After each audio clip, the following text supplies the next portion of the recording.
The young man was completely bewildered, waking up in a strange place, not understanding what was happening and seeing a face with black hair in the mirror. The young man wondered where his signature silver hair had gone. Before Minato could process anything, a group of doctors and nurses filed into the room. After running tests, the doctor was shocked to find that his previous car accident injuries had completely healed, as if by some holy magic, which in a way they had. But what about the car accident? Minato blankly asks if his magic doctor is out of his mind, but the doctor basically has no idea what his patient is talking about. He then claimed to have fought monsters during the disaster, leaving the doctor and nurse even more bewildered. Had he been hospitalized for too long? Can you tell me your name? And the year? Ichikami Minato. And it's around 1970, right? The doctor's head swam.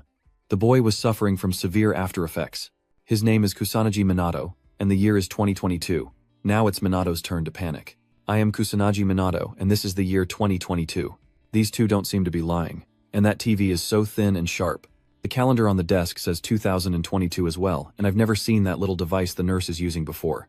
It really seems like I'm in the future. This is going to be interesting. How am I supposed to act when I don't know anything about this old person in a new era crap? The doctor said the disaster I mentioned was 50 years in the past, and while monsters still exist, they're not as prevalent. The world has returned to its former peace, and for that he must thank the heavens, no matter how hard the truth is to accept. And now he must accept that Ichikami Minato of 1970 sacrificed himself to save the world, then reincarnated into the body of Kusanagi Minato. Though no one knows how such a feat was accomplished, Minato was discharged from the hospital a few weeks later. Following the original memories, he returned to his room. This is Kusanagi Minato's room, and now it's his as well. Kusanagi Minato's parents passed away when he was young, and he's been living off their inheritance ever since. Minato lay in bed pondering. He didn't believe in reincarnation. His dramatic revival must be the work of a god. Minato reads Kusanagi's documents, learning that he attends Kamui Academy of Magic. Minato's time didn't have anything like this. How interesting. Suddenly Minato's bag rustled, and when he picked up his phone, he saw Tadano was calling. Minato didn't know what to do with it, so he tossed it aside, not caring at all. His phone is now flooded with spam messages from Tadano. Heard you were discharged from the hospital. Get to school quick, I'm out of cash. The next morning, Minato somehow found himself at school. Despite his age, Minato felt a flicker of excitement at attending school. But that quickly faded as he began to assess the academy.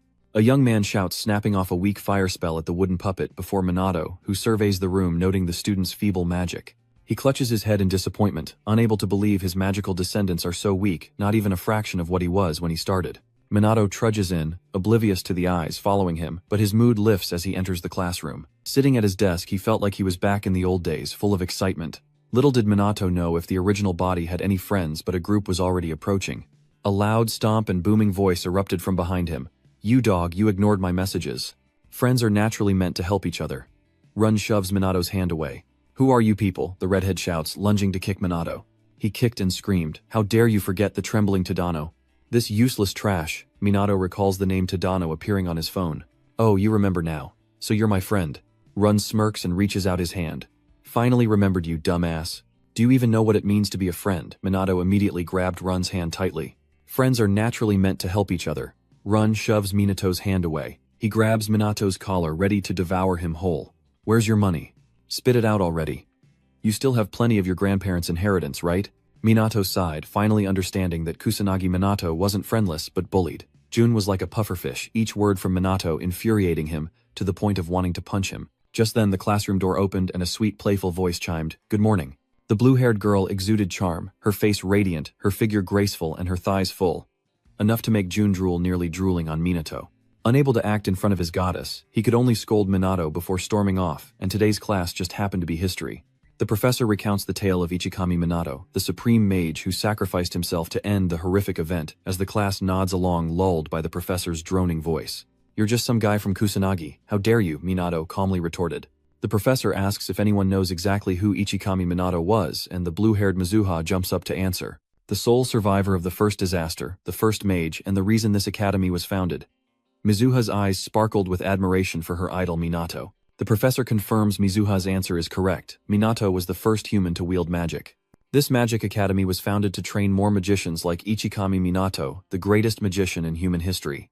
The professor emphasizes that this will be on the test while Minato hangs his head, wishing she would stop as every cell in his body is cringing. Minato's unusual trembling confused his classmates, but he was regretting coming here to listen to people praise him all class. Still, with the world at peace, it seems the newer generation of mages has grown weaker. Minato stares blankly out the window, gazing at the clear blue sky. How long has it been since he felt this peace? After what felt like an eternity, the professor dismissed class, reminding them of the magic aptitude test tomorrow, and June wasted no time in teasing Minato. Have you heard? It's the magic comprehensive assessment. It'll be fun to see you make a fool of yourself tomorrow. Minato wears a bored expression. Is this guy's mouth growing new teeth or something? He doesn't want to be here anymore. Seeing Minato get up and leave, Runa taunted him about his parents, saying they didn't have any power either, right? Oh, so you're just an orphan scumbag, I forgot. The whole group bursts into laughter, and Minato can't let it go. Kusanagi Minato's parents may not be his, but this is a matter of a man's pride. Do your parents know how ignorant you are? Minato calmly retorted, but that alone made the pufferfish tremble and flare up. What did you say, you one-timer? Don't lump me in with you. Worm immediately summons a magic circle. The force of the spell turns the room red with fire, and the classmates exchange worried glances. Is he really going to use magic in class? Run hurls a fireball at Minato, aiming to kill him. Minato stood calmly as his classmates fled in terror. Danger! Mizuha rushed to Minato's side, as a massive explosion and intense heat engulfed the room. Mizuha was too late. June with his meager magic showed off without regard for his classmates' safety, earning a scolding from the goddess and infuriating him. It's not my fault, he started it. Seconds later the fire was out, leaving only a gray haze. As the smoke clears, a figure still stands within it. Minato, one hand in his pocket, the other holding his bag, completely unharmed and nonchalantly watching them. He scratches his head, unsure whether he's praising or mocking. Run. Not bad. Jun looked like he saw a ghost, and he didn't even flinch after taking that hit. For Minato, a first-level magic barrier is more than enough to stop it. He was holding back because he thought Run was just a punk, but it seems he hasn't learned his lesson yet. Seeing Minato's current face, the three kids instinctively huddled together in fear, as a powerful blue flame erupted from Minato, quickly engulfing the room. Everyone present was frozen in place, unaware of the entity they now faced. Minato slowly approached Jun, who was trembling like he was standing in the frigid northern winter. He reached out, his eyes devoid of light, his face contorted, his mouth agape, unable to scream. What was that noise? Did one of you use magic? A professor suddenly bursts in, drawn by the tremor caused by the explosion. Minato retracts his arm as the professor demands to know what's happening. Minato sighs in relief, then innocently replies, "Nothing happened here. Perhaps someone outside misfired a spell." "Then where's this smoke coming from?" the professor asked, smelling the burning odor in the room, to which Minato replied that it must be coming from outside. The professor surprisingly believed Minato because he knew he wouldn't lie, but before leaving he still warned the students. "I'll find the culprit. Everyone back to your places." Minato cheerfully bid farewell to the professor, resolving to stage a fake scene to cover things up as the room fell into a suffocating silence after the professor left. Run turns and flees, cursing Minato under his breath, while Minato is left with a heavy heart. Even if they're just students, how can they fight monsters with so little? Even if the disasters are gone, monsters still lurk. So Minato decides to scout the area. That night in Old Sia, a desolate and unreclaimed place, Minato uses a magic circle to fly through the sky, landing atop an old building to observe. He sped up but sensed no monsters nearby. Though ruined, it seemed the police had already cleared the area. Suddenly, Minato sensed a monster's presence nearby, along with human traces, and he immediately sped toward the source. A girl lay trembling on the ground, a terrifying two-headed beast looming over her, its mouths dripping with years of hunger. In the nick of time, Minato appeared. The monster closing in suddenly roared in pain. Minato summons countless spikes from the earth, impaling the beast and ending its life in an instant. Minato glanced back at the woman on the ground, noting the magic police badge on her uniform. It wasn't his place to interfere, so he simply warned her to be more careful next time. Before she could thank him, Minato vanished as quickly as he appeared, leaving the bewildered officer to wonder who he was. She thought he looked like a supreme mage, but noticed Minato didn't cast any spells at all. Minato skims across the sky like water hiding his face, a wise choice, as he's a soul inhabiting Kusanagi Minato and can't afford to stand out. But today Minato is disappointed once again, a magic cop almost killed by a low-level monster. Even the police force has declined sharply. Minato is certain humanity couldn't even kill a low-level monster now. It seems not only students and officers but also mages in this era have become much weaker than before. But Minato isn't sad. On the contrary, he's happy because his power is still useful. Minato will use his magic to eliminate the nearby monsters, protecting the innocent civilians. The next day, as expected, the students undergo their magic power measurements. Before them stood a large, cumbersome machine capable of measuring both the amount and attribute of magical power. These are the two most important stats for anyone who wants to become a professional mage. Minato is stunned. Why is magic regressing so much? It's one thing for students, but even the teachers can't measure a student's magic power. It's unbelievable. Sensing magical power is the foundation of magic itself, you know? Mizuha suddenly strikes up a conversation with Minato, asking if he has time. Their conversation sparked gossip throughout the class. Mizuha said it was their first real conversation. She reintroduces herself as the second daughter of the Mizuha family, a family of magical nobles, leaving Minato dumbfounded yet again. A magic noble, what does that do? Can't believe Minato doesn't know. Mizuha is one of the 4 great families leading all magicians, and Minato doesn't know whether to laugh or cry. Such things never happened in the old days. He'd never even heard of the name Mizuha. Furthermore, Dua's magic power is also low, a far cry from what you'd expect from a family famous among mages. Meanwhile, Du couldn't understand why Minato was acting this way. She had approached him first and he wasn't even grateful. Meanwhile, Jun seethed with jealousy that Dua spoke to Minato first, who obliging her scratched his head and asked, "So what does a powerful family member like yourself want from me?" Du really wanted to punch Minato, but as a noble, she had to maintain her composure, which only made Minato more impatient. Juika seeks answers, wondering how Minato survived Jun's attack unscathed. There must be a reason. But before Dua can get a word out, the professor announces the upcoming test. Minato was happy for an excuse to get away from this drama queen. Next up is Jun, his face radiating arrogance. He unleashes a torrent of magical power, causing the machine to light up, and the number on the screen quickly settles at 1000. Run screams like a wild ape, marveling at Minja's strength, which far surpasses his own. Minato muses that if 1000 is still the standard, the evaluation criteria haven't changed in 50 years. Next up is Dua, just as confident as Jun. She barely touched the machine and the number soared to 2000 water affinity. The professor gaped in astonishment, praising the two. Their magic power truly tops the charts for this year's students. They're sure to become outstanding mages. The class erupts in excitement over these rising stars, but Minato can't bring himself to smile. Dua's at the top with only 2000 mana. That's barely better than the amateurs. Dua glances at Minato, wondering if he's ashamed of his results compared to hers. Minato avoids her gaze, finding her presence irritating. Next up is Minato, known as a top student, but always at the bottom when it comes to magic. Jun still thinks Minato is worthless even after almost wetting himself in fear yesterday, while Dua watches Minato's every move. She's sure he can't measure up to her, and Minato doesn't know what to do. In his past life, he stood out too much, and it was lonely. Perhaps this time he'll try to be a little more reserved. But thinking about that jerk and the little girl who looked down on him, Minato didn't want to hold back. Minato placed his hand on the device, unleashing his abundant magic, going all in, as long as this thing could withstand his full power. Minato's magic even bursts outwards, awakening students in other buildings, as Yu's eyes widen, unsure of what's happening. The numbers on the screen climb relentlessly, the stone overflowing with magical power, even releasing it into the central ring. A flash of light and a deafening explosion echoes. The shattered fragments flew out with deadly force, but Minato used his magic to stop them, ensuring no one was hurt. You were only serious for a few seconds, and this pathetic machine couldn't handle it. And no one here can even sense your magic. Could these kids really become mages? The professor frantically checked around to make sure no one was hurt. He even considers Minato lucky to be unharmed at the center of the explosion. It's the first time he's ever seen the evaluation device explode. Perhaps it was already broken, but now we can't determine Kusanagi's magic power and affinity. Minato wondered what the big deal was.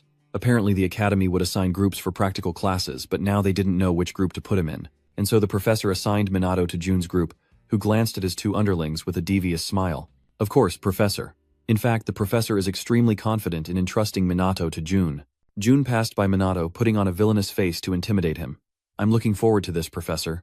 The practice location is the old SB. Because monsters still inhabit the ruins, Sibia is currently abandoned. Magicians and police regularly patrol the area to keep monsters away, so academy students are required to participate. With over half the monsters cleared by mages, they thought it was safe. Minato never expected a training class. Even so, the students could take down a few monsters even in groups. But Minato had been here last night and something felt off. Minato was sure he'd cleared all the monsters here, but he can still sense a few. There's no sign of a disaster either, so how are they still appearing? The other students even made bets to see who could take down the most monsters today, leaving Minato worried for their safety. The professor announces that the practical class has begun, and Minato is immediately shoved against the wall by a worm. With a smug look, he says, "Stay out of our way. I'm being nice here, so don't go begging." Got it. Minato brushes dust off his sleeve. "If you don't like me, you can just ignore me." Minato's rebuttal hits home and the worm snaps to attention. "Don't speak to me as if we're equals, you bottom feeder. Even if you're trash, why would Mizuha be interested in you?" Minato scoffs. Is this psycho picking a fight with me over a girl? Minato suddenly realized. Oh, could it be you, like Mizuha? Jun's eyes burn with rage, but Minato remains unconcerned. Sensing something approaching, Jun casts another spell, aided by his two underlings. Minato warns him against it, but Jun assumes he's begging for mercy. Minato simply suggests he look behind him as Jun scoffs.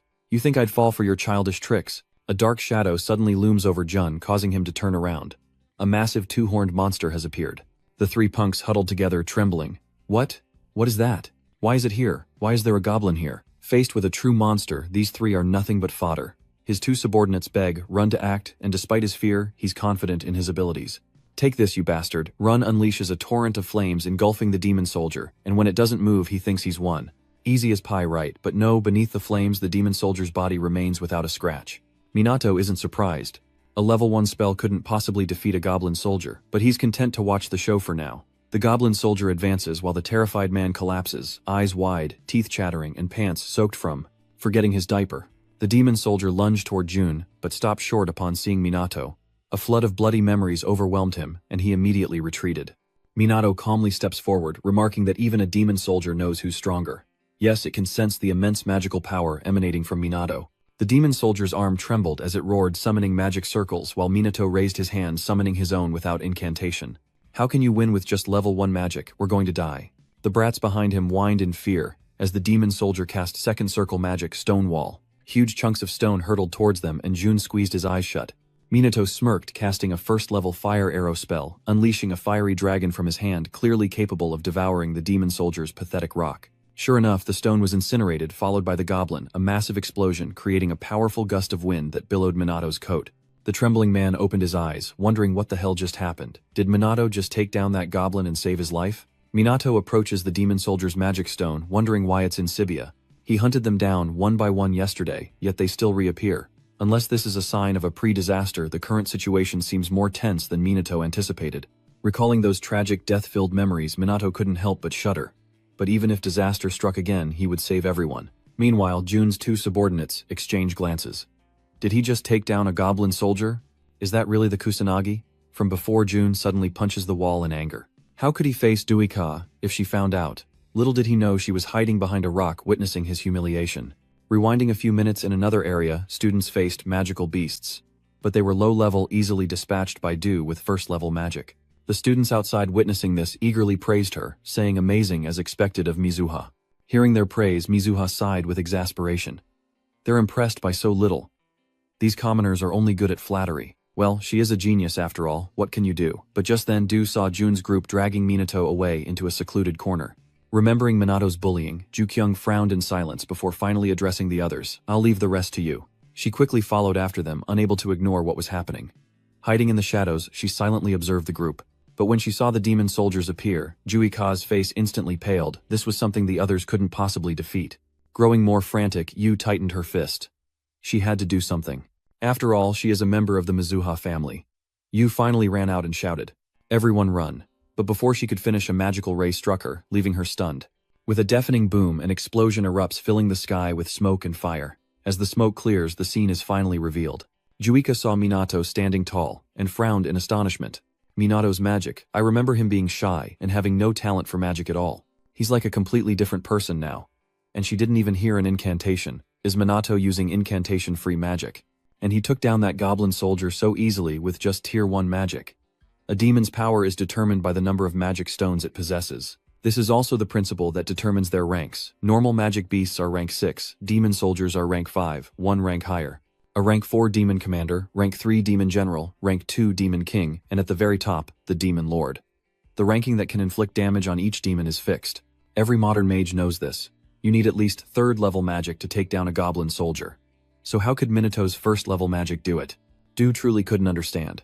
As she was reeling, Minato slowly approached her hiding spot. Yu jumped startled and quickly hid further inside, but she soon realized why should she be hiding. Once Minato was a distance away, Du peeked out to watch him, but he'd already noticed her. He smirked. Sneaking around seems to be one of your favorite pastimes.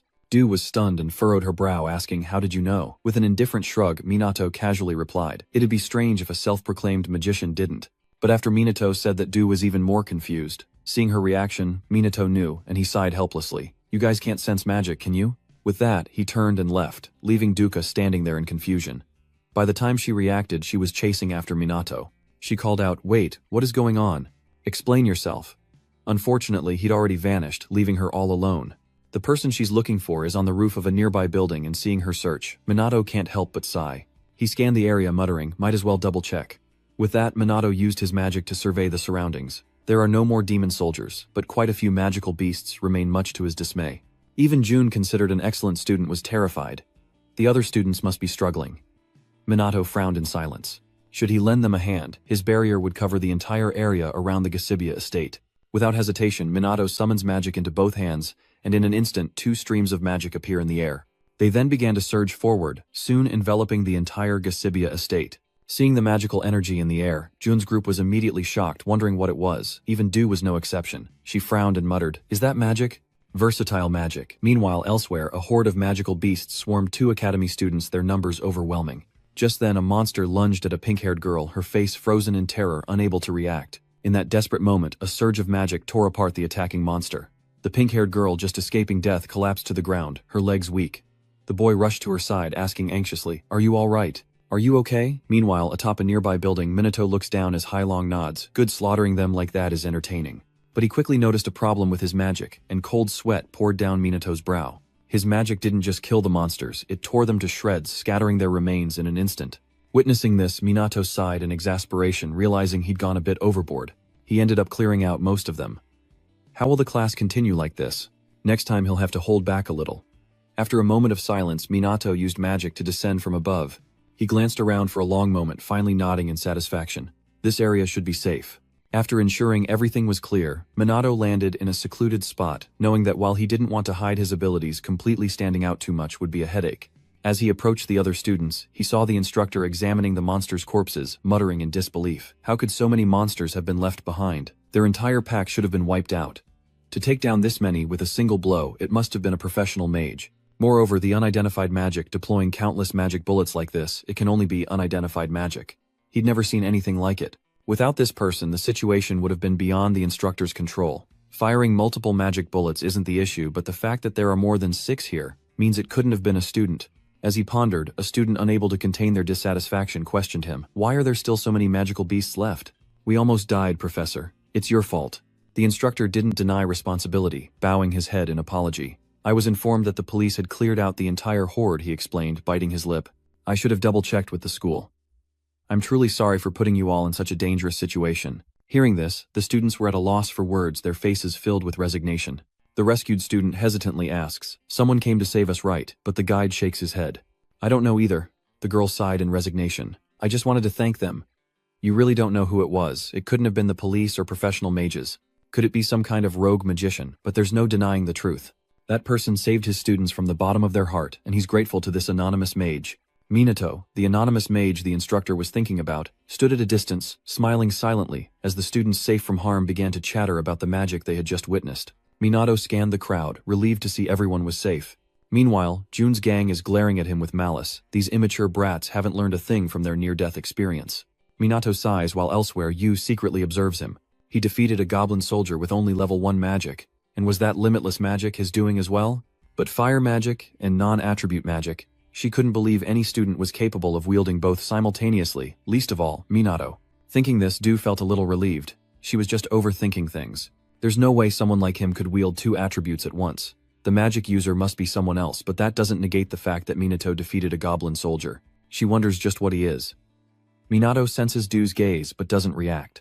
Jun's companions finally came to their senses, one muttering in disbelief. That laser-like thing was Kusanagi's doing. The other shook his head. No way.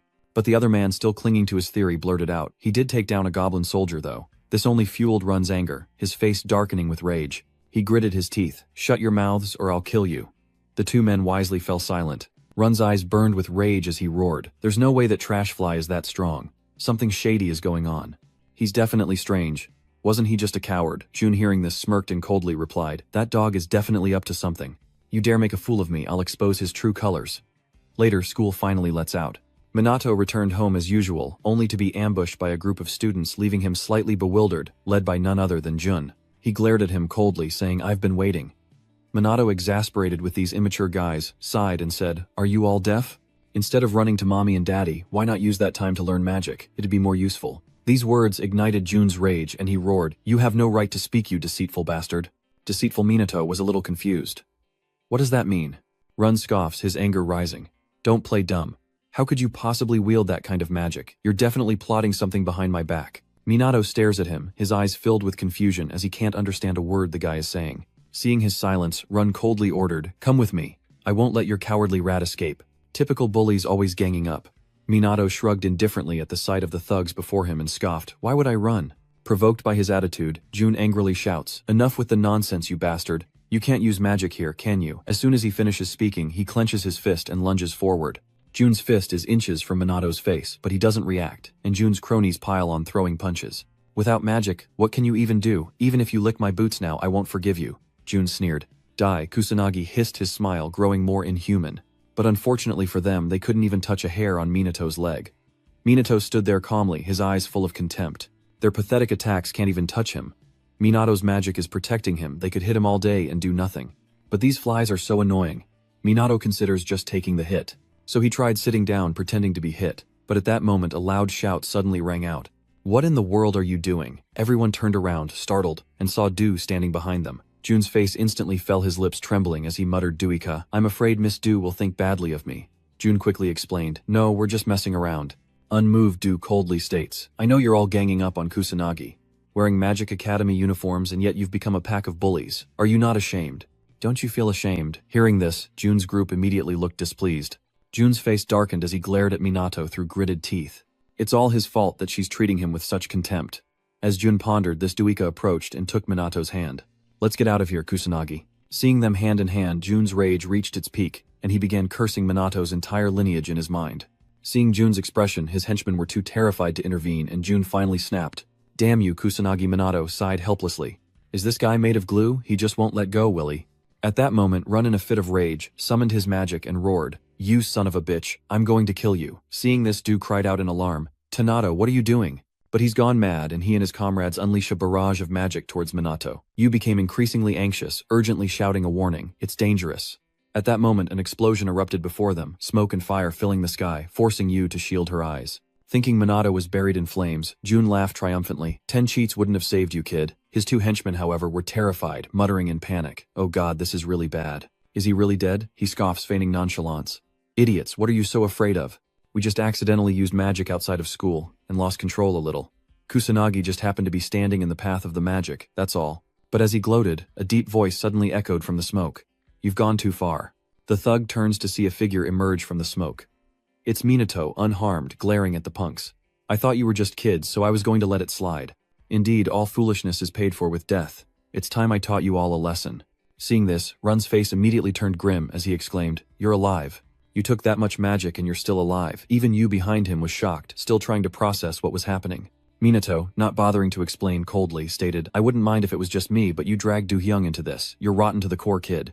You're the ones at fault here, Run shouted, biting his lip fiercely. How dare you make a fool of me? We'll keep attacking until you're both nothing but skeletons. As he finished speaking, magic manifested in his hand once more. Minato remained calm, snapping his fingers and summoning only a small amount of magic. Seeing the miniature magic circle before him, Run laughed in disdain. Haha, what pathetic magic. You're dead this time. Immediately they all attacked Minato. But Minato remained calm, muttering drain magic. As he spoke, vines covered in magic suddenly appeared before him. Like serpents, they writhed through the air, hurtling toward the trembling thugs, instantly ensnaring them, causing them to cry out in panic. What the hell? Let me go. But before long they were deflated, like balloons collapsing to the ground, utterly drained. Seeing this, Minato retracted his vines. Without the vines to hold them, Jin's group collapses to the ground. Minato is surprised. He only absorbed a little magic, yet they're already falling over. That should teach them a lesson. Du was even more shocked by what he witnessed. What kind of magic is that? What just happened? Why are Jun and the others unconscious? As she pondered, Minato grabbed his bag ready to leave. Seeing this, Du quickly shouted to stop him. Hey, wait a minute. She barraged Minato with questions. What was that magic? What just happened? You shouldn't be that skilled with magic. Dua relentlessly interrogated Minato, making him feel incredibly annoyed. He scoffed, suggesting she should say something else instead of bombarding him with questions. Dua understanding, Minato stubbornly turns away. I'll acknowledge you for saving me. Thanks. Alright, now answer me. And before she could finish, he vanished without a trace. Dua shouts in frustration, where did he disappear to this time, seriously? As night falls over Old Sia, a shadowy figure races through the dark sky, with magic landing swiftly atop a high-rise building in the city. The figure was none other than Minato disguised in his familiar hoodie. Using magic, Minato scans his surroundings, sensing a disturbing presence. Despite clearing out monsters earlier, the area is teeming with them once again. Is this a bad thing? If it's just Shibuya, Minato alone can handle this. But he could sense them elsewhere too. Perhaps this was too much for the police. Though the magic police aren't great, he can't kill every monster in Japan alone. Minato realizes he needs a plan. After some thought, Minato decides to eliminate the monsters in his vicinity, first careful not to draw attention. After some thought, Minato used magic to descend and began eliminating the monsters, unleashing a furious barrage of magical strikes from above. Just then, a drunkard stumbled down the street unaware of the monster lurking behind him. Instantly, the monster attacked the man, but in the nick of time, Minato appeared and struck it down with lightning speed. Sensing something brush past him, the drunk turns around but sees no one, unaware that Minato has swiftly taken cover and continues his stumble home. Minato confirmed the man's safety before leaving, unaware that someone had filmed the entire scene from afar. He even posted it on social media, grinning with satisfaction. If this doesn't go viral, nothing will. The next morning, in the Magic Academy's headmaster's office, another teacher was present. He looked at the students before him and said gravely, "We received reports that some students were seen using magic outside the school grounds. If it's true, the school will have to suspend those students," referring to Minato and Juik. Jun and his group were also called in, so Jun immediately spoke up. "What do you mean? We didn't use magic. Kusanagi came looking for trouble. Minato is truly helpless against this shamelessness. This guy lies without batting an eye." "Well done. I guess you couldn't stay silent any longer." Even though he was implicated, he still had to explain. But before Minato could do anything, a loud shout rang out. A lie that shocks both him and Jun's group, and the one who spoke was none other than Dai. She pointed an accusing finger at Jun, claiming Kusanagi was bullied by Tadano and his friends. Tadano's side used magic first. The teacher frowned upon hearing this. "So Kusanagi used magic too," Yu retorts, unconvinced. "It was self-defense. He did nothing wrong." Minato is a little surprised. This girl is just as righteous, not uttering a single lie. But the worm's hide is 8 times thicker than concrete, and yet he still stubbornly denies it. "We didn't even do anything wrong," Dusa retorted, growing more dissatisfied. "Just shut your mouth. What kind of person bullies others and then blames them? Are you even capable of feeling shame?" Jun retorts, even as he's being dressed down. "Kusanagi doesn't deserve to be here. I'm just clearing out the trash." With a glare, Dusa's face filled with displeasure. "You're the one who doesn't belong here." Jun retorts, unwilling to back down. "I'm at the top of my class. I'm the only one worthy of you, not that Kusanagi nobody." Du wasn't having it, snapping back. "You're talking nonsense." Jun refused to back down, approaching her and declaring, "Open your eyes. Don't defend that guy. Look at me. Become my woman." She scoffed, "Dream on, kid." In an instant, Jun felt like he'd been plunged into an ice cave, frozen solid. But that wasn't enough. She even told Jun the reason for her rejection, that he was a bully, too violent, which enraged him. Minato couldn't help but feel that even though Jun deserved it, it was still too cruel. Just then the principal spoke up. "It seems Tadano and his friends are at fault here, and Kusanagi was only defending himself. We don't tolerate those who use magic for personal gain. You're all expelled." Jun's 2 underlings panicked and tried to explain. No, we were only following Jun's orders," but the headmaster wouldn't listen, ordering Minato and Juika back to class. They immediately agreed and left the office. Though Du had left the room, her dissatisfaction lingered as she grumbled. "That guy, it's been a long time since someone's made me this angry." Minato walked beside her, asking with doubt, "What happens if they get expelled now?" Du scoffed, replying indifferently, "They won't be able to become mages, obviously." With that, Du suddenly turned and glared at Minato, fiercely declaring, "You need to stand up for yourself." Minato was a little reluctant, but he was going to do it anyway, but she already did. Seeing that he didn't answer, Du suddenly felt lost. Minato frowned, then quietly wondered how many times he'd saved her. In class, when Minato was dragged into a fight, she helped him, and now she's even testifying for him. With that thought, Minato smiled at her, thinking how kind he was being. Minato's words made Yu blush with embarrassment, and she quickly ran away. "Quiet, I'm leaving." Minato watched her go, a slight smile on his face. How adorable. He then remembers that Kusanagi Minato is dead, and Ichikami Minato is him reincarnated. Was that kid bullied to death? It was just a normal car accident unknown to Minato, but they were definitely guilty, and hopefully they'll pay for it. Meanwhile, 2 more students appeared in the headmaster's office, along with the clear voice of a girl. So a student used magic outside of school, and some students were caught in the crossfire. The headmaster nodded slightly. "That's right, but it didn't endanger the public." The student, puzzled, asked, "Then why did you call me here?" The headmaster calmly replied. "The student involved is Mizuha Dua," which stunned the girl. After a moment, she finally spoke. "I understand. Thank you for telling me." With that, she turned and left.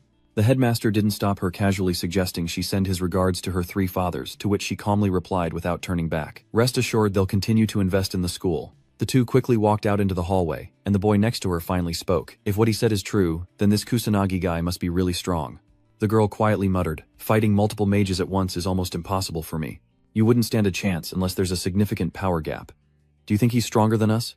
As they walked and talked, other students watched them pass with envy. Unfazed, the girl's voice turned serious. "First, I need to confirm Kusanagi Minato's abilities, then I'll decide whether to expel my sister." This girl is Duika's older sister. Mizuha, student number 53 from Class S, is accompanied by Kasuraji Rui, also student number 53 from Class S, who nods and smiles in response to her words. "I heard you." Inside the classroom, Minato lies sprawled on his desk, sighing incessantly. Now that everything has calmed down, he's lost all motivation. Just then, a nearby student's exclamation caught his attention. "Looks so cool. A dark magic user, I know him." Minato frowned, wondering if the black magician was a member of the esteemed master clan. But this has nothing to do with him, so he sighs in frustration. As Minato lamented, the teacher called out Kusanagi, and so Minato and a few other students followed the instructor to the examination room. Those who weren't tested last time will be tested now, including Du.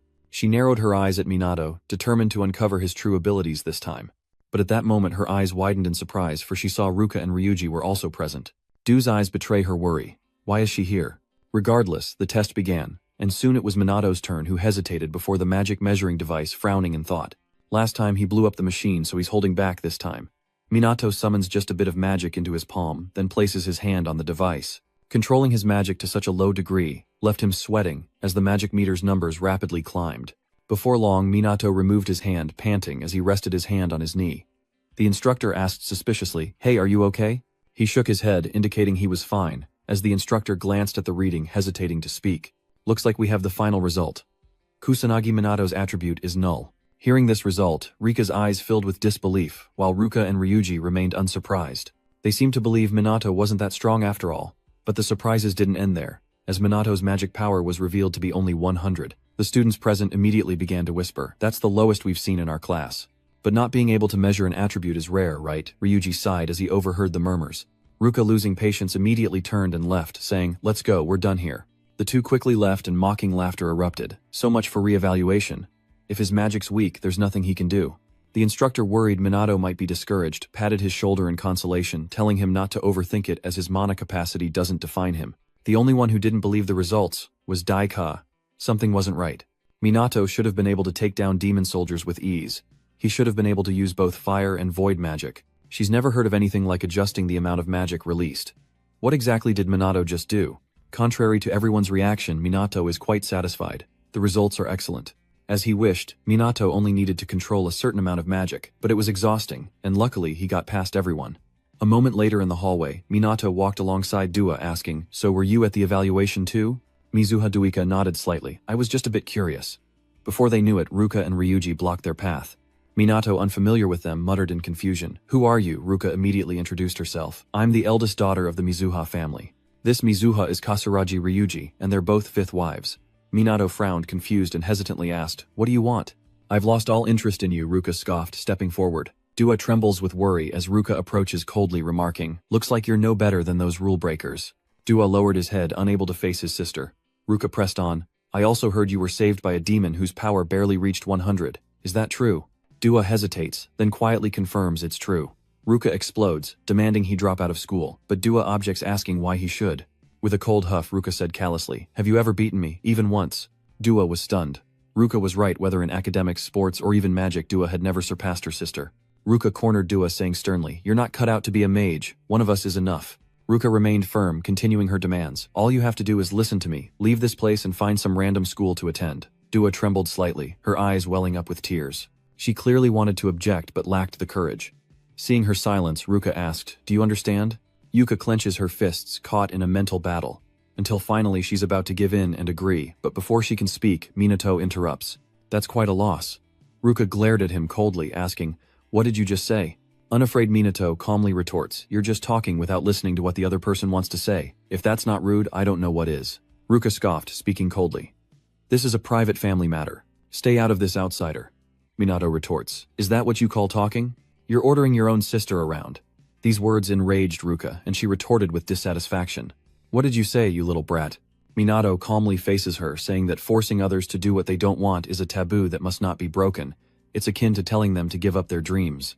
Ruka, still convinced of her righteousness, scoffed, "My sister doesn't have the talent to be a mage. She's never once beaten me." Du, standing beside them, looked heartbroken, just as Ruka said, feeling worthless. She had always deluded herself into believing she was a genius destined for greatness, yet she had never surpassed her sister. But as Yu despairs, Minato confidently declares that she can surpass her sister. Rui is stunned by his words, staring at him in disbelief, while Ruka scoffs, muttering, "Defeat me." With a slight smile, Minato casually added, "Of course that's impossible right now." Ruka glared at him, curling her lip in disdain. "Good, you know your place. Then how about a practice match in 2 weeks?" Minato asked, a hint of doubt in his voice. 2 on 2, I thought you were scared." Ruka scoffed. Just moments ago, you were spouting nonsense and now you're backing down. Minato curled his lip and spoke with a cold laugh. Nonsense, I'm joining the fight too, senior. What about you? He said, glancing at Du, who stood beside him. She was stunned by the suggestion, hesitating for a long moment.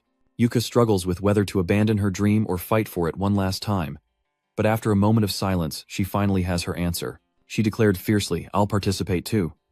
Minato smiled with satisfaction. Then it's settled, he says, glancing at Ruka with a smile. If we win, you can't bring it up again. Ruka calmly accepts, proposing, if we win, Du has to leave. I won't hold back. You two better prepare to face reality. With that, she turned and left. Ryuji quickly followed, but before leaving, he waved a friendly goodbye to the two. A moment later, Minato and Juika were on the academy building's rooftop. Juika then suddenly spoke up. Kusanagi, I have a favor to ask. Please teach me about magic. Hearing this, Minato breathed a sigh of relief. And here he was wondering why he'd been summoned to the rooftop. Minato finally spoke, I'm just a weak mage with a magic power of barely 100. Are you sure you want someone like me to mentor you? Daemok nodded. Du firmly states, I know you're hiding your true power. You're definitely much stronger than me. Minato is taken aback, but Du continues, you must know a way to become stronger. That's why you said I could beat her, right? Minato sighs, everyone wants everything their way. That's why you suggested a practice match, but you can't just call it off like that.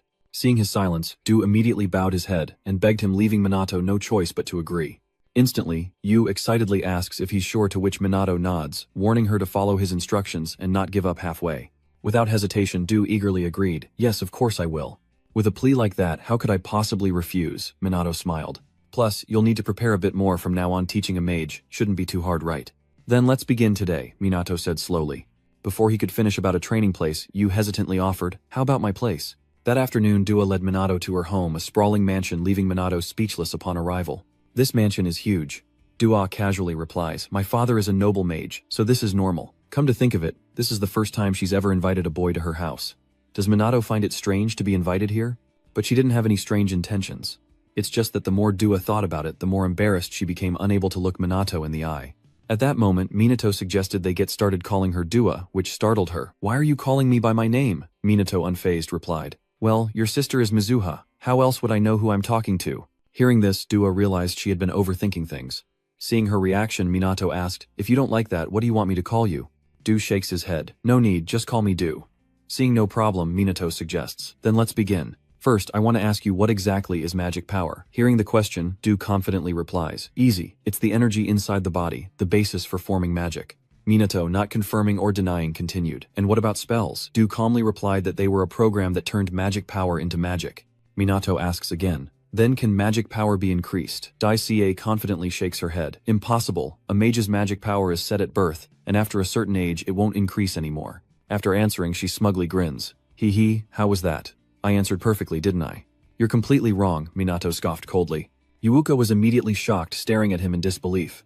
Minato sighed helplessly. How can a modern mage be so ignorant?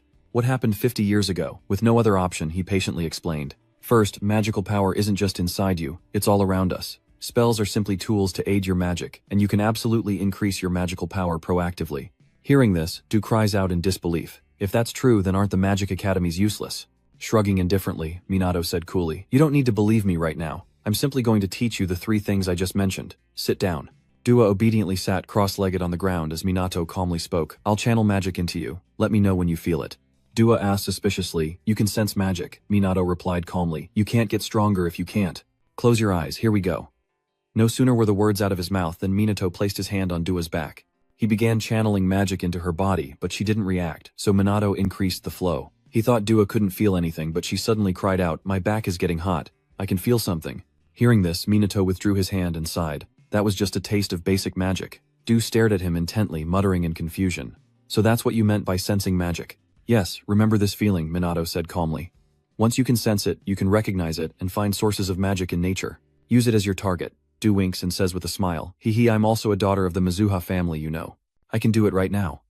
Minato rolled his eyes, unimpressed that she only noticed the magic now. It seems Dua really doesn't have the talent to become a mage. A week later, back at Dua's villa, just as Minato predicted, Dua was screaming in despair. I can't do it. Minato was frustrated.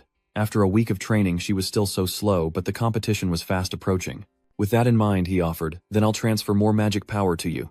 Minato placed his hand on Dua's back, channeling his power into her. After a moment, Minato finally spoke. All right, open your eyes. Dua obediently opens her eyes and in an instant her face is filled with surprise as she exclaims, "I see it. So this is magic power." Seeing the magic around her hand, Du was even more surprised. "Amazing, am I really seeing magic? Wait, if that's the case, she should be able to see Minato's mana now." Thinking this, Du glances at Minato but sees nothing surprising her. Minato, unaware of her thoughts, praises her, saying, "Well done." Du, praised for her efforts, smugly replies, "It was nothing." Minato, unimpressed, calmly states, "Now you can sense magic." What stage of mana control is this? He tells her to use magic with just enough mana, cutting out the unnecessary and focusing only on the effect. Use your magic to its limit. When it's depleted, your magic will increase as it recovers. Minato also explained that once she could sense her mana, she could maximize it, leaving her increasingly astonished. Seeing her reaction, Minato sighed and asked, "Is this different from the basics you learned in school? It's okay if you don't believe me. I believe you." Before he could finish, Dua firmly stated, "I have no reason to doubt you anymore." Smiling, Minato eagerly suggested, "Let's move on to the next phase. Step back a bit. Dewey, let's do some combat training." As soon as he finished speaking, he took off his jacket and threw it to the ground. Dewey was also excited and agreed, "Let's do it. I want to see your true power." Immediately, she summoned her magic, first-level water magic, sending a furious wave crashing toward Minato. Unfortunately for her, he simply raised his hand, and a protective barrier appeared, stopping the wave. Seeing this, Du exclaimed in shock. He blocked it. Minato then slowly said, "If you can't even break through a basic level, one non-attribute magic shield, don't even talk about hurting me." Biting her lip, Yu cast another spell, and ice bullets shot towards Minato. "But you just stood there, your barrier blocking everything." Minato slowly reminded her that she needed to move while using magic. Standing still against a mage was a death wish. Annoyed by his words, Du casts magic again, but soon exhausts her mana and collapses to the ground. Minato sat down beside her, sighing, "You wasted too much magic power. If you could control your mana, you wouldn't even need incantations. As long as you have mana, you can use magic. Watch this." No sooner said than done. Minato casts a spell, and a fireball hurtles toward the scarecrow. But it had no effect. He slowly said, "This is my magic." Then Minato increased the magic power in his palm. Still a fireball, but stronger, burning the scarecrow before him. It was then that he continued, "And this is mine." Yuga, who had been watching from the side, finally spoke up with a doubtful tone. "Is my magic power being dispersed?" Minato nods. "Exactly. You can cast magic without incantations as long as you can control your mana." Duga frowns, muttering, "In other words, no more chanting." "You could say that." Minato slowly replies. "I need to learn how to shorten incantations first. Once I control my magic, I won't need them at all. Shortening the incantation will give you an edge in combat, and you won't waste mana on long spells." Hearing this, Duka frowned and muttered, "So it could make my magic stronger." "Exactly." Minato nods in agreement, then suggests, "Let's start again." Du can't help but panic. "So soon? Otherwise, what's the point?" Minato says with a wink. "Train like your life depends on it." Hearing this, Du suddenly felt uneasy. Hours later, Du collapsed exhausted. Minato, concerned, asks, "Still alive? From now on, you'll only practice this one move." That night, Minato strolled through the city as usual, this time in Harajuku. He scanned the area with his magic, and as he suspected, it was crawling with monsters. Even after all that, their numbers haven't decreased at all. What's going on here? Just then, Minato sensed something, a child cornered by a monster in the distance. He rushed towards the child, instantly slaying the beast, then glanced at the boy and asked, "Hey, are you okay?" But instead of answering, the child raised a camera and snapped a picture of him. Unfortunately for them, Minato was too quick, vanishing with a burst of magic. Safe and sound. Minato sighs, realizing the kid just took a picture without so much as a thank you. What's wrong with people these days? Next time, I'll have to find a mask. Then he turned and headed home. The next afternoon after school, Minato and Yu returned to the mansion to continue their training. As usual, Du was the first to fall, lying on the ground, panting heavily.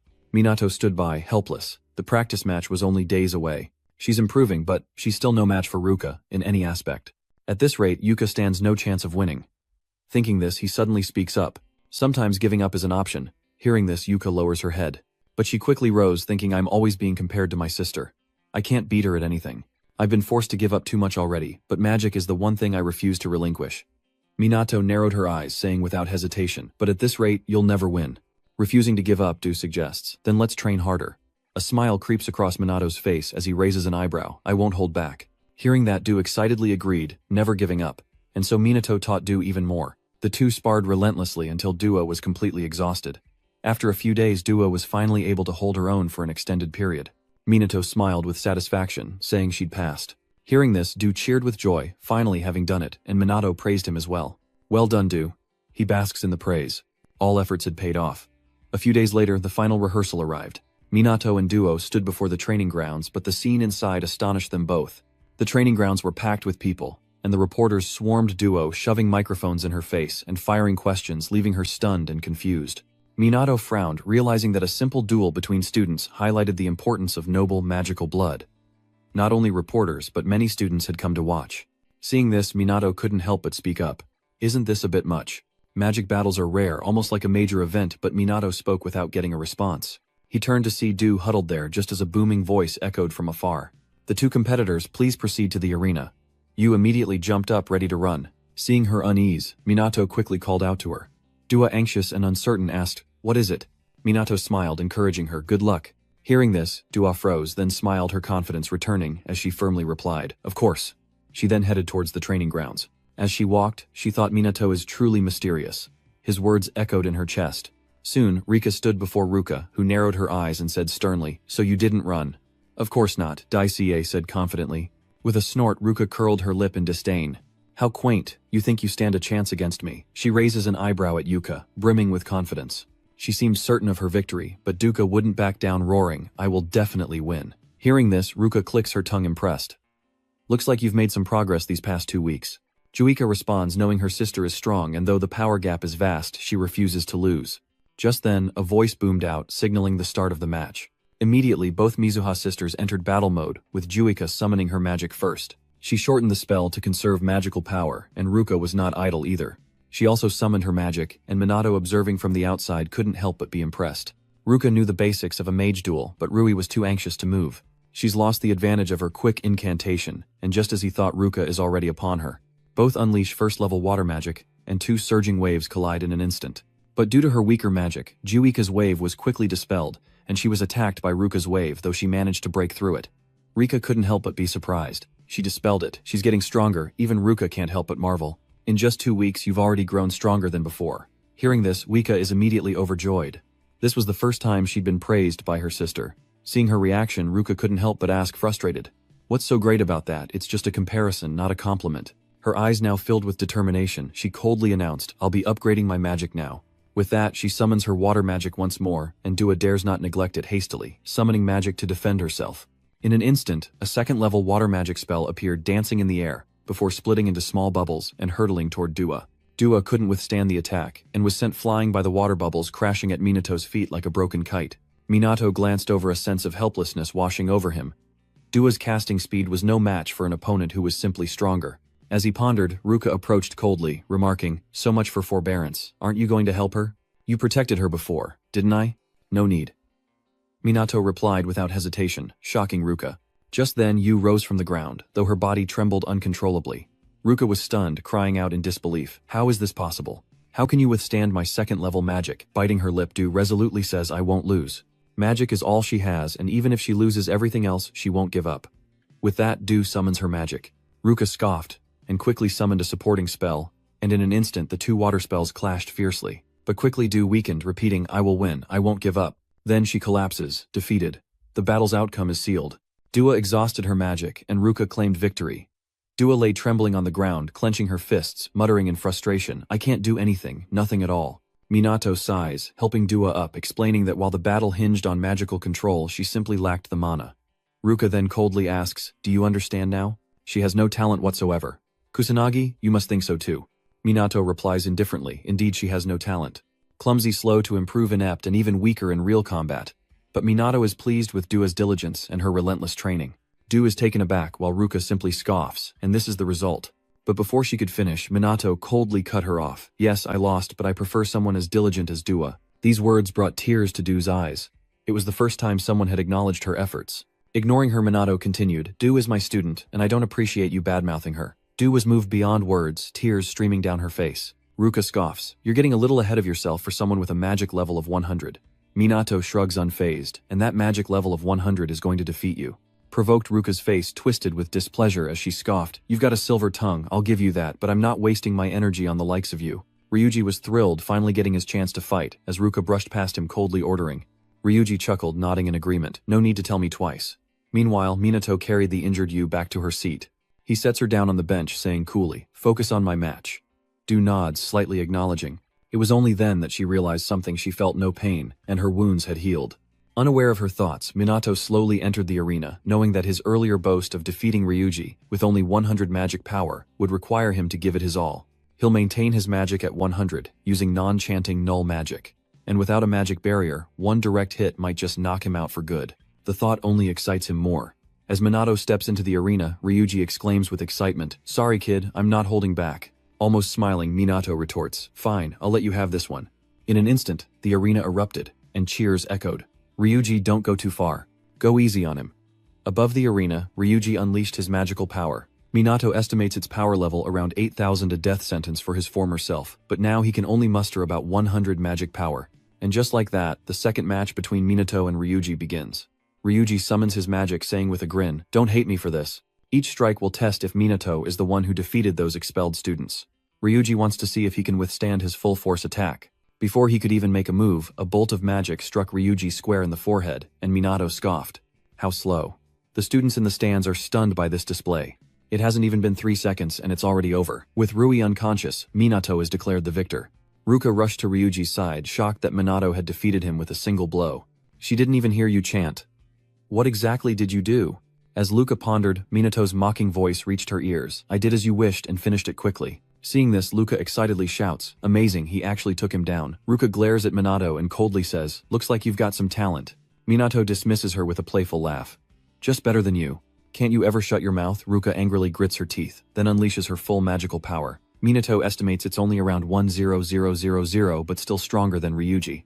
As the two clash, the host's voice echoes. A shocking turn of events followed the second match as Kusanagi's fighting style garnered significant attention from the audience. The final match is set Minato versus Ruka, and everyone's eager to see who will emerge victorious. As soon as the match began, Minato relentlessly attacked Ruka, who calmly responded by summoning her own magic. Minato knows his magic power is only around 100 right now, so his spells aren't very strong. That's why unless he aims directly at Ruka's forehead, he won't be able to hurt her at all. Ruka realized she should focus on defense, and as Minato expected, she defended with ease. Immobile, she unleashes a torrent of water blades, each as sharp as a knife hurtling toward him. But the scene that followed shocked Ruka, as Minato effortlessly shattered her magic without a scratch. Ruka's eyes widened in disbelief. He hadn't even used magic. What was that kid doing? She wasn't the only one confused. The students in the stands were buzzing with questions. Shouldn't he be taking a beating? He's not even wet. What's going on? Du, on the other hand, wasn't surprised. She was just wondering what technique Minato had used to accomplish this. Ruka was furious that Minato had broken her attack. She's certain he's hiding something, and attacks again. But this time, Minato moved dancing through the air, effortlessly dodging Ruka's water blasts. Ruka's eyes widened at the sight and she exclaimed in disbelief, "You dodged all my attacks without using magic." "A mage can use another spell to counter the bard," muttered frowning. The two attacks still managed to negate each other somewhat. Everyone knows injury is inevitable if you can't do that. A second-tier technique has a different scale and speed than a first-tier one. There's no way someone like him could avoid it completely unscathed. Ruka is certain Minato is fearless, and Minato, seemingly aware of her thoughts, can't help but chuckle. But no matter, as long as he can sense the magic, avoiding attacks like that is no problem at all. Though he does need to be a bit more resilient. At that moment, Ruka began casting third-level water magic, and in an instant, a wave of water like an arrow shot fiercely toward Minato. Seeing this, the audience gasped, "Tier 3 magic, if that hits him, he's a goner." With a bang, the water arrow exploded, spraying droplets everywhere. Ruka collapses, defeated as Ryu laughs, but a magical ray suddenly pierces her forehead. Seeing who it was, Ruka cried out in disbelief. "Impossible, how are you okay?" "How did you avoid it?" Minato asked calmly. "I simply absorbed your magic and walked through the center of the attack." Silence fills the air. Ruka sat there frozen for a long time, and just when Minato thought she wouldn't speak, she suddenly threw her head back and laughed, just walking through it. "So you lost." Of course the result was obvious. Victory belongs to Minato. Du rushes over asking, "Are you all right?" Minato nodded in response. "Yeah, we're both fine. I won." Du smiled and nodded, her eyes full of gratitude, and seeing their happiness, Ruka stood up from the ground and said coldly, "As promised, I won't mention this again. You can do whatever you want." Hearing this, Minato couldn't help but sigh in exasperation. "Still so proud, huh?" Thinking this, he suddenly chuckled. "Du's injuries are pretty shallow. You went easy on him, didn't you? I wish our match could have been like that." Ruka, hearing this, shouted in dissatisfaction, "That's not happening." Minato remained silent, then continued, "Du has gotten much stronger in just 2 weeks. You've noticed it too, right? Don't be so overprotective of him." Yuga firmly promises, "I'll definitely get stronger so you won't have to worry about me anymore. I promise." Ruka narrowed her eyes at the two of them, hesitated for a long moment, then nodded. "Yeah, you're right." The battle had brought the Mizuha sisters closer together. Minato looked at them inexplicably happy when suddenly dark clouds gathered in the sky, accompanied by a terrifying aura. Minato is startled, quickly looking up at the sky, his face instantly turning grave. Is this abnormal magic the harbinger of disaster? Luca and Do sense it too? Everyone's face fell as back in class, Jun's lackeys rummaged through Minato's desk, scattering his belongings across the floor. After a long search, Jun's underling finds nothing and speaks up annoyed. All he has is books and a pen. This guy's a model student through and through. He grits his teeth trembling and speaks. He has to have something. How else could he use that magic? But just then the lackey saw something and exclaimed, "What the hell is that?" Jun thought he'd found something and quickly looked over. But what lay before him filled him with dread. The sky outside was stained a terrifying blood red, and the three of them were instantly thrown into confusion. As if realizing something, a subordinate cried out in terror, "It's a disaster. How can it be a disaster?" Outside the arena, the reporters and students were in utter chaos, never expecting a disaster to strike the Magic Academy. Minato's expression turned grim. How could a calamity occur at this moment? Could this be related to what happened in Shinjuku? The first disaster also occurred in Shinjuku. Is this merely a coincidence, or is something more at play? As he pondered, magical beasts emerged from the spatial rift. The students panicked and fled, but seeing their instructor, they rushed to him for reassurance. But who could stay calm at a time like this? Just then, a powerful surge of magic appeared, obliterating the monsters, attacking the students, unleashed by none other than Minato. He yelled out, telling them to calm down, and his voice brought silence to the students. Though still panicked, they stood their ground, instead of running. Minato was pleased. He scanned the crowd, offering a word of caution. In the early stages of a disaster, only low-level monsters appear. We should evacuate to the gymnasium. With that, he turned to Ruka and the others. You guys should go too. Hearing this, they exclaimed in surprise. What are you planning to do? Kusanagi asked. Minato calmly states that they have to rescue the people trapped in the buildings. The instructor looked at him bewildered and said worriedly, "You're going alone, you're too reckless." Ryuji quickly chimes in, "I'm going too. With this, everything should be fine, right?" The hesitant instructor was met with a raised brow as he continued, "You see his potential, right?" After a moment of deliberation, the instructor finally nodded in agreement. "I know, but don't push yourself too hard." Ryuji chuckled, "How could I possibly die?" He then glanced at Minato, who simply shrugged indifferently. Minato then turned to Duika and said, "I'm off then." Duika's eyes showed concern as she quietly said, "Be careful." Meanwhile, Ryuji spoke up, "I'm off, kid. Ryuji can run at 10 meters per second. Let's see if Minato can keep up." Ryuji was mistaken. Minato simply summoned magic and sped away. He flashed past Ryuji, raising an eyebrow with a playful smirk. "I'll be going now, senior." Ryuji's eyes widened in shock as he muttered in annoyance. "What ungodly speed is that? Hey, wait up." He quickly followed after, but speed alone wouldn't cut it. He would observe the boy's true abilities in every nook and cranny. Of course, he'll save people along the way. Minato doesn't care about Ryuji. He walked, using his magic to scan the entire academy. There were 58 magic users in the building, but some may have lost their abilities. If that's the case, he'll have to check each floor thoroughly. Magical beasts have already invaded the academy building, and some students are trapped in classrooms unable to escape.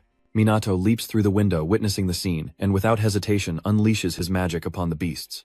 His magic was devastating, leaving a trail of fallen beasts in its wake, but as Minato focused on the creatures within the classroom, one lunged from outside, attempting a sneak attack.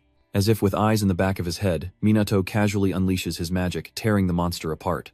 Soon after, Ryuji rushes in, anxiously asking, "Hey, is everyone okay?" But by this point, Minato had already annihilated all the monsters, their corpses littering the room. He brushed past him coldly, saying, "I'm leaving the evacuation of the trapped students to you." But there's nothing left behind him. He mutters in dissatisfaction. Where did he go? He's so fast. Ryuji figures Minato must think he's dead weight, and what can he say? Maybe he is. He's taking out these magical beasts in under a second. Just who is this kid? Minato, unaware of his thoughts, was still running frantically. If he were outside, he could use magic bullets to wipe them out in one shot, but in a confined space he might accidentally hurt someone, so he has no choice but to keep using low-level magic to take them down. But even so, Minato easily defeats the monsters with low-level magic, saving many people in the process. Though it will take time to escort the rescued students to the gymnasium, he has help. Throughout this, Ryuji was always late to the scene, but now he's fighting the beasts outside, shouting, "I'll take care of these monsters. You all hurry to the gymnasium." But just as Rui finished speaking, a sudden cry startled him. What was going on? Looking back, he saw the students enveloped in magic slowly descending to the ground, and Ryuji frowned in silence. What is Minato doing, and who exactly is he? Minato, watching Ryuji's reaction from above, smiles, noting his concern for his juniors. It should be fine, right? But at this moment he seems to sense something. In a dark corner of the building, a girl trembled in fear, surrounded by monsters. Backed against the wall, she wept. Helpless and cornered, the girl could only scream for help. "Someone please save me." Then a ray of light flashed, stunning her. She recognized the light as the same one that had saved her before. As she wondered, Minato landed from above, asking worriedly, "Are you okay?" The girl recognized Minato, muttering in confusion, "Kusanagi, were you the one who saved me?" "Well, yes." Minato nods in response, then reaches out to help her up. The girl then asked, "Were you also the one in the practice class that day?" Minato hesitated for a moment before finally saying, "Yes." Something unexpected happened then. Hearing his answer, the girl gratefully bowed. "Thank you for saving my life twice." Minato remained humble, smiling faintly as he said, "It was nothing really, no big deal." The girl he'd saved twice suddenly felt her heart flutter. Her cheeks flushed red. Just then Ryuji ran up from below shouting, "Who needs saving next?" Minato glanced at the girl and said, "Just follow him and you'll be safe. I have to go." She wanted to call him back, but he was already gone, much to Ryuji's dismay. Minato, unconcerned with their thoughts, continued his ascent, knowing there were still students trapped and that they couldn't wait for the police to arrive. Meanwhile, at the Prime Minister's building, high-ranking officials gathered due to the disaster at the Magic Academy. The Prime Minister spoke gravely. "A disaster has occurred at Kamui Magic Academy." The surrounding officials murmured amongst themselves, "Why has this horror befallen us? There hasn't been a disaster in 50 years. What are we to do? We're trying to reach the Monster Control Division at the City Police Department as well as the Noble Mages. The ground defense forces are on standby." The high-ranking officials retorted, displeased, "But the defense forces mages only deal with natural disasters. No one has experience fighting magical beasts." The Prime Minister knew this all too well, the consequence of complacency now relying solely on the police force and noble mages. The more he thought, the tighter his fist clenched. The disaster from 50 years ago had struck again. But Ichikami Minato is gone. Who will save them now? Meanwhile, a police car races toward the Magic Academy. The policewoman asked skeptically, "Has a disaster really occurred?" A deep, indifferent voice replied, "Yes, there's no mistaking it." The policewoman responded in a panic, "But we've been at peace for so long. So this peace was only temporary." Inspector Sidaugo then smiled and said, "But that's all right, it's why we're here after all." The policewoman driving Sergeant Sanda Karen hesitated for a moment before speaking, "I'll do my best." Immediately, the two headed towards the scene, while a helicopter appeared in the sky above the academy, not rescue, but reporters. They're reporting on the monster attack to the entire nation, while reporters already inside the academy are being evacuated to safety. They're also reporting live, and instructors and students who can use magic outside are trying to eliminate the low-level monsters. This disaster is a hot topic, and everyone is watching intently. Everyone is worried. The situation is dire. The area next to the Magic Academy is also under attack by magical beasts. Nearby citizens are in a panic, and the situation is beyond the government's control as the eyes of Japan turn to the Magic Academy.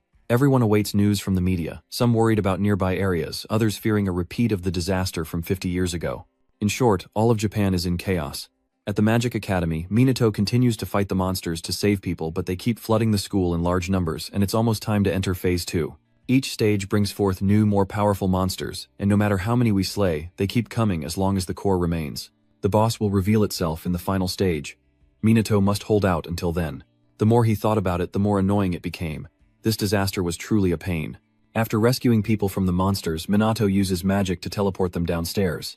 This time, there are 20 people in total scattered everywhere, making the rescue operation even more difficult. But Minato wouldn't give up rushing to the next floor while in a classroom Jun fought desperately against the invading monsters. But his magic power wasn't enough, and he was soon panting for breath, gritting his teeth as he muttered, "No, I can't attack anymore." Because they were being attacked by not only regular monsters, but also a goblin soldier, they were all terrified, nearly wetting themselves. Still bitter, Jun cried out, "Kusanagi took it down in one hit, why can't I?" A scornful voice echoed from behind him, "Because you're pathetically weak." Jun's eyes widened as a brilliant flame incinerated the demon soldier before the other's horrified eyes. It was the last person he wanted to see. After acting, Minato turned and left without a word. Jun bit his lip, frustrated that he'd been saved again, and chased after Minato, shouting, "Stop right there." Minato stops and Jun angrily demands, "Why did you save me? You should hate me, so why don't you?"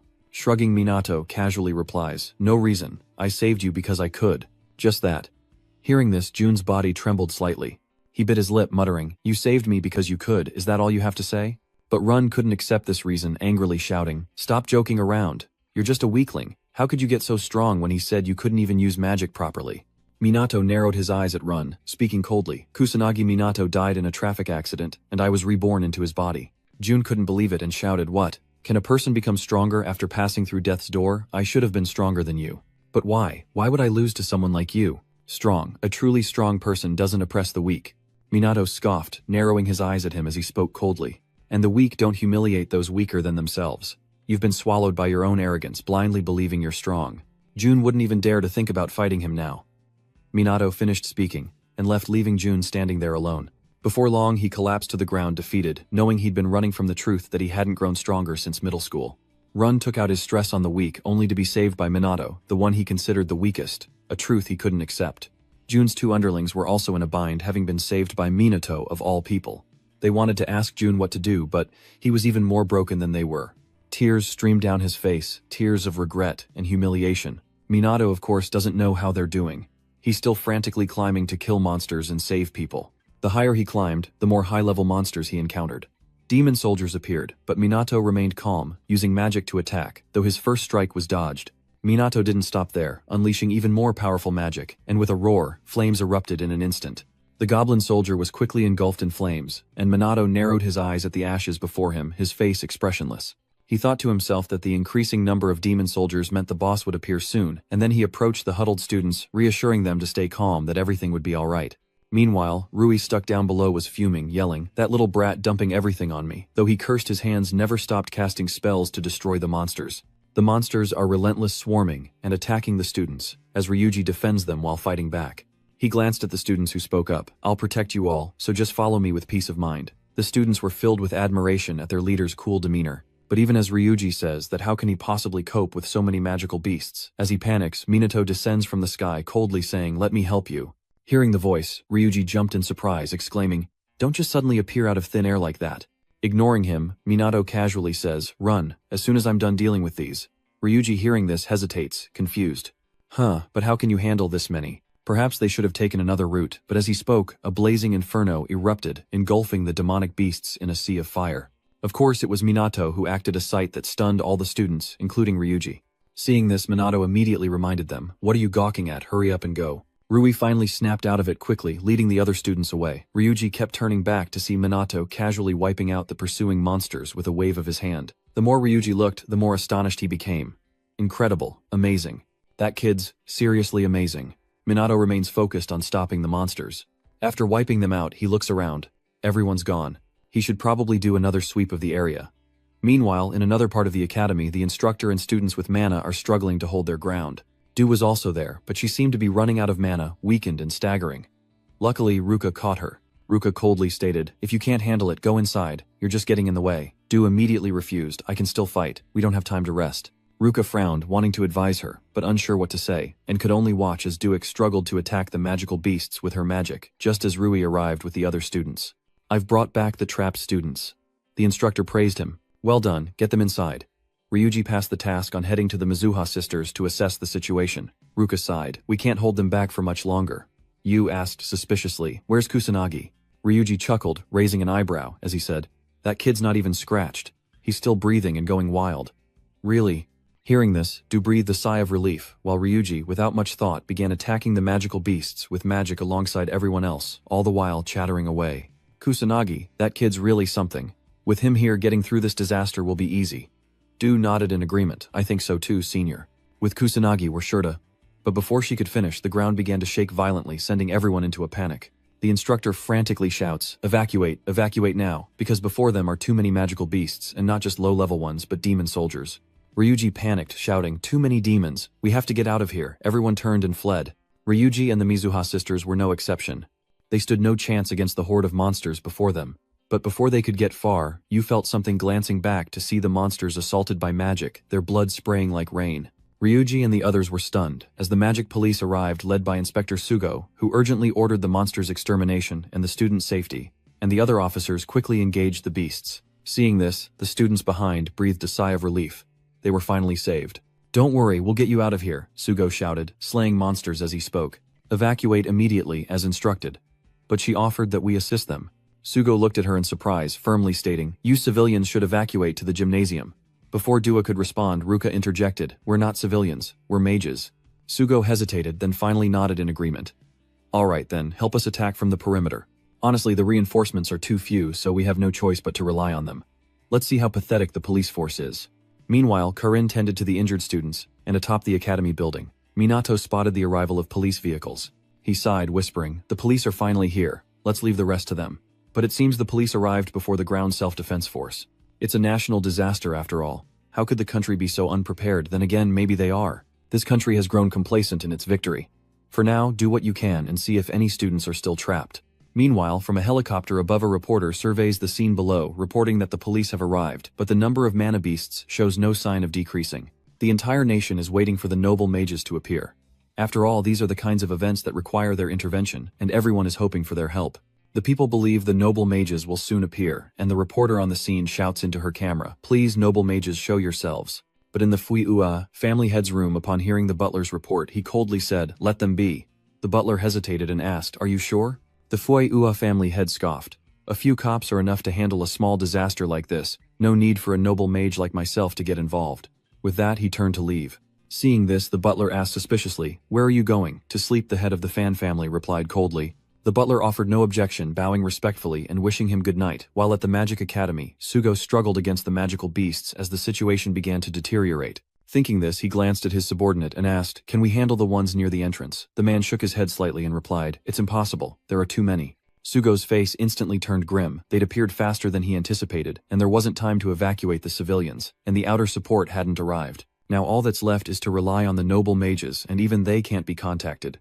The more Sugo thought about it, the more frustrated he became, and he couldn't help but shout, "Where the hell are those layabouts when you need them? When they're needed most, they're nowhere to be found, leaving us to rely on students still in the academy, a testament to the sorry state of Japan's military." Sugo frowned. He had read about this before. It's called a disaster for a reason. Did the people of Japan suffer like this in the past? And if the boss appears now, we're done for. Speak of the devil. The ground shakes again, terrifying everyone. Sugo bit his lip. "No way is that, Demon General." The boss Yu's expression turned grim. "That monster rarely appears in this area, and only noble mages are strong enough to defeat it. Dua knows that it takes at least 5th level magic to defeat it, but no one here is capable of such a high level." As everyone panics, a brilliant flame strikes. Without hesitation, Ruka stepped in front of Dua, collapsing before her, leaving Dua utterly bewildered and filled with worry. Ruka lies on the ground, her body trembling uncontrollably, as she looks up, calling out to Dua. But Dua remained frozen, unable to move, as everyone else fled in terror. She held Ruka tightly, her eyes filled with worry. Sugo and the magic police are trying to fight back, but they're no match for the demon beast, and a weakened Ryuji can do nothing more. But before them, a figure emerged from the blazing flames, and everyone's face turned grim at the sight of it. They seemed to accept their fate. They would die here. Rika desperately clung to Ruka, crying out, "Kusanagi, please save us." The flames surged, hurtling toward them all. Dai cries out in despair, "Minato, the heat is getting closer, the monster is closing in," but suddenly it stops. Something blocked its path, a massive surge of magical power descended from the sky. And in that moment, a figure appeared before you. The one who came was Minato, who said seriously, "Sorry for the wait, I'm late." Dai notices him, instantly relieved, but Ruka's condition is dire, and tears stream down her face. "Kusanagi, she..." Minato examined her, finally speaking. "She's all right. She's just unconscious." With that, he placed his hand on her, and began to heal her, as Rui anxiously waited in silence. Minato continued to heal Ruka, and after a long while he stood up, gritting his teeth. Seeing this, Du called out to him in surprise. Minato glanced at her and calmly said, "I'll take care of this worm." Du was stunned for a moment, but quickly nodded in agreement. "Okay."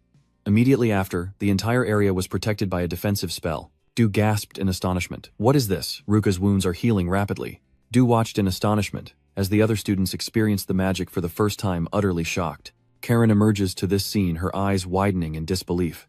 Is this 3rd level divine healing? Even she couldn't use it, so who could? Immediately after, she rushed to Sugo, anxiously asking, "Senior, are you all right?" Sugo shook his head, slightly replying, "I'm fine, just a little strained." Karen rushed to support him, then scanned the surroundings, asking, "What's going on?" Sugo reluctantly shook his head. "I'm not sure either, but we have to protect the people until our last breath."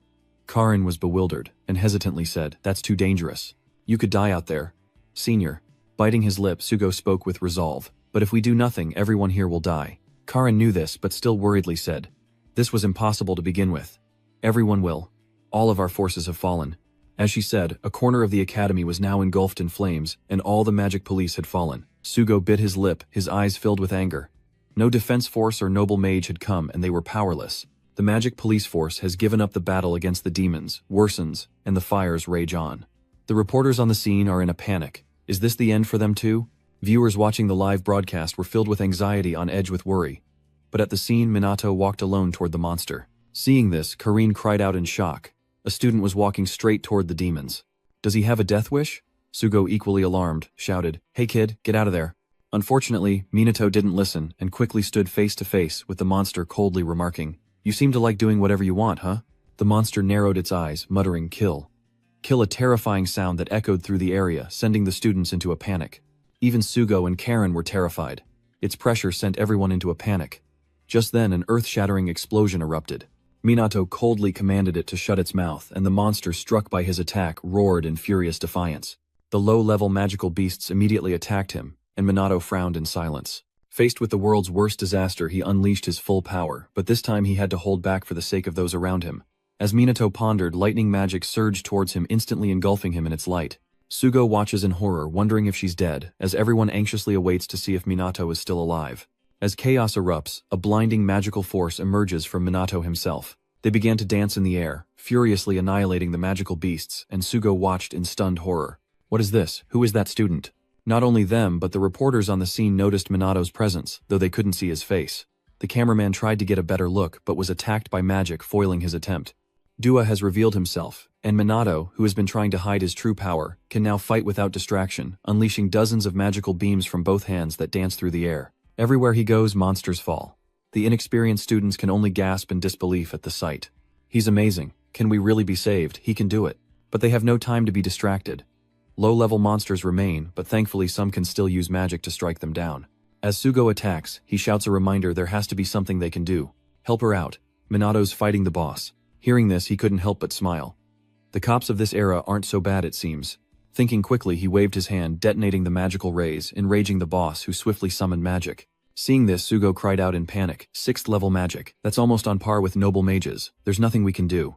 The boss unleashes 6-circle magic fire dragons roar, and the flames erupt once more, sending the students into shock. The reporters on the scene were equally despondent, as Sugo helplessly watched the flames rush toward them.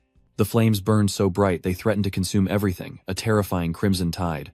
The students were losing hope, and even Karen could only pray for a miracle. While Sugo believed that even Minato couldn't defeat such a monster, there was no way out. Only Dua believed in Minato, certain he could prevail. Minato would surely survive, and save everyone, as he secretly observed the demon boss before him. It may be big, but the bigger they are, the slower they are. And this demon general is desperately trying to use 6th-level magic. So if he holds back his power, he can't do anything to it, huh? He really doesn't want to do this. But there's no other way. With that thought, Minato immediately reached out, summoning 2 types of magic at once. In an instant, he unleashed his magical power, leaving Yuga stunned by the immense force dancing before him. Her eyes widened in shock, but more than that, she was overjoyed as a giant serpent made of water magic appeared before everyone's astonished eyes. Sugo stared in disbelief. Was this fusion magic? At the same time, the demon general's fire dragon lunged forward ferociously, and Minato's water serpent met it head-on. With a resounding crash, the 2 immense powers collided, entwining and clashing in a fierce battle of fire and water. Below the demon general frantically cast spells, muttering incomprehensible words. Annihilate humans, die. Immediately, the fire dragon grew again, charging forth with fierce momentum. Minato scoffed at the sight. His giant water serpent charged towards the fire dragon, instantly destroying it.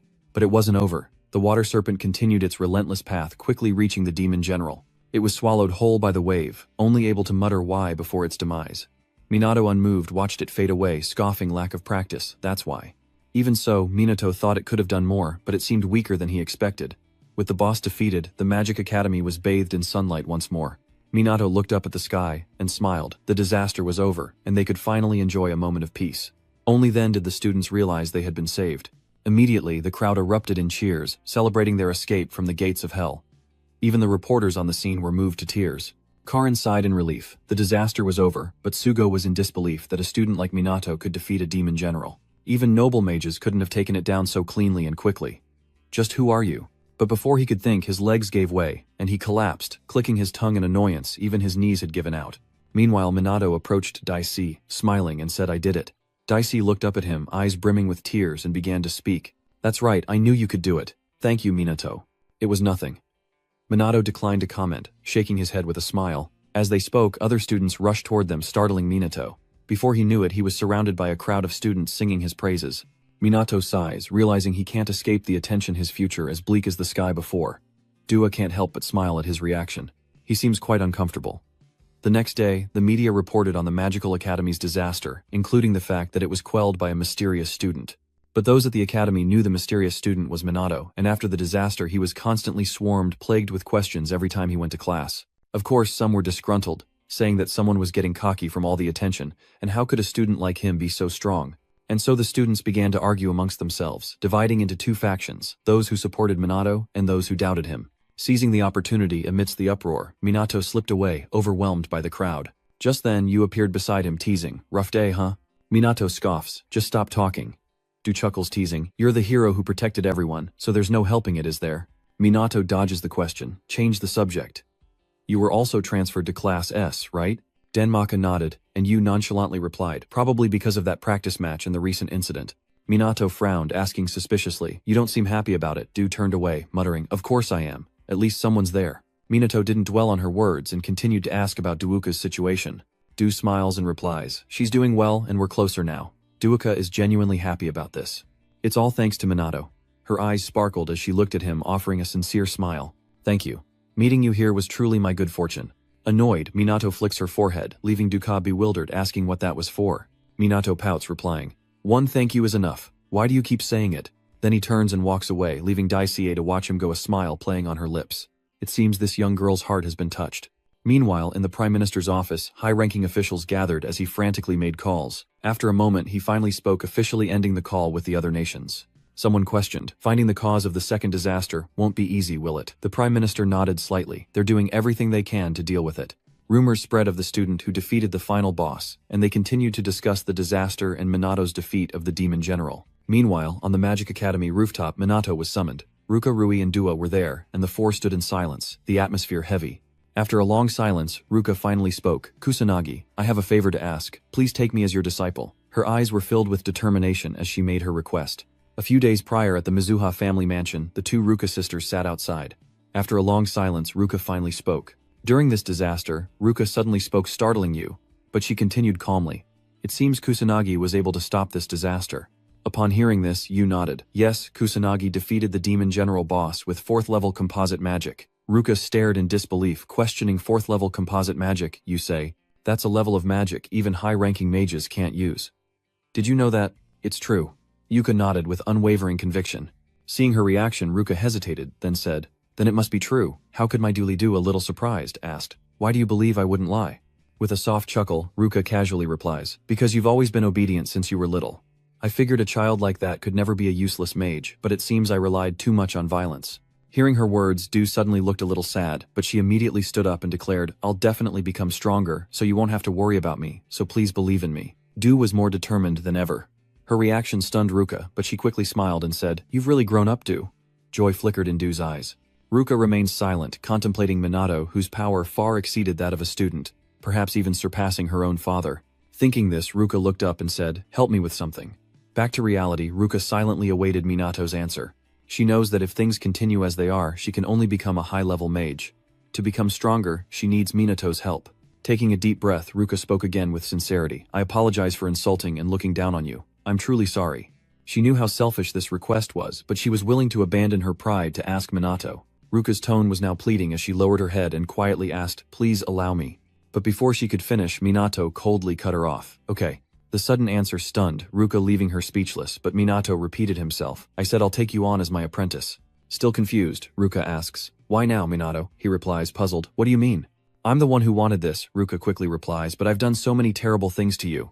With a shrug, Minato casually replies, "You apologized, so I forgive you. Besides, you wanted me to accept your apology, right? That's all." Ruka was stunned. Was his answer really that casual? Just then, Rui quickly chimed in. "Then I'm the same," Minato replied, non-committally pouting. "Alright, teaching one or two more is fine." Seeing Ruka's confusion, Rui explained, "That's just the kind of guy he is." Ruka narrowed her eyes at Minato inwardly, marveling at what a strange kid he was. Moments later, Minato and Juika found themselves summoned to the Magic Academy's classroom for reasons unknown. Before them stood Inspector Sugo and Sergeant Karen, bowing deeply to Minato. "First, please allow us to thank you. Without you, both civilians and ourselves would have been annihilated." Minato couldn't help but feel helpless. "You've been thanking me since the interrogation. I think that's enough. What else is there?" Sugo nodded slightly. "The natural disaster investigation is over, but there are still some things we're very interested in." Minato asked in surprise. "Something that interests you?" Sugo didn't hide his intentions. "Kusanagi, is it true? You awakened your magical abilities after a traffic accident. Everyone around you says so, so there must be no mistake. But after investigating, I heard from someone that you were like a completely new person after the accident." Minato froze, a look of alarm in his eyes. Ignoring her outburst, Sugo continued, "Your personality changed and your power grew abnormally strong enough to destroy a demon general. Juika couldn't contain her dissatisfaction and questioned, "Wait, what are you implying?" Sugo, realizing his blunder, frowned and muttered, "Then let's rephrase." He asked if he knew the Black Magician. Minato and Juika were stunned. What did this have to do with the Black Wizard? Sugo slowly explained that he was a mage who had taken down all the stray magical beasts in the area, and aided other citizens under the cover of night. Hasn't this video been circulating all over the internet? With that, he showed them the video, and Karin seemed to understand something, but Yu didn't. She frowned and asked, "What does this have to do with Kusanagi?" Sugo casually explains that the two share similarities in build and age. He says the infamous Dark Mage is a well-known magician, but the magic doesn't match up. Not to mention the timing of the attacks coincides with Minato's release from the hospital. Hearing Sugo's words, the instructor's face went from green to white, as if he was very worried, while Karin remained silent as Sugo continued to ramble on. Using magic in the city without a permit is illegal, and because this incident has attracted too much attention, the police have to intervene. Hearing the severe consequences, Du glances worriedly at Minato, while Sugo stares intently, coldly, stating, "If you confess, we promise to do everything we can to lessen your sentence, so please answer truthfully. Are you a dark mage?" "No, I'm not," Minato confidently denied, shaking his head. Hearing this, Sugo smiled, saying cheerfully, "I see, so you're not him. That's good to hear." Soon after, Sugo and Karin got up to say their goodbyes. "Well, thank you for your time, everyone. We'll be going now." The two quickly left, and Sugo recalled Minato's reaction. He didn't even seem anxious. If he really is the dark mage, he's got some nerve. Meanwhile, Karin is now certain that Minato is the mage. His very presence and voice are dead giveaways. Could his actions that night really have just been to save people? She couldn't tell Sugo Minato's true identity. Even though this might be seen as a failure for a police officer, he's a good person who saved her. So the two officers are simultaneously in opposing states. Sugo was determined to uncover Minato's hidden identity, while Karin wanted to protect it. Meanwhile, after the meeting, Minato and Juika went to class to introduce themselves. Standing at the podium, the teacher announced that Kusanagi and Mizuha would be joining the class. Please make them feel welcome. Minato, having defeated a demon general, received a warm welcome, and was immediately swarmed with questions. Of course, Yu's family background meant she faced the same situation, making it difficult for her to cope, and seeing the students crowding around them, the teacher couldn't help but speak up in exasperation. "Everyone, please settle down. Class is about to begin." Minato was beyond annoyed. He'd been interrogated from class time to break time. This is exactly why he didn't want to stand out. Minato tried to escape during break, but someone called out to him. Turning back in suspicion, he saw the pink-haired girl he'd saved from the monster the other day. She looked at him tentatively and shyly, asked Kusanagi, "Could you come with me for a moment?" Moments later on the academy rooftop, Minato was truly exasperated. "So it's this place again. Is it trendy now to call people up to the school rooftop whenever you want to talk to them?" Surprisingly, Dua was also there. She just wanted a place to practice without being discovered, but she didn't expect Minato to be here. And he's with some strange girl. What are they doing here? The pink-haired girl stood before Minato, hesitantly asking, "Do you remember me?" Minato shook his head apologetically. "Sorry, I don't know." The pink-haired girl wasn't surprised and said softly, "I'm the one you saved during the recent disaster." It was then that Minato remembered, nodding as he said, "Ah, right, I remember that." The girl's cheeks flushed red as she lowered her head and spoke hesitantly. "During practice, I was attacked by monsters and saved by someone using magic." "That magic was yours, wasn't it?" Kusanagi. Minato recalls that practical exercise when he was simply lending a hand. But the girl was grateful, saying, "Thank you for saving my life twice." Minato shook his head, replying, "Don't mention it. I only did what I could." Despite his words, the girl shyly replied, "You're so dense, Kusanagi." Meanwhile, Yu strains to eavesdrop but can't make out a word. Until the pink-haired girl suddenly shouts, "Kusanagi, I like you. Please go out with me." Du was stunned. Was that a confession? Even Minato, the object of her affection, was taken aback. Seeing his silence, the pink-haired girl continued undeterred. "I'm not particularly outstanding, but I'll work hard to improve myself, so please let me be your girlfriend, Kusanagi." Minato stood there speechless, until just when the girl thought he wouldn't answer, he finally spoke. "Thank you for liking me." The pink-haired girl was happy, but her joy was short-lived as Minato apologetically said, "But I'm sorry, I really don't have time to think about dating right now. There's something I absolutely have to do." Hearing this, the pink-haired girl lowered her head and muttered softly, "I understand." But she quickly looked up, her radiant smile returning. "Thank you for being honest with me. I think I can finally let go of these feelings now." And with that, she turned and left the rooftop. Duga tried to hide behind the wall, but Minato found him anyway, scoffing, "How long are you going to hide there?" Startled, Duka took a deep breath before sheepishly revealing herself. "I thought I was concealing my mana pretty well." Minato scoffs, "Your control is truly awful. Mana's leaking everywhere. This is the second time now. Do you enjoy eavesdropping?" Hearing this, Duka retorted, "I just happened to overhear. It's not like I was trying to." "Hey, why did you turn him down? He's kind of cute, isn't he?" Minato pouted, "I'm not even thinking about that right now." Then he turned and left, leaving her standing there stunned. Minato meant the age gap between them was too big, even if they were in the same year physically. Du watched him go, muttering hesitantly, "I see, so you won't date anyone, right?" But then it suddenly hit her. Why did Minato's words bring her such comfort? Du wondered as she followed him downstairs so he wouldn't date anyone. Lost in thought, Minato suddenly turns, catching Du off guard. He says coolly, "Practice controlling your mana more often. You're still so clueless." Du finally snapped out of it, pouting, "I know you keep saying that." She would train hard to become stronger, until Minato acknowledged her. That night, Minato went out to patrol as usual. The number of monsters showed no signs of decreasing. Even though the disaster has passed, is this a sign of another wave about to crash down? Just then, a loud scream suddenly echoed in the night. A girl's scream for help pierced the night, a mage hot on her heels, sneering, "No one's coming to save you now." But little did he know, someone was there. Minato stood before the girl, startling the mage. Before he could react, Minato punched him in the gut, sending him flying. Minato narrowed his eyes, scoffing inwardly. "An amateur mage with a penchant for depravity, huh? Your close-quarters combat is atrocious. You've clearly never faced another magic user." The rescued girl looked at him gratefully, but quickly recognized him, crying out in shock. "Is that really you, Black Magician?" But before she could finish, Minato vanished, ignoring her cries of protest, using his magic to teleport away. Dark Wizard students and even Sugo are talking about it. "Looks like they're talking about you, but how did you suddenly become so famous?" The next morning, Minato and the three Dus gathered on the academy building's rooftop. "You furrow your brow, asking Sugo mentioned him before, right? Some amateur mage who likes to act mysterious at night. People are talking about him a lot, so I was just curious," Ryuji replied mid-bite. "So it's because he's a trending topic online?" Minato asked in surprise. "What's the net?" This revelation stunned the three minstrels, sparking hushed whispers among them. Finally, Kei spoke up, explaining, "The network is an information system that spans the entire world. We can find anything on it. So, information spreads as fast as light." After hearing the explanation, Minato finally understood. Ryuji takes out his phone to explain, adding that he can access it on his phone too. "You must have one, right? Try opening Google or something."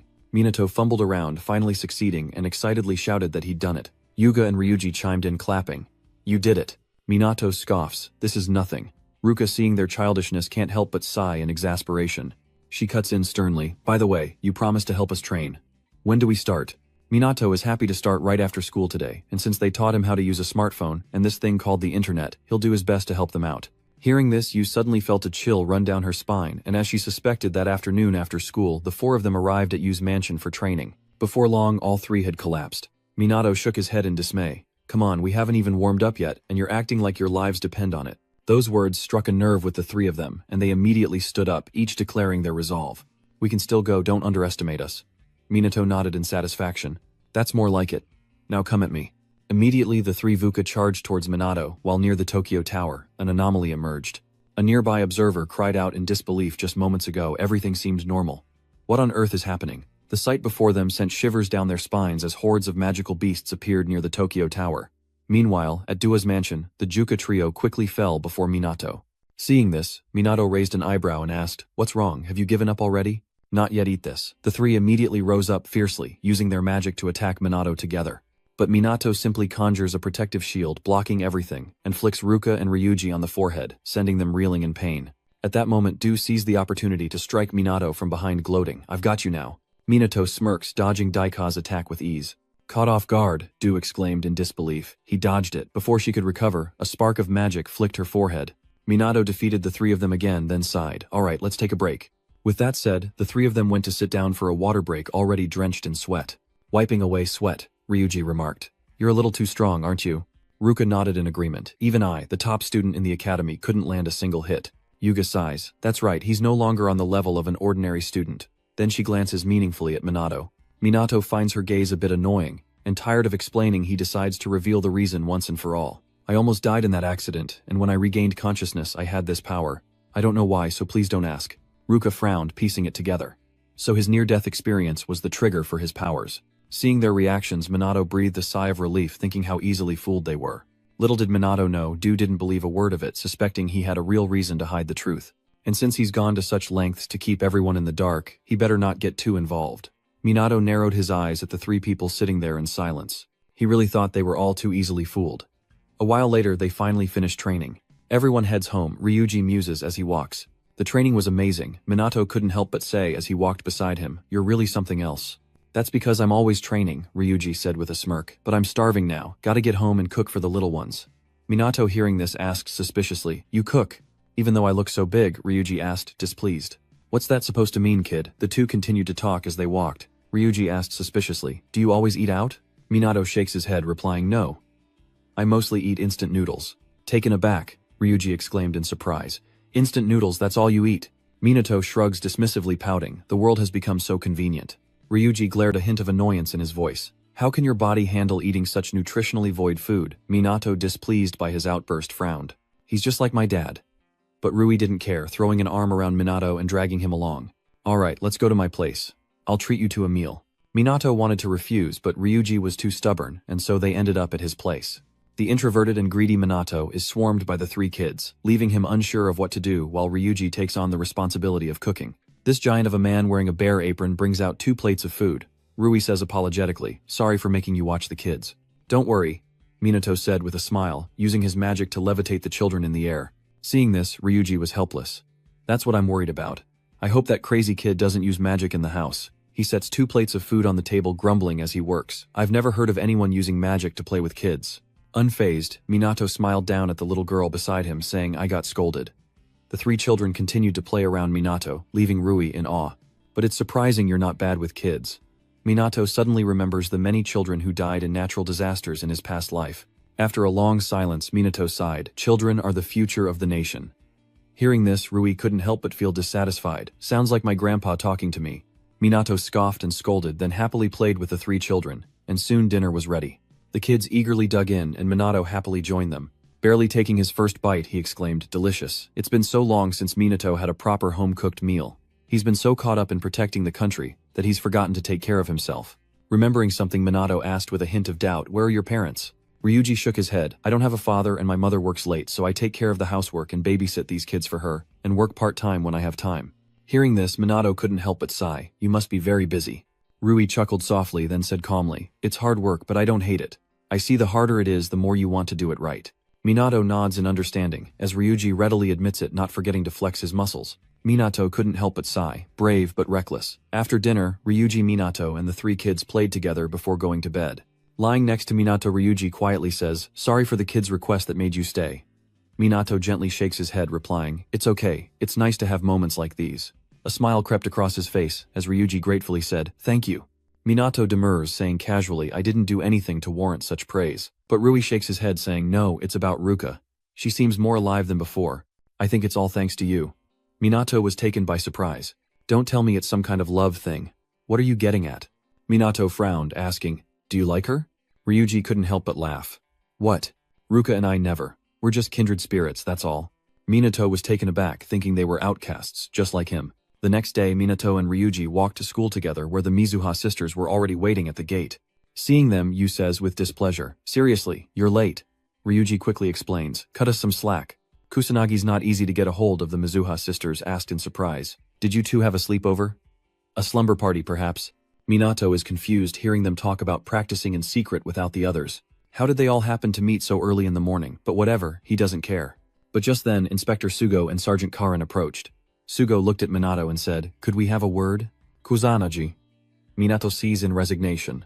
Again, a woman, Karin said apologetically, sorry to keep bothering you. We're really in a bind this time. She explained that demonic beasts had suddenly appeared and were now surrounding the Tokyo Tower. This could be related to the disaster, so we'd like your cooperation. But I'm just a student. Sugo shook his head slightly, speaking seriously. You single-handedly stopped a wave of natural disaster. You ceased to be just a student then. Frankly, this is beyond our capabilities. Minato narrowed his eyes, questioning whether a police officer should admit that. Sugo's face was extremely sincere, his tone almost pleading they were truly at their wits' end. Kusanagi, please cooperate with us. Minato hesitated for a moment, then nodded in agreement. If you're sure, I'll lend you my strength. Sugo was astonished. Minato is truly helpless. Despite not wanting to stand out any more than he already does, the situation doesn't allow it. Sugo, of course, is unaware of Minato's thoughts. Hearing his agreement, he was immediately overjoyed, adding that he would of course receive a worthy reward. Don't worry, we'll proactively contact the academy to help you. Ruka and the others overheard and also wanted to help. The 3 of them chimed in, we want to help too, we can provide support from the rear, we want to participate. Sugo sighed, thank you for the offer, but in the current situation there's nothing you can do. Ruka retorted, but Sugo coldly interrupted, you're always at the top of your class, but this is a fight for survival. He narrowed his eyes, asking seriously, does anyone here believe they can match Kusanagi? His words silenced them, and Sugo, seeing their reaction, sighed, you should all return to the academy now. Go on. Kusan said this as he led the way to the car ready to leave, but Minato suddenly called out, startling the three. A smile crept across Minato's face as he raised an eyebrow. Try to keep up with me. Ruka and the others were stunned but quickly responded in unison with a resounding, of course. He then turned and re-entered the academy. Later at police headquarters in the classroom of the Disaster Countermeasures Leadership, the leader sat in the center and spoke seriously. Hundreds of magical beasts have appeared near Tokyo Tower. We need a solution before they become a threat to the public. He's also requested the help of a student who played a key role in the Magical Academy disaster a few days ago. Then he called Minato to stand, and upon hearing his name, Minato immediately rose. Seeing Minato's uniform, the officers below began to whisper with disdain. Karin, feeling awkward for Minato, couldn't bear to listen. Just then, Sugo leaned into the mic, cleared his throat, and declared, Kusanagi Minato is the student who single-handedly stopped the calamity at the Magic Academy. I witnessed it up close. None of you here can compare to him. He praised Minato to the heavens, believing cooperation with him was essential, urging them to treat him as a partner, not just a student, but his words did little to quell the resentment of the useless officers below, who still saw Minato as just a kid. Seeing their continued unrest, the leader reiterates that their mission remains unchanged, to eliminate the magical beasts, regardless of outside help. With that order, everyone quickly returned to their units. As they left, some continued to point and insult Minato, and Sugo, waiting for them to clear out, approached Minato with an apologetic tone. I'm sorry about what happened, Kusanagi. Minato simply shook his head. It's all right. They're probably just uncomfortable working with a student. Seeing his calm reaction, Sugo couldn't help but be impressed. You've really grown up. What am I even doing compared to you, Sanana? Karin flinches, trembling. I was too scared to say anything. Seeing their concern, Minato smiles reassuringly. Please don't worry, he doesn't care anyway. Karin truly felt he was like an angel. Then they got into the car and headed to Tokyo Tower. Sitting in the back, Minato asked with concern, What is our fighting strength? Sugo slowly replied, 80 mages, mostly mid-level, with only a few high-level mages. Minato frowned, lost in thought. Mid-tier mages could use level 2 magic, and higher-ups could use level 3. As he pondered, Sugo hesitated. This sounds pretty pathetic, but since you can use 4th-tier composite magic, you're our trump card. Minato narrowed his eyes at him and continued to ask. What about the battle plan? Sugo replied softly. In this case, the entire battle is simply about overwhelming the magical beasts with magic. It's not really a battle plan. If it were just demon soldiers and monsters, it wouldn't be so bad, but the higher-ranking creatures like the demon generals are much more intelligent. So Minato believes they need a contingency plan, because a free-for-all brawl isn't much of a strategy. And with that thought, he spoke up again. From what I can see, we don't have any support equipment, do we? Sugo reluctantly says. We usually go on missions in comfortable clothes that are easy to move in. Minato frowned upon hearing this. But there used to be devices that resisted magical beasts, right? That's right, Sugo nodded, but we rarely use them now since there are so few left. Minato grew more silent. How could that be? There used to be plenty. I know magic and mages aren't what they used to be, but what the hell has happened in the last 50 years? Sugo saw Minato's silence in the rearview mirror, as if he too was lost in thought.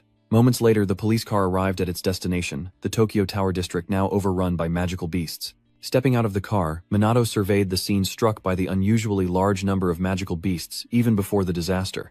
What exactly was going on?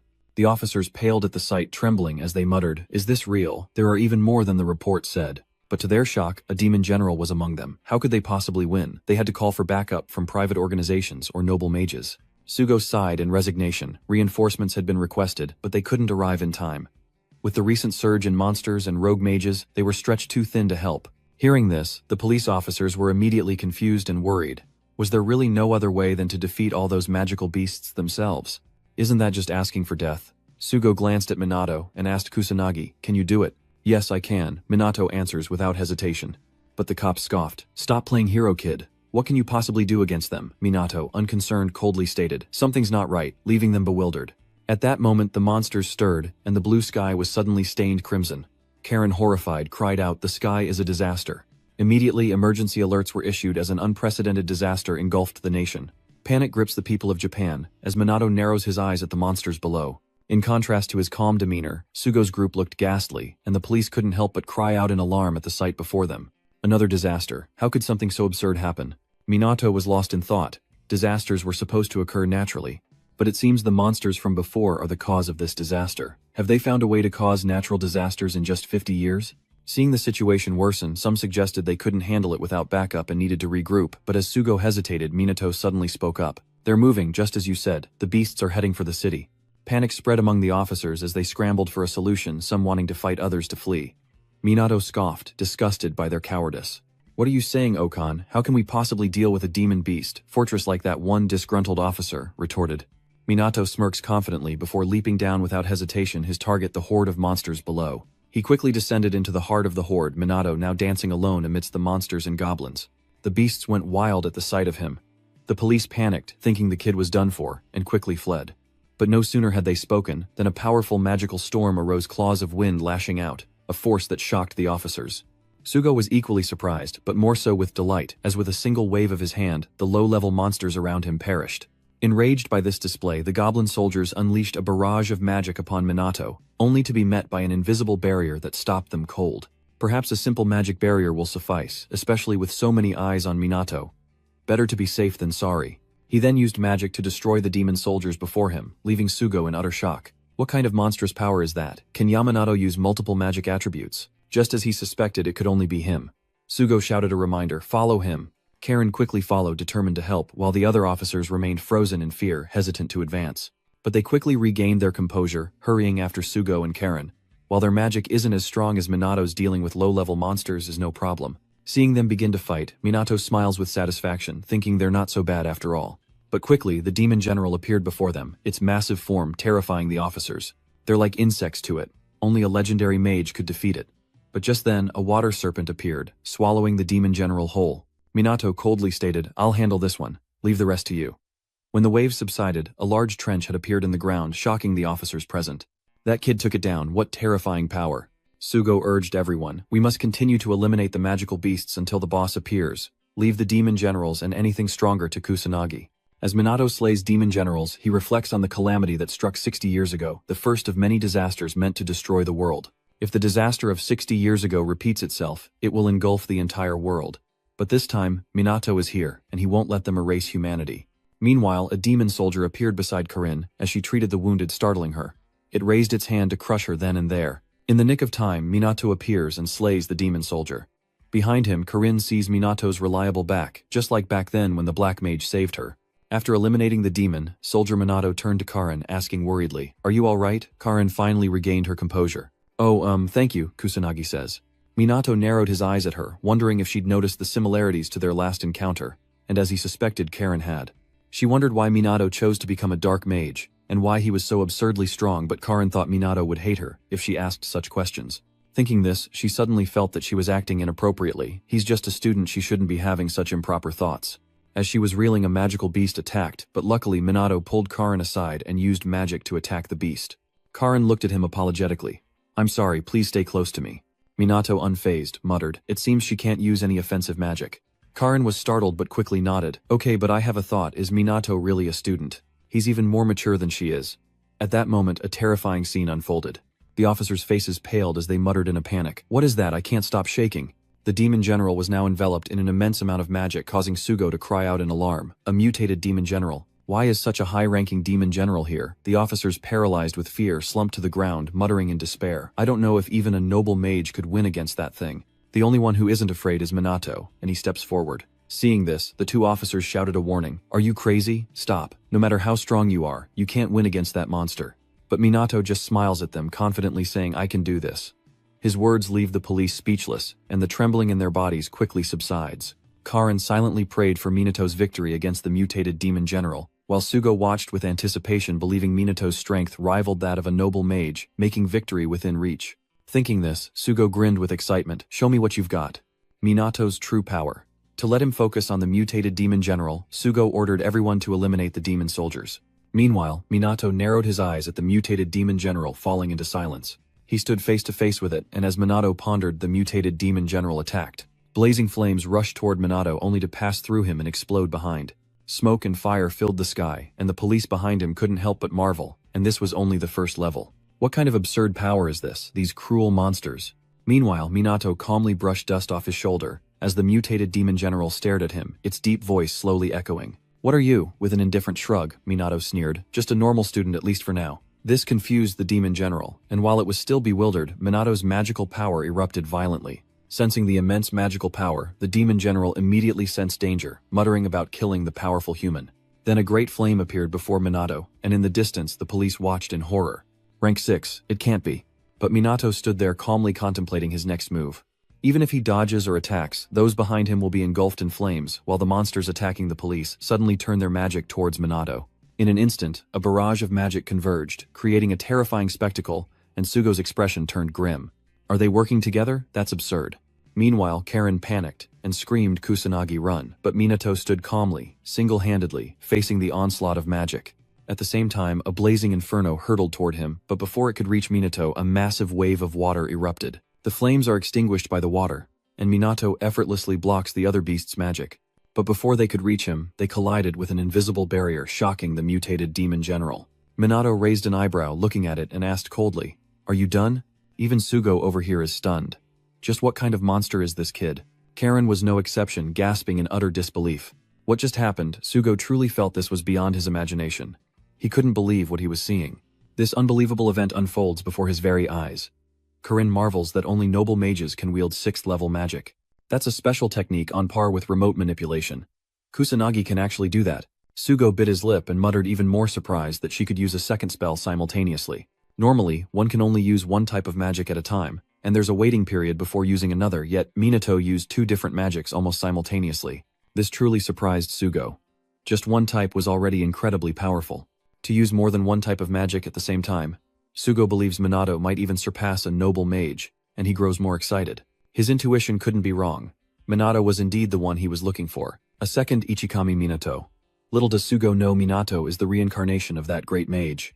Just then, the demon general charged furiously at Minato, who calmly said, "This place is getting boring. Let's go somewhere more fun." This leaves the demon general confused, and before it can recover, an unseen force sends it flying into the air.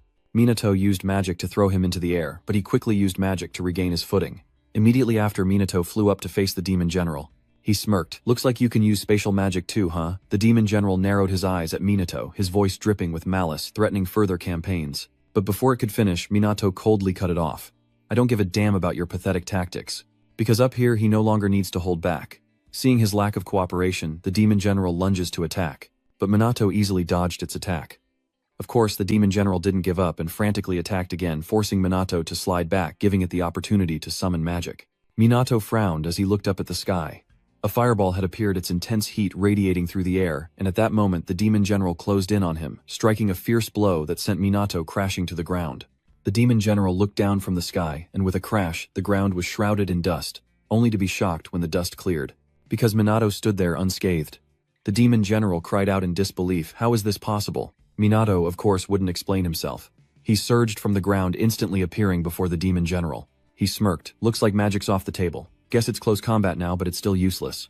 With that, Minato's eyes steeled, and he charged toward the demon general without hesitation. Minato scoffed, "You can't defeat me." In an instant, his powerful fist landed, sending the demon general flying. It couldn't believe it, muttering that a human fist couldn't possibly work, then using magic to stand its ground. Now at its breaking point, it roared, "What the hell are you?" Minato doesn't answer, instead smirking, "You think I can only use magic? Then I'll show you my exclusive technique." With that, Minato grinned, and a swirl of multicolored magic erupted around him, instantly exploding into the sky with a power that threatened to consume everything. Seeing this, the demon general immediately panicked. What terrifying magic is this? Even Sugo and Karin were caught off guard. What was happening? Is something happening in the air around this kid? Minato, unconcerned with their reactions, continues to unleash his magic. He closed his eyes, gathering all the magic in the air, and when he felt he had enough, Minato slowly opened them. Confidence now etched on his face, his aura transformed. The demon general grew increasingly fearful, yet stubbornly roared, "Even if you're cloaked in magic, a human's attacks are nothing to us." Then let's just see, Minato sneers, instantly appearing before the demon general. In a flash, the demon general panicked, but it was too late. Minato's fist came crashing down. Not only that, he unleashed a flurry of blows upon the demon general, his relentless momentum pushing the demon general into a disadvantageous position. This unbelievable scene left Sugo in disbelief as he muttered, "He's overpowering a demon general in a one-on-one fight. How can this be? How can a human's punch damage a demon? And not only that, Minato can even wound it with magic. This is beyond comprehension." In an instant, the demon general was covered in wounds, and it angrily asked, "Why? How could a human's attack be effective?" Minato coldly states that normal punches or weapons mean nothing to them. But it's different when a large amount of magic power is focused. Attacking it while your body is covered in magic power is an attack that combines both magic and martial arts. Minato says it can be called combined magic for simplicity, and the demon general grows even angrier. It roared, "A puny human dares to surpass me. Impossible." The demon general furiously attacked Minato, but he easily dodged and countered with a punch to the gut. With a single punch, he pierced the demon general's stomach, sending him crashing to the ground like a broken kite, his body landing in the center of the demonic beasts. With its defeat, the sky regained its blue hue, and the crowd erupted in cheers. The calamity is over. That kid did it. Seeing everyone rejoice, Sugo quickly reminded them not to let their guard down and to clear out the remaining monsters.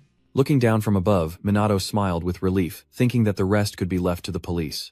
He then quickly withdrew the magic power around his body. Before long it vanished completely, and Minato returned to normal. Thinking of something he couldn't help but chuckle. It's been a while since I've used composite magic. It's been too long. Soon after, Minato landed only to be slightly startled by the scene before him. The police have dealt with the monsters and are now standing in neat rows. Seeing him return, Sugo immediately says loudly, "We sincerely appreciate your hard work. On behalf of the police department, thank you for your cooperation in the recent boss raid." Nien salutes Kusanagi Minato. As he finished speaking, the entire police force saluted Minato with the utmost solemnity, and from that day on, disasters began to strike all over the world. Thanks to the timely response of the police force and noble mages, the disaster has officially been halted, but rising tensions have led to a barrage of criticism aimed at the government and the police. Expectations and disappointments continued to plague the mages, and as public tension mounted, some began to say, "If only we had a dark mage could protect us." And so a wave of support for black magicians began online. But regardless of the internet, Minato was in trouble. Someone leaked that Minato participated in the battle to stop the disaster, and his classmates swarmed him with questions once again. Minato was truly annoyed. Dealing with them was more tiring than killing a demon general. Duka sitting next to him couldn't help but worry as he constantly sighed. Just then the teacher walked in, and standing at the podium said sternly, "Today we'll be discussing the recent disaster." The students grew serious as the teacher spoke of protecting the country, but she continued, "So don't rule out being summoned one day. So please be ready at any time, even though there's already one experienced student in the class." With that, her eyes glanced at Minato sitting below, but just then Karen suddenly burst through the door. The teacher rushes over, confused. "Wait, what's going on here?" Karen urgently replies. "We're police officers dispatched from Kusanagi Police HQ. We regret to ask, but we need to borrow your strength once more." Minato sighed, realizing they truly didn't care about maintaining their image as police officers. Where's the honor of the police gone? And what's with the looks from everyone else? Stop looking at me like I'm some kind of deity. I really don't like it. But with no other choice, Minato agrees, rising from his seat and approaching Karen. "Please explain the situation quickly. Aside from natural disasters, magical beasts are appearing everywhere, and illegal mages and underground organizations are more active than ever. We're critically short-handed, which is why they're bothering Minato again."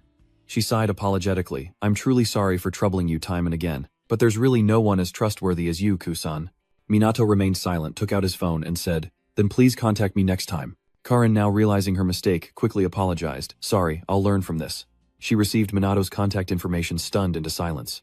Minato looked at her and said seriously, "So what do you want me to do?" Karen snapped back to reality and quickly said, "We want you to help clean up the rampaging monsters in Harajuku." Minato nods. "All right, I understand." Seeing him about to leave, Karen suggests, "Let's take a car there." Before she could finish, Minato sped past her using magic to get ahead. He coldly said, "We'll be too late. I'll go on ahead." The police behind him were shocked as Minato vanished. This is too fast. Moments later, Harajuku was reduced to ruins. Skyscrapers have crumbled into ruins, trapping 2 children inside. The younger child clung to his brother, trembling and whispering, "Brother." The older boy, though terrified, held his sibling tight and firmly replied, "It's okay, your brother will protect you." Just then, a demonic beast lunged towards them. Though terrified, the older child grabbed his sibling's hand and ran, but in their panic, the younger one tripped and fell. The beast's sharp teeth drew ever closer, and the children were nearly out of hope. Just then, a surge of magic erupts from afar, obliterating the beast. It's Minato. Arriving on the scene, he didn't hesitate to lend a hand, and the children were stunned as he effortlessly defeated the monster. Minato slowly approached the children, smiling approvingly. "You were strong, that was wonderful." But then he noticed a doll on the ground. He picked it up, asking, "Does this belong to you?" The younger child immediately responded, "Yes." Minato saw the admiration in the child's eyes and couldn't help but smile. Finally, Minato slowly says, "I'll protect you both," before rushing back into the battlefield. The children bow their heads in thanks, but he vanishes in an instant. "I wonder if he heard me." The little sister clutches her doll, her face filled with adoration. Meanwhile, Minato ventured deeper into the city, where the battle proved even more chaotic than at the academy. Since people are still fleeing, he can't use magic bullets. Minato can distinguish between the magic of beasts and humans, but he can't detect those without magic. The only way to save everyone is to patrol the area, and as Minato contemplates this, the magic police arrive. The leader shouted, reminding his teammates to focus on eliminating the magical beasts and leave the rescue of civilians to the firefighters and the army. Just then, a police officer noticed Minato. He looked up waving and shouting, "Hey Kusanagi." Minato squinted down below. Isn't that the same officer who appeared during the Tokyo Tower disaster? Recognizing a familiar face, Minato immediately jumped down. The officer rushed over saying, "So you've come to help Viet, that's a huge relief." Minato, wasting no time, cut to the chase. "What's the situation?" The officer replied, "We haven't rescued half the civilians yet. The situation is so dire they can't reach the east side." "Then I'll go check that side of the city," Minato declared. With that, he took off running, and the officer quickly warned, "There have also been reports of rogue mages in that area, so be careful." But he knew worrying about him was pointless. With that thought, the officer looked at his comrades behind him. Those who weren't present during the Tokyo Tower disaster are bewildered as they witness Minato's power against the monsters for the first time. Who is this young man? He wiped out those monsters in the blink of an eye. The officer chuckled softly, then said coolly, "Perhaps he's just appeared to us in this chaotic moment." Meanwhile, on the east side of the city, Minato uses 6th level magic to eliminate hordes of monsters, but something troubles him. A demon tribe captain appearing outside of a great disaster period is simply impossible. Even a few years prior, the monsters were growing in number, and power becoming more than even Minato could handle. If they don't start preparing now, things could spiral out of control. But rescuing people is the priority. Minato reached out to 2 people, trapped in the rubble, pulling them free, handing them to the firefighters and rushing off again. He had several plans in mind, unsure of which to choose, but thanks to Minato's help, many trapped citizens were saved. As things calmed down, Karen finally arrived with her people, but Minato ignored them, continuing his rescue efforts. "Thanks to you, almost everyone in the city was saved." The grateful officer grasped Minato's hand, saying, "Thank you, you've been a great help." "Kusanagi, thanks to you we minimized casualties." Minato shook his head. "No, that was thanks to the police and firefighters. I only helped with a few simple tasks." The officer, taken aback by his reaction, bowed deeply and said, "I sincerely apologize for what happened before. I hope you can forgive our childishness." Seeing them like that, Minato sighed. "Don't worry about it too much. You're too mature, making those who came before you feel awkward, so all they can do is keep thanking you." Karin gratefully adds, "Thank you so much. I'm sorry we keep relying on you, Kusanagi, especially since you're just a student." Minato demurs, shaking his head. "It's fine, I agreed to help." He turns serious, adding, "What concerns me is not just their numbers but how strong they all are." Karin nods in agreement. "Indeed, we need a plan to deal with the horde of beasts and the impending disaster." Sugo is also taking action. But as they spoke, the 2 children from before suddenly approached them. Seeing the children, Minato smiled. "I'm glad you're both safe." Just then, the younger child asked, "Are you the great sage, mister?" Hearing this, the older child quickly explained, "Sorry, my little brother is a big fan of the great sage." Minato paid no mind, his eyes fixed on the doll in the child's hand. If he wasn't mistaken, that was him in his previous life. Minato's lips curled slightly. He was clearly quite pleased. He then nodded, replying, "Yes, I am the great sage, you know." The child's eyes lit up, exclaiming excitedly. 50 years ago, as Ichikami Minato, he resented being turned into a doll, and questioned the person beside him, who cheerfully replied, "Not just dolls, but photo cards and keychains too." "No one would ever want such things," Minato sighed, but the other person stood firm, declaring, "The great sage is the pillar of everyone's heart. These are the kinds of things kids need." Minato still disagreed. When gentleness failed, the man boomed, "You're wrong. 50, even 100 years from now it will continue to save people, so please allow me, Ichikami." Breaking free from the past, Minato smiles faintly, realizing the words may be true, but simple dolls have no power to save anyone. Even a great sage like you is still needed in this era. Meanwhile, at a bar in the city, a group of people are reporting on the Black Magician. The man sitting in the main seat is Kuroi Akuto, the leader of the Black Rebellion, and after hearing his subordinate's report, he grits his teeth and says, "An illegal mage who doesn't belong to any guild. Does this mean there's some bastard who dares to oppose me?" Hearing his furious tone, the subordinates trembled with fear, cold sweat beading on their foreheads as they stammered a response. "Yes." With a cold huff, Akuto coldly ordered, "Find the true identity of this black wizard. I wouldn't mind if you used military force." Hearing this, the subordinates immediately fell silent. A man in glasses then steps forward, the manager of Kabukicho Kagasuji. He smirked and asked, "And if he refuses, can we kill him?" Akuto sneered, retorting, "Only after torturing him. I'm really looking forward to it." Suji, hearing this, became even more smug, a sinister smile spreading across his face. The next day, Minato's group trained as usual at the Mizuha mansion. During a break, Ruka suddenly asked, "By the way, Kusanagi, what's your current magic power level?" Du was also curious, guessing it was around 100000, maybe even as high as 500000. Minato, maybe. As they doubted, Minato casually answered that it was actually 9999000. This number left the 3 of them utterly speechless, unable to believe what they'd heard. Ruka scoffed, muttering that even Ichikami Minato only had around 1,000,000, a statement that made Minato frown. "Ichikami Minato's magic power is only 1,000,000, Yu immediately replied. "That's why they say 1,000,000 is the ultimate limit of magic power." Ruka asked in surprise. You really don't know, it's common knowledge. Minato doesn't answer, thinking his mana in his past life was only around 1 million. You have to search online first. Actions speak louder than words. Minato frantically searched online, but after a long while he couldn't find anything. He sighed in frustration. I've already forgotten how to use this brick, and it's already troublesome enough, so screw it. Just then, Minato's phone suddenly rang. It was Sugo. He quickly answered, asking suspiciously, "Hello, what's this about?" On the other end, Sugo replied urgently, "Sorry for calling so suddenly." "Are your friends there too?" Minato nodded. "Yes, they are." Sugo paused, then said, "Put me on speaker, please." But Minato, a tech-savvy gamer, didn't know how, so he asked you to do it for him. Soon Sugo's voice echoed from the phone, revealing the truth: they were preparing for a disaster and an unusually large number of magical beasts. "We've decided to form a unit to hunt these monsters called the Special Magician Unit, and he wants to nominate Minato as its leader." The three were stunned, unsure how to react. Du thought that if you call yourself a mage, you have to earn the title, so why would Minato refuse? But Minato refused without hesitation. Before Sugo could even ask, you burst out, "I don't agree." Why Minato didn't understand. Why is she getting upset? What does it have to do with her? Sugo spoke up from the other end of the line. "Can you let me explain first?" Minato frowned and muttered. "Then tell me what's going on." Sugo slowly explains that too many problems are happening at once, but there aren't enough people to solve them. Furthermore, they can't even handle the magical beasts on their own. A fact that makes Minato frown. Is it because the current level of the mages is too low, he wondered, then asked suspiciously. "What about the noble mages?" Sugo quickly responded. The heads of the Mizuha mage family, Homure and Kaihi, are still abroad at a meeting, leaving only the Fui UK family, but things are a bit complicated. Minato looked up at the Mizuha sisters, thinking, come to think of it, I haven't met their parents yet, have I? Dua pouted. "I've been away from home for quite a while." Minato nodded in understanding, saying nothing more. Sugo continued explaining that the unit would consist of over 12 police officers and members from the academy, including Mizuha, Kuraji, and Ryuji, 3 people he was nominating. He told them to leave troublesome tasks like permits and negotiations to him. All Minato needed to do was focus on training and leading the unit's mages. Of course, he'd be rewarded. Seeing Minato's silence, Sugo anxiously stood up, his tone pleading. "Please, I'm counting on you, Kusanagi. Please accept the position of captain." Hearing Sugo's increasing desperation, Minato sighed and finally agreed. "Then so be it." Sugo was instantly overjoyed. Really, the 3 of them eagerly agreed. They had no reason to refuse, and they didn't want Minato to shoulder everything alone. Minato remained concerned, but he could always retrain them. Meanwhile, public criticism began to mount against the Fuka mage family. In addition to neglecting their duties during the Magic Academy disaster, their handling of magical beasts has been slow. Just then there was a knock at the door and he immediately ordered, "Come in." The butler entered quietly, announcing that he'd received a document from the city police department.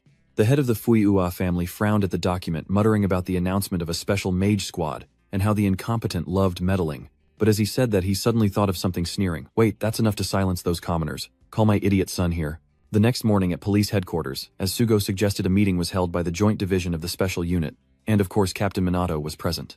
Vuka and his team were present as promised, along with Sugo and 3 other officers, fewer than expected.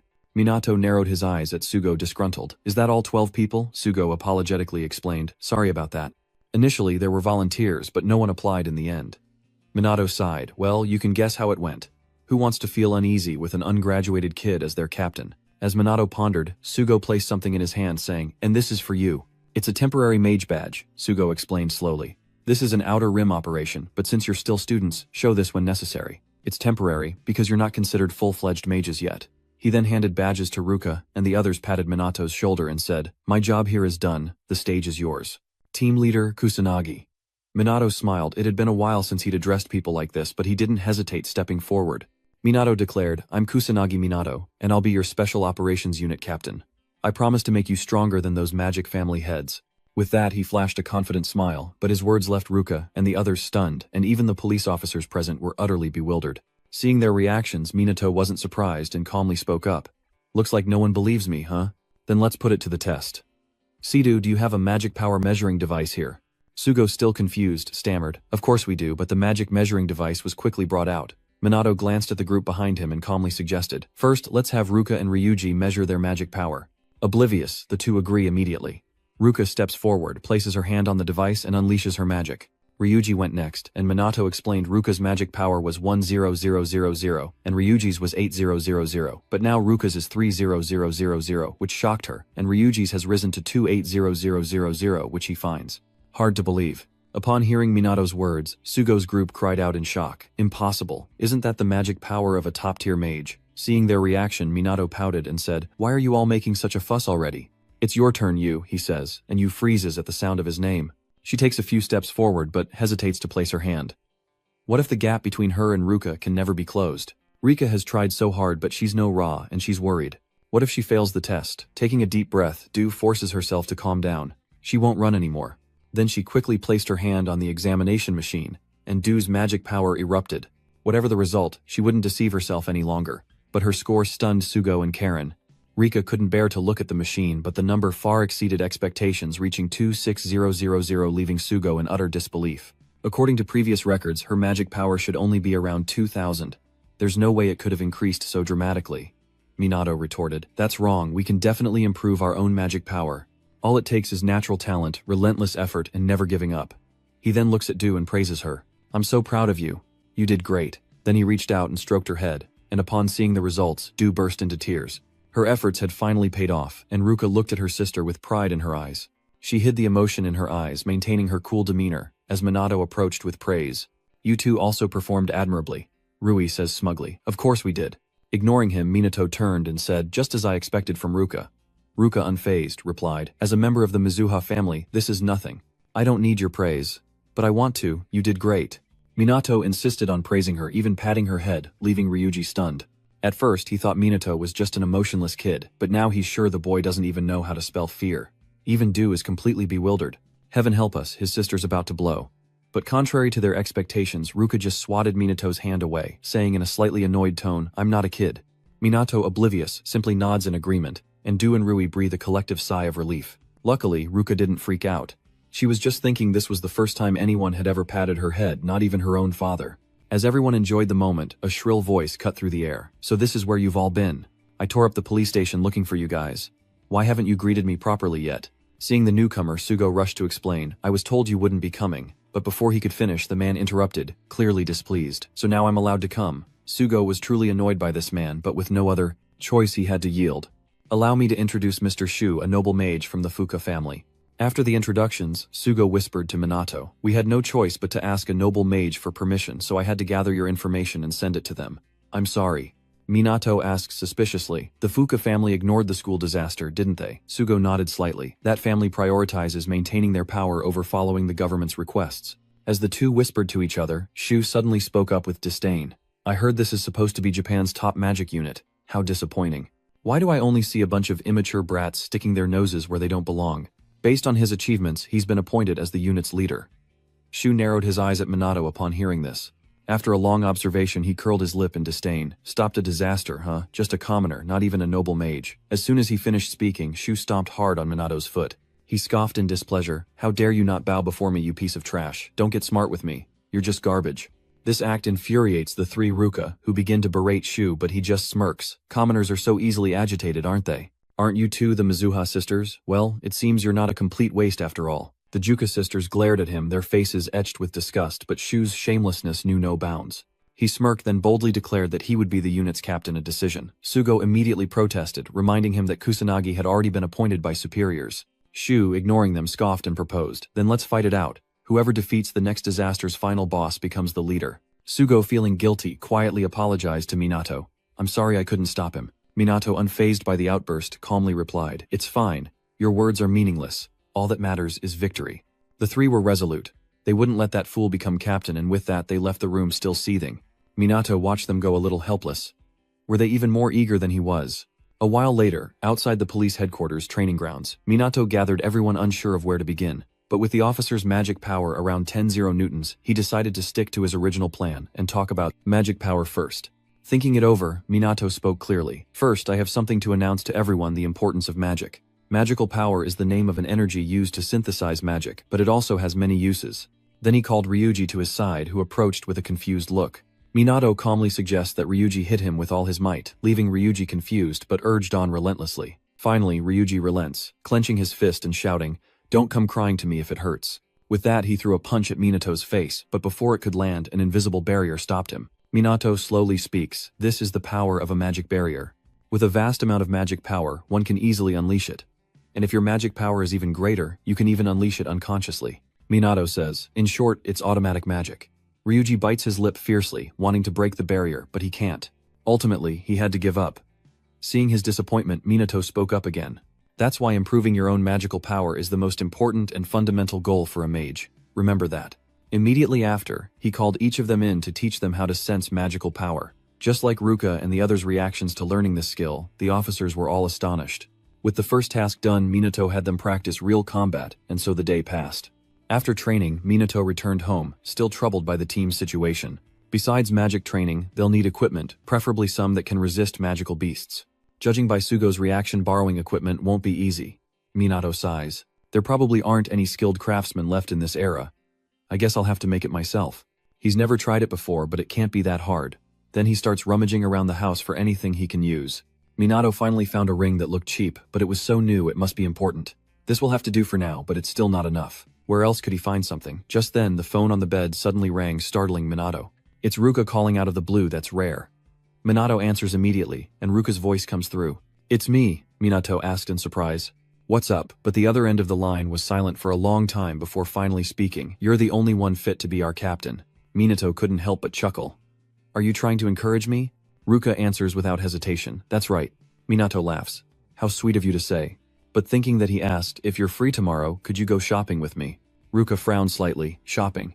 Minato quickly explained. There are some things I don't know where to buy. She then asked, will you and the others be joining us? Minato shakes her head. No, just the two of us. What would we need more people for? Hearing this, Ruka was stunned and asked in confusion. Just the two of us. Minato saw no problem with this. So what do you think? Ruka remained silent for a long time, and just as Minato thought she wouldn't answer, she finally spoke. I don't have anything planned. Minato was immediately relieved. You're a lifesaver. So where should we go? Ruka quietly suggested Harajuku might have what you need, and so they arranged to meet at the station the next day. After chatting a bit longer, Ruka hung up, gazing intently at her phone, a flicker of thought in her eyes. Meanwhile, Minato is overjoyed, thinking he can now buy enough rings for everyone. Should I try making a monster-resistant piece of equipment with this right now? With that, he began channeling magic into the ring. At the Mizuha sisters' villa, Rika calls out to Ruka in front of her room. Sis, dinner's ready.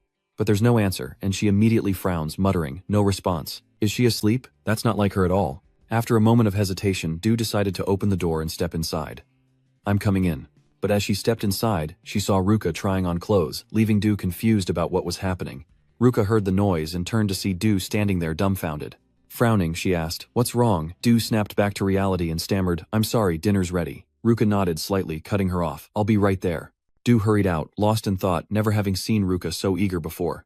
Who was she going out with? Could it be Minato? The next day at Harajuku Station, Minato waited unaware that Ruka, driven by suspicion, had secretly followed Ruka there. Afraid of being discovered, she concealed her magic, and kept her distance, feeling foolish for tailing them. In the distance, Minato sees Ruka approaching. Unlike her usual style today, she's wearing tight jeans, a tank top, and a dynamic khaki jacket, turning heads as she walks. Ruka, unfazed, approached Minato, raised an eyebrow and asked, Did I keep you waiting? Minato shook his head, slightly replying, No, I just got here myself. The sight of them together sparked whispers, some even mistaking Minato for Ruka's boyfriend, leaving Yu, who was hiding nearby, in disbelief. Is she dating Minato? How did this happen? Oblivious, Minato followed, and they quickly arrived in Harajuku, where Ruka asked, So what are you looking for? Minato casually replies, Rings, and quite a few of them. Hearing this, Ruka asks suspiciously. As gifts, Minato nodded slightly. Something like that. I just need a lot of them. Ruka is taken aback. A lot. You're giving them to a lot of people. Minato didn't think much of it, and casually admitted, something like that. Ruka, however, was thinking ahead, uncomfortably reminding him, Japan has a monogamy system, you know. Ruka turns away, pouting. If you're buying in bulk, cheap is the way to go, and lucky for you, I know just the place. Hearing this, Minato is overjoyed. Alright, I'm counting on you. And so the two of them quickly headed to the jewelry store to find a ring, with Yu tagging along, of course. Unable to find what they wanted, Minato and Du ended up at a street stall, only to return to the jewelry store. Luca stood in front, sighing at the challenge of finding a ring that was sturdy, affordable, and discreet. Little did they know, finding a ring that met all their criteria would be so difficult. Minato went inside to choose a ring, and after a long time finally spoke. When he finally found a ring that looked decent, something still felt off, and it was too expensive. Meanwhile, outside, Du found a cafe across from the jewelry store, and secretly watched Minato and the other person muttering in dissatisfaction. What is going on? And why are they standing so close together? Inside the jewelry store, a clerk quickly approaches them. Welcome, customers. What are you looking for? If it's a ring for your girlfriend, we have a discount program. No, she's not. But before he could finish, Ruka cut him off. I'm not his girlfriend. Hearing this, the staff member apologized. "I'm very sorry, please take your time looking around." Then they turned and fled, leaving Ruka bewildered. Minato sighed in resignation, and soon after at a restaurant he slumped into his chair and began to complain. "All this walking has exhausted me, especially in such a crowded place. And after all that effort, we still haven't found anything. Are you thinking of revisiting your criteria?" Just then, Minato noticed Luca didn't look so good. After a long silence, Luca hesitantly mumbled, "I'm not good at expressing my feelings. Do you really know me that well?" Minato is taken aback, but quickly recovers, nodding in agreement. "Ah, that's right. Dua sits nearby." Hearing Luca's feelings, she's a little startled, as Luca whispers, "I can't even be intimate with Dua, you should just go with CA. I'll only get in the way." "That's not true." Minato gently shakes his head, denying it. "You researched the jewelry stores beforehand, didn't you? You've put a lot of thought into the items as well." Ruka was silent, still looking insecure.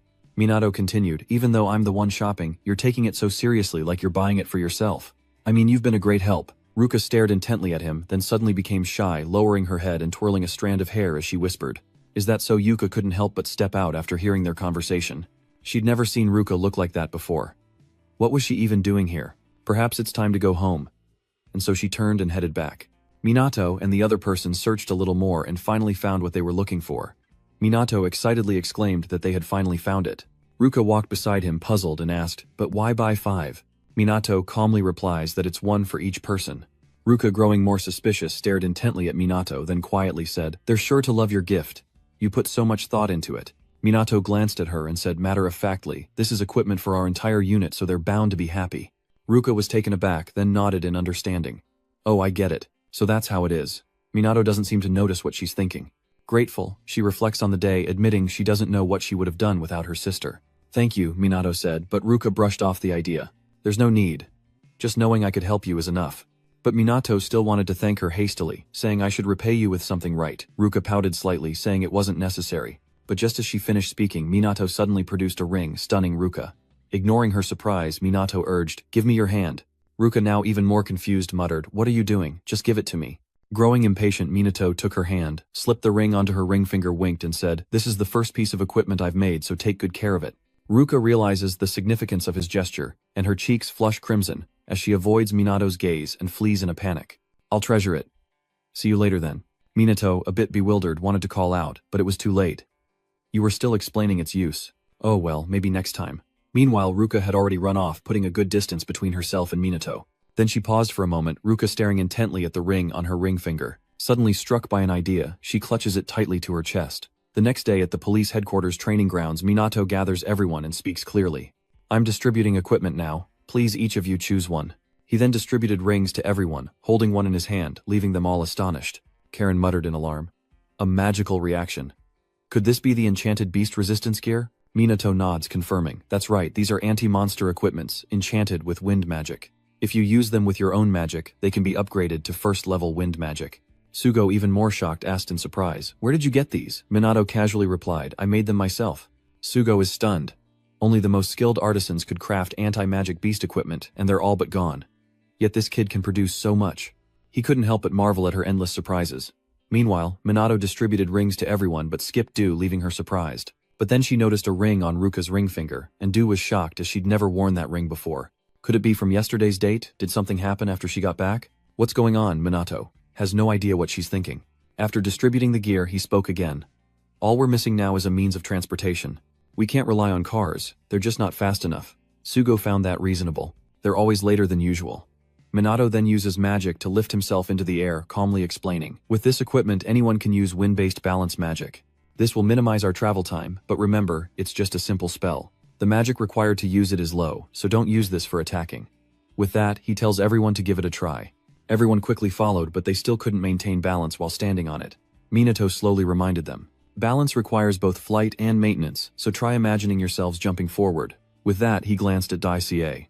"She actually did it," he immediately praised. "Well done." Dua is overjoyed by Minato's praise. "How long have I been training to control my magic? This is nothing." But suddenly she met Minato's intense gaze, startling her, and Du guiltily looked away, haunted by the feeling of having followed them. While Du was still feeling guilty, Minato suddenly spoke up. "By the way, there's something I wanted to ask. You know a lot about Minato, don't you?" Du nods slightly, replying, "Yes, he's the person I admire most." Minato narrows his eyes at her, continuing, "Was he strong?" Du calmly replied, "His magic power was around 1 million, and he could use many spells.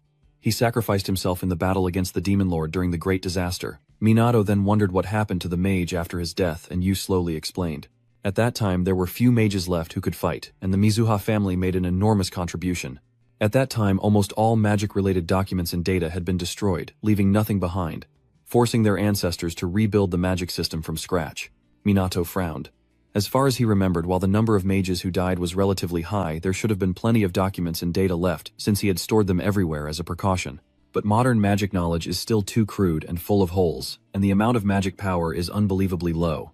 Is this due to changing times, or is someone deliberately manipulating things? Seeing Minato's silence, Du asked with concern. Are you all right? Minato startled, slightly shaking his head. Yeah, I'm fine. Still worried, Du hesitated. If anything happens, just tell me. I might not be able to help, but... Before he could finish, Minato chuckled and cut him off. Your concern means the world to me. Thank you. You've helped me so much already. I know you wouldn't tell anyone what I asked, but I still haven't resolved the issue with the Black Magician. Perhaps you shouldn't mention it so often, considering the trouble it could bring her. With that thought, Minato suddenly smiles. If Dua knew you were Ichikami Minato, she'd be out for days. But does she think Minato isn't telling her because she's not trustworthy? What if she were stronger? Dua suddenly became determined she would definitely do her best. A week later, back at the police headquarters training grounds, Minato leads the drills, the entire unit poised to fire, and immediately the team launches their attack. Karen can now wield level 2 Holy Light magic, while Sugo has mastered level 3 spells. Ryuji has also improved, now capable of using 4th level magic. The Mizuha sisters combine their powers, creating level 4 water magic, pleasing Minato, as the unit's overall abilities have greatly increased, and even Karen can now use magic for self-defense. She couldn't use magic at all before, but what surprised him most was Ruka and Juika. Their teamwork was incredible, especially since they were sisters. Not only Minato, but even Yu is astonished by their current abilities. The Mizuha sisters' magic is so destructive that 2 giant holes have appeared in the ground. Du recalls the past, and she jumps for joy, bringing a smile to Minato's face. He then added, You've all done well, but don't get complacent just because your abilities have improved. Your level isn't necessarily dependent on your magic. Then he suggested Ruaka hit me with a level 4 spell. Ruka immediately nodded, understood. As soon as she finished speaking, she summoned an attack spell towards Minato, but he stood there calmly. Only when the wave approached did Minato casually wave his hand. A level 1 spell appears, piercing through Ruka's wave. It completely destroyed the raging wave, causing Sugo to exclaim in shock. 1st level magic can nullify 4th level magic. Minato explains that levels simply increase the limit of mana one can use, but a higher level doesn't always mean greater power. Even a level 1 spell imbued with maximum mana can defeat a level 4 spell depending on the opponent's magic type. Water is weaker than earth, Minato said. Don't limit yourselves to your own level or your opponent's. Understanding magic's essence and mastering incantations allows anyone to become stronger. Minato narrowed his eyes, continuing. And never forget, we have allies by our side. Together we're stronger than ever. Just then, an annoying voice suddenly cut through the air. Oh dear, you commoners must be having a hard time. It's Shu, along with his 2 lackeys. Sugo frowned slightly and asked, What brings you here? Shu clicked his tongue. I'm bored to death waiting for this disaster to happen. Shu shook his head, chuckling. Nah, that's way too much trouble. That's your police's job. This infuriated Ruka and the others, making them want to throw a punch. X unconcerned tilted his head back and sighed. If the disaster had come, now this guy's mouth would really be cursed. Whatever he says comes true. Daika hurriedly shouted, Look at the sky. The once clear sky is now consumed by a bloody hue as Shu excitedly shouts, It's here, the calamity is here. Then he provocatively scanned Sugo's group. Don't forget, the team that defeats the boss first becomes the new unit's leader. Now the real game begins, you commoners. Yuga, increasingly frustrated, shouted lose to the likes of you. Never. Shu smirked. Say what you want. See you later. Losers. With that, he used magic to escape. Ducie watched him go angrily, shouting, That's not fair. Minato, however, remained unconcerned, speaking calmly. We should get to work too, and don't forget these wireless earpieces. This is our unit's first real battle, so everyone be on high alert. Understood. The team responds in unison, then quickly takes to the skies with 1st level magic, while below civilians travel the streets. Suddenly Shu swerved in front of a black car and sped off laughing triumphantly. Too slow, incredibly slow, I could yawn 100 times over. And behind them Ruka's group is in pursuit. Seeing Shu's speed, Minato couldn't help but sigh at their reaction, as the 3 were surprisingly fast, especially considering their wind magic. It's no wonder Ruka's group can't keep up. He could crush them all on his own. But then, what's the point of this unit? As long as the residents aren't affected, there's no need to push them. But then Shu suddenly shouted derisively, What kind of pathetic mage unit can even keep up with me? You guys have to struggle so much. You're all chickens, little chicks. Duge heard what that idiot said, but she was sure that pig wasn't up to any good. A moment later, Shu's group finally arrived. Shu declared triumphantly that the calamity had finally arrived, spelling doom for the mindless beasts. As he spoke, his two subordinates summoned magical attacks, and even he joined in unleashing powerful magic against the approaching beasts. The fleeing villagers desperately cry for help, but Shu callously orders his men to attack again. With his command, the two subordinates unleashed their magic once more, threatening the fleeing civilians. They're just civilians. This magic will obliterate them. In this desperate situation, a golden aura appears. It's Minato, and he creates a barrier protecting the two civilians, as he coldly glares at the short fat man, sternly asking, "What do you think you're doing, you pig?" Minato's aura paralyzes Shu's three goons, and Shu breaks out in a cold sweat, wondering what's happening. Taking this opportunity, Dewey Ka's group rushed to check on the two civilians. After confirming their safety, Dewey Shea turned to Shu's group and reprimanded them. "What do you think you're doing? Don't drag innocent civilians into this." Shu doesn't reply. After a long moment, he finally moved. "Just what has Minato done?" Hiding his suspicion, he scoffed. "It's their fault for running around and disturbing us noble mages. They deserve it." This only fueled Daika's discontent. But Shu didn't care. He spoke up again, full of bluster. "I'm going to take care of the boss. You chicks go ahead and lick the boots of those commoners." With that, he and his men quickly left. Minato watched the three jerks leave, knowing he could easily nullify Shu's magic, but that would be like backing out of the game. "But in reality, this is even more advantageous for you, isn't it?" Minato thought, then gave his orders. "I'll focus on evacuating the citizens. The rest of you deal with the monsters."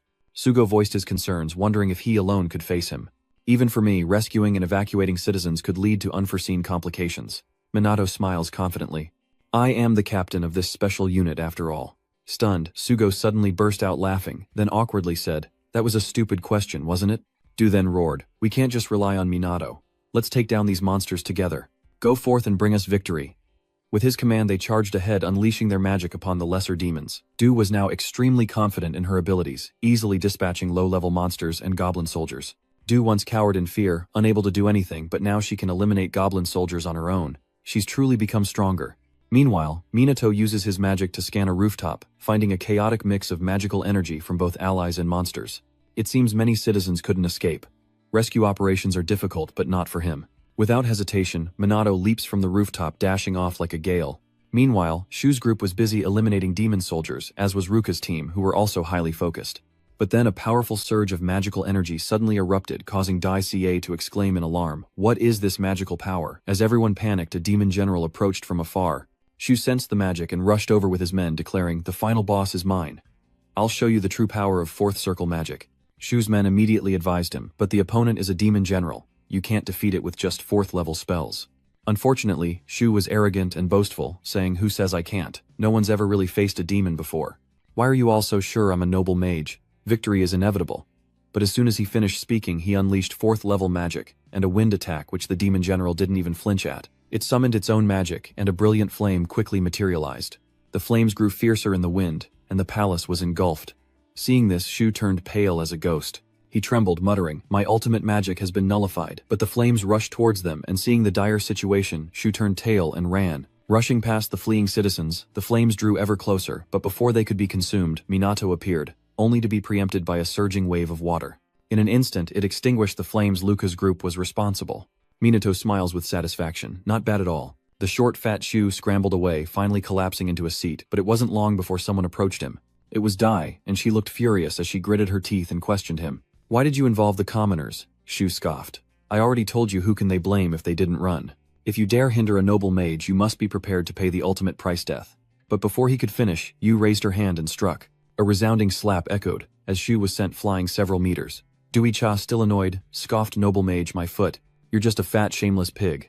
Dare to slap a noble mage," Dewey-cha scoffed. "Forget that shameless pig and clean up the remaining magical beasts." They quickly ran off, ignoring Shu's cries, while Minato, rescuing citizens in the distance, marveled. "Wow, he's so passionate in a place swarming with demons." But I must admit, they recover quickly.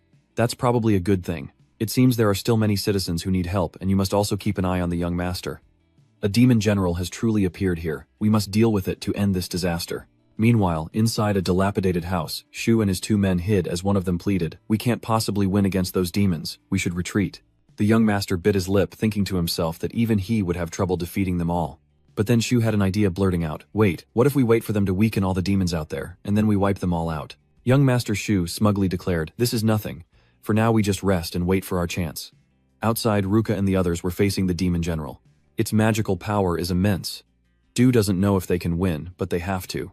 Just then Rui roared, "Quick victory," and they unleashed their magic, attacking the demon general in unison. Waves and lightning surged forth, accompanied by thunderous roars. Ryuji stared expectantly into the dust cloud, whispering, "Will it work?" But as the smoke cleared, the demon general stood unscathed. The group's faces fell. Ruka bit her lip, muttering, "What we need is a 4th level spell or enough magic to obliterate it." Just then, the demon general unleashed his fire. Magic and blazing flames rushed forward, threatening to consume everything. Seeing this, Yuga's group immediately ran off. Yuga narrowed her eyes at the flames below, impressed it was even more terrifying than before, perhaps even double her magic power. The difference in power is too vast. They can't win. What can they do? As they struggle, Minato's voice suddenly comes through their earpieces. "Looks like you guys are having a little trouble. Here's a little advice, work together." Minato watches from afar, knowing it's not his time to act, as Du cries out upon hearing his words. "But we're already doing that," Minato slowly explained. "Combine everyone's strength in the purest way possible. The key lies with you and Ruka." The more Du listened, the more confused she became, vaguely asking, "What do you mean?" But Minato offered no further explanation, telling her to figure it out herself. Du wanted to say more, but he disconnected, and just then she sensed the killing intent. The demon general's flames surged toward her and Ruka, and the others quickly raise a magical defense. Ruka then spoke up. "What Kusanagi said must mean something. We need to think about it together." Du frowned slightly. Ruka was right. Minato had always led them all. So what was she supposed to do now? She stood there lost in thought until Yu finally spoke. "Its magic is strong, but the incantation takes time. Let's take out the lackeys while dodging its attacks." She suggests Sugo and the others focus on the east flank, while the 3 of them handle the west, and she'll signal when it attacks. Sugo and Karen were taken aback but quickly recovered, nodding in agreement. Understood. Everyone followed Du's lead while she waited for the demon general's next attack, and as soon as it raised its hand to summon magic, Du shouted, "Get ready." She began to count down, and as she reached the final second, the flames rushed forward. Du shouted again, "Run now," and following her lead, everyone used 1st level sky magic to escape.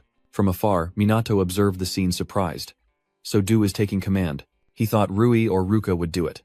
But she'll do just fine in this role. Meanwhile, after leading everyone to safety from the demon general's flames, Du is panting heavily, wondering how they can possibly win with their current magic levels and power. Amidst her confusion, she struggles to recall Minato's words. What did he say that day?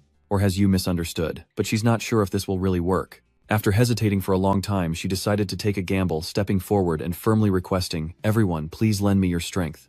In the distance, Shu secretly watches Ruka's group, whispering, "What are they planning?" Before long, Ruka's group had a plan. At Dua's suggestion, the 2 sisters took the front line. Sugo and Rui followed behind with Karin, and the 2 officers at the very end as Sugo hesitantly asked, "Are you sure we can do this?" Rika shook her head slightly. "I don't know, but what other choice do we have?" Ruka, on the other hand, speaks with confidence, "I believe in you." Rui also spoke firmly, saying they had no choice but to push forward. "If it doesn't work, we'll find another way." At that moment, the demon general summoned a level 5 spell. A massive fireball appears, instantly engulfing the sky, its intense heat quickly spreading, affecting even Shu's group. X bit his lip, muttering about the foolish commoners dragging them down when his subordinate cried out in alarm. "Sir, look!" Shu turned his head in shock, his eyes narrowing as he saw Luca's group charging towards the flames. Karen summons a 3rd-level holy magic, instantly enveloping Luca and the others, bringing a smile to Minato's face. Not bad at all. They can hardly avoid a level 5 spell, so Karin will help minimize the damage of the attack, a smart move. Meanwhile, Juika and Ruka will take charge of the attack. The Mizuha sisters' combination will create a higher-level water magic. Minato nods in satisfaction, realizing that when individual strength falls short, combination is the key. This is the basis for the ultimate magic circle. Indeed, they've created the ultimate 6th-level water magic mermaid's tears. In an instant, a mermaid formed from the waves appeared, prompting Sugo to exclaim in awe, wondering who knew the sisters could wield 6th-level magic. In an instant, the demon general's flames were extinguished, and it could no longer move. Seeing this, Shu excitedly shouted, "Now's the time for a grand entrance." Before he could react, vines appeared from nowhere, constricting him and draining his power. Yu collapsed helpless as Minato revealed himself as the attacker. How could their actions escape his notice? Of course he had to intervene. Meanwhile, Ruka's group was unaware of how close they were to being robbed of their victory, as Sugo, seeing the motionless demon general, exclaimed, "It's down." Sure enough, the sky returned to its natural blue. Sugo exclaimed, "We won. We stopped the calamity." Karin nods in agreement. It was all thanks to Mizuha and everyone else, but just then Ruka and Juika began to stagger. Ryuji rushed over, asking, "Are you two all right?" Ruka reluctantly replied that their magic was depleted and they couldn't move any further. Du was also weak but overjoyed. "We did it, big sister." Ruka nods, slightly smiling at her. "We won." Later in the police headquarters meeting room, Minato stood at the center, praising everyone. "Well done. Everyone, we've stopped the disaster. This marks our unit's first official mission. The team below listens with joy, especially the Mizuha sisters who were key to the battle. Minato is pleased with their performance, praising them endlessly, as everyone has shown exceptional ability. I can truly see everyone growing stronger, especially Dua, whose progress is the most remarkable. Dua is taken aback when her name is suddenly mentioned, but she quickly puffs out her chest, a look of pride on her face as Minato continues to praise her. The instructions you gave were perfect, and even the ultimate uncle was impressed.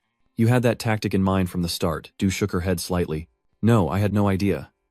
So that was supreme magic. I see. Minato was understandably shocked. You didn't know anything, then how did you manage that? With a chuckle, Yu smirked. It's thanks to your hints, the rest was instinct. Minato was even more confused. That old woman might be more talented than you think, but it's not a big deal. Minato continued, after all, he had done a great job, especially deploying such a lethal spell on the battlefield. Clearly, their sisterly trust and harmony played a vital role. Speaking of which, Minato suddenly glanced at the clock. It was almost time. He then grabbed the remote and turned on the TV, showing a live broadcast of the police department's press conference. A reporter is interviewing the police chief, asking if it's true that the special unit's leader is the student who single-handedly stopped the disaster at the academy. Is that correct? I'll answer that. Before the chief could answer, Sugo interrupted, leaning into the mic to declare, I am Sidugo. I am the spokesperson for team leader SMT, head of the special unit, and yes, she is a student, as you know. These words stunned the reporters and a buzz filled the room. Hearing their doubts, Sugo continued, her abilities surpass even those of noble mages. When disaster struck the Magic Academy, no noble mages appeared to help, leaving police and civilians in a dire situation. However, Minato appeared and saved everyone. Sugo continued passionately, I believe she is the one who will shoulder the future of our country. No one but her is capable of taking on the role of captain. Minato at the police station couldn't help but feel helpless hearing his praise. If only he would talk less. Meanwhile, the reporters at the interview were growing weary of Sugo's words.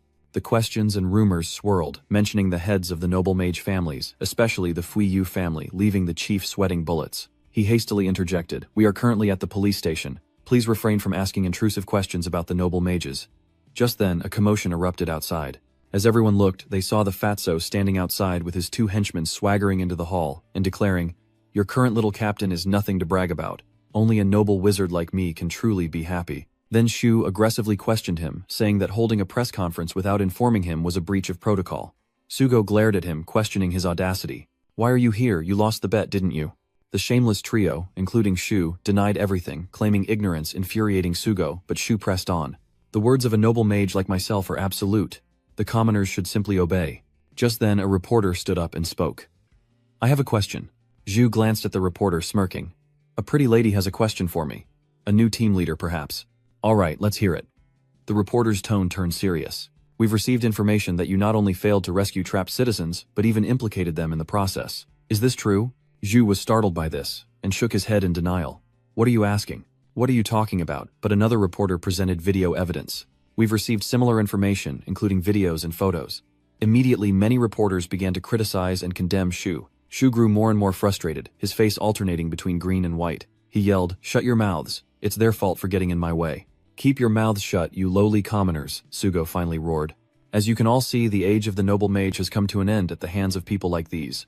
He says what they need now are heroes willing to protect everyone, those who fight selflessly, like the current captain of the mage squad. And with that, Sugo points an accusing finger at Shu's group. We don't need aristocratic mages who don't even consider the safety of the citizens. The wave of accusations from reporters and Sugo grew stronger. The police chiefs were speechless, and Shu was furious. He quickly scrambled away, shouting a warning. You'll pay for this. You're all dead for doing this to me. Watching this unfold in the meeting room, Minato couldn't help but sigh. Sugo was really on edge this time, huh? Just then, Du exclaimed, look, the disaster video is spreading online, and Shu's actions in that battle have caused the noble mages to receive most of the public's criticism, especially the Fuyuka family. As you pondered, Du exclaimed again, startling you. What is it? Du pointed at the screen, hesitating. We were caught on camera too. The video clearly showed Minato's group, their faces all too visible. Minato clutches his head, defeated. Goodbye to my peaceful, unnoticed life. As if you weren't conspicuous enough, things just keep getting more complicated. A week later, at police headquarters conference room, Minato arrives, his eyes widening in shock. What is going on? The room is packed. Not an empty seat in sight. How did so many people get here? Sugo rushed over, explaining apologetically. For a few reasons, it's easier to get permission from the higher-ups now, and the number of volunteers has suddenly increased. I know I got carried away at the press conference, so I want to apologize to Minato and promise to compensate him fairly. Minato shakes his head in exasperation. He intended to retrain the mages, but this is far too much attention. As he laments, Yu approaches, delighted. Well, let's just do what we can. After all, the whole world is watching him now. Minato reluctantly spoke. This is such a pain. Elsewhere in a dark cellar, a person is bound to a chair. Please, no more horrors. In the darkness, an evil voice echoes. I'll ask again, what do you know about that dark wizard? No sooner were the words out of his mouth than a sharp knife was at his throat. Jun's throat held by none other than Suji. Terrified, Jun shouts, I've told you everything. I only know he's a mage who can wield terrifying magic, that's all. But as he finished speaking, the knife plunged down and blood poured out like rain. He screamed, arching his head back in unbearable pain. Suji coldly stated, I believe you know more than that. Dun pleaded incessantly, but to no avail. Finally, he mumbled, I remember now. The police are searching the Magic Academy, so there's a rumor he might be one of the students there. Suji nodded, understanding. I see. Looks like I can't get anything more out of you. How disappointing. Jun, relieved, asked. You'll let me go, right? Suji scoffs. Oh, of course, I'll spare you. In the afterlife. And with that, he slices Jun's throat. Fresh blood splatters everywhere, staining his sleeves, causing Suji to scoff in displeasure. Your blood dirtied my clothes. Filthy, filthy, filthy. So impure. Suji frantically wiped it off his eyes, full of disgust, then muttered, but a student. The screams of a young man begging for mercy will be wonderful. Wait for me, Mr. Black Wizard. With a smirk, Suji left, his eyes filled with excitement. Meanwhile, back in Shinjuku, a figure appears, Minato in his guise as the Black Wizard. He's come to this place to purge the monsters, but just then, a noise echoes from behind. Minato quickly turned to see two young men with phones slowly approaching through the night, and he leaped into the air to avoid their gaze. After a few steps, they spotted the monster's corpse on the ground, lamenting, a monster is dead. This must be the work of the Black Wizard. I missed my chance to film him. Minato looks down from above, sighing in resignation, the hype around the Black Mage seemingly dying down. But they still searched for him, even in quiet residential areas like this, and patrol teams had increased. It seemed they were handling monsters and disasters much more efficiently now. Perhaps a dark mage like Minato isn't even needed anymore, but just then he suddenly saw something. Below, two men were holding a man down, shouting, Pay up, you owe us 10 million yen. If you can't pay, we'll sell your organs. The man retorted, but I only borrowed 2,000,000 yen. Seeing the man uncooperative, they summoned magic, scoffing, What do you think interest is for? We'll teach you a lesson. But just then, a figure appeared from the sky, Minato. He created a barrier to protect the man. Taking the opportunity, the man fled as the debt collectors, frustrated by the interruption, yelled, What do you think you're doing, kid? You dare interfere, think you're some kind of hero. Looks like you need a taste of pain to learn your lesson, but they spoke too soon. In seconds, their faces were a mess. Minato narrowed his eyes, calculating. I guess the police haven't dealt with the illegal magic users yet. As he pondered, the two whispered to each other, Is he the Black Wizard? Rumor has it the underground organizations are looking for him. Hearing this, Minato lowered his head and asked the underworld organizations, Drellian, please let us go. We won't tell anyone about you. Minato narrowed his eyes, his voice cold. How much do you know? If you tell me, I might let you go. One of them immediately nodded. The Black Rebellion is a clandestine organization of sorcerers operating beyond the sight of ordinary humans, and clearly involved in all sorts of crimes, making a fortune. So the rest agreed. Whether it's gangs or the mafia, they're behind it all. They have media and political connections, and seem to do whatever they want. They tell him the Black Rebellion has a branch in Kabukicho recently. Having heard what he wanted, Minato knocked the two men unconscious, their hopes of joining him dashed. He quickly left, lost in thought. Karen had mentioned an increase in the Black Rebellion's illegal activities, hadn't she? He understands how interesting. Perhaps dealing with disasters and monsters should be left to the Academy's Minato. Black mages should cleanse the underworld. Very well, it's time to wipe out that Kabukicho branch. With that thought, Minato quickly heads toward Kabukicho, a place that truly comes alive after dark. Legal and illegal entertainment thrived, along with the enticing calls of hustlers. Minato moved silently through the crowd, marveling at the vibrant, dazzling modern entertainment district. He could sense magic everywhere but couldn't pinpoint its source. Perhaps he should start by catching some of the shady characters around here. Lost in thought, Minato ventured into a dark alley, a haven for idle troublemakers who were now admiring their ill-gotten gains. Seeing Minato, they scowled and shouted, Hey, what are you looking at? Are you looking for a death wish? Minato says nothing, striking them both unconscious. Apparently they knew nothing. He pulled out his phone, called the police, and reported everything. Just then, some civilians approached, and Minato signaled them to turn back, because those two were playing with guns. Just then, Minato saw something on his phone and frowned, muttering, So, COA's asking around for thugs in this area. Is that where the organization's members gather? The thug trembled as he asked. You'll let me go after I give you the information, right? Minato scoffed, taking the intel and running. I hope the information you provided is accurate, at least. Meanwhile, at a bar called Weston, a short-haired girl quietly appears inside. The moment she walked in, all eyes were on her as she made her way to the bar, and slowly took a seat. Without looking up, bartender continued cleaning his glass, asking coldly, What do you need? The girl stared intently at the man and slowly asked, What information do you have? With that, she placed some bills on the table, and the bartender pocketed the money, asking suspiciously, "What do you want to know?" Without hesitation, she spoke. "The hidden location of the Black Rebellion." Hearing this, Bander opened his eyes and said coldly, "Wrong, you should have asked a different question." Confused, the girl stared at him, and before she could understand the man coldly, said, "Shouldn't you have asked what will happen to me next?" It was then that she realized the people in the bar were closing in on her. The girl panicked, unsure of what to do as the men summoned magic intent on killing her. The girl fought back desperately, but she knew she was no match for them and needed to escape. Thinking quickly, she turned and ran, but a flame hurtled toward her, sending her crashing to the ground, where her attackers approached with twisted smiles. "We don't mind strong women. Imagine a beauty like you belonging only to me." The girl frowned fiercely, her eyes filled with despair. "I'm sorry, Kai, your sister is helpless."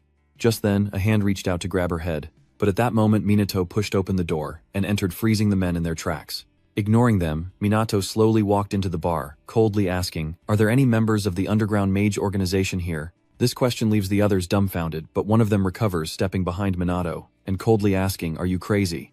Do you even realize the situation you're in?" He placed his hand on Minato's shoulder, warning in a low voice, "Just go home and hide under your mommy's skirt, you idiot." But no sooner were the words out of his mouth than a fist slammed into his face, sending him flying into the wall. The pain sends him reeling, and the others can only stare in stunned disbelief. The short-haired girl couldn't help but marvel no ordinary person could send someone flying like that. He used magic, but she didn't hear him chant anything. "Who is this guy?" Minato, unconcerned with their thoughts, coldly states. "It seems my information was correct. This is indeed a gathering of low-level mages. They're pathetic, ganging up on one woman. Thugs like them are rotten to the core." The crowd, intimidated by Minato's fierce aura, tried to maintain composure and yelled, "Kill him, he's just a normal guy. We can't lose if we work together." With that, a barrage of magic spells appeared, attacking Minato, but he easily dodged them. The short-haired girl watched from the sidelines, worried. No matter how strong Minato was, numbers always had the advantage, and he had no chance of summoning high-level magic. Thinking this, she shouted, "Run!" But Minato calmly dodges the incoming magic, sneering, "Too bad for you." No sooner said than done. Minato moved like the wind, appearing before one of the thugs, and delivering a punch that sent him flying. Minato didn't stop there, landing blow after blow, taking down several thugs in an instant with a flurry of punches too fast to dodge. The short-haired girl was stunned. She stood there in disbelief, unable to process how quickly the thugs had fallen. The short-haired girl couldn't help but marvel Minato was moving faster than she could see. "What magic did you use?" Minato slowly approached the remaining thug, who trembled and mumbled. What kind of freak are you?" "Who are you?" Minato narrowed his eyes, coldly stating, "I am a black wizard here to destroy the Black Rebellion." Before he could finish, Minato knocked him unconscious, then turned his attention to the girl. The girl glanced at the men sprawled on the ground, utterly bewildered. Minato had defeated them all in the blink of an eye. He was truly outstanding, perhaps even a legendary mage. As she stood there, bewildered, Minato approached her, his clear eyes making him seem like a student.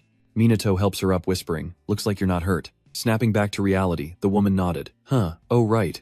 Minato nods, then heads to the bar, leaning down and coldly demanding, "Tell me about this organization." The man, terrified, clutched his head and trembled. "I can't, they'll kill me if I do."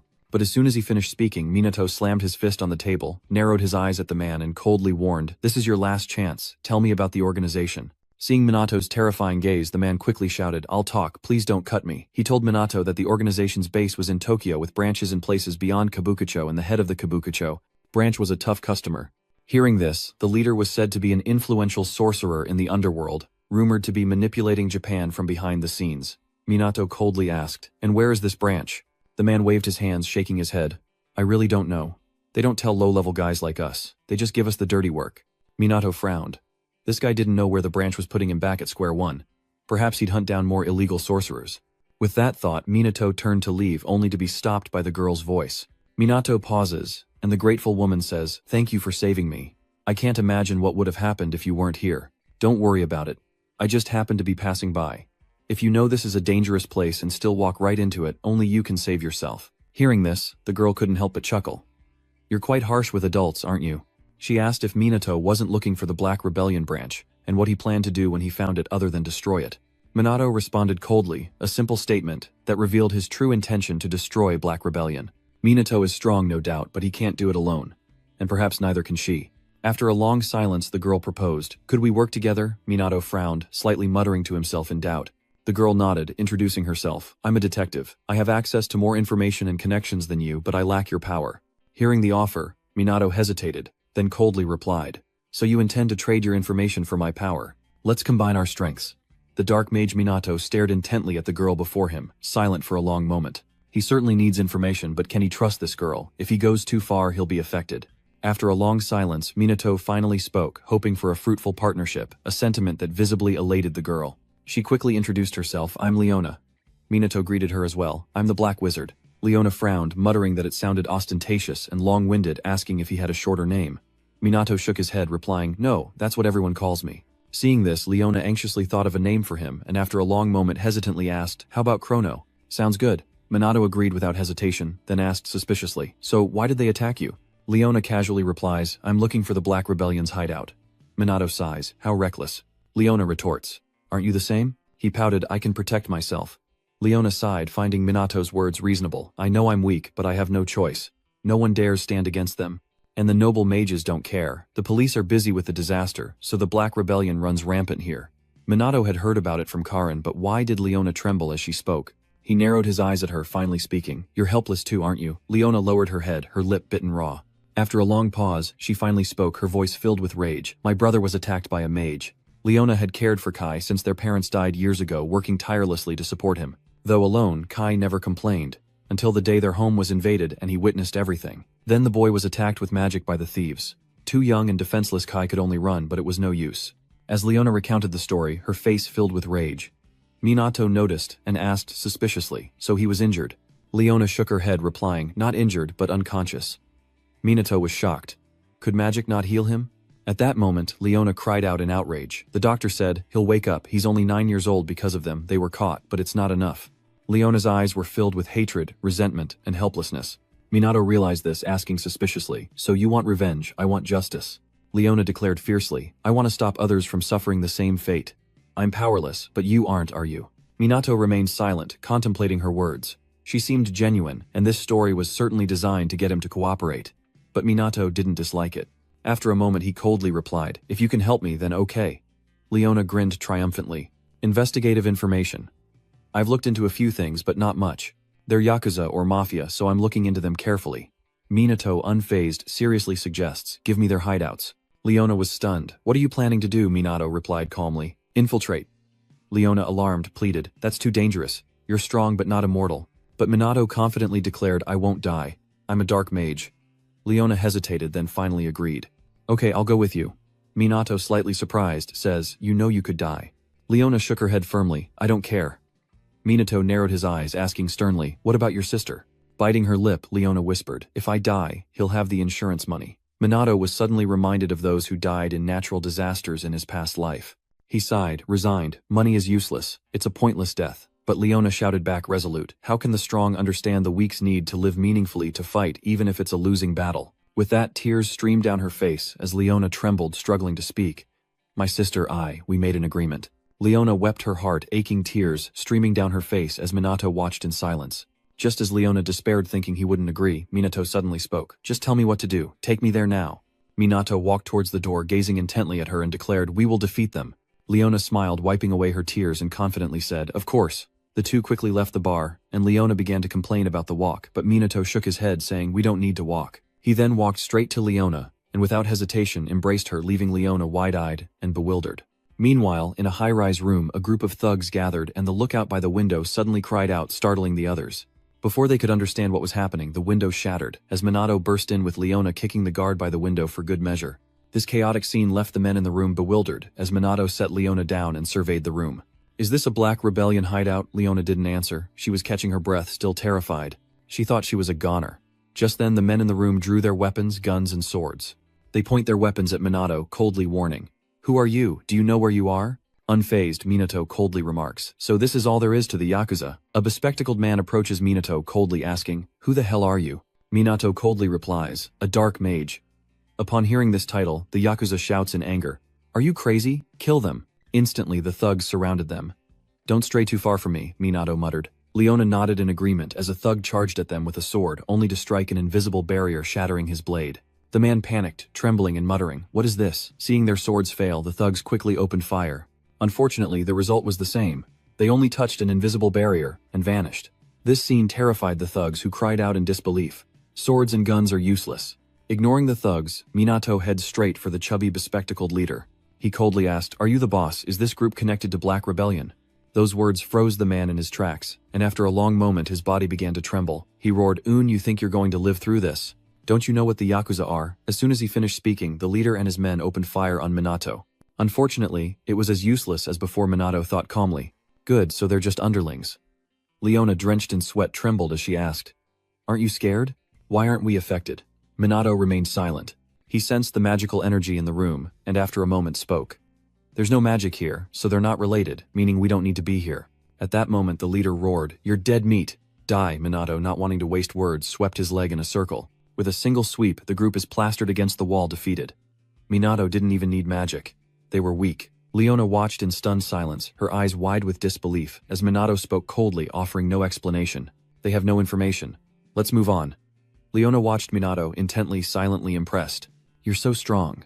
Is this the power of black magic? You could probably take down Black Rebellion, right? As she pondered, Minato suddenly swept her off her feet and Leona trembled, whispering, What? Without a word, Minato coldly spoke, Let's go. Then he dropped her from a great height, causing Leona to scream in terror. Moments later, using the same method, Minato carried Leona crashing through a window into a gang's hideout, beating people for information. After hitting a few places, Minato suddenly wondered, Why do they always attack us first? Do you think the Yakuza are stupid? Leona huffed, finally voicing her discontent. They're not tools. You think they'll listen to us, she said, glaring at Minato and demanding. But could we maybe not use the window? It'll alert them. I'm afraid of heights. Ignoring her, Minato suddenly muttered, I know it'll be fine if they're Yakuza. Leona was speechless. What kind of logic is that? Ignoring her reaction, Minato nodded firmly. It's okay, let's bet on this one. The two then went to an office and knocked on the door, which was answered by a man with a shaved head. Seeing them, he frowned and asked, Who are you? Minato coldly replied, We want information about Black Rebellion. Immediately a door slammed shut, followed by an angry shout to get lost. Leona was speechless at Minato's methods. She facepalms, exasperated. Who asks about a secret organization by knocking on the door like that? Minato apparently. Unfortunately, that didn't work, so he resorted to brute force and broke down the door. The bald man, seeing the broken door, shouts in frustration, Hey, are you trying to start something? Where are you from? Minato repeats his earlier question. I just want to ask about the Black Rebellion. These words tested the patience of the shaved-head thug. He clenches his fist and charges forward, but Minato laments that he can't even get a word in. Then he landed a punch that sent the guy flying. His head slammed into the wall behind him, leaving his comrades in utter shock. Minato ignored him, coldly asking, All right, where's your boss? Just then a man in a suit came out quietly saying, That would be me, Oshiro. What do you want? Minato cuts to the chase. Is this place connected to Break Bell? Oshiro frowned in suspicion, while his subordinate behind him loudly protested. Who do you think you are asking those questions? His subordinate then tried to attack Minato, but Oshiro stopped him, saying, Enough. He's not someone we can handle. He then glanced at Minato and said sternly, We have nothing to do with the Black Rebellion. I swear on the honor of our gang. Minato remained unfazed, pressing on. Do you know where their hideout is? Oshiro didn't answer directly, instead asking, If I told you, would you leave? Without hesitation, Minato nods, and he and Leona are invited to sit at the table where a thug brings them tea. Leona was truly confused, wondering what on earth was happening. Just then Oshiro spoke up, Allow me to reintroduce myself, I am Oshiro. Minato politely introduced himself as Chrono, the Black Mage, and Leona quickly followed suit. I'm Leona. With introductions out of the way, Oshiro produced a map pointing to a spot on it as he spoke. The Black Rebellion's hideout is quite far from here. He only knows that much, nothing more. Minato frowned at this, finding Leona's words harsh, but perhaps something could be found. Leona might actually be telling the truth, Minato said, narrowing his eyes at Oshiro. But have you told me everything? Are you hiding something? Oshiro shook his head slightly, replying, No, we're enemies, just ones who rarely fight. Minato scoffs, We hope so too. Oshiro retorts, I don't lie to those who sit in a Yakuza office. The Yakuza have principles, don't say such things to me. Minato was surprised. He couldn't believe someone like him existed. With that, Minato stood up to leave, saying, We've gotten what we need, so we'll be going now. Oshiro watched him go, then hesitated and asked, What about the plan to fight the Black Rebellion? Rumor has it they've connected with some influential figures. It won't be easy. A smile crept across his face as Minato pulled Leona closer, raising an eyebrow as he asked, What about opponents like us? I've faced countless people. No sooner had he spoken than he grabbed Leona and jumped out the window, leaving Oshiro with a promise never to meet again. Oshiro watched Minato's figure from above and couldn't help but sneer. I didn't expect someone like you. If you took action, you'd wipe out the Black Rebellion. Unaware of his thoughts, Minato carries Leona away to their destination, while elsewhere two groups meet in an abandoned city building for a transaction. The two leaders were wary of their surroundings while their men inspected the guns inside the wooden crates. After a moment, the man spoke, confirming the quality was satisfactory, and they began the exchange. A large briefcase of money was handed over, and the leader in black smiled with satisfaction. The red-haired man shook his hand, sealing the deal. The figure nodded. A good deal. Japan is wonderful. No other country treats criminals so well. The red-haired man smirked. This place is full of peaceful souls. It's the best country ever. With that, the two burst into laughter, but at that moment the window shattered and a figure landed beside them. Immediately, both groups were startled. What's going on? Who is this? It's Minato and Leona. Minato coldly spoke, finally finding the Black Rebellion, but as he did, he scanned the crowd before him. He wondered how many mages were present. Were all those resembling Black Rebellion magic users, and did half of them look like Mafia? Leona wisely stepped aside, knowing she shouldn't get involved in this fight. Lacking such power, Leona quietly stepped aside, pulling out her phone to record the scene as evidence, an interruption that infuriated both sides. The red-haired man glared at Minato, questioning him. Who the hell are you? Hearing that familiar line, Minato couldn't help but sigh in exasperation. Oh god, do all the bad guys start with that line? His words left them confused, but Minato, unfazed, calmly stated, I am the Black Wizard, and I'm here to destroy the Black Rebellion.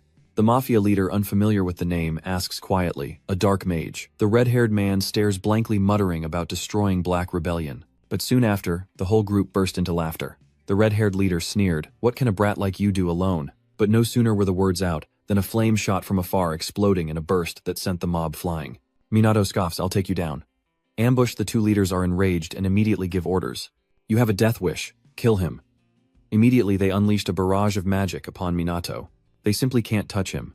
All magic is blocked by an invisible barrier. Inside they can only use second-level magic. Anything higher would destroy the vault. Minato may wield combat magic, but their numbers are overwhelming, and seeing him unharmed sends them into a panic. Our attacks are useless. The bullets don't hit him. The Mafia boss is just as confused immediately, questioning why he isn't hurt. The red-haired thug was utterly bewildered. How could he know? He'd never seen magic like this before? Minato couldn't help but sigh. It wasn't even magic, but their panic was certainly remarkable. Just then, the Mafia boss shouted, we still have what I brought, right? The red-haired thug suddenly remembered, his confidence restored. He smirks, enjoy your confidence while it lasts. A dark mage, perhaps. Minato was stunned.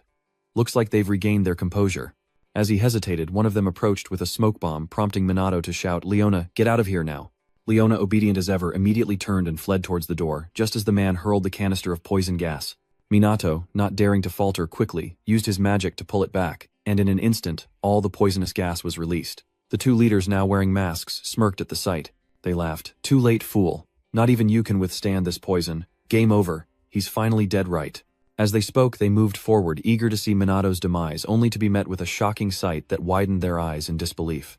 Within the poisonous fumes, Minato stood tall, completely unharmed, causing the two men to recoil in disbelief, crying out, wait, he's alive. How is that possible? Minato kindly explains that magic and mana shields can't block poison gas, but gas is just gas. If he manipulates it with wind magic, it's no threat at all. An elite mage like him couldn't possibly be defeated by poison gas. The more they heard, the more terrified they became. The red-haired leader frantically called for backup, his men scrambling for their phones, but no one answered. Minato, unfazed, coldly stated, there's definitely no one coming. Because you took them all down, every base outside Kabukicho has fallen. Minato smirked and with a sneer said, you guys are the only ones left, so prepare yourselves. These words changed the expressions on the leaders' faces as Minato showed no mercy, taking down everyone inside the abandoned house. Minato calmly stated, break rebellion in Kabukicho will end when I call Leona. But at that moment, a noise echoed in the abandoned house, startling him as someone led Leona in a knife held to her throat. And with that, a sinister voice echoes. He did all of that alone. I must say it's quite impressive. The blade is mere millimeters from Leona's neck, a hair's breadth from severing her artery. The one who captured her was Tsuji, who smirked and said, want to negotiate. Black magic user. Minato muttered, calculating his next move. They were too far apart for magical combat techniques, but if there was an opening, he'd unleash his Tier 1 spell and disarm him. Sensing Minato's thoughts, Tsuji smirked. Oh, don't try anything reckless unless you want to see this woman die. Minato frowned even more.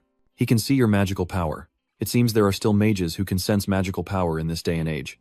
Tsuji's magic power is around 4,000, making her seem like a high-level mage, though he might be suppressing his own power. Leona, feeling responsible, apologizes to Minato. I'm sorry for following him recklessly. Minato dismisses him, saying calmly, don't worry, I'll save you. Ignored, Tsuji shouts, don't you dare ignore me. Do you understand the situation you're in? I am the god of this place, and if you dare do anything rash, I will kill her. As soon as he finished speaking, he held the knife close to Leona's neck, causing her to wince in pain. Seeing this, Minato immediately nodded. I understand, I won't do anything. Good boy. Tsuji smiled, pleased with his cooperation. He continued, forgive my belated introduction. I am Kaga Tsuji, head of the Black Rebellion's Kabukicho branch. He confessed to Minato that his boss had ordered an investigation into the Black Wizard, befriending him if possible, eliminating him if not. Suji added that he had been torturing those connected to the Black Wizard, and was finally on the verge of obtaining information. With that, he suddenly gritted his teeth, a look of displeasure in his eyes as Suji shouted, "And yet you want to destroy this branch." As he spoke, Suji's knife was pressed against Leona's neck, fresh blood already beginning to seep. "Out." Minato frowned at the scene, and Suji, noticing his gaze, feigned remorse, saying, "Oh, I'm sorry." Withdrawing his knife, he smirked. "Forgive my outburst. Unlike me, killing a hostage would be pointless, wouldn't it?" Leona's blood dripped from the knife, exciting Suji, who grinned perversely, saying her blood smelled so sweet, so very sweet. It's easy to watch from the sidelines. Minato, fearing for Leona's life, quickly spoke up. "Oh, I almost forgot what are the terms of this negotiation," Suji smirked, raising an eyebrow. "Simple. Starting now, I'm going to torture and kill you." He said Minato could refuse and run, but Leona would die. With that, Suji pointed his knife at Minato, laughing triumphantly. "What will you do now? Dark Mage, choose between yourself and this woman." Without hesitation, Minato speaks. "I accept the torture." Leona and Suji were stunned by these words. Suji couldn't help but marvel at his spirit of sacrifice. How wonderful. "Don't you think so?" Minato isn't worried since no attack can harm him, so torture would be meaningless. But Suji isn't a fool either. He immediately orders, then suppress his immense magical power. It's pointless to have a magic shield if you can't use it. Leona couldn't help but panic. Minato could block any attack with his magic shield. But what if he suppressed it? Minato didn't expect Suji to know about his magic shield. He must have seen it in the previous battle. How careless.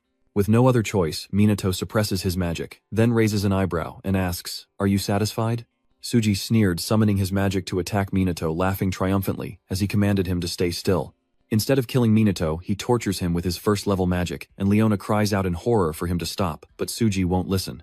He laughed maniacally. "There's no way I'd stop when I'm having so much fun."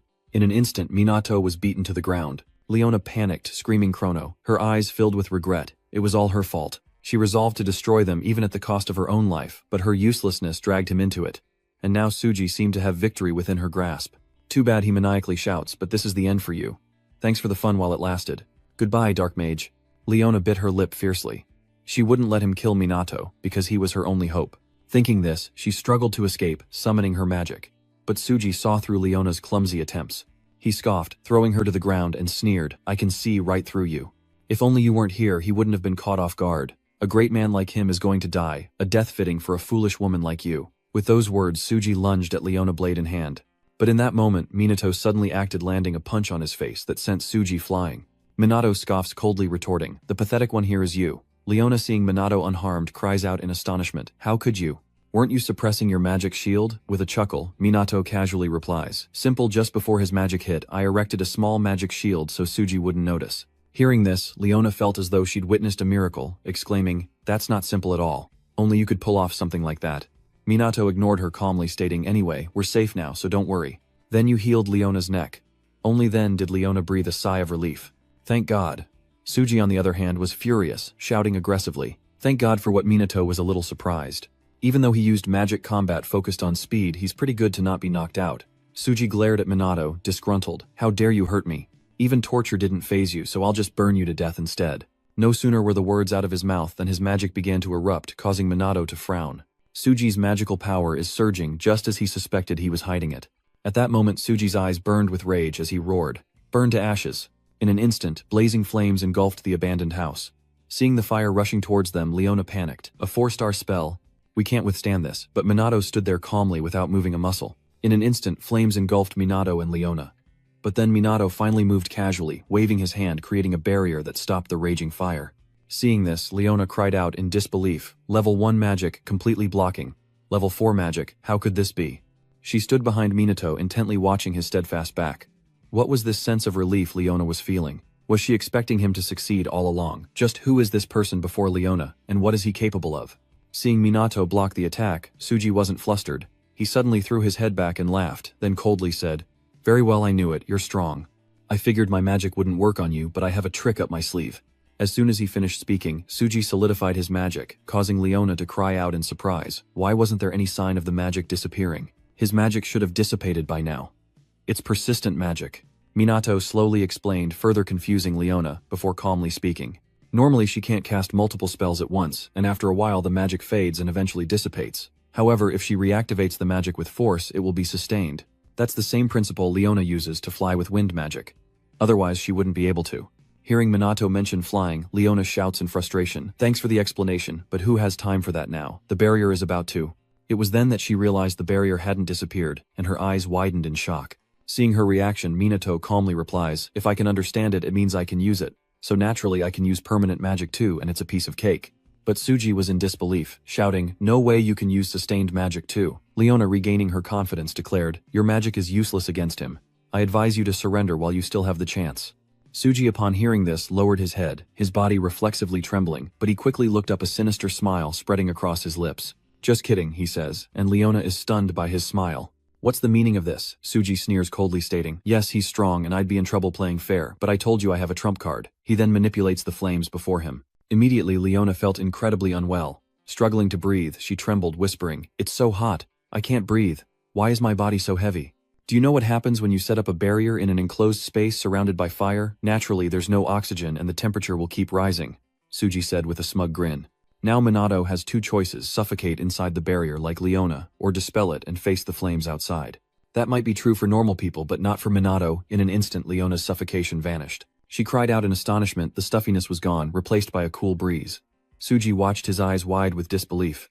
Minato scoffed, his voice cold. "It's good that your fire magic can affect the atmosphere, but it seems you don't know that magic itself exists within the atmosphere." Suji trembled, muttering, "What nonsense are you spouting?" Minato kindly explains, "A magic barrier is a mixture of the caster's magic and that of nature. Magic exists within the atmosphere and takes on its properties." As he spoke, a layer of energy appeared around him, quickly swirling around the barrier and pushing back Suji's flames. At the same time, the vents above opened up, and Minato calmly stated, "So in other words, magic itself is both air and shield. That should be enough." Suji, increasingly frantic, clutched his head and screamed, "No way, how did things turn out like this? My technique was perfect. It should have been the best magic for torturing and destroying anyone." Minato scoffs, his voice cold. "I didn't say you could fall. You like torture, don't you? Then go and feel the pain like your victims did." With that, he placed his hand on the man's forehead. In an instant, Suji's eyes glazed over and tears began to fall. Minato smirked, having cast a spell called the Shadow Realm. In Suji's subconscious, he falls into a dark abyss, unable to see, speak, or hear. An overwhelming fear quickly engulfs Suji, and he frantically cries for help, but no one answers. Before long, Suji can't resist any longer and collapses to the ground. Without a shred of sympathy, Minato coldly declares, "Pay for your past sins in the depths of darkness." Just then, a noise erupts from outside. Leona frowned, realizing someone must have reported them. Sensing they couldn't stay, Minato suggested, "Let's go." Without a word, he lifted Leona into his arms, prompting her to panic and stammer, "Wait, don't tell me we're flying again." Alas, her resistance was futile. Minato carried her out the window and landed on a nearby rooftop. Looking at the scene below, Leona slowly spoke. "With this, the Black Rebellion in Kabukicho has been annihilated." Minato nodded, saying it was time to clean up the next area, as Leona watched him intently before hesitantly speaking, "Chrono, there's something I need to ask of you. Could you take me on as an ally?" She admitted she lacked power and might slow Minato down, but she had information and connections, so she desperately needed his help. Leona's tone is a bit formal. Minato stares at her for a long moment before sighing, "I'm just realizing this, but I'm too easily swayed by other people's proposals." Leona looked at him expectantly, and with a faint nod, Minato calmly said, "I look forward to working with you from now on." A glint of joy sparked in Leona's eyes as she firmly replied, "Of course I look forward to working with you too. Leave the public relations and gathering allies to me." Hearing this, Minato couldn't help but feel confused. Public relations, what's that? The next morning, the media reported the destruction of the Kabukicho branch of the Black Rebellion, an underground organization with rumors of a black magician involved in the arrests. The investigation is underway, but a TV anchor suddenly receives shocking news. A message was declared from the anti-illegal mage organization led by the Black Wizard, and immediately a video surfaced. A cloaked figure appears, delivering a stern warning. "I, the Black Wizard, will eradicate the unlawful mages behind the Black Rebellion. Any injustice caused by rogue sorcerers will not be tolerated, no matter who they are. Remember that." This declaration was widely publicized throughout Japan, and naturally Akudo saw the video as well. He slams his fist on the table, furiously cursing the Dark Lord. Just then, a man approached, advising, "There's no need to get so worked up. The Black Wizard is nothing special." Hearing this, Akudo calmed down, nodding in agreement. "You're right. Besides, Belly has me. That man is the head of the Fuyuka family." Fuyukin smirks, saying, "Indeed, a noble of my stature. Why is a noble like Jin here? Ah, he must have seen the news criticizing noble mages." Major networks criticized the noble mages who were supposed to protect the people, but their actions in the footage and press conferences were appalling, and Jin's expression grew darker. The TV hosts even claimed Minato's special unit was far more effective, questioning the need for noble mages at all, and Jin's expression shifted with each criticism. The butler wisely stood by in silence, and sure enough, Jin's rage soon erupted. He shattered the television with his magic, then gritted his teeth and ordered Shu to be summoned. Without hesitation, the butler accepted the order and departed, while Jin's rage continued to burn his eyes filled with murderous intent. He vowed to show them what happens when they dare to touch a magical noble. Meanwhile, in New York, chaos reigns as people flee from a sudden catastrophe. Demon soldiers are attacking on Main Street, and the American police are quickly on the scene. They begin to fight the monsters, but they're too many, and they can't hold out for long. A cop wondered, "Where's the SMT squad?" His partner replied, "There are threats everywhere. They can't get here fast enough." Hearing this, the man cursed in dissatisfaction, "Damn useless bastards." As they spoke, a massive explosion erupted, smoke and fire filled the sky, and the demon general appeared on the streets of New York. Seeing it, the police were instantly terrified. How could they possibly defeat such creatures? What to do? But at this moment, a series of magic circles suddenly appeared around the demon general. In an instant, a blazing pillar of fire erupted like a pillar of heaven, threatening to consume everything. This sudden change bewildered the police outside. As if that weren't enough, a massive water sphere appeared just as the flames arrived, merging seamlessly with the fire. The police stared in disbelief, muttering, "What just happened?" Just then, a voice crackled through the police officer's earpiece. Apparently they were told that a disaster specialist had arrived and to cooperate and control the situation. And that specialist's name is Mizuha Tusiru, a magic noble from Japan. Standing on a nearby rooftop, Tusiru leaps without hesitation, summoning magic as the demon general scrambles to react. In an instant, fire and water clashed furiously, initially resisting each other but soon merging as one. Finally, the flames vanished, and the relentless wave crashed into the demon general, instantly obliterating it. Tiru descended from the sky, his figure majestic. The police outside, stunned by his instant kill, quickly recovered and cheered with joy. They began to surround and praise Tusiru. The next morning at the international airport, reporters flocked to take his picture as soon as he arrived. A middle-aged man shook his hand, praising him for minimizing the damage. "We are very grateful." Tiru calmly shook his head. "I was just doing my job. No thanks are necessary." Meanwhile, the man's two bodyguards discussed Tusiru, the gist of their conversation being that he had fallen from grace. Besides his noble status, his magic level is quite low, it seems. Tusiru overheard them, but he didn't react much. Tusiru and his men quickly depart as the middle-aged man waves goodbye. Japan standing the state of magical nobles, and Tusiru's daughter being in the magic special forces, he must return and resolve these issues. He can't let this continue. Back in Japan, Ruka's group trains with Minato as usual. During a break, Ryuji couldn't help but complain. "Kusanagi is too strong. It's absurd. He might be the strongest in Japan." Juika nodded in agreement. "Indeed, and it seems he hasn't even used his full strength." Hearing their complaints, Sugo reassured them. "We definitely stand a chance if we all attacked him at once. No matter how strong he is, we can't lose." These words fueled Ruka and his comrades, their eyes burning with determination. Just then, Minato overhears their plan, smirks and asks, "Wanna try me?" The three are startled and panic washes over them as they see him. Yuga shakes his head, denying it. "No, we were just chatting." Minato chuckles softly. "Really? Trying to run away? Am I really that scary?" Ruka and the others were displeased, but Minato calmly stated, "Break time is over. The next training objective is to try and defeat me any way you can, so give it your all." Hearing this, the three Rukas were immediately excited, their eyes full of fighting spirit, united in their goal to defeat Minato. Immediately, the three of them summoned their magic, and even Sugo and Karin joined in. Minato remained calm, creating another shield, prompting Yu to confidently declare, "That shield won't be enough to protect you." But this time, Minato conjured an even higher level magic barrier, shocking Ryuji. He's added another layer of defense.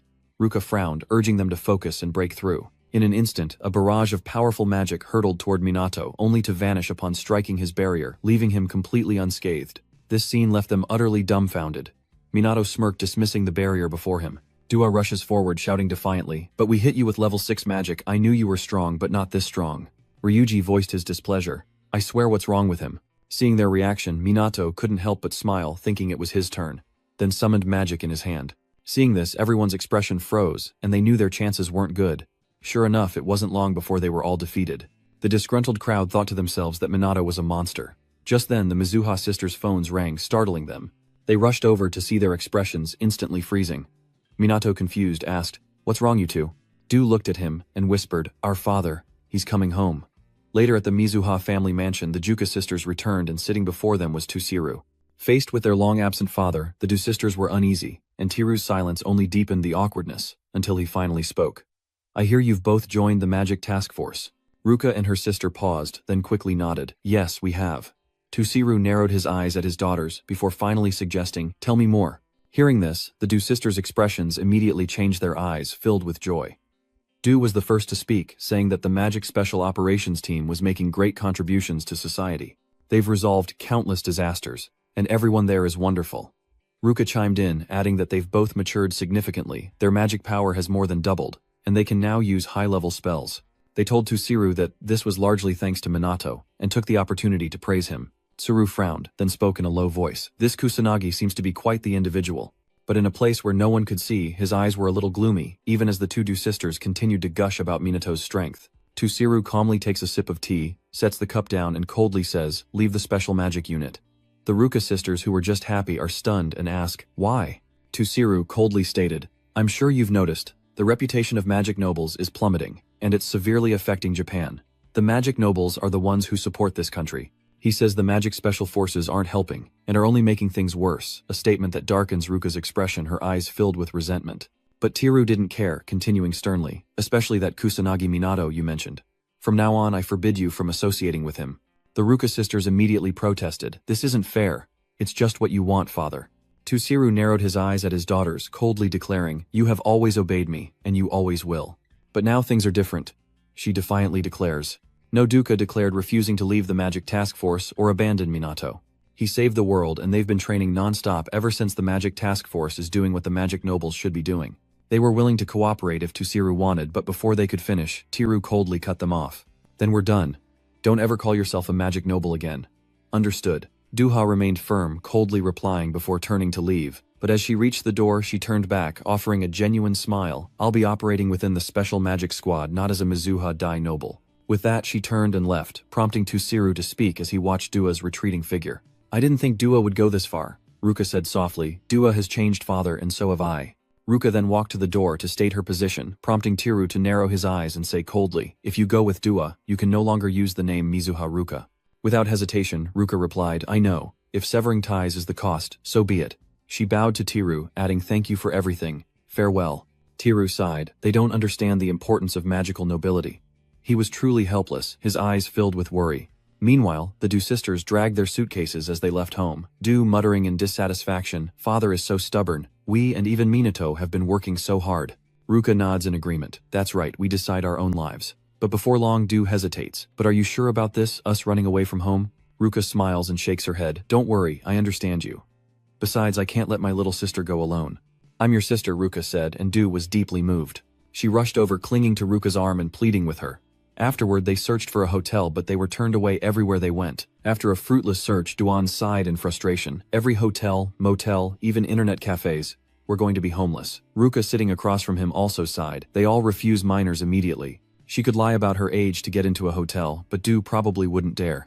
Du took a sip of milk tea, muttering in dissatisfaction. "It's ridiculous. We have money from our activities in the Magic Task Force, but we can't even spend it." Just then 2 guys walked in, spotted Ruka and her friend, and started teasing them. "You two are so cute. Are you celebrities? Come hang out with us." Before Ruka could even respond, these shameless guys just sat down at their table. Duuka's expression instantly hardened as she coldly warned, "Stay away from my sister or I'll kill you." Seeing her murderous glare, the 2 men immediately fled in terror. Seeing them run off with their tails between their legs, Ruka scoffed. "What a bunch of idiots." She then took Ruka's hand and suggested, "Let's take this opportunity to have some fun." Ruka asked in confusion, "What about a place to stay?" Duga casually replies, "We'll worry about that later." And so they went to the mall, stored their suitcases in a locker, and happily went shopping, perhaps the first time the sisters had enjoyed themselves like normal girls their age. After that, they went to a karaoke room and sang their hearts out, finally leaving the arcade in the late afternoon. Du walks and laughs, saying, "Today was so much fun. We did everything." Ruka nods in agreement. "I haven't had this much fun since I was a kid." At that moment, Du suddenly stepped in front of Ruka. She smiles brightly and says, "I'm so glad we have each other, Ruka." Ruka smiled fondly at her. "You think so? But we still have to figure out where to stay." Du deflates in an instant, sighing. "Isn't there someone who'll let us stay?" Just then Du's phone rang. The notification sound reveals a message from Minato, and the Ruka sisters exchange glances, struck by a sudden thought. And so Minato reluctantly welcomed these 2 unexpected guests, asking in surprise, "What brings you 2 here so suddenly?" With sparkling eyes, Ruka looked at Minato as Van Nai mumbled, "Is it okay if we stay at your place?" Of course, Minato couldn't turn them away, inviting them inside to hear the whole story, and after hearing about the Mizuha family's disagreement, he was shocked. "So you 2 ran away from home. You both thought I wouldn't approve." Minato sighed. "You think so too, we knew it." Minato narrowed his eyes at them. They had both changed now, seeming more true to themselves. Even their sisterly bond is growing stronger. As Minato ponders, Du speaks up. I know it's a big ask, but could we stay here for a while?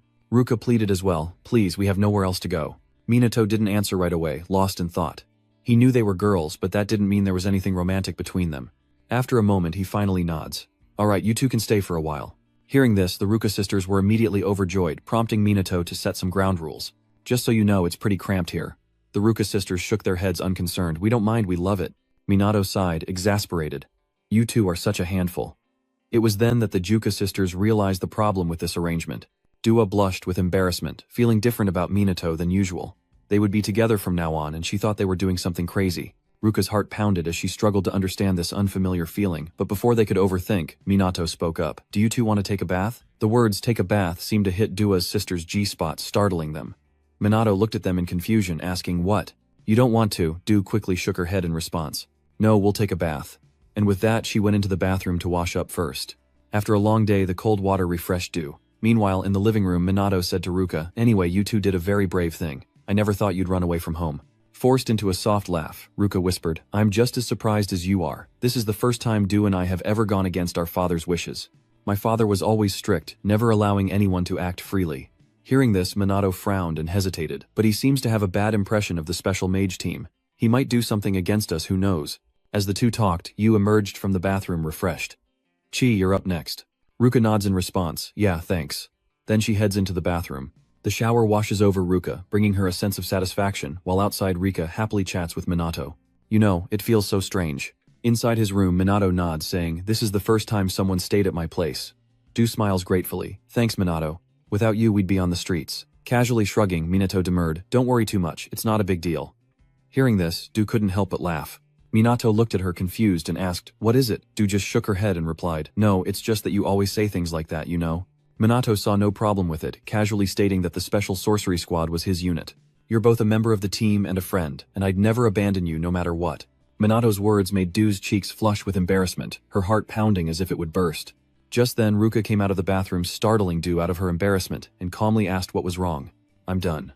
Seeing the girls were finished, Minato got up and headed to the bathroom. I'll go take a bath then. Ruka glanced at him as he entered, then looked at Rika sitting on the other side. The air suddenly thickens as Ruka seems lost in thought.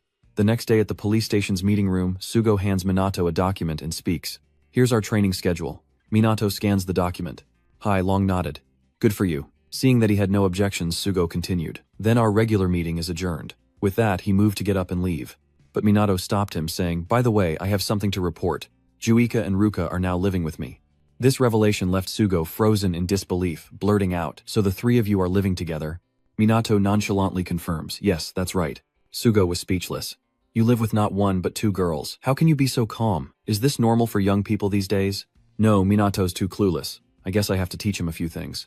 With that thought, Sugo suddenly turned serious and said Kusanagi polygamy isn't exactly a custom in Japan, you know. Hearing this, Minato muttered in confusion, wondering if that was the trend these days. He then left the meeting room, but on serious thought, the room did seem cramped with three people. Walking down the hall, Minato saw Karin training in the courtyard and wondered if he should move out. Sweat glistened on her brow from the long practice, and Minato approached, a smile playing on his lips. Still training, Sergeant. Startled by the voice, Karin looked up, a shy smile on her face. I was falling behind, so I finally reached the level where I can use attack magic. Then realizing something, she quickly added, actually Kusanagi, you're our leader, so you don't have to be so polite. You're my subordinate, so I'll speak more freely from now on. Seeing her seriousness, Minato nodded in agreement. Karin smiled with satisfaction, but Minato coldly said, try deploying an attack spell. Karin was confused, but he ignored her reaction and calmly said, I'll give you some advice. Hurry up.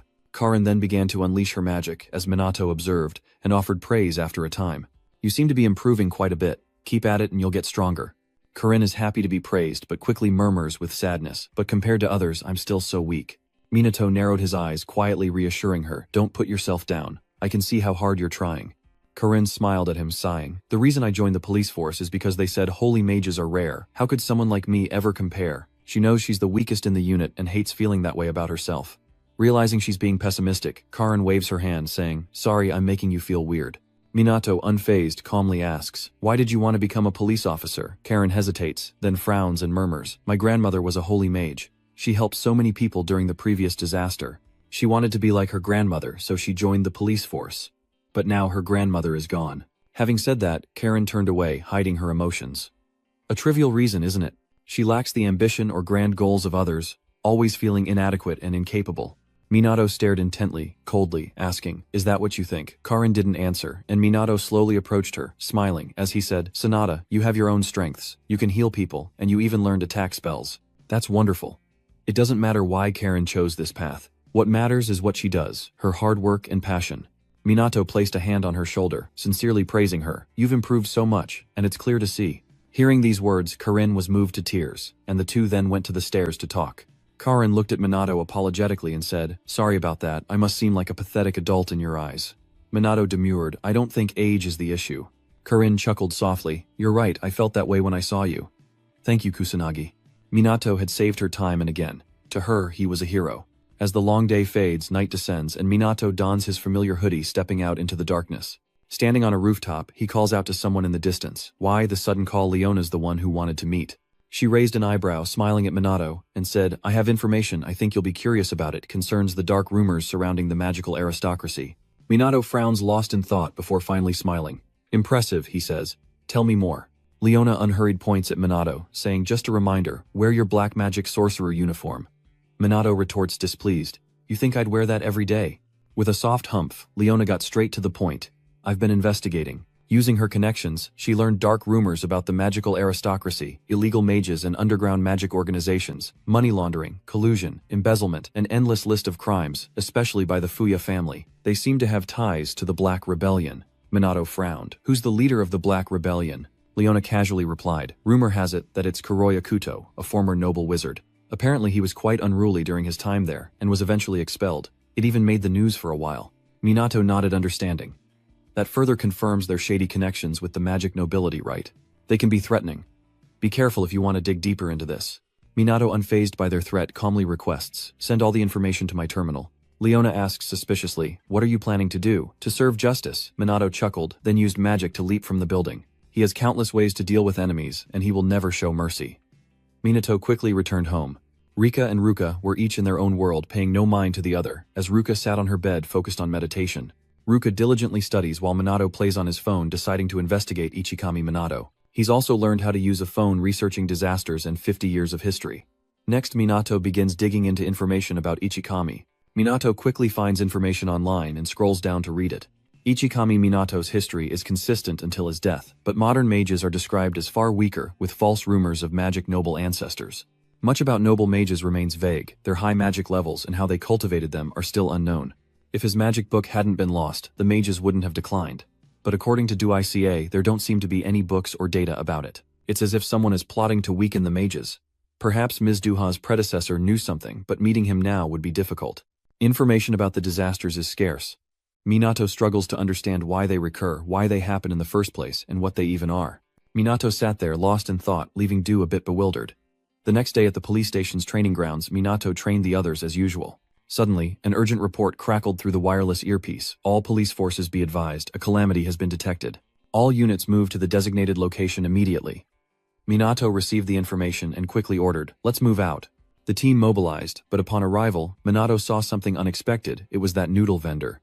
He stomps on a demon soldier, laughing mockingly. "Oh, you're late." He approached Minato, pointing and laughing, "I've defeated all the boss's minions. What is the Special Magic Task Force even doing?" Seeing his silence, Shu grew even more smug. "Oh, relax, no civilians were harmed." With that, he and his men left, not forgetting to sneer. "You always talk about protecting citizens, but what would happen without us? Pay more attention next time, got it?" Hearing this, Du cursed in anger. "What the hell is this?" Minato nodded in agreement. "I'm thinking the same thing." But on another day, a similar scene unfolded. Minato's group arrived to find Shu's people had already handled everything, and they were mocked relentlessly. Too late, we're late again." "Are you idiots even useful?"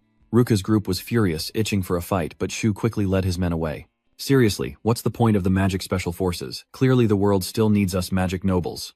Du was extremely dissatisfied and cursed. This was the 5th time. It was strange, and there was no way he wasn't up to something. Sugo sighs, realizing they're being sabotaged, their intel delayed. Minato senses a looming disaster, but the further away it is, the slower his perception becomes. What can they do? As Minato pondered, Du continued his tirade, ignoring a high-ranking demon lord's annoyance just then. Karen exclaimed that the Fui UK group was receiving overwhelming support. Sugo found it strange, muttering, "That's suspicious. They were just heavily criticized." Karen looked at her phone, then said, "A meeting is about to begin." Minato frowned, asking, "What's it about?" Karen shakes her head, no clues. "Fuyuka is gathering reporters." Soon after, the Fuyukawa family press conference begins. Thank you all for gathering here today. This meeting has been called to address the recent mistakes and disappointments demonstrated by the magical nobility, especially regarding his beloved son Du, who expressed remorse, saying, "We have endured countless criticisms for his actions and how he treats others." Hearing this, the reporters below began to murmur and criticize. Jin listened silently, and when the questioning subsided, he bowed deeply and spoke, "I sincerely apologize." Jin's actions stunned the reporters into silence, and with his head still bowed, he continued, "This is undoubtedly a reflection of my own failures as a parent. However, I assure you that Shu is trying to make amends and is actively involved in resolving the recent disaster." Immediately, the reporters below changed their attitude, and their critical tone softened considerably. Seeing Jin's bowed head, he smirked in satisfaction, but when he raised his head, he wore a solemn expression and began to speak. There has been much talk about how Fuyuka's son has handled the disasters. Recent calamities and the sudden overseas expeditions of other mage nobles have contributed to a labor shortage worsening the situation. We are implementing comprehensive measures. Meanwhile, Ruka's group is watching the press conference. They're extremely dissatisfied. Fuyuka's press conference is gaining a lot of attention, and over half the comments support the Fuyu family, much to her growing frustration. They're voicing their thoughts, and we worked so hard just to receive this ridiculous outcome. Minato stroked her head softly, advising, "Calm down, it doesn't matter what people say, our mission won't change. Trust me, I'll take care of it." And with that, he flashed a confident smile. Following the Fuyukawa family's broadcast, Sugo was summoned to the director's office, and after hearing his orders, Sugo exclaimed in disbelief, "I'm sorry, what did you just say?" The chief calmly stated, "As I said, at this rate, the team's very existence is severely threatened. Complaints about the magic task force are rising, and going against the mage nobility is extremely dangerous." The director stated that the current tense situation was partly due to Sugo's actions, a statement that caused Sugo's face to stiffen. He retorted indignant, "But sir, the real problem is Fuyukasu's behavior." Before he could finish, the chief angrily retorted that Sugo shouldn't be so confrontational. He proposed the team and made the mage nobles his enemies. It was all his doing. Biting his lip, Sugo asked suspiciously, "Our missions have been delayed. Do you know anything about this?" The chief scoffed. "Are you trying to accuse me now? How shameful." He ordered Sugo to improve the police department's public image and mend relations with the mage nobles, or else disband the team. These words greatly alarmed Sugo, while at the same time Jin laughed triumphantly in his private residence. Everything is proceeding according to plan. The butler at his side flattered him. "Your hearing is extraordinary. No one would dare question your judgment." Yan clicked his tongue and laughed triumphantly. "The public is easily swayed. With a little acting, those fools will believe anything. With the public on our side, I'll crush the mage, special forces in no time." With that, he threw back his head and laughed, seemingly assured of victory, while Sugo left the police station embittered. What does the future hold for the Minato squad? And for a whole week, the special unit didn't receive a single disaster relief mission, leaving you extremely dissatisfied. It's strange that we haven't been called in for a week. Ruka nodded in agreement. Indeed, Fuyuka has been handling most of the recent disasters. Ryuji scoffs, lamenting that even those within the police force are sabotaging the special magic squad. Minato said as he ate, "Someone within the police force might be connected to the magic nobles, and they see us as a thorn in their side." Du, still unconvinced, shouted, "I don't understand why we're an obstacle." Minato slowly explained, "Our actions have negatively impacted the reputation of the noble mages. Not to mention many of them seem to be colluding with the Black Rebellion, so Minato's group gaining influence would be inconvenient for them. If they don't want their reputations ruined, they should work harder." Minato suddenly scolded, reluctantly said, "Tell them that." Du scoffs, ignoring him, and glances at Ruka, asking, "Could our father be involved too?" Ruka sighs, "I suspect him as well." Seeing their distress, Minato stood up and eagerly suggested, "Let's investigate." Ryuji nodded in agreement. "That's right, he won't take us anywhere if we don't go ourselves." Yuka hesitated, muttering, "But I'm not on good terms with him right now." Minato brushed it off, saying, "If you don't want to, you don't have to come." This made the Mizuha sisters exchange glances, and after a moment's hesitation they said in unison, "No, we'll go. After all, we are his daughters." Soon they arrived at the Mizuha family mansion, only to be denied entry by the servants. Duika quickly interjected, "We just want to talk." Ruka added sternly, "Can't you make an exception?" Without hesitation, the servant shook his head. "Our master has made it clear that his daughters are not allowed in. We cannot allow those who have been exiled to cross this threshold." Ruka and Yuika's expressions immediately froze, unsure of what to say. Minato then stepped forward, announcing, "I am Kusanagi Minato, captain of the Special Wizard Squad. I have some questions for Mr. Mizuha." The servant calmly responded to the request, "Please schedule an interview in advance." Minato shakes his head. "No, I'm not here for an interview, I just have a few questions." In short, they won't let them in. No matter what he said, they wouldn't budge, and Minato was losing patience. He really wanted to barge in himself. Fortunately, Tiru emerged at that moment, squinting at Minato and asking suspiciously, "What is it?" A servant hurriedly reported, "These people wish to speak with you." Tusiru frowned instantly, secretly observing Minato. Meanwhile, Minato was also observing him, and after a long silence, Tiru finally ordered him inside. Minato's group was finally led inside the mansion, and as they walked, Minato whispered, "I didn't know it was just you, brother." Ruka sighed, "That's our father. He's old, but he looks like he's in his 20s. Tushiru watched the three whisper amongst themselves, displeasure evident in his eyes before they were led into the drawing room. Tushiru sat across from Minato, his eyes narrowed. When he didn't speak, Minato remained silent as well, sitting calmly. After a moment, Tiru finally spoke in a deep voice. "You're the one who dragged my daughter down a dark path." Minato smiled calmly and replied, "Blaming others for your child's independence is a bad habit parents often have. Are you unhappy to see your daughter grow up?" In an instant, the air between them crackled with tension. Tushiru was displeased, but Minato remained calm, a perfect smile still gracing his lips. He also gets straight to the point. "Why are you pressuring the mage special forces?" Tiru calmly replies, "I never gave such an order, and I have no involvement. Noble mages rarely cooperate. Fuyu Kauka is acting on his own accord, much to Minato's surprise. I didn't expect you to be so direct. I thought it would take more coaxing." Tushiru solemnly replies, "I respect those with ability. I've heard your story. A student hailed as a hero possessing the power of a noble mage who has averted numerous disasters. But I also have my doubts." Minato narrowed his eyes coldly, asking, "Do you want to test me?" As soon as he finished, Tushiru unleashed his own magical power. Minato didn't back down either, directly confronting his magic. The three Vuka behind him were bewildered by this immense magical power. What kind of magic power is this? Damn it, are they monsters or something? Their magical pressure is immense. Two powerful forces clash head-on. After a moment, they both withdrew their magical power, and Tushiru narrowed his eyes, praising Minato. "Impressive. Few can withstand my magical power." But Minato, unfazed, calmly replies, "Sensing and controlling magical power is fundamental to using magic, and you weren't even using that much power." Toshiru raised an eyebrow and chuckled, "Well said." Minato narrowed his eyes, realizing Toshiru's control and sheer magical power were unmatched by other mages. He clearly surpasses everyone in this era. Talent and aptitude alone cannot explain this. There's definitely more to Mizuha Toshiru than meets the eye. With that thought, Minato calmly spoke again. "One last question. Why have mages become weaker than in the past?" Tiru didn't answer coldly, asking, "What makes you say that?" "Because I know about the events of 50 years ago," Minato casually replies. Tushiru hesitates for a moment, then finally speaks. "It's used to restrict and control," Minato asked, puzzled. Which means Tiro didn't answer. The mysterious man said, "You'll understand when the time comes, but let me say this, noble mages are necessary." Minato doubted that, raising an eyebrow as he countered. Even like the Fuyuk family, Tushiru couldn't answer that question. Minato doesn't press the issue, rising from his seat and calmly stating, "It's time for us to leave. Thank you for answering my questions."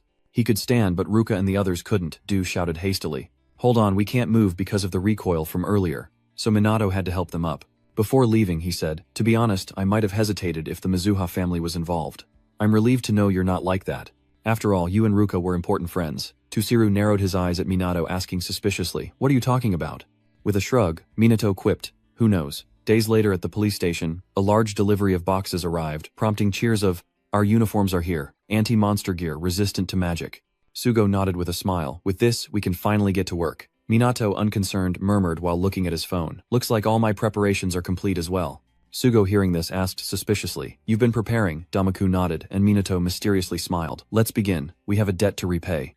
Meanwhile, at the Fuyuka family estate, Jin laughs triumphantly. The elite squad's end is near. Soon Fuyuka Jin will control Japan, with the help of Black Rebellion. Hearing this, Du laughed in agreement, foreseeing wealth and fame for the Fuyuka family and the bowing of foolish commoners. But their joy was short-lived, as someone stormed in from outside. From the police department, Captain Tiger Roar shouts, "Police, everyone freeze," a situation that throws Jin into a panic. He asked in confusion, "What's going on? Do you know whose house you're in?" Meanwhile, a helicopter appeared outside, and a female reporter began to cover the story. Police have stormed the residence of suspect Fuyukin. This marks the first time a noble mage has been charged with a crime. Inside, the police captain issued the arrest warrant coldly, stating, "You're under arrest for bribery, intimidation, and abuse of special authority. We're conducting an investigation." Hearing this, Jane snapped back and shouted, "Are you mocking me? How dare you treat a noble like a criminal? You better have proof." As soon as he finished speaking, a deep voice echoed from outside. "Are you defying us?" Fuyukauka's men turned around to see Minato's group, who held up a phone and smirked. "Here it is." Shu recognized him and angrily shouted, "Kusanagi Minato of the Magic Special Forces, what are you doing here? There's no way you have proof. This is proof of corruption." Minato calmly stated, then played a video for everyone to see, clearly showing the Fuyuka family head accepting money from an underground organization linked to illegal mages, as well as threats and intimidation. Seeing the video, Jine's face immediately fell, but he wouldn't admit it was fabricated. Anything can be edited in this day and age. Minato, unfazed, approached him slowly, offering a closer look, and with a smirk asked, "Dare you call this a fabrication?" Suddenly another video plays, this time of Jin, in conversation with his butler. A conversation about handling the disaster, and Jin's deliberate neglect. The evidence is overwhelming, and Jin's face pales, even Shu is shaken. Jin's eyes sweep over the Fuyua family, and he angrily demands answers. Who dared to plant a spy? Only a few people have access to my chambers. Immediately the butler confessed, "It was me, sir."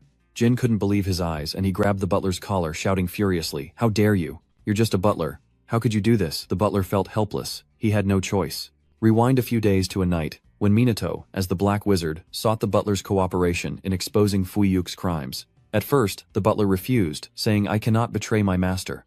Minato scoffed, sneering, "How loyal, but is it genuine, or is your true purpose to watch the family you serve decay?" These words caused the butler to fall into contemplation, and sensing his hesitation, Minato continued, "Will you allow the Fuyukra family to continue its decline, or will you embrace the pain and save the magic nobles? Make your choice." And ultimately, his choice was to indict Jin, leading to this very moment. He sighed, saying, "You are unworthy of magical nobility. You must be eliminated." As he said this, the butler's eyes lacked their usual respect, and Jin's face immediately darkened at the insult. His rage reaching its peak, he screamed, "You'll all die," and summoned his magic to attack. But at that moment, Jin's eyes narrowed as a surge of magic from afar shattered the desk in two. Jin wisely throws the butler aside to avoid the magical attack, which came from Minato. He scoffed, "You have nowhere left to run, you pathetic magic noble." Enraged, Jin trembled, clenching his fists and grinding his teeth as he muttered, "How dare you belittle my efforts of all these years? All the money and status I've built up over the years now, all gone to waste." Hearing this, Minato sneered dismissively. "Did you earn it yourself?" But Jin just threw his head back and laughed, screaming madly, "This is the most frustrated I've ever been. I've established bases overseas to deal with situations like this. If I escape, no one will ever catch me. But first, Jin intends to kill them all." As he says this, he and Shu's men launch an attack, only to be met by a barrier erected by the police, blocking all incoming magic. Minato waves his hand, declaring, "The Special Magic Task Force will handle this. Everyone else fall back."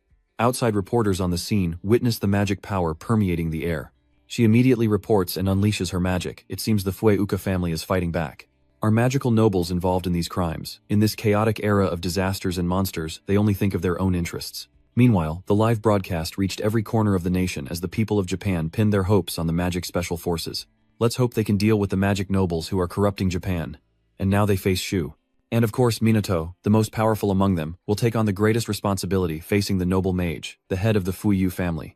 Jin narrowed his eyes, his gaze filled with rage, while Shu summoned his subordinates, a group of wind magic users hovering in the air. Shu scoffs, "You think you can defeat us with so few people?" Yuga retorts coldly, "Unlike you lazy nobles, we've been dealing with disasters and monsters." Enraged by this, Shu retorted, "You troublesome bastards, why do you always get in my way? I won't hold back anymore. I'll kill you all." Yuga refuses to yield, declaring, "You are a disgrace to the mage nobility, and I will never forgive you." Meanwhile, on the mansion's balcony, Jin watches Minato intently sneering. "You think you can really defeat a noble mage?" Minato coldly replies, "I see no reason to lose to the likes of you. Then watch this work." Jin scoffs, firing a blast of magic at the chopper, but a barrier appears blocking his attack.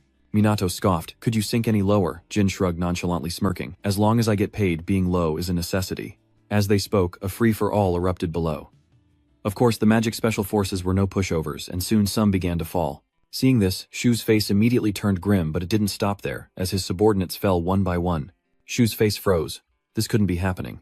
How could they magic nobles be overwhelmed? Shu couldn't accept it, a magic noble outmatched by Ruka's people. He roared, ordering them to do whatever it took to unleash their full magical power and kill them. The remaining two nodded in agreement, and the three unleashed their full power. The special ops team remained calm. The Mizuha sisters exchanged a knowing glance and nodded. Then as one, they unleashed a colossal wave, surging forth with the power to drown the world. Shu and his men were caught in the torrent, soaked and helpless on the ground. Seeing the Mizuha sisters approach, he felt a surge of panic, but Juka and her sister showed no mercy, looking at them coldly.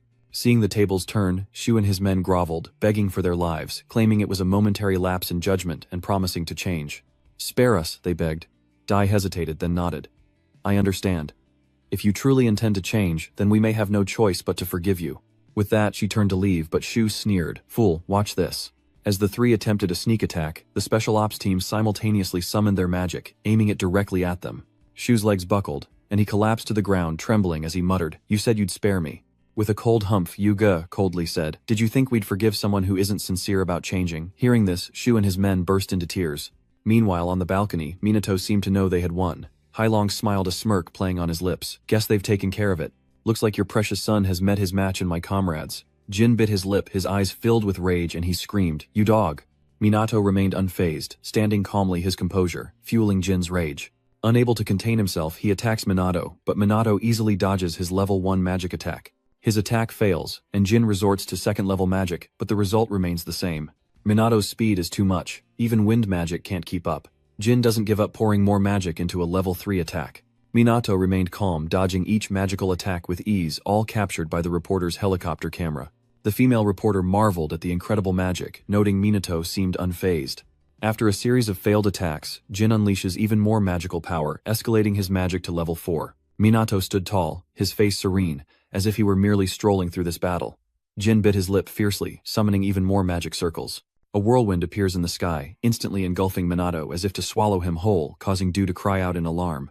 Minato Rui muttered worriedly, commenting on how dangerous it looked, but in contrast to everyone's anxiety, Minato remained calm. He stood in the air unfazed as the tornado rushed toward him. But surprisingly, it vanished before reaching Minato. When the whirlwind dissipated, Minato stood unscathed behind his barriers, proving Jin's 5th-tier magic was useless against him. Witnessing this, Ruka couldn't help but marvel. He blocked that terrifying attack with just a layer of defense. Indeed, it's Kusanagi. And those watching the livestream were equally astonished. Some were impressed by Jin's magic, while others marveled at Minato's strength. The reporter on the scene gives his commentary, noting that neither side is giving an inch. "I've never seen a fight like this before." Minato descends from the sky. He furrowed his brow, thinking this magic isn't that strong. Is he stalling for time? He must be preparing to retreat. At that moment, Jin suddenly smirked, saying, "Hey, what's wrong? Can't move." Minato narrowed his eyes coldly, stating, "I could defeat you quickly, but where's the fun in that? Show me your full power." With that, his eyes filled with provocation. "I'll take it all and torment you." These words ignite his rage. He grits his teeth, muttering, "You arrogant rat, I'll gladly oblige." But before he could act, he suddenly sneered. "But first, let me give you a little reminder. Don't wet yourself." This number shocks Ruka's group of onlookers, and no one believes it's real. Ruka scoffs, "He's just bluffing. We should help even if it's just a little." Ruiji nodded in agreement. "That's right. Just watching isn't my style." Immediately, the group rushed toward the balcony, but Minato sensed their approach, turning to see them blocked. The one who attacked was none other than Old Man Jin, who coldly scoffed, "Be grateful you're lucky. If you'd come any closer, I would have killed you." Ruka and the others looked on in dismay, as Jin roared, unleashing a torrent of magical power. The magical power of the attack is compressing to the point where his body is glowing. This is too much. It's enough to kill even Kusanagi. This worried Ruka and the others, but Minato just smirked, making Jin think he was scared. Vin smugly declares, "My magical power far exceeds your imagination, doesn't it? Then let me show you my overwhelming power, so even a fool like you can understand." No sooner were the words out of his mouth than magic circles appeared around him, and in an instant a spatial void opened in the air, but Minato was far from afraid. He was excited. He's never seen magic like this before. The void consumes everything around it, and in an instant the balcony corridor is reduced to rubble. Jin grew even more smug, boasting that this was space magic, the most powerful spell capable of crushing everything around them, flattening people in an instant. Minato narrowed his eyes, smirked, and said, "I want to see you try." These words drove Jin into a frenzy, and he screamed, maniacally demanding Minato die under the crushing pressure. Instantly, a level 6 spell manifested the spatial vortex, sucking everything around it, including Minato. Seeing this, Jin laughed triumphantly. "You can't do anything but die. You deserve it." Ruka and the others, on the other hand, were very worried. They didn't believe Minato would die so easily. Surely this was just a joke. Du stared intently into the circle, shouting, "Answer us, Minato." But no matter how much she screamed, there was no response, until the hole disappeared, revealing Minato. Du cries out in shock, "Minato, how are you still alive?" Minato retorts, clearly annoyed. "Come now, don't go around declaring people dead." Jin, now furious, roared, "How are you not injured? I was sure I crushed you." Casually shrugging, Minato calmly explains, "If the external and internal pressures are balanced, there won't be a problem. It's like the principle of deep-sea creatures." Jin retorted, "Even if that's true, can you even use nullification?" "That's my signature cursed technique. I just watched and learned it." Stunned Dai muttered in disbelief, "You did?" "Just by looking," Damek nodded. "If you'd used it right away, I might have been hurt a little, but you were kind enough to explain it in detail. In the end, it's just a variation of wind magic. It's that simple. Plus, I'll let him experience some basic magic." Immediately, Jin's body began to contort grotesquely. He clutches his head, screaming, "What are you doing?" A smile plays on Minato's lips as he calmly replies, "I've simply amplified the sound pressure. That's all. It's called sonic incantation, another application of wind magic."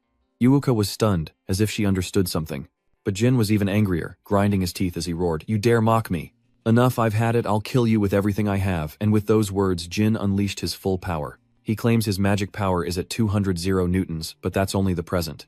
When fully unleashed, it's 500 newtons. Sugo's group panics, sensing the unleashed power. Was he not bluffing? What power is this? At the same time, Jin looked up to the sky and laughed arrogantly. How disappointing. Kusanagi Minato. Before long, all of Jin's magical power erupted. Immense magical power swirls through the air, and Jin, now supremely confident, believes victory is assured.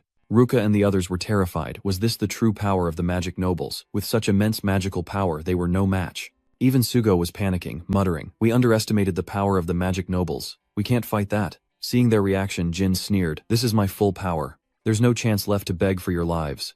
But Minato remained calm, even yawning in boredom. Jin, unable to see through his composure, laughed maniacally. "You fools are too ignorant to comprehend my magical power, aren't you?" Jin believed his spatial magic failed due to Minato's fluke, but the charade ends here. He'll finish them with his ultimate magic. This attitude enrages Jin, and he begins to chant an incantation, instantly summoning a multitude of magic circles. Seeing this, Sugo cried out in alarm. "No way, a level 7 spell," Karin muttered worriedly. "Even Kusanagi couldn't handle that." Yua frowns, knowing Minato will find a way even in this desperate situation. She believes in him, so please win this. Jin sneers confidently, stating, "You've missed your greatest opportunity. The time I spent preparing my magic was your only chance to escape. Now your regret comes too late." He's talking too much. Minato clicks his tongue in impatience. "All right, have you said enough?" Jay shouts, displeased. "Not even a speck of dust will remain. Receive my strongest magic." As he spoke, a vast space appeared, its sheer power shaking the helicopter in the sky. Sugo shielded his eyes, muttering, "How can we withstand this attack?" Ruka, worried for Minato, shouted, "Kusanagi, run." Ryuji urged him, "You can't withstand that attack." Du stared intently at Minato's back, her eyes filled with worry. At that moment, Jin coldly sneered, "You can run if you want, but I'll kill your friends to compensate. So let's see what Minato chooses, to run or to die." The massive force bore down on Minato, but he stood calmly, a smirk playing on his lips. "Of course I'll face it head on." Then he pulls a spirit stone from within the space. Seeing this, Jin scoffs. "What kind of magic is that? You think that can stop my magic? Suffer for your ignorance, turn to dust." Despite the old man's frenzy, Minato remained calm, firing off the spirit stone before the space could consume him. With the force of a gale, the spirit stone hurtled into the space, quickly merging within. But seconds later, the spirit stone shattered the space itself, a sight that twisted Jin's expression. Even Ruka and the others behind him were shocked. They never imagined Minato could destroy a 7th-level spell so easily. Jin trembled, muttering in disbelief, "Why did my magic disappear?" Minato scoffed, his voice cold. "Why? Because wind is negated by earth, and magic that takes time to cast is nullified." With that, he raised an eyebrow, taunting. "Don't you magic nobles know these basics?" Jin can't believe it, clutching his head and screaming. "No, it can't be. My magic was defeated by such a low-level spell." With a slight smirk, Minato explains, "That's right, amethyst stones have no attack power, and even if they hit their target, they won't cause significant damage. However, they contain a high density of magical power, so they can neutralize magic." Despite the difference in levels, he calls this a valuable lesson. Yon glares at him, asking, "Why did you use such a useless spell?" With a nonchalant shrug, Minato casually replies, "Because it's a magic I created purely for amusement." Hearing this, Jin collapses to his knees in despair, muttering, "You created magic just for fun. I spent decades perfecting my magic." Unmoved, Minato coldly approached, declaring, "Now is the time for you to face retribution." Dai, now gripped by fear, desperately pleaded, "My magic is depleted. I can't move anymore." Minato smirked, but it was a wicked smile. "I don't want to waste any more time on pointless things." As he spoke, he raised his hand to flick Jin's forehead, an action that made Jin think he was a fool. Did he really think a tap would bring him down? He underestimated Minato's power. With a mere flick of his finger, Jin is sent spiraling through the air, and out of sight, leaving the Duuka clan in stunned silence. Just a tap sent him flying that far. Is Minato even human? At that moment, the police rushed to the scene. Seeing this, the reporters on site cheered. The magic noble has been defeated. Magic Special Forces Captain Kusanagi Minato has won, and the live viewers are ecstatic. They cheered justice had prevailed. Meanwhile, at Fuyuke's mansion, having won, the three ran to congratulate Minato, who glanced at them and offered his praise. "You all did well." With that, Minato turned his gaze to Jin, who was being escorted away. The magic nobles are worthless. And this is supposed to be the pinnacle of Japanese nobility. The current generation of mages really needs to be retrained. Thinking this, Minato approached Jin from behind and spoke. "Hey, I have a question." Jin glanced at him, waiting for him to continue, and Minato asked seriously, "After Ichikami Minato's death, what did the magic nobles do? They destroyed the ancient book from 50 years ago, didn't they? If so, why?" Jin scoffed, retorting coldly, "How could commoners ever understand the profound philosophies of magical nobles? Reflect on it yourself." Jin scoffed, leaving those curt words behind as he departed. Left behind, Minato stared blankly at his back, as he was forced into a press conference after the battle with the Fuyuka family. Sugo announced loudly, "We will now hold a press conference with Captain Kusanagi Minato of the Special Magic Task Force. First, Mr. Kusanagi will say a few words." In the days that followed, Minato was plastered all over the news, while he was vacationing in Hawaii. Minato sprawled on a chair sighing. "What are you doing in a place like this?" Just then, Dua approached wearing a cool bikini. She asked softly, "What's wrong, Minato?" A few days prior at the police department's conference room, everyone gathered as Sugo made an announcement. Minato exclaimed in surprise. "Did you just say we're going to Hawaii?" Sugo said reluctantly. "As you all know, recently there's been a lot of buzz around the magical task force, and we're overwhelmed with public and media attention." Minato looked at him confused. Duika showed him a video taken at school starring Minato himself. Moreover, this video is spreading like wildfire across social media platforms, and the internet is flooded with posts about the Magic Special Operations team. Ryuji agreed, saying the news was full of magic nobles and they were constantly updating. Sugo looked at Minato sighing, "All of Japan is watching you. That's why I decided to give you all a vacation. Go to Hawaii, relax and unwind until everything is settled." He says that thanks to Minato, the team has become stronger, and with support from the Mizuha family they have enough resources to deal with unexpected disasters and solve any dangers from monsters they encounter. With that, Sugo walks over, pats Minato on the shoulder and smiles. "Everyone's been working so hard lately, so take this time to relax." And so Minato's group found themselves in Hawaii. Back to reality, after hearing Dua's question, Minato sat up from his chair sighing, "I was just thinking about something." Dua nods in understanding, then asks, "By the way, what do you think of this outfit? Does it look weird?" Minato scanned her up and down, then replied, "It's cute." This flustered Dua and his cheeks flushed with embarrassment. Minato, unfazed, calmly assessed, "It matches your hair, it really suits you like it was made for you, simply adorable." The more Du heard, the more embarrassed she became, muttering softly, "Thank you." Just then Ruka arrived, looking stunning in a black bikini, and asked, "So this is where you've been? I've been looking all over for you." Seeing Ruka, Minato scanned her from head to toe. Seeing his gaze, Ruka asked suspiciously, "What is it? Do you want to say something?" Danmo nodded and Minato casually complimented, "I just think you look amazing." These words startled Ruka, but Minato remained nonchalant. "You look like a model. Your fair skin makes that swimsuit pop. You're definitely the prettiest girl on this beach." "I know." Ruka flustered leaves a quick remark and hurries away, leaving Ryuji utterly bewildered. This kid is amazing. Not only is he not shy, but he compliments them naturally with no ulterior motives. Just then, Karen appeared cheerfully announcing, "Sonata's here." Unlike her sister's alluring figures, Karen sported a simple, cool sundress. Ryuji is immediately suspicious. This isn't good, not good at all. Karen in uniform was one thing, but this is an entirely different level of devastating. Ignoring him, Karen turned to Minato, asking, "What do you think of my swimsuit?" sending Ryuji into a panic. "Minato won't compliment her chest, will he? Stop, don't say anything about it." As he worried, Minato nodded in approval, saying it was a nice style. Ryuji breathed a sigh of relief. That answer was safe enough. Karen is naturally pleased by the praise, her eyes sparkling with delight, but Minato continues his compliments. "The contrast with your everyday style makes you even more alluring. You look beautiful, radiating the charm of a mature woman." These words fluster Karen, who stammers, "Don't praise me so much." Ryuji, unable to stop him, can't help but sigh. "You really are an amazing guy. Aren't you exaggerating a bit?" Casually shrugging, Minato pouted. "Why would I be? I'm just speaking my mind. If I feel someone deserves praise, why shouldn't I let them know? You think they're all beautiful, so you complimented them." Minato asks, "What's wrong with that?" Ryuji quickly shakes his head. "There's no problem at all." But it made the three girls uncomfortable, their faces flushed with embarrassment. Just then, Minato suddenly spoke up. "Hey Ryuji, you have a great body too." She continues, saying he has great proportions, and the simple swimsuit suits him well. He should be proud of his beauty. Well, now it's Ryuji's turn to be embarrassed. He quickly shouts, "Don't compliment me like that." Setting aside the embarrassment, they enjoyed the beach, and even tried riding a motorboat on the sea, truly relaxing and having fun. As night fell, Minato left the hotel, his throat parched from the day's excessive fun, seeking a convenience store for a drink. But after only a few steps, he ran into Yuka, an encounter that seemed either deliberate or coincidental, and the two went for a walk. As they walked, Du spoke up. "Today was fun, wasn't it?" Minato nodded slightly.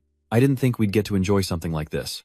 After all, we've been fighting non-stop lately." She'd noticed Ruka wearing a ring, and though she assumed it meant she was dating Minato, she desperately wanted to deny it. She couldn't believe they were dating, especially since Minato had said he wasn't seeing anyone. Du's mind raced until she couldn't hold back any longer. "Hey, can I ask you something?" Minato frowned slightly. "Are you going to ask about my powers again?" "It's not that." Duka shook her head, took a deep breath, and hesitantly asked, "What kind of person do you like?" Minato was a bit surprised, but quickly replied, "I've never thought about it." Du became even more anxious. "Specifically among the three of us, or someone similar?" Minato paused to consider. Perhaps everyone heard this, and Du was immediately stunned. Minato looked at the starry sky above and said with a smile, "You are all very cute and charming and also very hardworking. I like people who always try their best." This wasn't the answer Du expected. She pressed on, isn't that different from a romantic relationship? Minato frowned in confusion. Is that so? I thought they were pretty similar, but now that I think about it, I think I like you the most. Du was stunned and didn't react for a long time. Unaware, Minato continued, you've been sincere, serious, and kind since we met, always giving your best. He turned to Daisuke, who was still speechless, and said with a smile, Daisuke, I really like you. These words of affection caused Du to blush with embarrassment, and she collapsed to the ground. Are you okay? Du doesn't answer, secretly rejoicing inside. She knows Minato didn't mean it romantically, but it still makes her happy. She realizes she really likes him. While everyone else is celebrating, Sugo at the police station is deeply troubled. Things are heating up and the wave of criticism against the magic nobles is growing. And the call for the magic task force to handle disasters and monsters grows louder, propelling Minato to new heights. Meanwhile, the dark magician's reputation was also growing, and a confrontation seemed inevitable. Instead of cooling down, things seemed to have gotten even more intense. What should we do now? Meanwhile, at the international airport, a flight from overseas has just landed in Japan, and an irritated voice echoes through the terminal. While we were away, things seem to have gotten even more chaotic. Another deep voice responded to this. The owner of that irritated voice is none other than Homarai Hinata, leader of the Hill Mirai family, a magical noble. She then spoke up in dissatisfaction. If I had been there, everything would have been resolved quickly. The other person was the head of the Kaihi family, Kaichi Riku, who was also displeased. A week later at Minato's house, Du happily cooks in the kitchen while Minato sits in the living room sighing. We got back sooner than I thought. Hearing this, Ruka slowly speaks, revealing that the magic special forces have interfered with the media and the school is also helping. Minato relieved pouts and says, finally we can breathe a sigh of relief. As they talked, Du popped her head out of the kitchen and called out, help me with the dishes. Minato immediately nodded and replied, okay, I'll take care of it. A little later, a feast was laid out on the table, and Du asked between bites, school starts again tomorrow, but are you sure everything will be all right? Minato nonchalantly replies, the police and the school are on my side. The attention on the magic special forces should have died down right. He thought people would lose interest soon enough. They just needed to ignore it. But upon arriving at school, Minato realized how foolish he'd been as a crowd of girls swarmed him, asking for his number, his ideal type, and everything else. Meanwhile, Ruika was being swarmed by male students, and of course Ruka and Rui were no exception. Before they turned heads wherever they went, but after that incident they attracted even more attention. Ruka, with her Ice Queen demeanor, didn't care, striding straight into Minato's class and shouting, sorry to bother you. Well, we're inviting you to lunch, but it seems a bit chaotic today, huh? Minato pouts and says, you call this a little. Yu reluctantly explains that this is actually mild compared to what it was like before. I heard it used to be worse with outsiders barging in, but thanks to Ruka, Ryuji is used to the commotion. As everyone marvels at the frenzy, Ruka suddenly speaks up, oh man, we're out of toilet paper. Maybe we should pick up some stuff on the way back. Minato casually chimes in. And we can get some bath salts too. You've been wanting those for a while, right? Duga is suddenly called out, leaving Rika stunned and speechless. Hearing Ruka and Rui's conversation, the others buzzed with gossip, startling Rika, who quickly ushered them away. Anyway, let's head to the rooftop. Up there, the four of them are having lunch together as usual. Upon hearing about Minato and the others, Ryuji exclaims in shock, what, you guys are living at Kusanagi's house? He thinks they're dating, but maybe not. Normally he'd object, but since it's Minato, perhaps it's okay. Thinking this, Rui turns to Ruka and says, if you need any help, just let me know. I'll do my best to assist. Ruka nods slightly, replying, I appreciate that.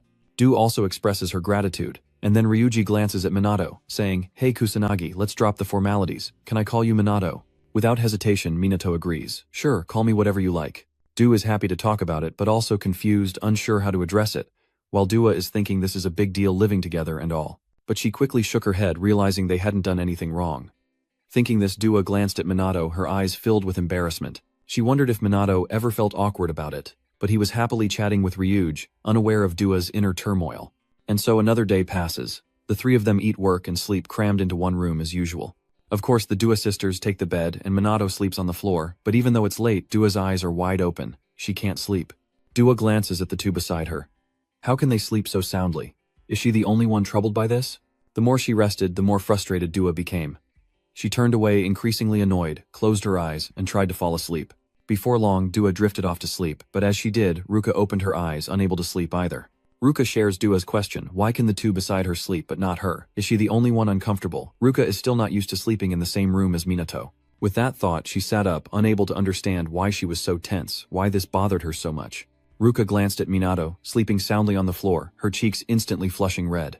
Finally, she couldn't resist burying her face in the blanket. Ruka couldn't stop thinking about how to address Minato, and the thought consumed her even on the way to school the next morning. Ryuki already calls him Minato. She's the only one still calling him Kusanagi. When will the right time to switch come? Why is she hesitating so much? What's with the reluctance? Shouldn't she just call him Minato casually? He wouldn't mind. Thinking this, Ruka took a deep breath, wanting to call out his name, but the words caught in her throat, leaving Minato bewildered. Ruka awkwardly changes the subject. Let's have a good day today. Minato, even more confused, mutters in disbelief. What's going on? Why the sudden change? Minato sighed, wondering why she couldn't just say it. Even at lunch on the rooftop, Ruka tried to use Minato's given name but couldn't bring herself to do it. All day she'd been calling out to Minato and then saying strange things. Ruka's strange behavior continued throughout the day, leaving Minato confused, and that night Yukika tossed and turned in bed, unable to sleep. She always avoids it. She should have been able to say it before. Ruka felt she had never been so cowardly. A sleepless night passed, and Minato and the others went to school as usual. Only Ruka trailed behind silently. Minato sensed something was wrong and asked, "What's wrong?" Just feeling unwell, Ruka shook her head, slightly replying, "I'm fine." Kusanagi. Hearing that name, Minato narrowed his eyes and spoke coldly. "Not Kusanagi." Ruka stared at him, stunned. Minato spoke slowly. "We're not strangers, you know. Don't call me Kusanagi anymore, Ruka." Ruka was stunned by his words, and after a moment she turned away to hide her embarrassment, muttering, "If you insist, I suppose I can change." Minato. With that, a smile finally returned to her beautiful face. Meanwhile, the magical aristocracy convened a meeting to discuss recent events, and Hinata spoke up, agitated. "The status of the noble mages is threatened. She says it's all due to the rise of the magic special forces for the benefit of a mysterious person. They can't just stand by and watch."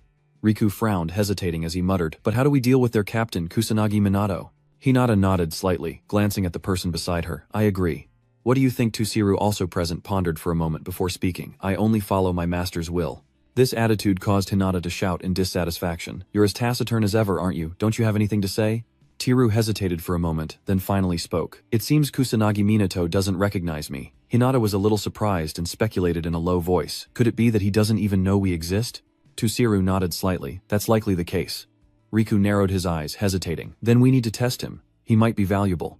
Hinata agreed, declaring fiercely, "If he's trash, we'll dispose of him." Tiru, hearing their words, wore a helpless expression, not saying another word, while Minato of course knew nothing of this. "He's in the police department's classroom."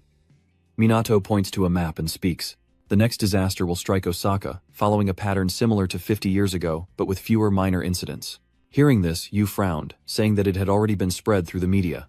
Luca agrees the appearances may be similar, but the frequency has clearly decreased. Karin hesitantly adds that they can't predict the next disaster, and even the police can only remain vigilant. Danmaku nodded, and Minato calmly stated, "Disaster response is currently facing many difficulties, but other areas do not have dedicated teams like the Magic Task Force." But as soon as he finished speaking, Sugo suddenly burst out laughing. "Haha, I knew you'd say that." Kusan Minato stared in disbelief, unsure of his intentions, as Sugo smirked and declared, "The truth is, we're working to establish a second Magic Task Force in Osaka." At this, Ruka and the others below were stunned, asking in disbelief, "A second team, really?" "That's right," Sugo said with a smile. "We're joining forces with the National Defense Force and the police to improve our disaster response. In fact, they've even requested that we train them." He looked at Minato, asking with a flattering smile, "You'll go right." Kusanagi Minato scoffs, then reluctantly agrees. "You always steer the conversation so smoothly." "Fine, I don't have a reason to refuse." Hearing this, Sugo cheered with delight. "Excellent, someone is actually waiting for you there. This person survived the great disaster 50 years ago, and is one of the few artisans who can craft Shizuku monster countermeasures," a name that instantly stuns Minato. The name was all too familiar.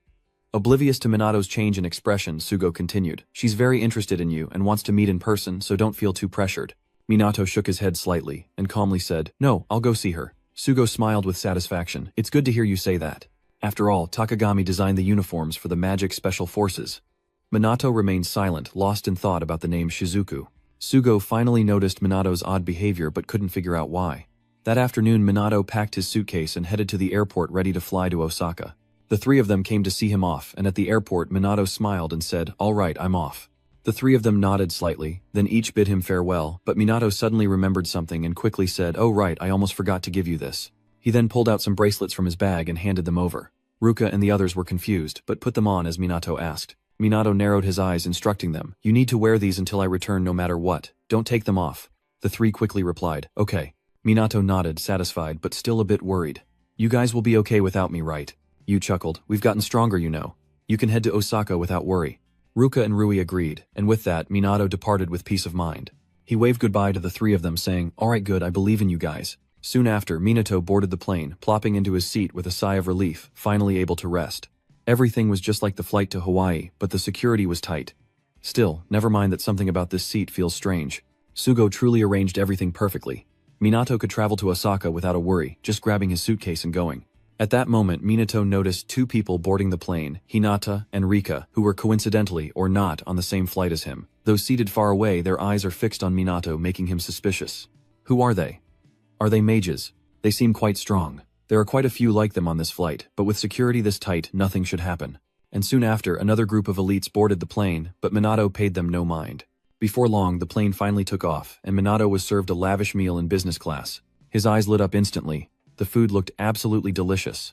Oblivious Minato feasts while elsewhere on the plane, suspicious figures watch the passengers seemingly plotting something sinister. Suddenly, a curly-haired man in glasses gets up from his seat, brushing past Minato, who remains oblivious, enjoying his meal and the stunning view. It's nice to relax like this sometimes, but it seems Minato's peace is about to be disturbed. Sure enough, some hijackers take a flight attendant hostage, then shout, "Everyone be quiet." Not only that, the other passengers were also restrained, and even Minato was guarded by a mage. This must be a hijacking. Little do they know, the number one mage Minato is on board, along with two noble mages, Hinata and Riku. Talk about bad luck. Did they not check who was on board? Minato narrowed his eyes at the hijackers, lost in thought. These are rogue mages, and there are 10 of them. Taking them down one by one would endanger the passengers. Furthermore, casting high-level magic could destroy the plane. He might not be able to handle this alone. Meanwhile, the passengers screamed in terror, provoking the hijackers to shout, "Shut up, did we say you could talk? Do you have a death wish? There are children on this plane." A little one clutches his father, sobbing uncontrollably. "Daddy, I'm scared." The child's father could only whisper, "It's okay, sweetheart." Just then, the leader of the hijackers roared. "Our demands are simple. Release the members of Black Rebellion." Receiving no response, the leader roared, "We will not tolerate the unjust treatment of mages by you mundane humans." He gave them 5 minutes to contact those on the ground and demand the release of their comrades, or they would begin executing the hostages one by one. The captain, overhearing the threat, grimaced. In the passenger cabin, Minato silently contemplates his next move as time runs out, while Hinata grows increasingly uneasy. Riku remained silent, but his expression was grim as they both unleashed their magical power. Sensing their magical power, Minato frowned, as if wanting to move as well. The two noticed his gaze and looked over at him. As the bandits noticed Minato, they warned, "One wrong move, and you're dead." But before they could finish, Hinata and Riku struck without hesitation, each delivering a crushing blow. Riku uses something wrapped in black cloth to strike another robber in the face, then rushes off. But upon arriving, they saw Minato had already dealt with the nearby robbers. The three stood and looked at each other, each with their own intentions. Hinata nods and the three rush into action, startling the pirates. But before he could react, he was punched by Minato, sending him flying. Riku was no less impressive, drawing his sword and beginning to slaughter the sky pirates. Hinata, not one to be idle, moved with lightning speed, darting through the passenger seats as a bandit conjured magic to attack. But he was too slow. Hinata used him as a springboard, leaping over him. She scoffed, "Dream on. You won't get away with this." Seeing their uprising, the leader immediately threatened, "Enough, I've had enough. If that's how it is, then we'll all go down together," he shouted, pointing the magic in his hand at the stewardess. But before he could act, Minato charged forward, kicking him away. He scoffed, "Too slow." Hinata punches a robber and scoffs, "Too weak." Riku finishes off the last one, stating coldly, "Too naive." In a flash, the three of them have defeated all the hijackers. The passengers were stunned but quickly recovered, realizing they were saved, and erupted in cheers. Hinata ignored them, walking up to the leader and coldly saying, "How pathetic, dealt with in an instant." Just then, Minato noticed something and suddenly shouted, but it was too late. Hinata was bewildered. What was going on? But without explanation, Minato took off running. He raced into the cockpit where a robber was indeed threatening the captain with a gun. Seeing them rush in, he shouted a warning. "Don't come any closer or else." But none of them were afraid. Hinata, enraged, grits her teeth and charges the hijacker, landing a solid punch. Though the gun fired, the captain was unharmed thanks to Minato's protective barrier. But at that moment he didn't look so good, frowning and muttering, "This isn't good." As Minato spoke, the captain's controls faltered and the plane began to shake. Minato and the others struggled to stay on their feet, as did the passengers outside. Inside the cockpit, Hinata asked, displeased, "What's going on?" "The system isn't responding and the radio's dead," the captain stammered. "If this keeps up, we're going to fall," Hinata cried out in a panic. "What did you say? Damn it, do something." In the chaos, the plane's window shatters, and the outside force makes it hard for everyone in the cockpit to keep their balance. The co-pilot soon began to tremble. "It's so cold. We'll freeze to death before the plane even crashes." Hinata couldn't help but panic. "This is bad, what are we supposed to do?" Riku spoke with resignation. "We're going to die together." Hearing this, Hinata retorted, "Don't say such scary things, you idiot. Damn it, is there really no other way?" Riku nodded slightly, his eyes filled with despair. Yes, the co-pilot was in a panic, crying mournfully beyond saving. "The end is here, we're all going to die." But as despair fills the cockpit, Minato suddenly speaks up, saying everything will be all right. Hearing this, the co-pilot immediately asked, "What do you mean? No problem. We're all going to die." Minato looked at him confidently, a smirk playing on his lips. "I'll save everyone. No way, this is beyond what any normal person can do. It's over. We're all going to die." The co-pilot stared in disbelief. Minato watched him break down again, sighing in resignation before heading to the window. His actions startled the captain, who cried out, "Hey, what have you done?" But Minato didn't answer. He simply jumped out. Seeing this, Hinata rushed over, exclaiming in a panic, "That kid's gone off on his own." But just then the plane suddenly lurched, then sliced through the air, plummeting downwards. The captain felt it too, and was immediately alarmed. "We're plummeting. At this rate, the plane will crash in minutes," and the passengers, feeling the descent, begin to panic. Desperate screams echoed through the passenger cabin as a little girl clung to her father, crying in fear. The captain fought to maintain control, but the plane hurtled toward the ocean, only to suddenly change course and soar into the sky. Confused, he muttered, "The speed is stabilizing. Are we saved? What just happened?" Hinata, realizing what's happening, whispers, "It's him. He did it." Minato is at the rear of the plane, single-handedly holding it up.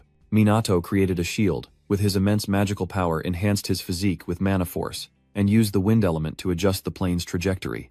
It was his first time supporting an entire aircraft, a huge challenge, but thankfully he succeeded. "I can't believe it," the captain exclaimed upon learning the reason. "We're thousands of meters above the ground and the plane weighs 230 tons. How could a human do this?"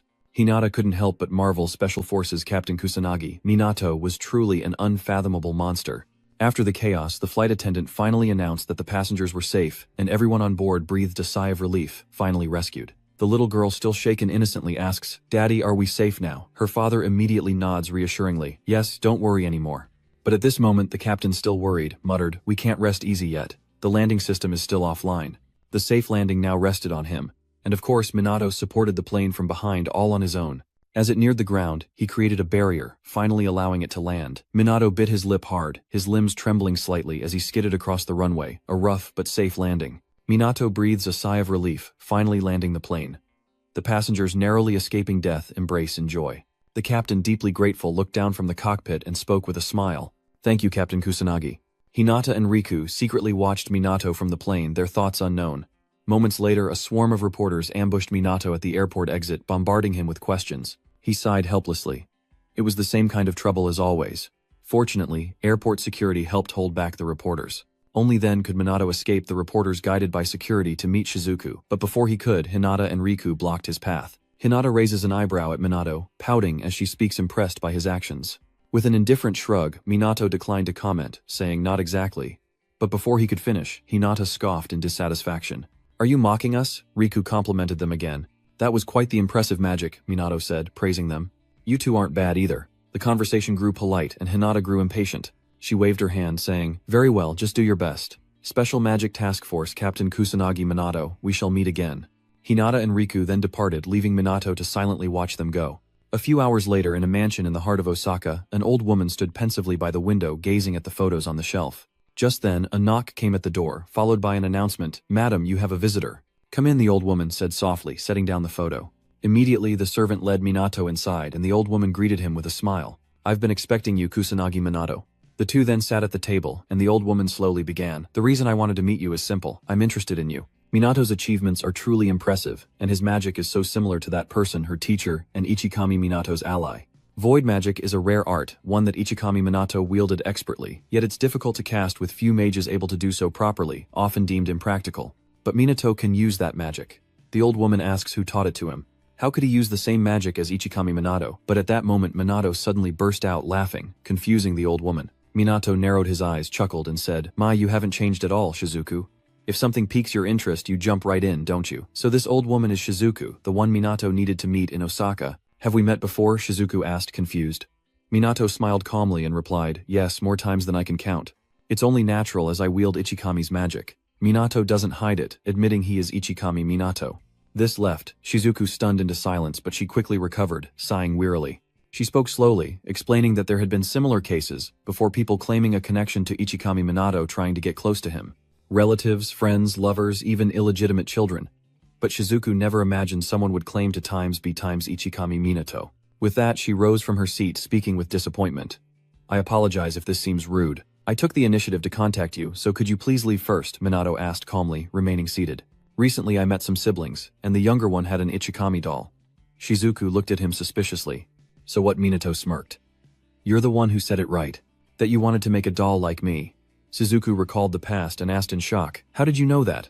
Like you said, my dolls can make children healthier. Ichikami Minato is still protecting everyone. Shizuku stares in disbelief, muttering in confusion. Did this really happen? Is it really you? Why don't you believe me? Minato asked, exasperated. Then let me tell you another story. Shizuku quickly returned to her seat, reconfirming what Minato had just said. In an instant, her face changed drastically as Minato continued to recount the past, a secret shared by only the two of them. Shizuku listened in silence, unable to suppress a smile. It really is you. Minato was a little helpless, pursing his lips, speechless, and finally believed me. Shizuku retorted, unwilling to accept it. After all, reincarnation wasn't easy to believe. Oh, you were already different, but this is unbelievable. With that, she couldn't help but sigh, as everything had been difficult since his death in the Great Cataclysm. Before he could respond, Shizuku choked out, but I'm so glad to see you again. Indeed. Minato smiled at her, nodding calmly. What began as a meeting between upperclassmen and underclassmen has become a reunion of two friends. Minato then speaks up, Shizuku, you know what's happened these last 50 years, don't you? Lost magical knowledge, weakened mages, misinformation about Ichikami Minato, and the rise of the current magical nobility. He asks Shizuku, what exactly is going on? Minato truly wants to know what happened 50 years ago. Shizuku hesitated, then sighed, I'm sorry. Just then her phone rang and her eyes narrowed instantly. Seeing this, Minato asks with concern, is something wrong? But Shizuku seems to be hiding something, and hesitantly shakes her head. It's nothing. It's late, let's continue this tomorrow. Since you're here, stay the night. Minato, unsuspecting, went to the room Shizuku had prepared for him to rest. But in the dead of night, someone silently entered his room, sword in hand. The intruder was none other than Riku, who silently approached the bed, intent on attacking Minato. Without hesitation, he swung his sword down, but Riku froze at the sight below. But there was no one there, and Minato stood beside the bed, smirking. How rude, attacking someone in bed. You're the one I met this afternoon, aren't you? Riku didn't answer, but narrowed his eyes at him and without a word attacked again. Only for Minato to evade. Despite Riku's speed, a momentary lapse allowed Riku to land a kick, sending Minato crashing through the window and into the courtyard, with Riku relentlessly pursuing. He summoned first-level magic to attack Minato, who, not daring to be careless, created a shield to block it. Riku's magical attack was indeed blocked by the barrier, but he doesn't stop there. He ferociously slashed with his sword, cleaving Minato's barrier in two. Minato quickly retreated, narrowing his eyes at the sword in Riku's hand, and spoke with glee. That's a fine blade. It cut right through my magic barrier. Is it an anti-magic weapon? But Riku remained silent, not uttering a single word. Shrugging indifferently, Minato smirked. Silence is golden, huh?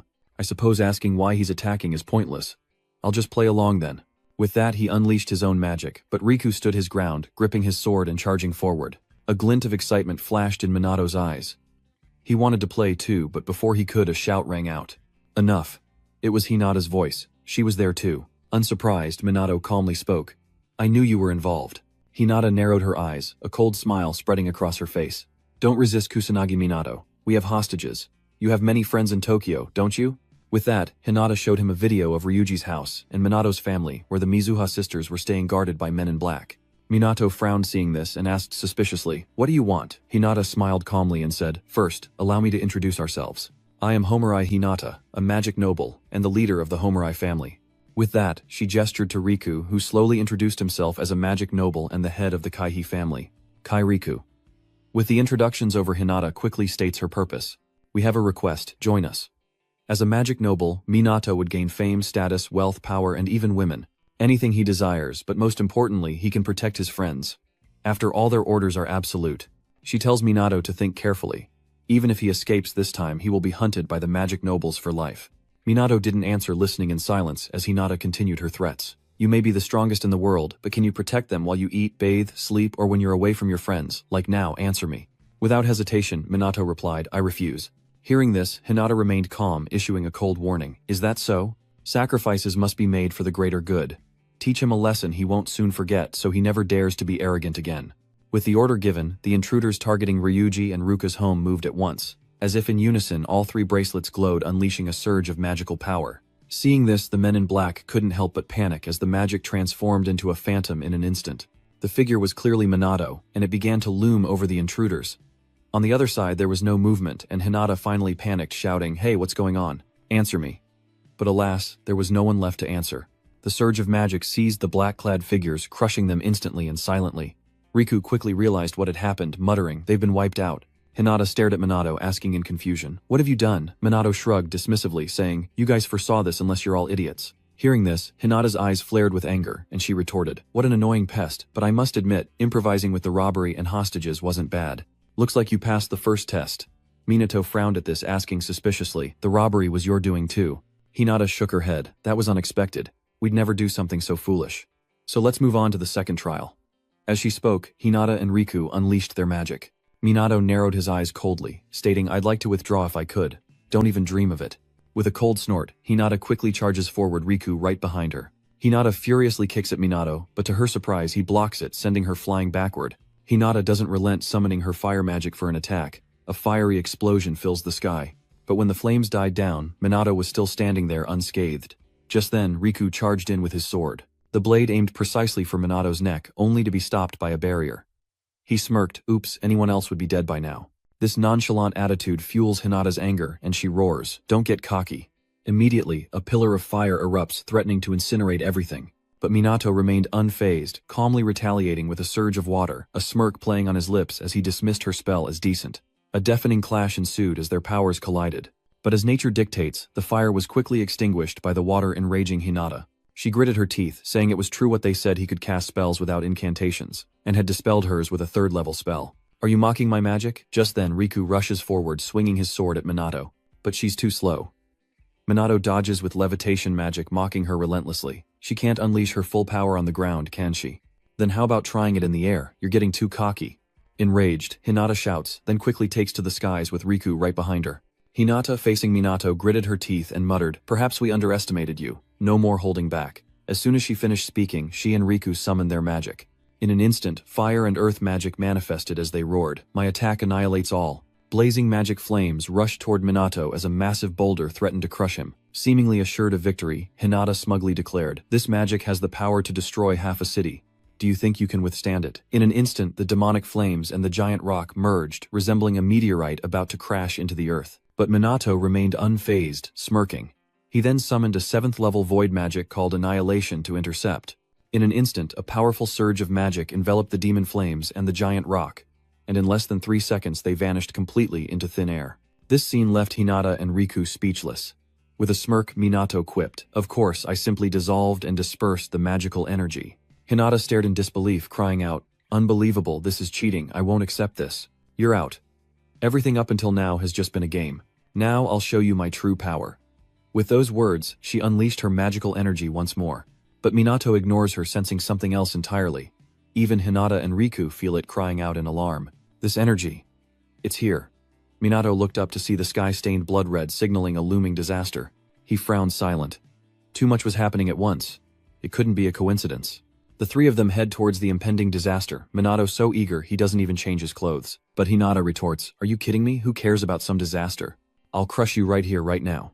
And with that, she lunged at Minato. But Riku behind her reached out and stopped her, reminding her sternly, "Don't forget our mission." Hinata gritted her teeth in frustration, but ultimately refrained from attacking Minato, who remained unfazed. "Sorry, but our fight will have to wait. I'm going to deal with the disaster first." With that, Minato looked off into the distance. "That's Dotonbori, if I remember correctly. It's been abandoned ever since the great disaster 50 years ago. Even without a disaster, monsters continue to pour out. Minato thinks no one would come here unless they were complete fools." Minato rushed toward the location, using his magic to scan the surroundings. Monsters were pouring out in droves. If left unchecked, they could invade human settlements, and dealing with them alone would be difficult. As he worried, Riku appeared beside him, quietly offering, "We'll lend you a hand." Minato nodded, replying, "Thank you, I appreciate it." "Didn't you try to kill me?" Riku shook his head, replying calmly, "We were just testing you, and you passed, that's all." Hinata, on the other hand, remained silent, simply following behind the two. Minato didn't pay much attention, but he couldn't help but feel that his problems were just piling up. They soon arrived at the monster-infested area, where beasts and goblin soldiers poured forth, attacking the humans. Hinata descended from the sky, scoffing as she declared it was time to hunt monsters, and summoned her fire magic, incinerating the creatures before her. Meanwhile, Riku was far from idle, his sword a blur as he cut down beast after beast, and Minato was just as busy conjuring a barrage of magic. In an instant, countless beams of power filled the air. It relentlessly charges forward, slaying monsters as Minato watches, deciding to handle the smaller fry while waiting for the boss. But then he spotted a lone figure within the ruined city, a middle-aged man with a cane, hurrying along. Minato rushed over anxiously, shouting, "Sorry to bother you, are you all right?" But there was no reply, and as he followed the man he warned, "It's too dangerous here, I think we should get you somewhere safer." Minato reached out to him, but the man suddenly turned, glaring at him, startling Minato. Realizing his blunder, the man quickly said, "Thank you for your concern, I'm fine, don't worry about me." Then he left. Minato watched the man's retreating figure puzzled. Why was such an old man wandering around here? And he looked so familiar. Who was that exactly? The man headed straight outside where a car was already waiting. He got into the car and ordered the driver to leave, and soon after, the police and defense forces arrived on the scene. They're also involved in eliminating the monsters, a sight that fills Minato with emotion. They reacted quickly, ready to face the disaster, as Sugo had said. But they still lacked experience. Just then, a police officer spotted Minato and shouted, "What are you doing? This is a dangerous area." But upon seeing his face, the man's attitude shifts. "Kusanagi Minato, of the Magic Special Forces. You're here, what a relief." As he spoke, a magical beast lunged forward, but Minato incinerated it with flames. He gravely warned, "Don't let your guard down during attacks." The other man hastily nodded. "Yes, sir." Minato continued. "What's our current situation?" The officer replied softly, "The police and SDF have secured the area around Dotonbori, prioritizing the safety of the citizens. However, they were still unprepared to restrain the boss. Their forces were insufficient to deal with it." Hearing this, Minato reassured them, "Don't worry, I'm here." His words brought a sense of relief to those around him. Minato smirks, "And I'm not alone." The officers look up to see Riku and Hinata decimating the monsters. They exclaimed in surprise, "Magic nobles, aren't those the Hamurai and Kaihi families? Is that the Magic Special Forces working with magic nobles? But how could this be?" They were also much more confident, believing victory was assured with 3 Minatos present. But just then, a massive surge of magical power filled the air, sending everyone into a panic. The police trembled, muttering, "What's going on?" A heavy pressure descends as a figure emerges from the swirling magic, the Demon General. The boss has arrived, and the sight of him terrifies the police. "No way this monster has enough power to destroy Osaka. We can't possibly win." But at that moment, Minato suddenly stepped forward, excitedly announcing, "Honestly, you've finally shown yourself." Hearing this, the police immediately panicked. This was impossible. They're facing a demon general, how can you be so calm? But before Minato could act, Hinata shouted, "It's our prey, don't just stand there." Immediately she and Riku charged forward, leaving Minato to sigh. "They're faster than you." "Fine, they should be able to handle a foe of that caliber." Hinata and Riku quickly closed in on the demon general. Hinata eagerly declares, "No matter, I'll vent my anger on you." Riku nods in agreement. "I'll take you down right here." Hinata quickly summons magic, shouting, "I'll blow you to smithereens." Riku, not to be outdone, conjures a massive boulder. In an instant, flames and a massive boulder hurtled toward the demon general, who responded by conjuring magic circles. A 5th circle fire spell was unleashed, conjuring a colossal sun, its intense heat forcing Riku and Hinata to retreat. The officers couldn't help but flinch, but Minato stood calmly. When the dazzling light faded, the demon general stood tall, the ground around him within 10 meters utterly destroyed. Witnessing this, Hinata and Riku were shocked. It countered with terrifying magic. Just then, the demon general spoke with disdain. "Weak humans, is there not a formidable mage among you?" Hearing its voice, the surrounding officers panicked it could speak. "I've heard they're more intelligent than normal monsters, but this," Minato thought, glancing at the others. Perhaps they'd be less panicked if they were just mindless beasts, but an intelligent enemy is a frightening one indeed. Of course there are exceptions. Hinata shouts in defiance, "Do you take me for a fool? I'll burn you to ashes. I'll unleash all my power on you." As soon as she finished speaking, all of her magical power erupted, and even Riku couldn't afford to be idle. He gripped his sword, summoning 8th circle magic, the Blade of Space, the Kaitrai family's secret art. Seeing this, Minato excitedly exclaimed, "Is that an original spell?" No one answered him. Hinata and Rika shouted in unison, "You're definitely going to die this time." The demon general coldly remarked, "Impressive magical power." Hinata scoffed, "So you finally noticed." But the demon general just sneered, "I wasn't talking about you." He was referring to Minato, standing far in the distance, sensing his immense magical power. Riku and Hinata, unaware of who it meant, were furious. They charged, yelling, "You dare underestimate us. Damn it." Hinata conjures a fiery phantom gale to strike, but the demon general withstands it. At the same time, Riku slashed with his sword, but the demon general vanished in an instant, only to reappear behind Riku and retaliate. Riku and Hinata work together to hold their ground, but the demon general is too strong, pushing them back. Meanwhile, combined magic circles suddenly appear in the sky. This is a 6th level fusion spell, Blazing Cyclone. A raging firestorm sweeps across the battlefield, putting Riku and Hinata under immense pressure.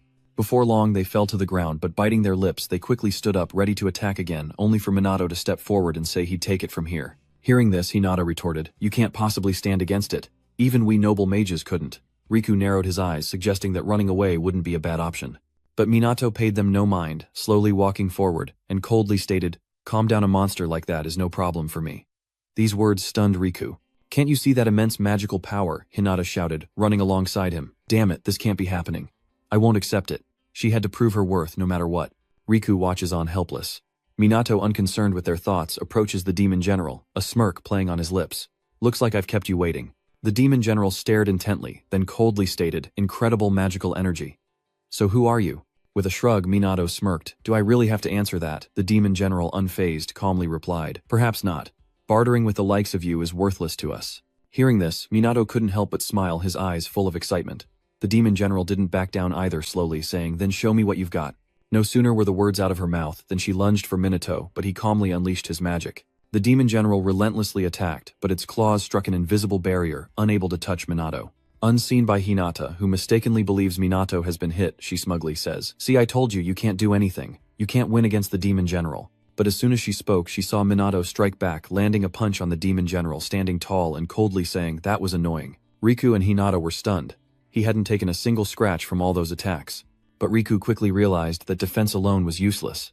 With the demon general's impenetrable defenses, how could they possibly hurt it? Meanwhile, Minato was pondering a problem. There was a spell he wanted to try, but perhaps now wasn't the time. A random spell would suffice. Thinking quickly, Minato casts a level 9 void magic spell called Flowing Light. Seeing this, Hinata can't help but shout, a level 9 spell. 8 is our limit. Minato ignores their reaction, focusing on casting his spell. In an instant, streaks of light shot wildly through the air, engulfing the demon general. When the light faded, the demon general's body was reduced to fragments, shocking the officers outside. Is it over? He defeated an enemy that even noble mages struggled against. Unbelievable. They rushed to Minato, showering him with praise. Ignoring them, Minato approached Riku and the others, saying with a smile, see, it was nothing for me. Hinata bit her lip, her eyes filled with resentment. He had won, and so easily. They were no match for him, and they're powerless to do anything now. Seeing their silence, Minato asks, shall we pick up where we left off? Riku immediately shook his head, replying, no, we've lost. You've passed the test.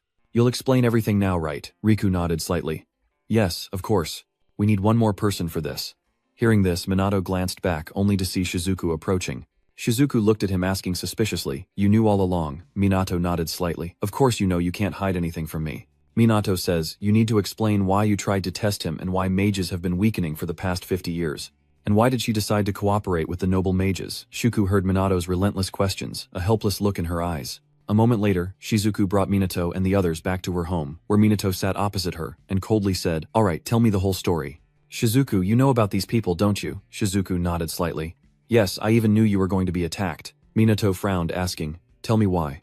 Hearing this, Riku and Hinata outside fell silent, and after a long pause, Riku finally spoke. We wanted to see if you would use your power for personal gain, to see if you truly had the ability. Minato, still confused, asked, so that's why you dragged my teammates into this test? Riku shook his head, slightly replying, it was just a threat. We had no intention of harming anyone. Minato scoffs, then why did you do it anyway? Riku slowly answers each question.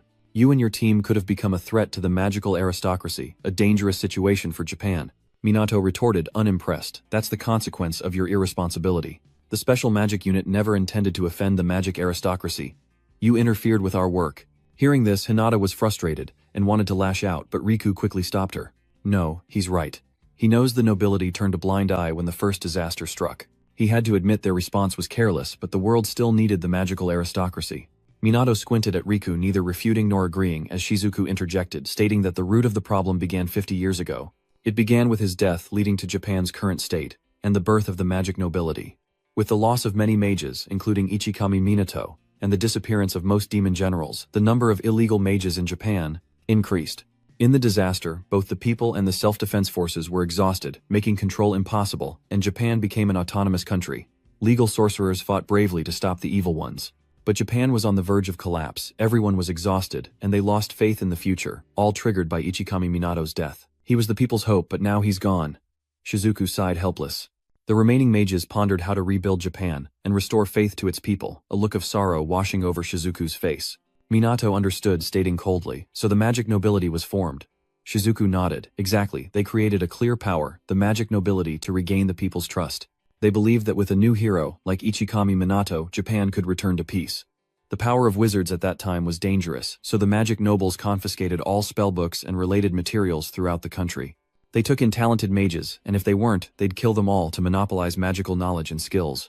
Shizuku spoke with increasing reluctance. A ban was enacted across Japan, outlawing all rumors and traditions of magic. Japan gradually returned to peace, and as a result, the mages grew weaker. Minato nodded in understanding. The police force gradually regressed in technology and knowledge. A familiar story, isn't it? He remembers the situation from 50 years ago when many citizens and sorcerers died in a disaster, and many used magic for evil purposes. It's easy to imagine what would happen if he died. But Minato doesn't trust the nobility either, asking suspiciously, however, do the magical nobles have the ability to do such things? Hearing this, Shizuku glanced at Riku who was standing in the distance, and after hesitating for a moment, she quietly asked, "Do you remember Mumio Hifumi?" Minato nodded slightly. "I remember him as one of my students." He always had a problem with Minato, a pathetic, arrogant guy but undeniably talented.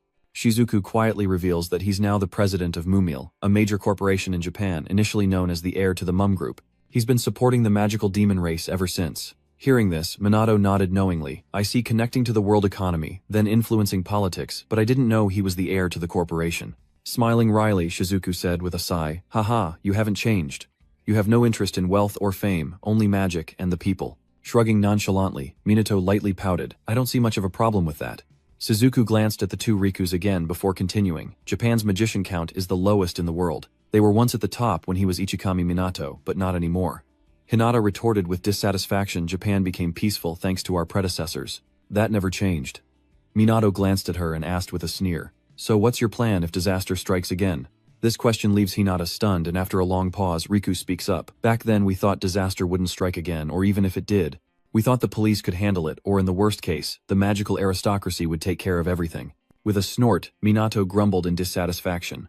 "So all those assumptions were wrong." Riku immediately recoiled, speechless, and glanced at Shizuku for answers. "You knew all along, didn't you, Shizuku?" "Yes. I joined 50 years ago," Shizuku nodded slightly, "but I don't belong to the magical nobility. My power and influence aren't as strong as theirs. Now I'm just a weapon crafter against monsters." Minato frowned upon hearing this, so this was the truth from 50 years ago. The decline of mages, the lack of magical knowledge, and the disasters that followed. But is that the whole truth? With that in mind, Minato narrowed his eyes at Shizuku, questioning, "You've told me everything, haven't you?" Shizuku was stunned, quickly replying, "Yes, there are no more secrets." Riku and the other glanced at him but remained silent. Minato scanned the three of them, then sighed in resignation. "Let's end this discussion here. I have a proposal." Hinata frowned, muttering suspiciously. "A proposal," Minato said calmly. "Why don't we form a team?" This statement only fuels Hinata's discontent. Minato ignores her, continuing, "Consider it a partnership. I'm not saying I'm under you all. You saw from the previous disaster that our cooperation is necessary." Hearing this, Hinata immediately scoffed, retorting, "Huh? The hero Kusanagi Minato needs our help." Minato ignored the comment and calmly explained, "I have my limits too. If only the magical nobility would join, we could overcome any disaster." "No one objects to helping the people, right?" Riku asked after a long pause. "An invitation we couldn't refuse. We can't defeat the demon lord, so we have to rely on you." Takagami then suggested I join them, saying I could craft weapons. Of course, Minato doesn't refuse, nodding and smiling. "Thank you both." Then all three of them looked towards Hinata. Hinata's eyes burned with resentment, but she relented, shouting, "Fine, you want our cooperation," she added. "In exchange, Minato, don't you dare bring this up again or I'll knock you upside the head." Without hesitation, Minato nods. "All right, I understand. And no more taking hostages." Hinata scoffed. "Got it." And just like that, the Special Magic Squad and the magic aristocracy became allies. This marks the first time in 50 years that the magical aristocracy has cooperated with outsiders. Suddenly remembering something, Minato whispers, "Now that I think about it, I feel like I've forgotten something, but it must be my imagination." What he forgot was the group in black, who were taken down at Ryuji's house, and the Juka sisters. Upon seeing them, they were surprised and confused, but the next day at the Osaka Police Academy, a crowd gathered to greet Minato upon his arrival. "Greetings, Captain Kusanagi Minato." Minato, overwhelmed by their enthusiasm, was unsure how to react. Just then a stern voice boomed, "Get in line, you're not students anymore." Hearing the voice, the group straightened up and lined up as a middle-aged man quickly stepped forward to speak. "I apologize for this. Captain Kusanagi is an embarrassment to the police force, acting like children." Minato, bewildered, nodded and muttered, "I see." The man continued, "But I understand. The special magic unit's performance during the disaster was so impressive, even I want to join this training session." Minato sighed in resignation. It wasn't just the officers in the yard, but a crowd of onlookers as well. Everyone wanted to see Minato, but he paid them no mind, and began training the police in the yard. As soon as he finished speaking, all the officers simultaneously cast first-level magic. During the training, some female officers stole glances at Minato, who helplessly held his head. The media coverage was clearly effective. They don't seem to enjoy it much, but at least they're enthusiastic, though he won't go easy on them. And so a group of police officers endured a grueling day, not unlike hell, while Minato, like a devilish drill sergeant, stood outside shouting, "This is training to forge your body and strength. Run and feel the magic like you're depending on it." And so they ran, sweat drenching their brows and bodies. Groans and complaints echoed through the training grounds, but Minato, with a devilish grin, ignored them, saying, "Relax, I have healing magic. Train freely, I'll heal the pain so less complaining and keep running. The enemy won't care about your problems." The group ran in despair, gritting their teeth. A week later, all the police officers in training could feel the magic power, and Minato nodded in satisfaction. "You've all done well. You're completely different from a week ago." He tells them to keep training even when he's not there. They are the peacekeepers of Osaka. Hearing this, the police officers were deeply moved, some even bursting into tears. Minato, unconcerned, turns and leaves, entrusting the rest to his comrades. And soon the Osaka police force's magical power rivals that of Tokyo. Minato felt he should return to Tokyo, or he'd have to deal with a press conference later. A few days later, the media quickly reported that the special magic team would cooperate with the Homurai and Kaichi noble magic families. The media exploded, and everyone began to talk about it. The people of Japan are paying close attention to what's happening behind the scenes. Even students are taking notice. But the media is suspicious as to why the Mizuha family head didn't appear at the press conference. And what are these magical nobles thinking? Since when did Japan become so united against disaster? Meanwhile, at the Tokyo Police Department training grounds, Minato glanced at the two behind her, asking suspiciously, "You two can't reach the old man?" Du nodded slightly, replying, "No, we've tried many times." Ruka says helplessly, "Once again we've been abandoned by him." Minato frowns slightly. "I'm a little concerned that the pillar of your family hasn't shown up." Ruka pouts, saying they thought he'd come if they secured the alliance with the Homurai and Kaihi families. Minato silently ponders. If the two families are on good terms, then Duika's issues with Ruka and their father should be resolved. But Tusiru remains silent, perhaps he should investigate. Minato stood there silently, as the Du sisters watched him intently. After a moment, Du suddenly spoke up excitedly, "We heard you've been very successful in Osaka." Ruka nodded in agreement. "We're so proud of you." Minato smiled wryly, muttering that only trouble seemed to find him. As the three talked, Sugo quietly observed Minato. When he was absent, the dark mage never appeared. He couldn't help but suspect Minato was the black mage. But if he was evil, Sugo would have to capture him. He hoped his suspicions were wrong, but that afternoon Minato quietly left on his own again. It was rare for all three Yuka to be busy, and going home alone was fine, but on the way he was suddenly stopped. Mizuha's servants bowed to him, respectfully speaking.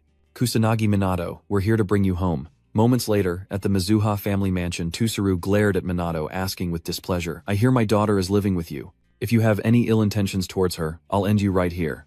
With those words, he unleashed his magical power. Minato, a bit speechless, sighed and said, "But we're just friends." Tusiru frowned slightly, continuing to question, "You won't lay a hand on her, will you?" Minato calmly nodded. "I would never do that to a friend." He didn't expect Tiru to call him here just to worry about his daughter. He guessed the man still had the qualities of a father. As Minato pondered, Tusiru suddenly called out, "Come you two, quickly go out to the courtyard." Tusiru stood in the air, coldly suggesting, "Let's have a match." Without hesitation, Minato agrees, "Very well, I don't mind at all." Seeing his agreement, Tusiru unleashed her magical power, and Minato responded in kind, his own immense power quickly spreading out. Tusiru really wants to fight him, unleashing a level 7 spell. As a furious wave surges forward, but Minato retaliates with a level 7 spell of his own. With a resounding crash, the two powerful energies collided, and both figures swiftly descended to the ground. Tusiru narrowed his eyes at Minato, unable to resist praising him for breaking through the weakness of water magic with fire of the same level. "You're strong. I trust you with my daughter." With that, he brushed past Minato. Minato watched Tusiru's retreating figure, lost in thought, while elsewhere in a grand mansion, Akuto raged, destroying everything around him. He roared, "You're all useless. Chrono is still alive, but enough is enough. I'll kill anyone who gets in my way." Then he pointed at the person next to him, demanding, "You will fulfill my request, won't you?" Tusiru nods, promising to eliminate the Dark Mage, as Akuto coldly declares his intention to ignite a full-scale war between the Black Rebellion and the Dark Mage. "Just you wait, Black Mage." The next day in class, Minato was, as usual, surrounded by female students. He's truly helpless. Things are now several times more troublesome than before. Meanwhile, Yuka faces a similar situation, surrounded by an increasing number of students, which has caught the attention of another group of girls. They were extremely envious that Dua was so admired. Dua finally couldn't take being constantly questioned anymore. She made an excuse and ran off, saying she needed to use the restroom. Escaping to the hallway, she quietly lamented how she was used to this kind of thing, but it was still exhausting to be constantly followed. Just then, a group of girls cornered Dua, and the red-haired leader raised an eyebrow, asking Mizuha, "Are you free?" They found a secluded corner of the school. Clearly nothing good would come of this. The red-haired girl pinned Dua against the wall with her foot. She angrily retorted, "You're so annoying. Do you know that someone like you being in the special magic squad is a problem? Just because you're from the nobility doesn't mean you deserve special treatment." The girl with blue hair chimed in with criticism. "I'm telling you, she did something shady to get in. She's been rotten since she was a kid." Hearing this, Duka couldn't help but shout back, "I got in with my own abilities. I've been trained for this. Why would I resort to such dirty tactics? With a snort, the red-haired woman spoke up displeased. So you're saying you don't like Kusanagi? She doesn't acknowledge him as her boyfriend. Magic nobles don't dare to lie, do they? Hearing this accusation, Du fell silent, unsure how to react. Just then, Minato appeared. He angrily shouts, "What are you doing here?" His outburst startles the three girls. The redhead quickly explained, "We're just not happy that Mizuha, a noble, is getting such preferential treatment." The blue-haired girl nodded in agreement. She probably used her connections. Seeing Minato's silence, the redhead grew even more arrogant, brazenly questioning, "You must be supporting her too, right? No surprise for someone with your power, it's just not fair." Duga couldn't refute their accusations.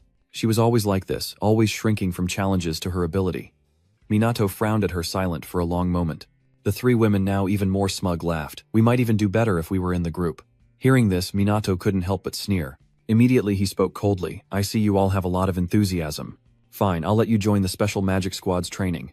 Minato says they'll be recruited if they complete it." In an instant, the three women were ecstatic, vowing to pass the training while Yu felt lost and unsure of what to do. That afternoon at the police department's training grounds, Minato brought the three girls to the field, announcing that they would be joining the training starting today, as Ryuji narrowed his eyes at the girls, scoffing that he'd never seen them before. Ruka agreed, noting their lack of discipline and apparent strength, while Rika remained speechless and confused. Minato intends to really have them participate, but she quickly forces herself not to be distracted. All she needs to do now is what needs to be done. Unaware of what awaits them, the three girls chat excitedly, their carefree attitude irritating Ruka, who feels they're taking things too lightly. Ryuji, equally displeased, muttered, "What's wrong with them?" Minato, aware of their concerns, calmly stated, "Don't worry about it now. They need this training." The redhead wasn't thinking about training at all. She was just happy to be near Minato, but her joy wouldn't last. After training began, she struggled to breathe, let alone think about Minato. Sadly, he didn't notice continuing to run ahead and push everyone to train harder. Run like your life depends on it. The enemy certainly doesn't care about you. Imagine you're being chased by monsters. Ruka's group was used to this. They ran relentlessly onward, but the three girls could not keep up. They barely ran before complaining, and after that, Minato made them do push-ups. The three girls didn't last long before collapsing, followed by magic training. By now, the three girls had decided to escape or they would surely die. But before they could get far, an arm pulled them back. Minato smiled devilishly, saying, "Where are you going? This is just the beginning." Finally, the three women couldn't take it anymore, and began to weep, for no ordinary person could endure this kind of training. "This is torture. You're deliberately hurting us." "Look at them." Minato ignored them, pointing into the distance. He then slowly explained that they couldn't endure it at first either, but they improved day by day to achieve their current strength. The three girls' expressions soured at his words, but Minato didn't care and continued speaking. "Yuka always works hard, constantly pushing forward, yet she still thinks she has no talent." His tone sharpens as he speaks, yet some still believe her success came easily. "Appearance and connections mean nothing," he says, approaching the red-haired woman who trembles in fear.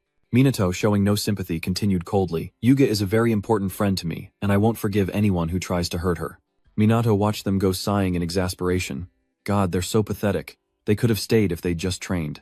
Ryuji approached him, muttering in confusion, "What's wrong with those girls?" Shrugging dismissively, Minato retorted, "Don't worry about it, they're just pathetic." Meanwhile, you finally understood why Minato had allowed those people to participate in the training. Later that evening, after practice, you said gratefully on the way home, "I heard what you said back there." "Thank you for taking my side," she said, offering him a genuine smile. Minato casually replies, "I just thought showing them the reality would make them less flattering and gossipy." But Duga just happily smiled and said, "You told me not to worry about that, remember?" Minato nodded in confusion. "Yes, that's right." Yuka was truly happy at that moment, whispering, "But you know I consider you important too." "Is that so?" Minato raised an eyebrow, seemingly indifferent. Du knows her importance to him is different, but for now it's enough. One day she'll be strong enough to stand by Minato's side. Du would become incredibly strong then, a thought that spurred her to quicken her pace. Her tone playful, she declares, "I'll be strong enough to defeat you, Minato. So you better be ready." With that, Du turned to Minato, flashing a brilliant smile. The next day, disaster strikes again, with monsters pouring out and destroying everything. But immediately figures appear on the scene. It's Minata and Hinata. Upon hearing the disaster alert, they rushed here and are working together to handle it. The hot-headed Hinata rushes ahead, leaving Minato to reluctantly follow. The two quickly use magic to eliminate the magical beasts, and the fleeing citizens can't help but exclaim, "Wonderful, the Special Magic Squad and the noble mages are really working together." And with the Special Magic Squad's cooperation, the magic nobility's reputation is slowly returning. Black mages are quelling illegal mages, while the Special Magic Squad handles disasters and monsters. The Magic Squad has a unique business model, focusing on students as its core, leading some to see it as a police organization, often slow to respond, drawing increasing criticism. Meanwhile, at a city hospital, a 9-year-old boy lies in a hospital bed, his eyes closed. when suddenly the window opens and someone sneaks into the room. It's Minato using restoration magic to heal the boy in the bed, instantly enveloping him in magical energy. Restoration magic is ineffective on those in comas, but Minato hopes it will aid his body and mind. It's been a while, and nothing's changed. Even with Minato's constant healing, the restoration magic seems ineffective. Remembering Leona's despair, and that this boy is her brother, he can't help but frown. Minato would never give up, but just then a noise outside startled him. It was Leona, and she entered the room. But then Leona suddenly sensed something frowning as she muttered, "I feel like someone's here. Or am I imagining things?" She wasn't wrong. Minato was indeed there, but before she could see him, he jumped out the window.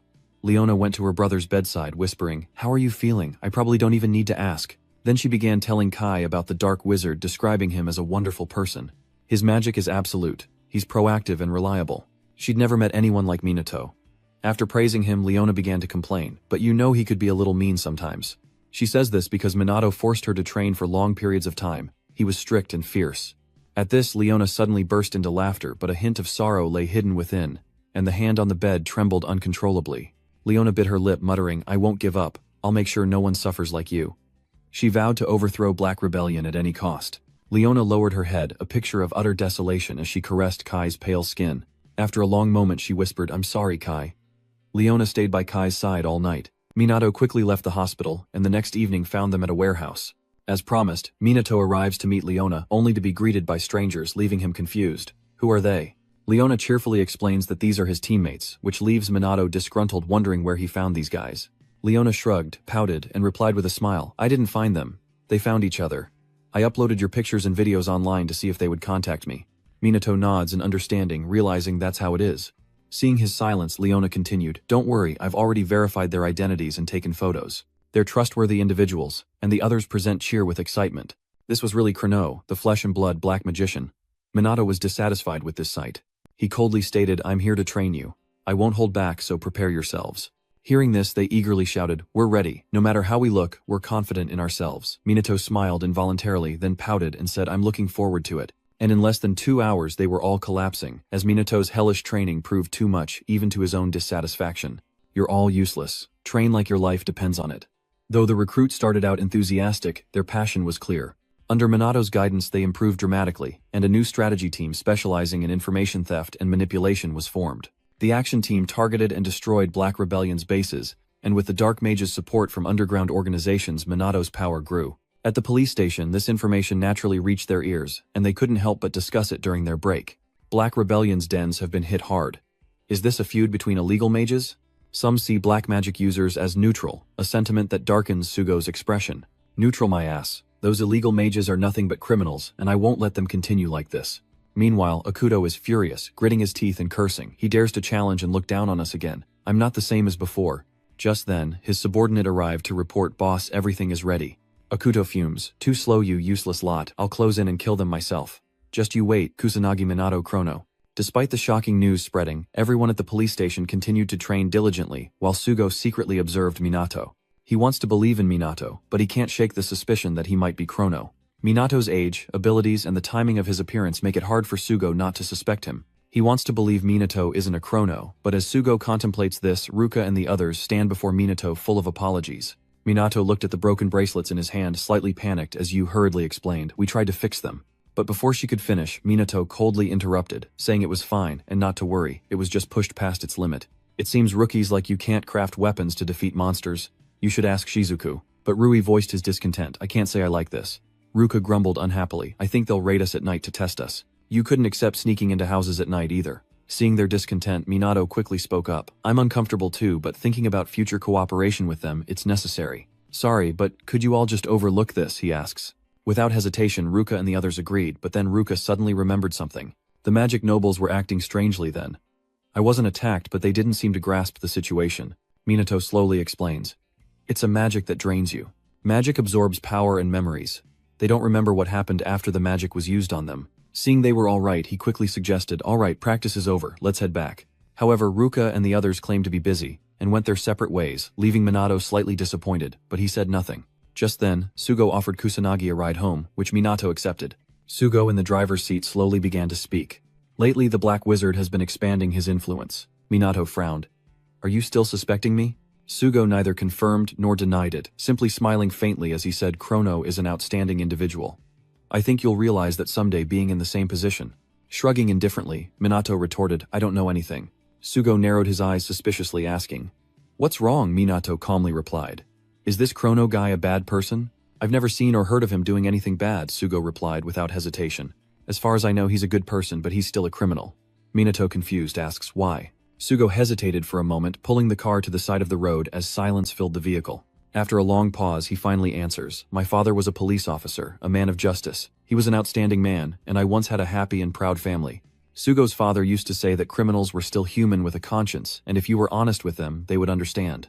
As a child, Sugo admired his father for that, and he wanted to become a police officer just like him. But Sugo's father was killed trying to negotiate with a criminal holding hostages. But he used magic on Sugo's father, and without any magical defense, he fell instantly. The more he spoke, the angrier Sugo became, biting his lip until it bled as he ground his teeth, saying he was too stubborn with his beliefs. He placed his trust in criminals, only to be met with cruelty. The culprit was charged with robbery and murder and apprehended. When asked why he killed Sugo's father, he said he panicked that it wasn't his fault but Sugo's father's fault. Each time he recalled this, Sugo's anger flared. He roared, Bullshit, he says he was scared. The victim should be scared. My father who was murdered killed for no good reason. Sugo will never forgive people like that. Criminals are all the same kind of dogs. He says that even if he saves someone, criminals don't deserve forgiveness. Sugo finally couldn't hold back anymore, burying his head in the steering wheel, sobbing and muttering, Father, what is all this to prove? Minato listened beside him without a word. If Sugo told me so much, it must have affected him deeply. After a moment, Sugo realized he'd lost himself and quickly said, Sorry, I overreacted in front of you. I'm counting on you again tomorrow. With that, Sugo drove Minato home, carrying his heavy thoughts back with him. The next morning at the Magic Academy, the two sisters waited for Minato, but he was nowhere to be found, much to their annoyance. Meanwhile, Minato was running frantically when he passed a building and noticed two shady figures who looked like Trouble. Just then, the screen on the building began to flicker, and Akuto appeared when the signal returned. He declared, This broadcast has been seized by the Black Rebellion. The people around him were immediately panicked, but some recognized Akuto and began to whisper. Isn't that Kuroi, the former magic aristocrat Akuto, has hijacked the broadcast declaring Special Magic Squad and Chrono, I have a gift for you. He announces that the Black Rebellion has planted bombs all over Japan, warning the police against any rash actions. He threatened to detonate them one by one, if his demands weren't met, and with that, Akuto snapped his fingers. Instantly, earth-shattering explosions erupted, filling the sky with smoke and fire, plunging the populace into chaos. Debris rained down, threatening to crush them all, but Minato arrived just in time, using his magic blade to shield the people. Having escaped the danger, the people quickly thanked him while the police received the information, though it was garbled. Sugo bit her lip, frustrated that neither the police nor the special magic force could act, while Yu desperately tried to contact Minato without success. She worriedly exclaimed, I can't reach Minato. What the hell is he doing? Meanwhile, at the TV station, Akuto was still laughing triumphantly. Chrono, you will come to the designated location alone, or I detonate all the bombs at once. You won't run away, will you? Chrono Minato looked up at the large screen before him, his face a bit grave. That evening, Minato, clad in his black wizard uniform, arrived at the rendezvous point set by Akuto, a warehouse at the harbor once used as a hideout. In his earpiece, Leona hesitated, then asked, You really did it? Minato nodded, slightly replying, Yeah, it'll be fine. The line hesitated for a moment, then Leona said worriedly, Be careful, Chrono, don't die before we do. Of course. Minato smirked, a confident glint in his eyes, and soon arrived at the designated warehouse. Though abandoned, the warehouse was brightly lit, and a motley crew had gathered, their faces anything but friendly. As soon as Minato appeared, they surrounded him. Akuto emerged from the crowd, sneering, I've been waiting for you. Chrono laughed, I've been waiting for the day I get to beat you to a pulp.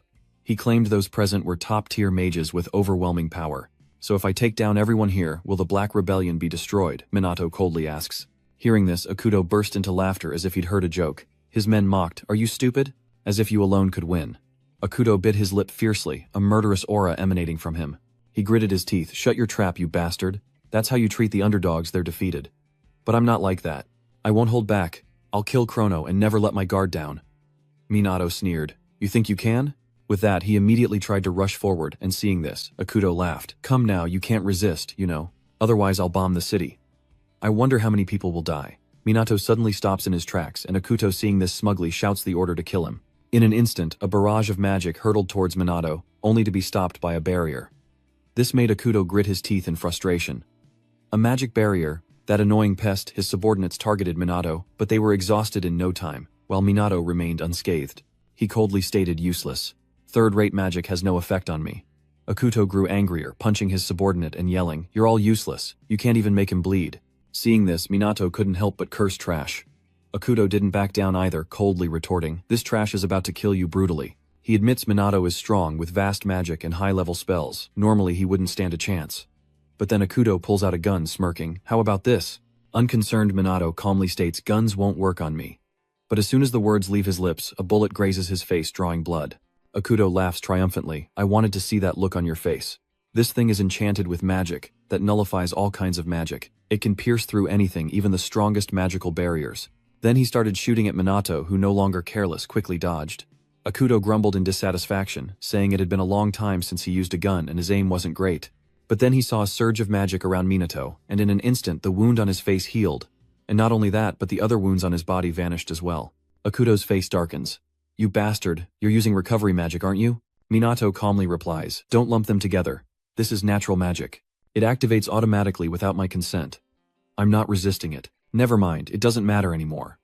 Akuto bit his lip but quickly regained his composure. "Healing won't change a thing. In fact, it benefits me as I can inflict pain on you again and again." With that, Akuto opened fire on Minato once more. He pulls the trigger, laughing triumphantly. "Does it hurt? It must hurt a lot, right? Even if the wounds heal, you'll still feel the pain." But Akuto doesn't notice. His men are starting to panic. Because Minato's wounds were only superficial, and he had healing magic, they healed quickly. Akuto grew more and more horrified. How strange, not a single direct hit. Did he dodge them all? Impossible. Just then, Minato heard something in his earpiece, and he immediately nodded, replying, "Is that so? Fine, I understand." Pluto of B Street angrily shouts, "Daring to talk to your teammates in front of your enemies. How dare you insult me like that? I've had enough. I'm going to kill you." But before he could act, Minato unleashed a 5th-level spell, and in an instant, a whirlwind erupted within the warehouse, engulfing the Black Rebellion members and throwing them outside. As the wind subsided, their enemies were defeated. Akuto bit his lip furiously, ordering someone over the phone to detonate the bombs. But the person on the other end said something that made him cry out in alarm. "What did you say?" Minato then spoke up. "It's useless. All the bombs have been disabled by my allies." Akuto froze, and Minato scoffed. "I must admit that really hurt, you know. But I'll return the favor 100-fold.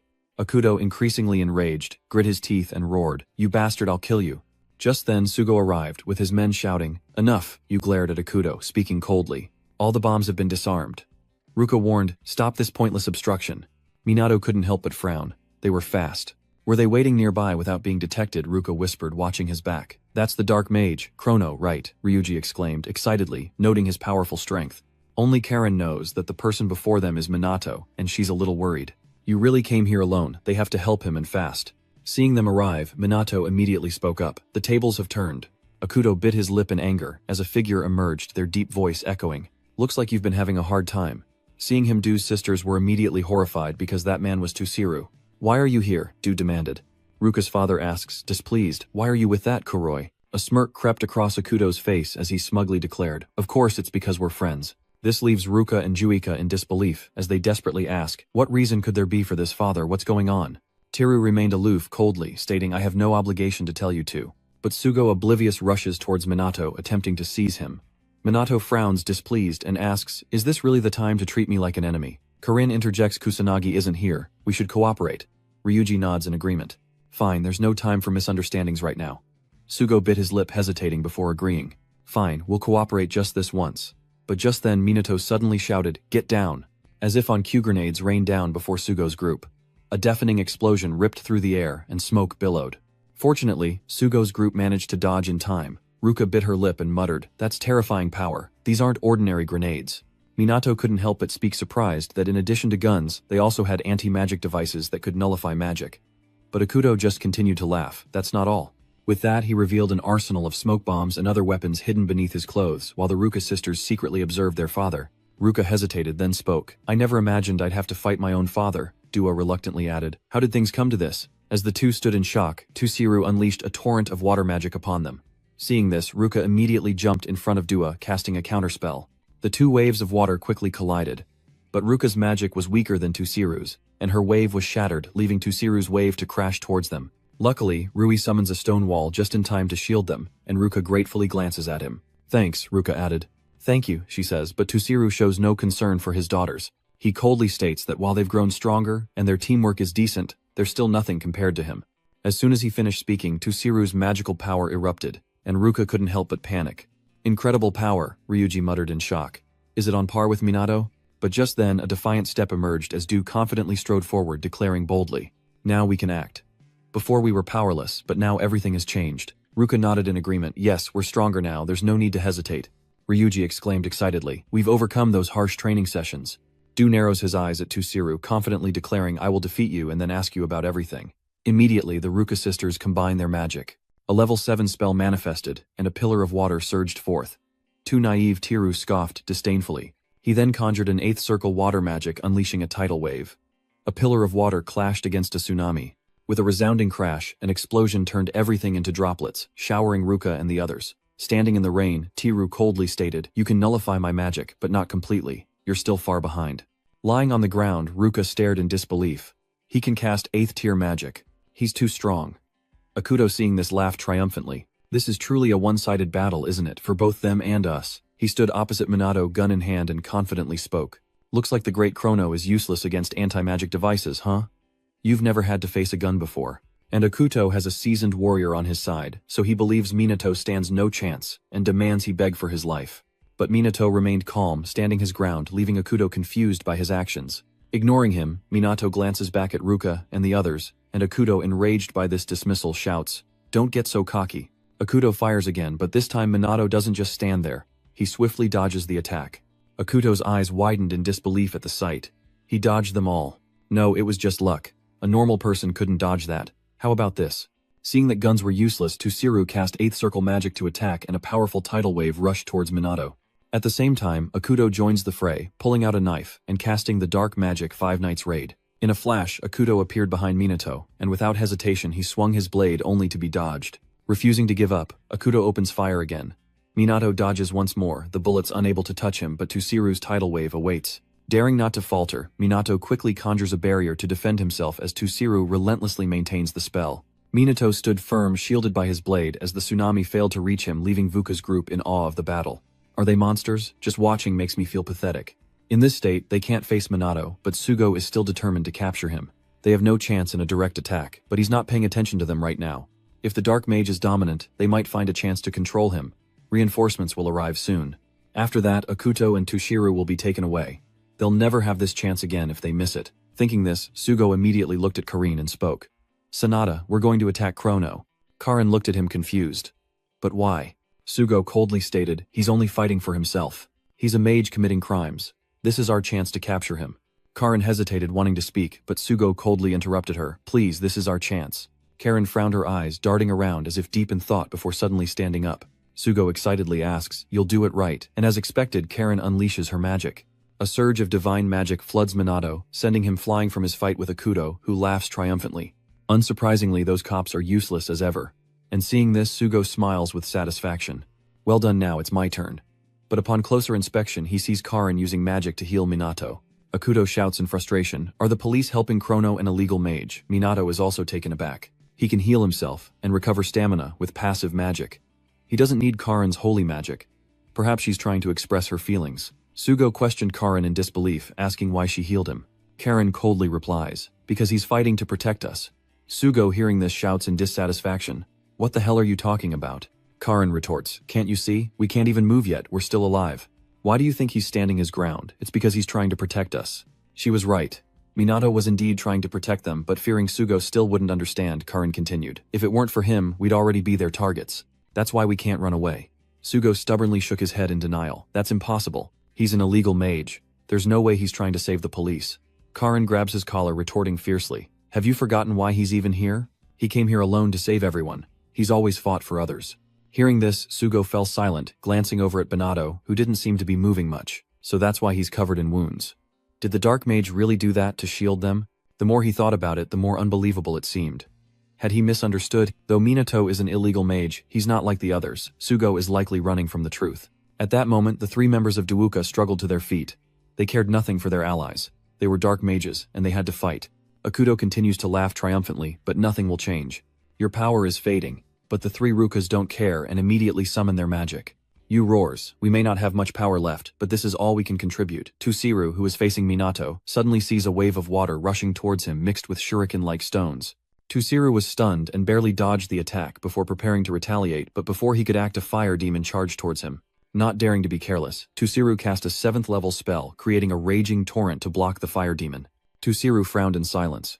He didn't have many chances to attack the black mage, and even if he targeted the magic team, Minato would get in the way. Their teamwork is too seamless to be a mere improvisation. Just then Duuka's trio launched another attack. Roaring with defiance, Du declared that at least they knew how to hold someone back while Karin used her healing magic to aid Minato. He wasn't fighting alone. Only Sugo remained silently in place. Hesitating for a long moment, he suddenly became resolute. He quickly joins the battle, enraging Akuto, who shouts, "You disgusting lot." Minato frowned, considering the situation. Thanks to the special magic squad, Tusiru's attacks seemed weaker, making the battle easier. But Akuto wouldn't give up, firing wildly while shouting, "You're all so annoying. I'll kill you all no matter what." As usual, Minato dodged every bullet fired at him, leaving Akuto in disbelief. He dodged them all. What kind of trick is this? Some kind of trick. What magic are you using? Minato coldly replies, "I'm simply dodging. There's no need for magic." Akuto, displeased, retorted, "Just dodging. Don't mess with me. This isn't a movie." Casually shrugging, Minato retorts, "It's been a while since I've dealt with ranged weapons instead of magic. I haven't even broken a sweat yet." He frantically fires at Minato, but he dodges every shot. He coldly stated, "Useless, I've already read your movements." Akuto didn't give up, pulling out a briefcase as he roared, "Then how about this? An anti-magic device, a rocket launcher. Everyone gets blown to bits by this." But before Akuto could react, Minato had already appeared behind him. He smirks, "Gotcha." Akuto is stunned, asking in confusion, "You can use ranged attacks." But Minato didn't answer, he only muttered 2 cruel words. Immediately, a stream of dark magic entered Akuto's body, causing him to scream wildly. A special kind of dark magic, unlike any other. Akuto would have to endure the pain for 3 days and 3 nights. Minato smirks, "A fitting punishment for the likes of you." Akuto writhes in pain, staring in disbelief, but Minato is unconcerned. He glances at Tusiru and says, "Now it's your turn." Meanwhile, Duuka and the others were exhausted, sitting on the ground, gasping for breath. Minato smiled, "Well done, leave the rest to me." Then he turned to Tusiru. "All right, let's begin." Tiru narrowed his eyes at Minato for a long moment, then coldly raised his hand. He slowly opened his mouth, "I surrender." Minato couldn't help but feel bewildered. "What do you mean?" Just then a voice suddenly came through Minato's earpiece. "Chrono, do you hear me? Leona says she's in trouble. The police and magic nobles are surrounding all of Black Rebellion's bases in Tokyo. She's sure they're planning something." Tusiru leaked their information and Minato finally understood. Narrowing his eyes, he asked Tusiru, "So you're a spy embedded in the Black Rebellion?" Tusiru coldly nodded. "Something like that." But just then, Minato was shocked to see Akuto had broken free of his magic. "Are you kidding me? All of you, every single one of you," he growled. Minato narrowed his eyes. Akuto had broken free with an anti-magic device. Enraged, Akuto held a remote, screaming, "I'll destroy everything. I'll detonate the bombs nearby." Hearing this, Ruka's group panicked, shouting, "We have to run," but their bodies wouldn't move. Immediately, Minato and Tusiru rushed forward. Minato conjures a wall of fire to protect everyone while Tusiru creates an ice barrier around Ruka's group. Of course he wants to protect his 2 daughters. Rui is stunned, having seen the dark mage up close. Akuto, nearly mad, screamed "Die," but when he pressed the button nothing happened. Yu was stunned and muttered, "Nothing happened." Akuto was equally panicked, muttering in dissatisfaction, "What's going on? I planted bombs everywhere." Just then Leona rushed in saying, "Didn't we tell you those bombs were disarmed?" "A black mage's underlings, how dare you insects gather together," Akuto roared, consumed by rage. "Filth, kneel and obey me. The useless are just slaves who work for me." Leona, deaf to his words, lunges forward and punches Akuto. Seeing him fall, she sighed in relief. "I finally gotten my revenge." Akuto, still in disbelief, muttered, "You're all just being manipulated. I'm not the mastermind. I'm just a pawn." "Haha, took you long enough to realize." With those final words, Akuto lost consciousness, but Minato heard everything. He frowned, slightly lost in thought. Was someone behind the Black Rebellion? If that's the case, what grand scheme is unfolding? Minato stood there silently, lost in thought. But he quickly sensed something. Perhaps the police were closing in. And with that, Minato swiftly scooped up Leona, and as he turned to leave, Yu urgently called out to him. "Wait." Minato vanished in the blink of an eye, leaving Ruka and the others dumbfounded. "He's gone," vanished like the wind. It really was him. Karin breathes a sigh of relief, grateful to Minato for protecting so many. The next day, news outlets reported the arrest of Akuto, a former magic noble, on charges, including conspiracy to commit crimes. Hinata and Riku overheard the broadcast while walking, but Hinata looked unhappy and stormed off. Meanwhile, Juka's group acted without Minato, and upon reuniting, they questioned his reasons with Ryuji, suspiciously asking, "What's going on with your family?" Du cautions him with concern, "Just keep in touch next time." Minato nods, slightly apologetic, "Sorry, things have been chaotic lately." Later at the Mizuha family villa, 2 servants waited outside, and upon seeing Ruka's group arrive, they respectfully announced, "We've been expecting you, members of the Special Magic Task Force." Inside the living room, Du wastes no time questioning her father. Please explain the situation, father. Tiru remains silent for a moment before slowly speaking. To cleanse the shame of the magic nobles and stop the rampaging of illegal mages, I pretended to cooperate with Kuroi and infiltrated Break Rebellion. Akuto is a former magic noble involved in countless crimes and constantly expanding his power. He said he couldn't ignore Akuto's evil deeds any longer. Du, still suspicious, asked, but why now? Tusiru slowly explained, it was a special directive from the police. Before that, Tusiru was summoned by the police chief and asked to become an informant. If Akuto is working with Fuyu Yuka, they believe it will be easier for Tusiru, a noble magic family head, to approach him, and Akuto trusts Tusiru. Minato frowned, falling silent, as the story seemed to check out, and Tusiru continued, and though I'm not officially on the police force, I'm treated as an exception, like an undercover investigator, immune to prosecution for any crime. Having heard the whole story, the Du sisters breathed a sigh of relief, then began to criticize the police for making people suffer while doing nothing. Minato remained skeptical. The magic task force was just the visible part likely to follow the same path. But why would Tiru go this far? As for the police, they always seem to respect magic nobles, but this time the roles are reversed. Furthermore, why did the police decide to act now? The reason they couldn't ignore it any longer was unconvincing.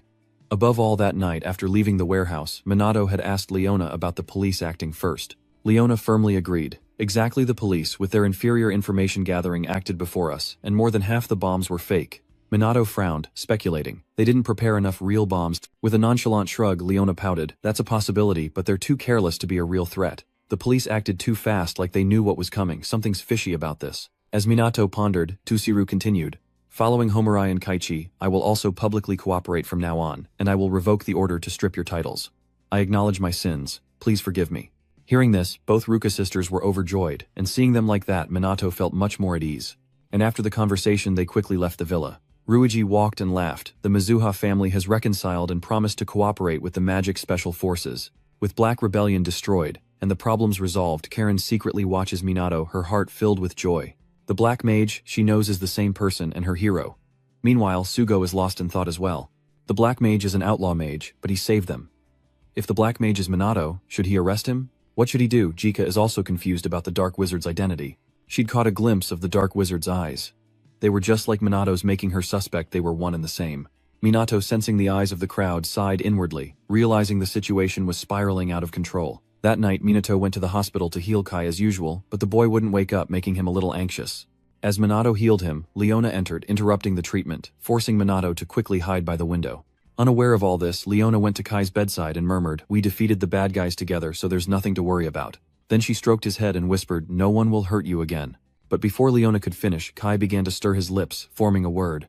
And Leona's heart leaped with joy as she grasped his hand. "I'm here, your sister is right here. Kai has finally awakened." The boy smiled at her, glad she was back, saying he tried his best to be strong in her absence. Leona, overwhelmed, embraces her brother, finally seeing her efforts rewarded. Minato, watching this heartwarming scene from outside, felt a surge of happiness, then quickly returned home under the cover of night. The next morning on the Magic Academy rooftop, Ryuji pleaded with Minato and the others, "Please, I need you to look after my siblings tomorrow."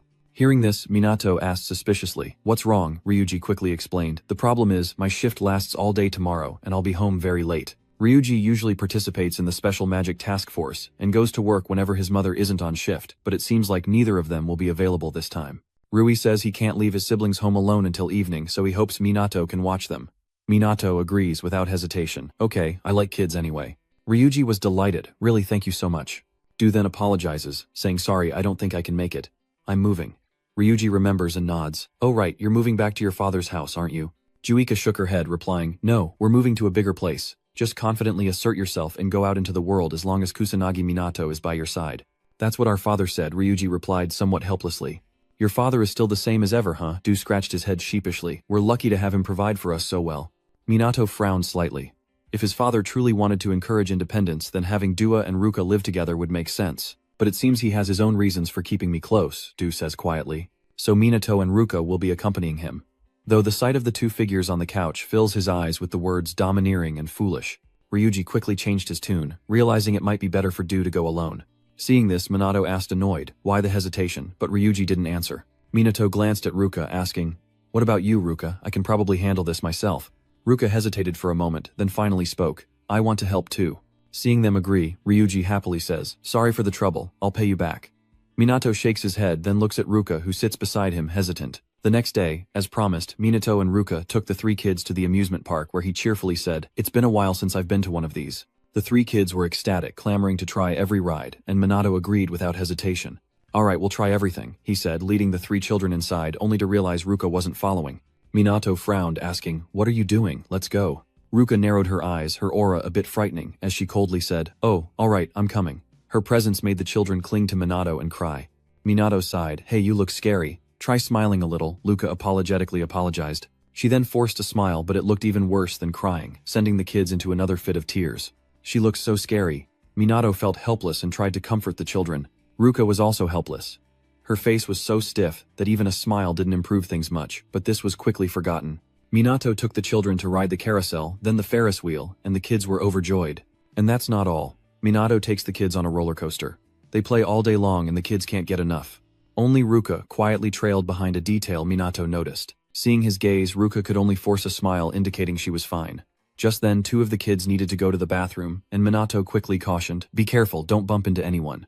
So Minato and Ruka sat on a bench to wait for the kids, and Minato slowly spoke, saying that seeing the kids so eager was the best. Ruka nods, hesitates, then quietly says, "You're amazing, Minato. The kids adore you." Minato quickly denied it, saying there was nothing special about him.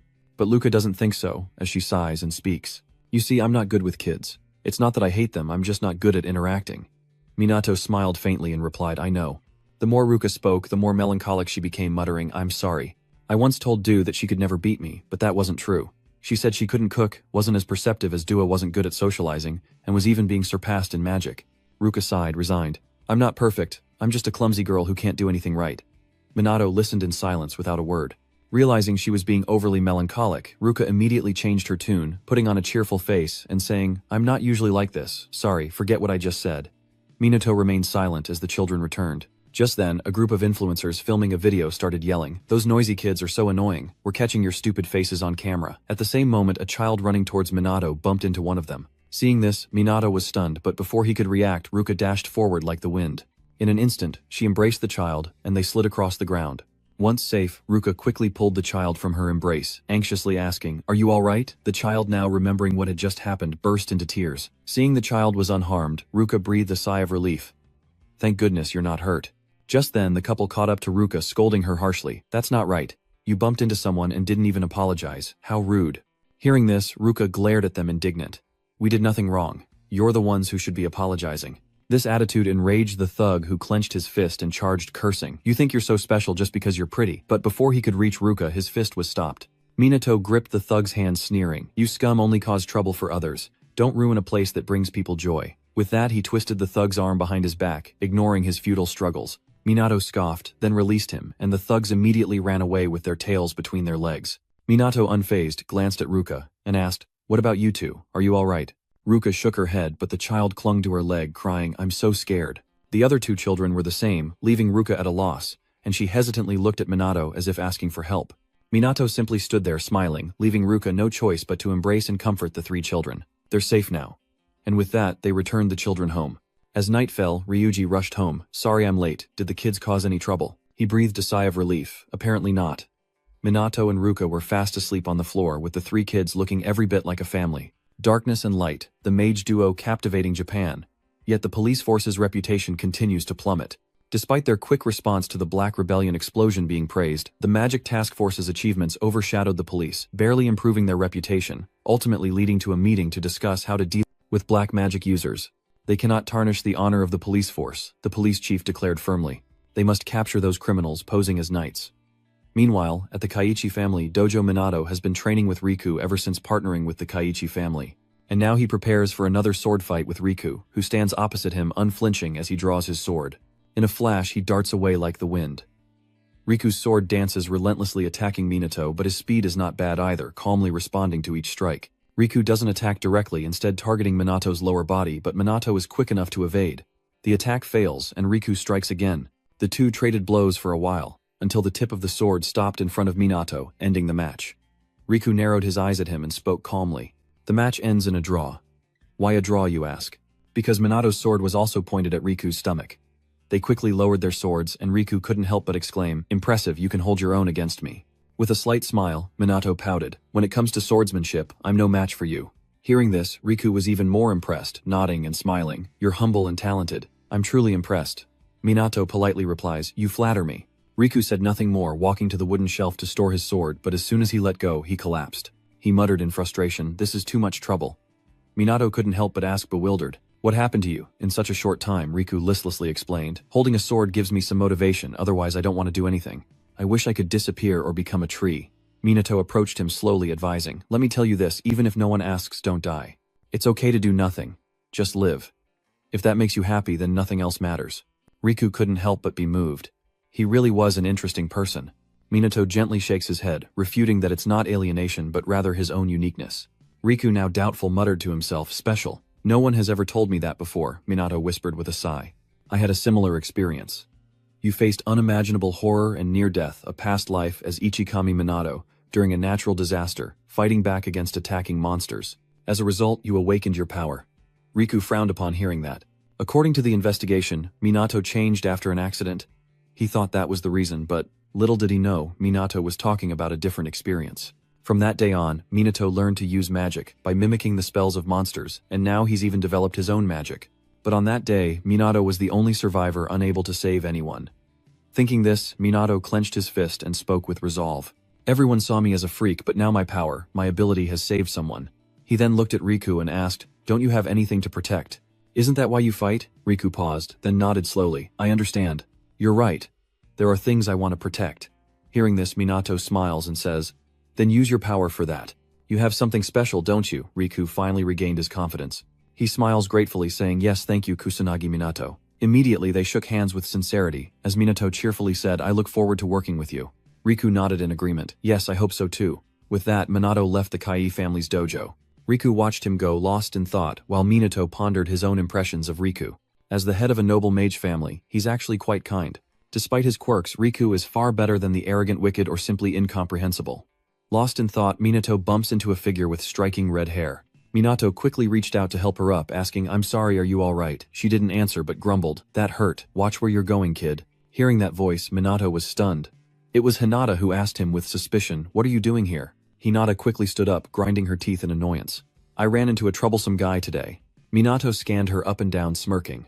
Not wearing your usual flashy outfit today, huh? Hinata glared at him, annoyed.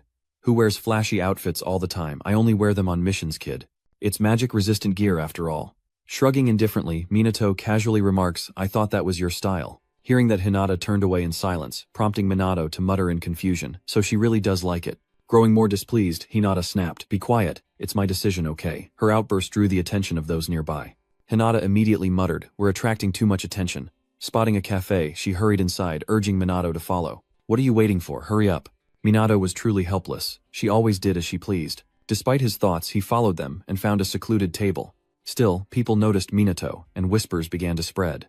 Some even recognize Hinata, assuming they're on a date, infuriating her. She glares daggers at them, scaring them witless. Minato thinks she's like a rabid dog, always biting. As he was pondering this, Hinata suddenly spoke up. Hey, you met Riku today, didn't you? Minato looked up at her, asking suspiciously, you know about it. Unconsciously scoffing, Hinata pouted playfully. You two seem to get along well. It must be fun. Minato, thinking she was jealous, quickly apologized. I should have invited you along, sorry. Hinata, hearing this, retorted with dissatisfaction. I'm not sulking just because you didn't invite me. We're only temporarily on the same side. I have no interest in befriending you. Just then she noticed a happy family on the other side and fell silent. Minato, unfazed, cheerfully replies, that's fine, as long as we can cooperate now. Hinata quickly looks away, her tone serious. The confidence of the strong, huh? It's as unpleasant as ever, but you're truly strong. Can you tell me how you got so strong? She says Minato's magic is abnormal. It couldn't have become so strong overnight, as magic doesn't work that way. In reality, Minato is suppressing his magic more than ever before. Seeing he didn't answer, Hinata continued, if simply flirting with death could enhance magic, we wouldn't have struggled so much. Saying this, she suddenly lost control, grabbing Minato's collar and questioning him. There must be a reason you've become so strong. Tell me now. Minato saw the desperation in Hinata's eyes. Did she really want to become that strong? But telling Hinata he was the reincarnation of Ichikami Minato would be meaningless and wouldn't satisfy her. After hesitating for a long time, Minato slowly opened his mouth. There's nothing special about it. If you want to be stronger, just train like normal. Just then, the waiter brought their drinks, placing a strawberry sundae in front of Hinata. Seeing it, Minato panicked. What kind of ungodly ice cream is that? But then Hinata's eyes suddenly lit up and she excitedly said, yes, I've been looking forward to trying this for a long time. Minato was even more confused. What's going on? Hinata looked like a dog overjoyed to see its owner return from the market. Realizing her blunder, Hinata quickly changed her tune, feigning indifference. They must have mixed up our order, but since it's here, we might as well eat it. And with that, Hinata dug into the ice cream. The cool taste of the ice cream fills her with satisfaction, and Hinata can't help but exclaim, "This is so good." She then began to devour the dessert as Minato helplessly watched, focusing on his drink. Soon Hinata devoured the entire parfait, then patting her full stomach she exclaimed, "That was delicious. I'm stuffed." It was then she noticed Minato was still there, scratching her head sheepishly. "Hey kid, I've been wanting to try the parfait here, but it's weird to go alone, so this was perfect." Minato said nothing, only slightly surprised. This fiery girl has a sweet tooth, who knew, but soon he senses Hinata's magic power flaring up. Hinata seemed to realize this as well, and quickly got up to leave. "I have nothing more to say to you, I'm leaving." Minato didn't stop her. He silently watched Hinata leave. Perhaps her guard was down, allowing him to glimpse the magical power she was suppressing. But it was clearly much stronger than when they last fought. Just what has Hinata been up to? After some thought, Minato is certain Hinata is hiding something. Meanwhile, at the police station, Sugo is hard at work, but he can't shake the thought that Minato might be the Black Mage. With the Black Wizard present, Minato's convenient absence only fuels suspicion that he is the one they seek, and the police investigation intensifies. It's only a matter of time before the Black Wizard is caught, and Sugo doesn't know what to do. He glanced at the family photo on his desk, and fell into silence. That evening, on a building rooftop, Leona met with Minato and reported recent events. The police are trying to wipe out the Dark Mages. Operations are underway everywhere. Some members have been arrested, but it's just interrogation for now. Minato frowned. The Magic Task Force has also been ordered to hunt them down. They're throwing everything they have at this manhunt. Should he tell Leona he's Minato, a member of the Magic Task Force? But if she's caught knowing her personality, she'd never reveal anything about you, so it would only put unnecessary pressure on Leona. Besides, revealing the truth now wouldn't accomplish much. It's not the right time. As Minato pondered, Leona spoke up. "If things continue like this, they might find us. We need a plan," and Minato confidently nods. "Leave it to me. I have a plan." The next day, Minato sought out Shizuku. "I apologize for this sudden request, but I need your help." Without hesitation, Shizuku agrees, for she has no reason to refuse a request from Ichikami. At police headquarters, after days of searching yielded no sign of the Black Wizard, the chief angrily slammed his desk and berated his subordinates. "Has Chrono still not been found?" An officer urgently reported. "We're still interrogating members of the Shadowbringers, but they insist they know nothing." The chief, displeased, retorted, "It's the police's job to make them talk." The officer hesitated. "We don't have enough evidence to charge them. They may not have informed the lower-ranking members." The chief grew angrier, slamming his desk as he roared. "The police force's honor is at stake. I don't care if you have to use force capture Chrono at all costs." Inside the Magic Special Forces classroom, Sugo stands at the podium and declares, "As you all know, we've received orders to hunt down Chrono and the members of the Shadowbringers organization." Minato was naturally present as well, quietly listening to his announcement. Ruka and Karen listened intently, each lost in thought, while the officers below murmured amongst themselves after Sugo's announcement. "We're already overwhelmed with disasters and monsters. Isn't this FMT's responsibility? What is the thief thinking?" Minato frowned, slightly lost in thought. "That just proves how desperate things have become. If the police get involved, your team won't stand a chance." Sugo then continued, prioritizing disaster and monster response, while continuing the search for the bearer of darkness. That is all dismissed. The officers below quickly dispersed, and Karin rushed to Sugo's side, asking, "Are we really going after the bearer of darkness?" He nodded impassively. "Those are our orders. We have no say." Ryuji was displeased to hear that. "They've pushed the responsibility for the heaviest part of the disaster onto us." Ruka also sighed. "Now there's even more work. Who do they think we are?" Meanwhile, Karen hesitantly spoke up. "But I can understand why the higher-ups did that," Sugo coldly replied. "If those illegal mages receive more support, who knows what might happen." He glanced at Minato and spoke, "I think it's time to end this charade. Captain Kusanagi." Hearing this, Minato frowned, asking suspiciously, "What are you trying to say?"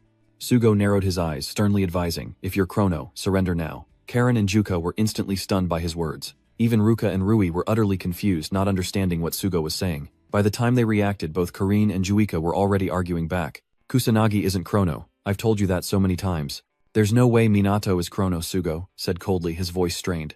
"The fact that you two are so protective of him only proves you're both involved." Sugo sighs. "Kusanagi is indispensable to Japan and the world, and Chrono has saved many lives." Karen looked at him suspiciously, asking in confusion, "Then why?" "That's why, if he surrenders now, there's a high chance the judge will reduce his sentence better than being arrested by the police. The timing of Minato's appearances and the Black Wizards, their figures, and even their abilities are all the same. But most importantly, Minato was never around whenever the Dark Mage appeared. These things can't be coincidences." Karin and Juika were speechless, unsure of what to say. Ignoring them, Sugo pressed Minato, demanding, "Answer me. Captain Kusanagi, tell me your true identity." "Are you Chrono?" Minato frowned, remaining silent for a long moment, when Karen suddenly exclaimed, "Wait!" Interrupted Sugo, asked impatiently, "What is it now? Do you really still want to protect him?" "It's not that. Look." Karen frantically shook her head, showing Sugo her phone, which displayed a group of people in black coats. The person sitting in the chair said coldly, "We've taken control of the broadcast station. I am Chrono, leader of the Shadowbringers." After a pause, the figure continued, "Sorry to interrupt your leisure time, dear citizens, but it seems the world is eager to know who is stronger. Kusanagi Minato as such, the man says he will satisfy everyone's curiosity and officially challenge Kusanagi Minato to a match." Upon hearing this, Sugo and the others are immediately shocked. Minato remained calm as if he had everything under control, while Sugo was utterly bewildered. What was going on? He wants a match. How can he do that when they're just one person? Corinne was no exception. She had identified Minato as the Black Wizard from the start. But what is going on? Even Du thinks he was mistaken. Perhaps Minato really isn't the one.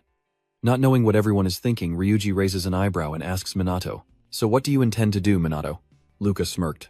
Was there really any need to ask? Minato scanned the crowd, a smug smile spreading across his face, and calmly spoke. "Of course, I accepted the challenge, and the next day at SBA, Minato arrived at the appointed place to face the Dark Magician's challenge. Of course, for an event, this big reporters are here too. They arrived early and began broadcasting live.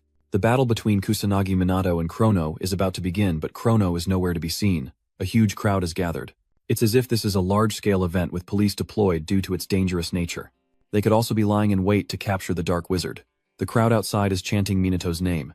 Of course there were those who believed the Dark Wizard would win. Ryuji watched from afar, marveling at how this had become a large-scale spectacle. Ruka and his group watched the online reactions. Everyone was deeply invested. "What are you planning to do? There's no turning back now." Meanwhile, Hinata and Riku were also present, and Hinata couldn't help but speak up. He was late, but soon after Tuzuru arrived as well. Hinata pouted and muttered, "So you're here too?" Riku nodded in agreement. "This is quite unexpected," Tiru calmly stated. "This is a battle I must witness firsthand." Just then, Hinata sensed something and quickly turned around, as did Riku and Tuzuru. Sugo's group on the rooftop cried out in alarm. "What is that?" As a beam of light hurtled towards the ground. It grazed the helicopter above, causing it to reel. Minato looked up, awaiting its arrival. With a crash, the light descends to Earth, but Minato stands unfazed, his expression calm. But the others weren't so calm. They were forced back by the immense pressure. The Black Magician, leader of the Shadowbringers, has appeared. Seeing the figure beneath the black cloak, the reporter cried out, "Chrono has appeared." What a shock. It was him in the flesh. Sugo was horrified at the sight. Karin exclaimed in shock, "So Kusanagi isn't Chrono, they really are two different people."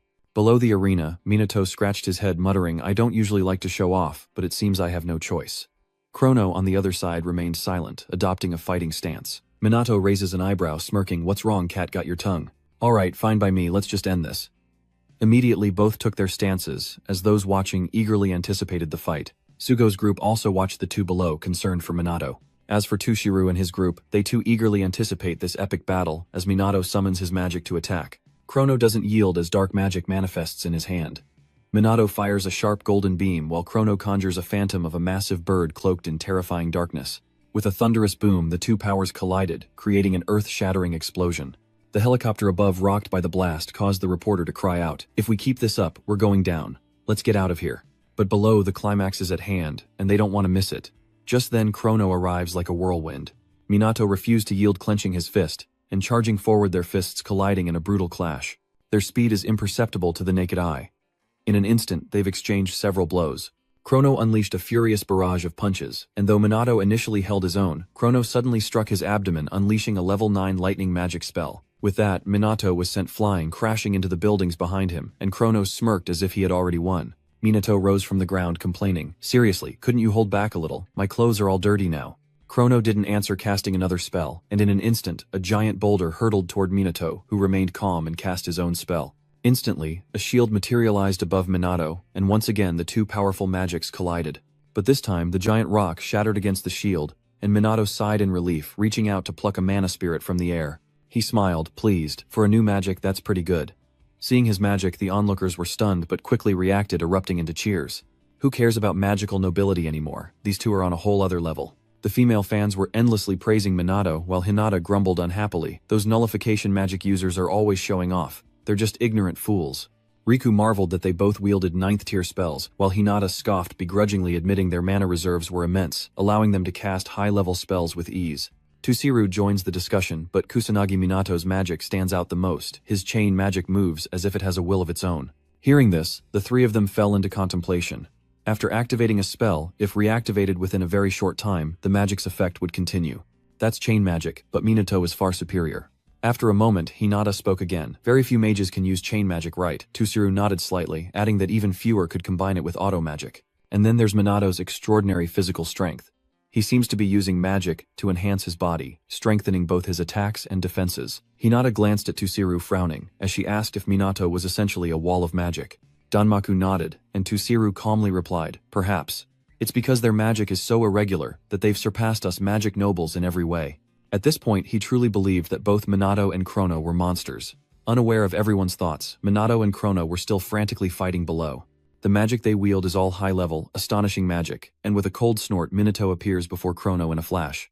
Without hesitation he kicked Chrono, sending him plummeting to the earth, but Chrono quickly used magic to soar back into the sky. The Sugo group watched from afar, their faces filled with shock, as Du couldn't help but exclaim, I knew they were strong, but I didn't expect they still had cards up their sleeves. Ruji nodded in agreement. Now I see why the curious masses are so captivated. Karen exclaims that it's getting hotter and hotter on live streams and social media, and not just in Japan but all over the world, like in New York. It's safe to say this match has captivated the masses, with everyone in awe of their performance. Even in Korea, the hype was inescapable. People were ditching dates just to watch. One girl, ignored by her boyfriend, grumbled about not caring about Japanese mages. But as soon as she spoke, the crowd around her erupted, chanting Minato's name. And just like that, a single duel sent shockwaves across the globe. In the arena, Minato faced Chrono, speaking with a cold voice. You fought well, but perhaps this is the end. Chrono stood silently without a word. Immediately he summoned a level 9 spell, and a massive dark blade materialized. Chrono furiously slashed the air, unleashing a storm of dark energy blades. But Minato remained calm, smiling as he said, this is the end. Immediately after, he cast a level 10 nullification spell. Minato conjures a massive wall, crushing Chrono backwards without hesitation, its immense pressure affecting even Ruka's group in the distance. They couldn't help but exclaim, that magic is too powerful. Just how strong is Minato? After casting that spell, Minato quickly flew towards Chrono. The reporter on the scene immediately demanded the pilot follow him, but the pilot shook his head, replying, I can't, he's too fast. But then the cameraman cried out in alarm. The video feed had been lost, infuriating the reporter. What in the world is happening? It was getting good, but it cut out. Below, Minato slowly approached Chrono, who was now sitting powerlessly on the ground, and hovered his hand in the air, his intentions unknown. Suddenly Chrono's eyes widened, and magic circles appeared in his hands, startling Minato, who coldly said, you can stop now. As Minato finished speaking, Chrono suddenly trembled. Then a golden aura enveloped his body, and he vanished into thin air. Minato sighs in relief. Well, it seems I managed it. The monster-repelling device you had Takigami make for me was also at its limit. It could probably only withstand 9th circle magic for a short time. Duplication magic is useful, but difficult to wield. The copies are far weaker than Minato, and barely able to speak. Meanwhile, Takigami had been quietly observing everything, and she breathed a sigh of relief as things went smoothly. Fortunately, everything went well, and she was surprised to hear that Minato was the reincarnation of Ichikami Minato. But to think he's also Chrono is beyond imagination. He always has surprises up his sleeve. Because Minato can't activate 2 spells at once, he only has a short window to reactivate the magic clone, which already has a very short duration, meaning he needs to constantly use sustain magic. Unable to use any other magic, Takigami prepared a set of monster fighting gear with automatic magic for him. By using equipment that automatically casts magic when he's unconscious, Minato can theoretically use multiple types of magic at once. However, not only does it require a massive amount of mana, but he also has to control the clone with his mind or risk it going berserk and attacking those around him. In other words, Minato consumed a massive amount of magic, maintained control over a clone, and delivered a spectacular battle. Only he could pull that off. Just then, Minato contacted Leona through his earpiece. This is Chrono, Leona, you can stop jamming the broadcast now. Leona responded immediately, understood. It's over. Minato slowly replied, it's all over. As you ordered, Leona has ordered the organization to cease jamming the broadcast. Then she smiled and said, so no one will be chasing Chrono anymore. Is that right, Captain Kusanagi Minato? Minato exclaims in surprise. You realized, Leona chuckles. Of course, don't underestimate my intelligence network. I've known for a while, I just didn't have a reason to mention it, that's all. Minato, hearing this, asked with suspicion. So you have a reason now? Leona nodded slightly. Yes, because today is the last time I'll see Chrono, isn't it? Unconsciously smiling, Minato couldn't help but joke. You've seen right through me, huh? Leona didn't reply but said gratefully, thank you, Chrono, you saved me, the other members, and so many others. I'm so glad you were there for us. The number of illegal mages has decreased, as has the crime rate. Those who carry the shadows will cease operations until things calm down. Without Chrono, Japan would still be fine. Leona smiled faintly, offering, but I can take over Kusanagi Minato's work for a fee. Minato felt a little helpless. Are you planning to charge me? Leona casually replies, of course, but I'll give a discount to acquaintances. Minato sighed helplessly. Fine, I'll rely on you when the time comes. Leona smiled contentedly. Very well. Minato simply hums in response, unsure of what to say.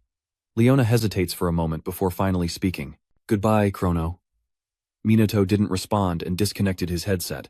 He gazed into the distance, muttering with a smile, Take care, Leona. Just then, Ruka's group rushed to Minato's side.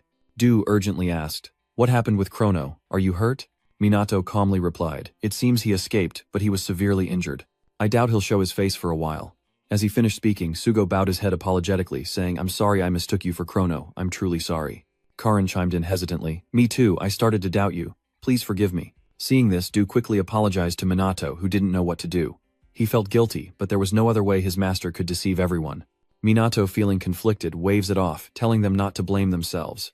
Everyone makes mistakes. Meanwhile, after observing the battle, Hinata, extremely dissatisfied, shouted, Is he kidding me? Damn it! How can those bastards be so strong? She said, biting her lip, and firmly muttered, I have to get stronger. I'll never catch up to them with my normal training. Tushiru muses, he still has magic power after such a fierce battle. Just how much magic power does he possess? With this, Minato has proven that Chrono and he are two separate people. The Black Rebellion was also cancelled, and the shadow-bearing organization was no longer needed. Though Akuto's words lingered in Minato's mind, he had resolved the most pressing issue, which was enough for the time being.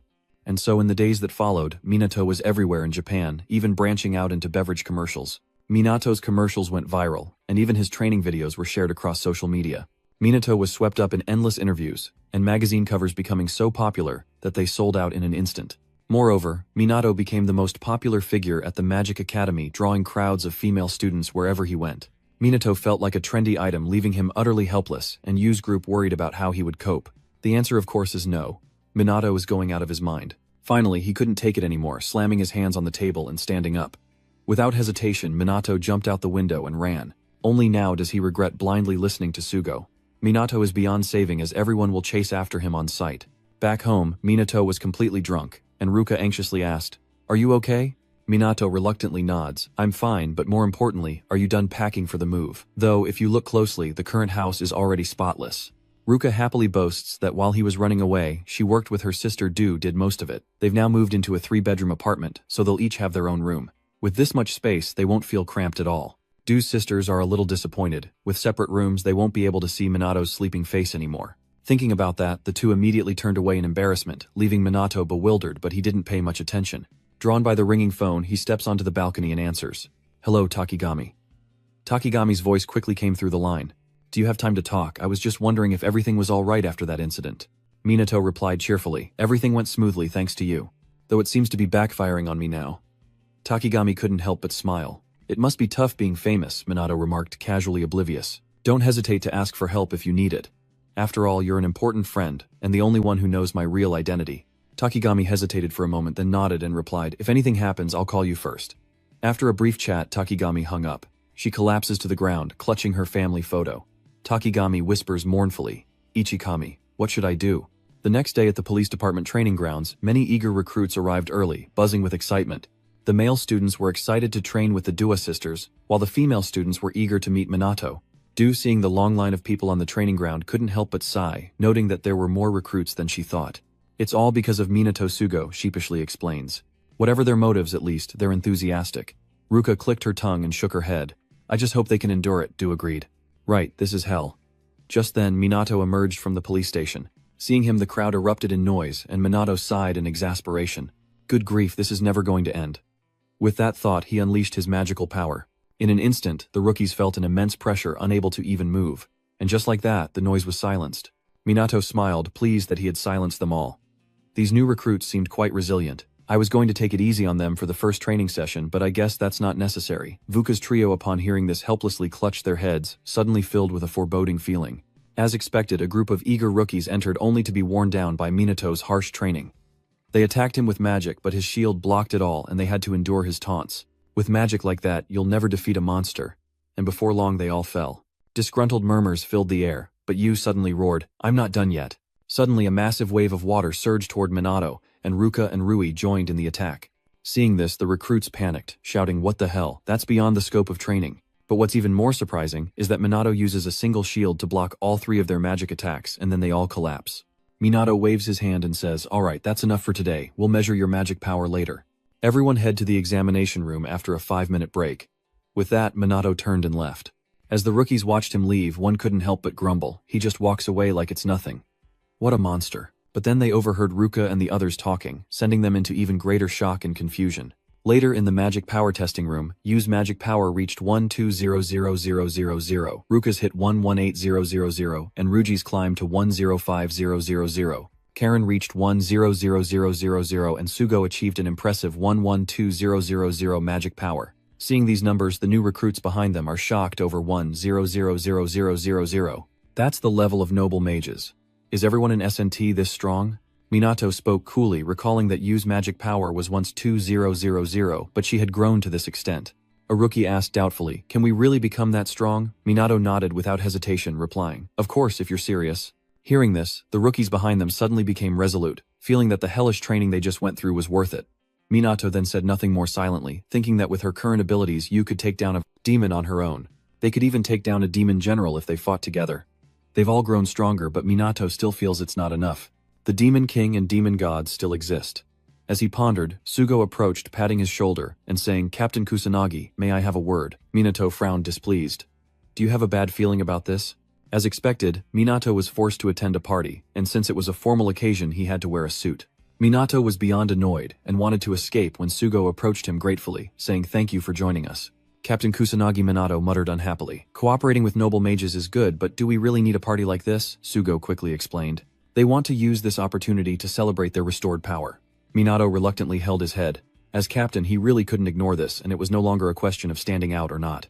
With that, Minato decided to let it go, and complimented Sugo. "You look quite dashing in that suit." Sugo casually smiled and said, "Thank you, I'm quite used to wearing them." Meanwhile, Ryuji laments, "I'm really not cut out for this." Minato retorts, "I don't think so. You're tall and have a great physique, perfect." Rui glared at him confused while Sugo announced that the girls had arrived. The first to arrive was Jika wearing a purple dress and an adorable hair clip.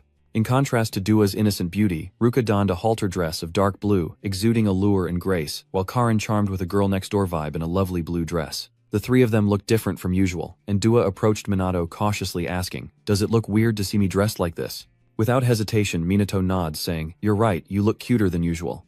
This makes Dua blush with embarrassment. Not only that, Minato began complimenting Ruka's outfit, saying the soft colors suited her well. It accentuates her style and enhances her mature beauty. Leaving no one out, he even compliments Karin, leaving the 3 women speechless with embarrassment. Ryuji watches helplessly as Minato does it again, showering praise without hesitation. Just then, someone entered, their voice laced with displeasure, wondering who was here. Minato glanced over, spotting Hinata in a striking red dress. Riku and Tusiru were also there, and Minato didn't hesitate to comment after observing Hinata. "That dress suits you. The elegance is a fascinating contrast to your usual strength." This annoyed Hinata. She angrily shouts, "Stop complimenting me. You're being too clingy, I'm leaving." Minato, unconcerned, turns to Tiru and asks, "You're here too?" "Of course," Tusiru said calmly. "I promise to cooperate with you. I have no interest in idle chatter. I'll take my leave." With that, he quickly departed, leaving the 2 Yu sisters feeling apologetic. "Sorry about that. Our father isn't much of a talker." Minato, unbothered, shook his head and said, "It's fine, I don't mind." As they spoke, a woman in a black dress entered, and Minato, sensing something, quickly glanced at her.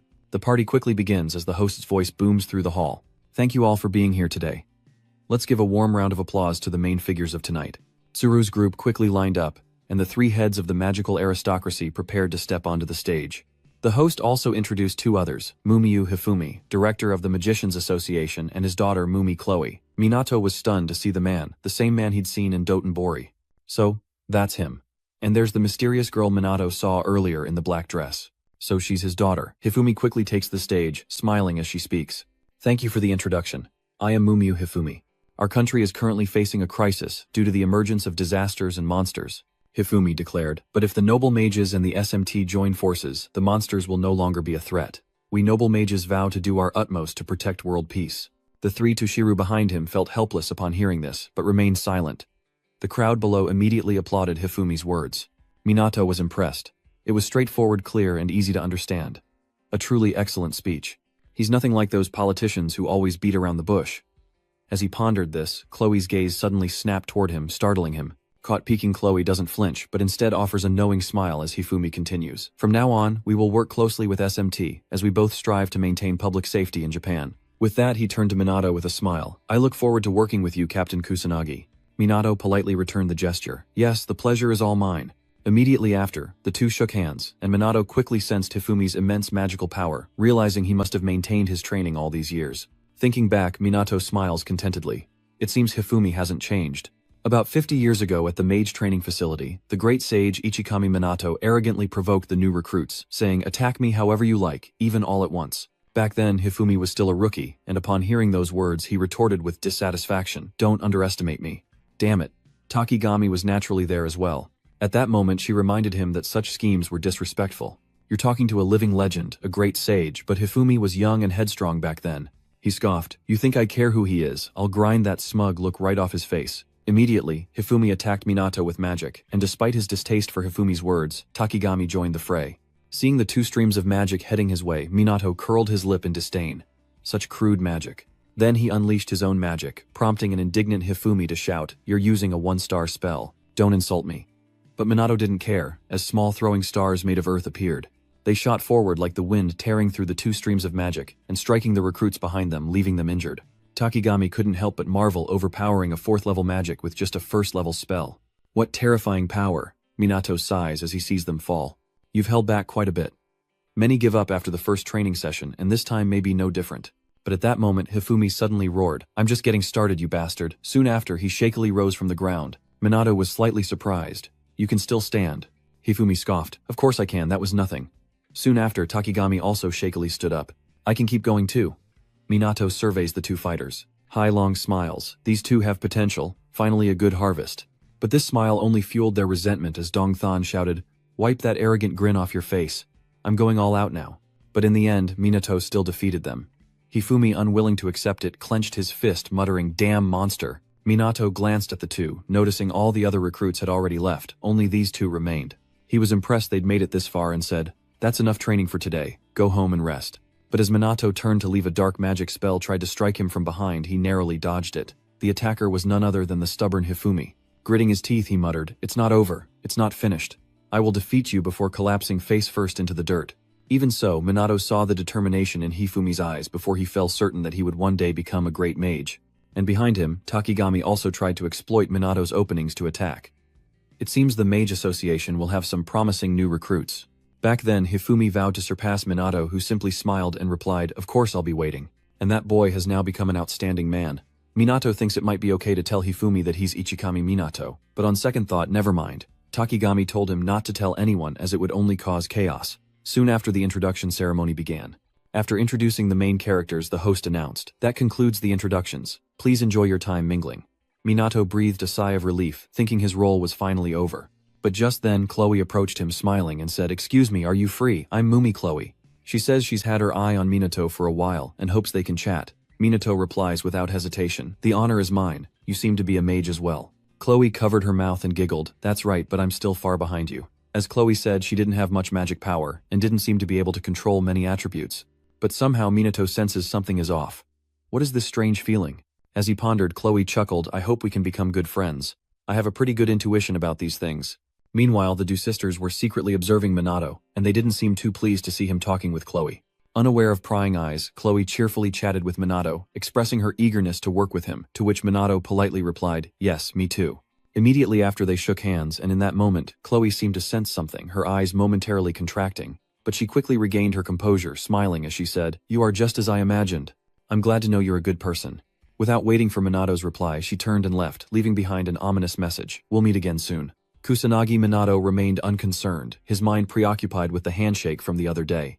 The next day in class, Minato was as usual, surrounded by a group of girls, much to his annoyance when the teacher walked in and spoke up. "Alright, settle down everyone. Today we have a new student joining our class." Suddenly, a pair of slender legs slowly walked in. It was Chloe, the new transfer student. Standing on the platform, she spoke hesitantly, "It's a pleasure to meet you all. I've just transferred from the Magic Academy. My name is Mumel Chloe, and I look forward to your support." Minato was stunned, looking at Chloe in confusion, as the students below began to whisper amongst themselves. They realized Chloe was the daughter of the Mum family, and coincidentally, there was an empty seat next to Minato. So the teacher allowed Chloe to sit there, and without hesitation she went to sit next to Minato. Minato glanced at her then casually said, "I didn't expect you to transfer here," and unconsciously smiled. Chloe cheerfully replied, "I told you we'd meet again soon, didn't I?" Minato couldn't help but glance at her again, seemingly lost in thought while male students flocked around Chloe during break time peppering her with questions. Even the girls were trying to befriend her, leaving you impressed. "She's already this popular, they're usually all over us." Even Ruka couldn't help but speak up. "I really didn't think she'd transfer here." Ryuji muttered in confusion, wondering what that girl was thinking.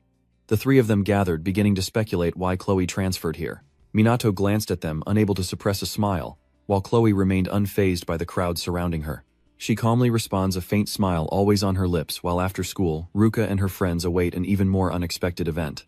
Sugo brought Chloe to the police department's training grounds. I should probably reiterate that. This is Mumel Chloe.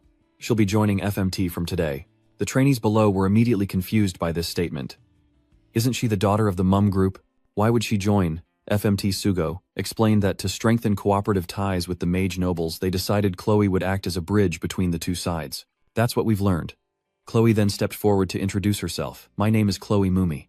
Although I'm still a student and lack magical experience, I look forward to your guidance and encouragement. Chloe politely nodded in agreement. Yes, I look forward to working with you all. Sugo felt a pang of guilt. He approached Minato and muttered, sorry, these are unexpected orders from above. Minato replied calmly. They announced that we'll have a major collaboration. I knew this would happen, he said, and Sugo breathed a sigh of relief. I see, leave it to Chairman Kusanagi. But as soon as he finished speaking, Minato said coldly, but I still need to test her. Soon after, Minato began training everyone. As usual, it began with running, and the three desperately sprinted forward. But before they could catch their breath, Minato coldly announced, I'm getting serious now. Keep up with me. And with that he took off like a shot. The three desperately gave chase, while the other trainees, unable to keep up, began to drop out. But at that moment a figure suddenly dashed past them, Chloe, quickly catching up to Ruka and the others. Before long, Chloe surged ahead, smirking, sorry. Seeing this, Yu became competitive and shouted, that's not gonna happen, before frantically chasing after her. After the running session, Minato began training them in the use of magic. As before, the three members of VUCA held strong, as did Chloe, despite it being her first day of training, followed by push-ups with weights. Minato, a hellish drill sergeant, continued to push them with push-ups and shouts, emphasizing that their lives depended on it. A while later, with nearly all the students collapsed, Minato finally spoke satisfied. Alright, take a break. Ruka and her group weren't doing much better, collapsing on the ground, still struggling as always, but surprisingly, Chloe was still standing. She approached Minato smiling and said, is it break time already? I still have some energy left. Unlike the others, she still looked fresh, which astonished Dua. How can that be? Even they only recently got used to this intensity. Unaware of Dua's thoughts, Chloe continued, acknowledging the brutal training. Minato glanced at her, asking if it was too much for her, but she silently shook her head. Not at all. Actually, I think it makes perfect sense. By training the body, one enhances physical strength and combat ability, and when using magic, pushing physical limits improves magical technique and raises the power ceiling. By pushing their mana to the limit, they'll only grow stronger, Chloe said, glancing at the others collapsing nearby. Then with a smile and a bit of Spartangent-style scolding, she helps keep everyone's spirits up, reminding them that if they don't act like their lives depend on it, they might just lose them in a real battle. Minato nodded in agreement, impressed by her understanding. Exactly, you really do get it. Chloe smiled, covering her mouth. After all, she was a daughter of the Mumi family. Even me was surprised by Chloe's understanding, and couldn't help but praise her. You truly are remarkable. I admit it. Luca nodded in agreement. We should learn from her. Unconsciously smiling, Chloe humbly says, everyone did great. I know the SMT members are all reliable. Turning to Minato, she asks, by the way, Captain Kusanagi, I have a question. Seeing this, the Juka sisters' eyes betray their unease. Chloe is so beautiful. She seems to be loved by both boys and girls, and perhaps even Minato. Chloe's abilities are undeniable. If she's stronger, she'll be the one at Minato's side. At this, their faces immediately turned grim, confusing Ryuji, who was standing nearby. So they chose to stand close to Minato and Chloe to eavesdrop on their conversation. By building a cooperative relationship between the SMT and the mage nobles, they can now respond to disasters faster than before, even with their increasing frequency. And as a result, the SMT expands its operations into more regions. The number of casualties from disasters has decreased significantly, but the number of disasters is still increasing. Minato knew they couldn't let their guard down, as they were currently dealing with a disaster alongside the magic nobles. Hinata's flaming kick slams into the demon general, instantly incinerating it, and her companions erupt in cheers. As expected of our great leader, those weak demons were no match for you, boss. Meanwhile, Yu ran to Minato's side, saying, the monsters have been cleared out, though Homurai took down most of them. Minato, unconcerned, simply smiled and said, she's very skilled, much stronger than before. Hinata glared at him, her voice full of challenge. I'll surpass you soon enough, just you wait. Then she turned away. Riku sighed apologetically, saying, sorry about that. She just has a hard time being honest with herself. Minato indifferently replies, I don't care and neither should you. As they talk, Hinata eavesdrops nearby, while Chloe happily socializes with the special magic squad. Minato noticed this, and couldn't help but ask, aren't magic nobles close to Chloe? Riku nodded slightly. We usually avoid getting too involved with the Mum family. As they spoke, Chloe approached. Riku discreetly leaves, and Chloe asks with a giggle, Kusanagi, are you free? Minato frowned at her. What's going on? Ruka and her sister watched intently as the two stood close, only to overhear Chloe's bombshell. Do you want to go on a date with me? And so, as promised, Minato arrives at Gasenjuku. While waiting, he overhears people talking about an incredibly cute girl. Before he could process the whispers, another exclamation arose. Is that Mumiu Chloe? She's so alluring. Someone go talk to her. Minato followed their gaze and saw Chloe standing there. Wearing a black dress with her long hair flowing over her shoulders, she exuded elegance. Minato pushed through the crowd, stopping before Chloe, and asked apologetically, have you been waiting long? Chloe gently shook her head and replied, it's okay, I just got here myself. This scene stunned the crowd, and those who wanted to strike up a conversation hesitated. They left in despair, leaving Minato confused as he and Chloe walked and talked. Then why did you ask me here? You don't actually want to go on a date with me, do you? Minato asked suspiciously. Unconsciously smiling, Chloe raised her eyebrows and said, you caught me. The truth is, I don't really care about this area since I just transferred schools and I was hoping you could be my guide. Minato was confused. She could have asked someone else. Chloe shakes her head slightly, a faint smile on her lips. I also have something I want to talk to you about, so that's why she called it a date. Minato nodded understanding, but remembering the awkwardness of that day, he felt quite embarrassed. As he was thinking, Chloe sighed and said, I'm Mumi Hifumi's daughter, and wherever I go, I always feel lost. Everyone pretends to respect me and treats me differently, but you're different. Minato was confused by this. Are you okay? Ignoring his reaction, Chloe continued with a smile. The first time I talked to you, I realized you didn't treat me like everyone else does. Minato coldly replied, titles and status mean nothing. What matters is the real you, and that's all. Chloe couldn't help but burst out laughing. She pouts, impressed by how interesting he is, unaware of the figure tailing them. It was none other than Du following them in secret again, but what else could she do? Perhaps it was time to give up. Just then, Du spotted a familiar figure nearby. It was Ruka. She's following Minato too. Juka is stunned. There's no way her sister would do that. But Ruka held a red bean bun, unmistakable proof that she was following Minato. Regardless, you had to keep tailing them or she'd lose them for good. In a frantic chase, the Juka sisters bumped into each other, exchanged bewildered glances, and hurried on. As they walked and talked, Ruka asked suspiciously, what are you doing here? Is something wrong? Ruka quickly denies it, saying it's nothing. Minato, hearing the noise, turns around to look. Seeing this, Chloe asked suspiciously, what's going on? Minato frowned slightly, and after a long pause shook his head and replied, it's nothing. Hiding behind a giant bear, the Ruka sisters sighed in exasperation, realizing they'd almost been caught as Yu suddenly exclaimed, it seems we're both after the same thing. Luca nodded slightly in agreement, perhaps so. And with that, their eyes met, their faces filled with determination. Unbeknownst to them, Minato and Chloe were being tailed by the Juka sisters, who followed their every move. They were being so secretive, like they were trying to catch a spy. After a while, Minato and Chloe arrived at a juice stand. Chloe happily asks, what will they do next? Minato pauses to consider. They'll talk, then eat, then go home, right? The Ruka sisters were sitting far enough away that they couldn't hear Minato and Chloe. Meanwhile, Chloe suddenly spoke with melancholy. I see, so this is what a normal high school date is like. She set down her tea and coldly asked, what's the point of all this? Just walking around looking at things and sitting down to eat? What's the point of any of this? Minato calmly replied that perhaps the actions themselves were meaningless.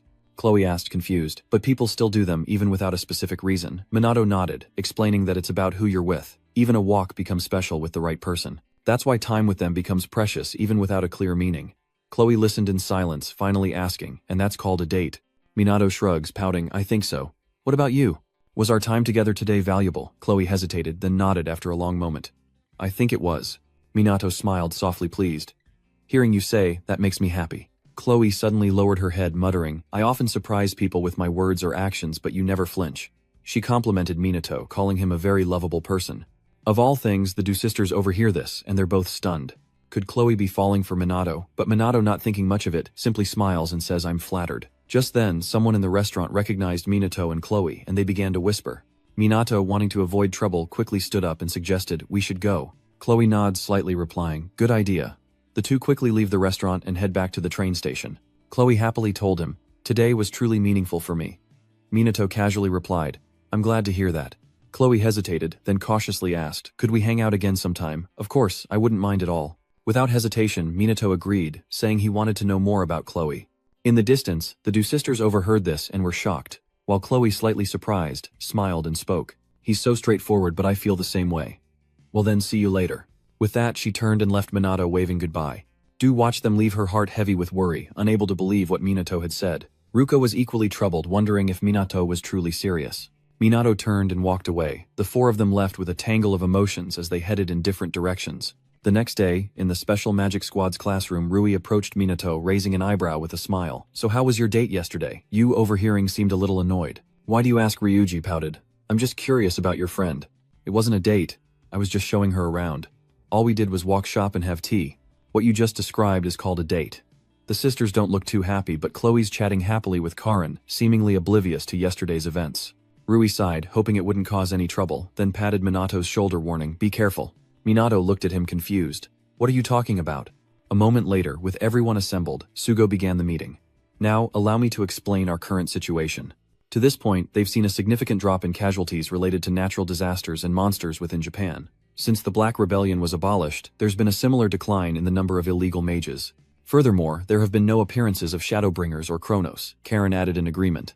It seems the Shadowbringers are rarely discussed these days. Minato frowned, lost in thought. The police can probably handle the rogue mages themselves, so maybe the Dark Wielders don't need to do anything anymore. He thought, then shouted, but we can't be complacent. We'll train ourselves even harder from now on, to which the entire special magic team immediately responded in unison. By evening, Minato had returned home. After dinner, he lay in bed, lost in thought. The SMT members improved their skills, but their coordination with the mage nobles still needed work. Just then, his phone suddenly rang. Minato answered the phone immediately, asking suspiciously, what is it? Leona's voice quickly came through the line. About Mumi, Chloe, and Takigami Shizuku. I've investigated them, and thought you should know. Is now a good time? Yes, tell me what you've found, Minato replied with a nod. Leona immediately responded, first about Mumel Chloe. She's not Mumel's biological daughter, but rather his wife's child from another relationship. Oddly enough, she only became his stepdaughter a few years ago. Chloe's parents both died in an accident, and it seems Hifumi has been raising her since. Minato, now suspicious, asks, she's studying at a magic academy, right? Leona nods, slightly replying, yes, and even though she transferred while participating in FMT, her magical abilities are clearly above average. Minato frowned. You can't just call it above average. Seeing his silence, Leona continued, she seems like a calm girl, with a strange aura, normally. With her looks, she always stood out from the crowd. She propped the phone on the table while she cooked. Then Leona called out, Kai, help me set the table. Kai immediately ran in from the living room, looking much better. Hearing Leona's affectionate scolding of Kai, Minato couldn't help but smile. Next is Shizuku. She apparently has a daughter and a granddaughter. However, no one has seen her recently. Minato frowned slightly, asking suspiciously, what do you mean? Leona slowly replied that some sources say she went out to sea. Just then a noise suddenly erupted outside, and Minato quickly said, hold on. He then went outside to open the door, seeing the two sisters had returned, and waved to them, welcoming them home. After greeting them, Minato returned to the room to continue talking with Leona. Sorry, please continue. Leona nodded slightly. Okay, as you know, it hasn't been confirmed yet. Anyway, something about this feels off. I'll look into it further. Minato learned a lot from her and gratefully said, sorry for all the trouble, I really appreciate it. Leona brushed it off, saying casually, it's nothing, you've helped me plenty of times. Alright, let's talk again next time. With that, she hung up. Seeing this, Kai innocently asks, was that Chrono you were just talking to? Leona looks at the boy quizzically. Why do you think that? Kai casually replies, you really do look happy, causing her to smile.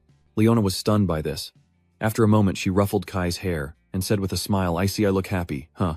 Meanwhile, in the police chief's office, which seemed to have a guest, he spoke coldly. We need to know more about Kusanagi Minato, and I want to entrust that task to you. The guest was Shizuku. Hearing the chief's words, she remained silent. The chief, unconcerned, continued, if we can't uncover the secret of his power, we'll be rendered helpless. After a moment's hesitation, Shizuku nods. Understood. The chief furrows his brow, asking suspiciously, he seems unguarded around you. Is there a reason for that? Shizuku fell silent again, hesitating for a long moment before finally speaking, perhaps it's because I'm older. He's a very kind person, you see. The chief didn't suspect a thing as he rose from his chair, walked to Shizuku, and coldly warned, either way, there's no turning back for me now. And so are you. We're in the same boat. Yes, sir. Shizuku reluctantly nods in agreement while elsewhere, Minato and the others begin their training session at the police department's training grounds. With everyone assembled, Minato called for training to begin, but before they could start, Sugo rushed over, saying, sorry, hold on a moment. Minato glanced at him, asking what's wrong. Sugo urgently replied, the United States Army Magician Division has come to Japan for a meeting, and I was informed that they want to observe SMT's training. The others were stunned, and Rika muttered in disbelief, aren't they one of the strongest elite units? Ruka nodded slightly, replying, "They pride themselves on having some of the best mages in the world." Ryuji shook his head, feigning ignorance. Minato frowned, lost in thought. America's level wasn't this high 50 years ago. As everyone wondered, Sugo spoke up, explaining that they had risen to the top in this era. "News of SMT has spread overseas. Our recent battle with Chrono has truly put us on the map." Hearing this, Chloe smirked knowingly. So that's what they're really after.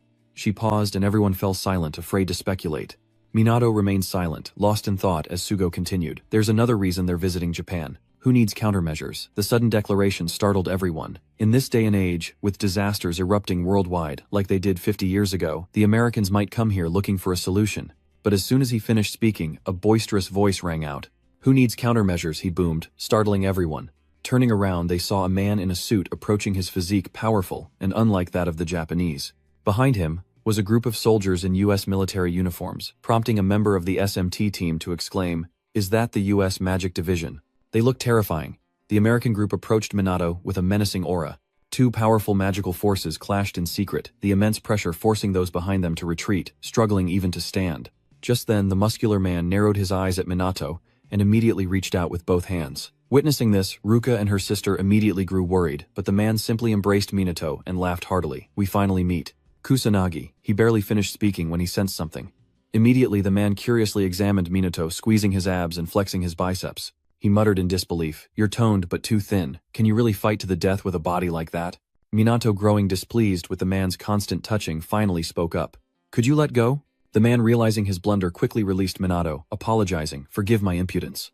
He then introduced himself as Major Aaron Anderson of the United States Army's 157th Mage Division and head of research at the Magic Institute. Minato frowned in surprise at this. The Magic Institute. They study calamities, monsters, and all magic. He then introduced himself. "I am Kusanagi Minato, commanding officer of SMT. These are the other members of SMT." Aaron laughed. "Who needs introductions? I already know all about the FMT members. I've heard they're very skilled." The FMT members were immediately pleased by the praise. Who wouldn't be proud to be complimented? Minato pondered in silence. Japan's unique magical research hasn't progressed much thanks to the mage nobles. Not to mention your own knowledge is 50 years out of date. You should see this as a good opportunity. Thinking this, Minato smiled and said, "You're a magic research expert, right, Anderson? If you don't mind, I have a few questions to ask you about monsters and disasters." As soon as he said this, the American soldiers behind him immediately released a strong killing intent. In an instant it permeated the air, and Minato, sensing it, couldn't help but frown. Meanwhile, Ruka and the others behind him were completely overwhelmed. The bloodlust was too intense, far exceeding their magical power. After a long pause, Aaron finally yelled out the order to cease fire. With those words, the American soldiers finally withdrew their killing intent. Casually shrugging, Minato smirked. It was just a cool breeze. Hearing this, Aaron laughed in disbelief. "My team's magic is just a breeze to you. I'll tell you what, you're quite the comedian." Minato didn't bother to respond to the harsh words, and seeing his silence, Aaron spoke again. "You want to know about calamities and monsters?" Minato nodded slightly. "I apologize for my lack of knowledge, but I'm curious to know exactly what they are, as well as your recent findings." Aaron hesitated, then said gravely, "It's hard to put into words and we're still investigating, but I believe monsters are living magic, and calamities are the phenomenon that transports them to Earth. Recent investigations have revealed that when a calamity occurs, the area is flooded with a unique magic separate from that which humans possess. Essentially, the theory is supported by the fact that people can detect magical power by the sky turning red, but until now there has been no conclusive evidence that magical power has properties similar to monsters. In other words, monsters are made of magic, and their bodies turn into particles upon death. This further reinforces that theory." Minato frowned after hearing this and asked, "Why do they attack humanity?" "There's no clear reason," Aaron replied with a slight shake of his head, "but the theory is that they're reacting to our magic. 50 years ago, there weren't many calamities in the US, so there were fewer investigations and less information to work with. However, there are many reports of calamities triggering the magical powers of an awakened, a phenomenon that persists to this day." But recently, Aaron began to understand more about this issue thanks to the increased quality of magic measurement devices. For example, when a calamity's magic dissipates into the atmosphere, it persists as natural magic. When a monster is killed, it creates a surge of magic. From this, he could deduce that the particles people see when a monster dies are its body dissolving into magic. Du was stunned to hear this. That's what Minato had told her, but how did Minato know? Minato eyed Aaron, asking suspiciously, "I've seen a monster trying to cause a calamity before. It's highly likely you misjudged the situation, or confused something." Minato frowned slightly in silence. "Mistaken, I don't think so. The demon general's earlier rallying cries clearly had something wrong with them." Aaron then continued, "But it's true that monsters, especially the final boss, can slowly become stronger. Is it possible that monster was the cause of the disaster? Minato asked, shocked. Is that so? Danmaku nodded. Eren calmly admits, we already tested it. We waited to see what would happen if we deliberately didn't defeat the core of a minor blight monsters would appear in waves. But they stopped spawning after reaching a certain number, and their increase suddenly halted. Then the amount of calamity magic in the atmosphere also stopped increasing. There's no doubt that leaving a calamity unchecked is dangerous. Even as the monsters grow stronger, the final boss must be defeated at least until the theory can be proven correct. Minato frowned his thoughts, mirroring Eren's regarding the monsters. Those experiments on the Scourge were interesting, but Minato guesses they haven't found anything concrete. Just then, Eren speaks up. Anyway, you have an impressive amount of magical power, don't you? There aren't many wizards with your impressive power. Please allow me to examine your body. I refuse. Minato shook his head without hesitation. Eren sighed in despair. He thinks you're selfish. But Minato, unconcerned, calmly asked, do you know about the mage nobles? Eren calmly replied, I probably know as much as you do.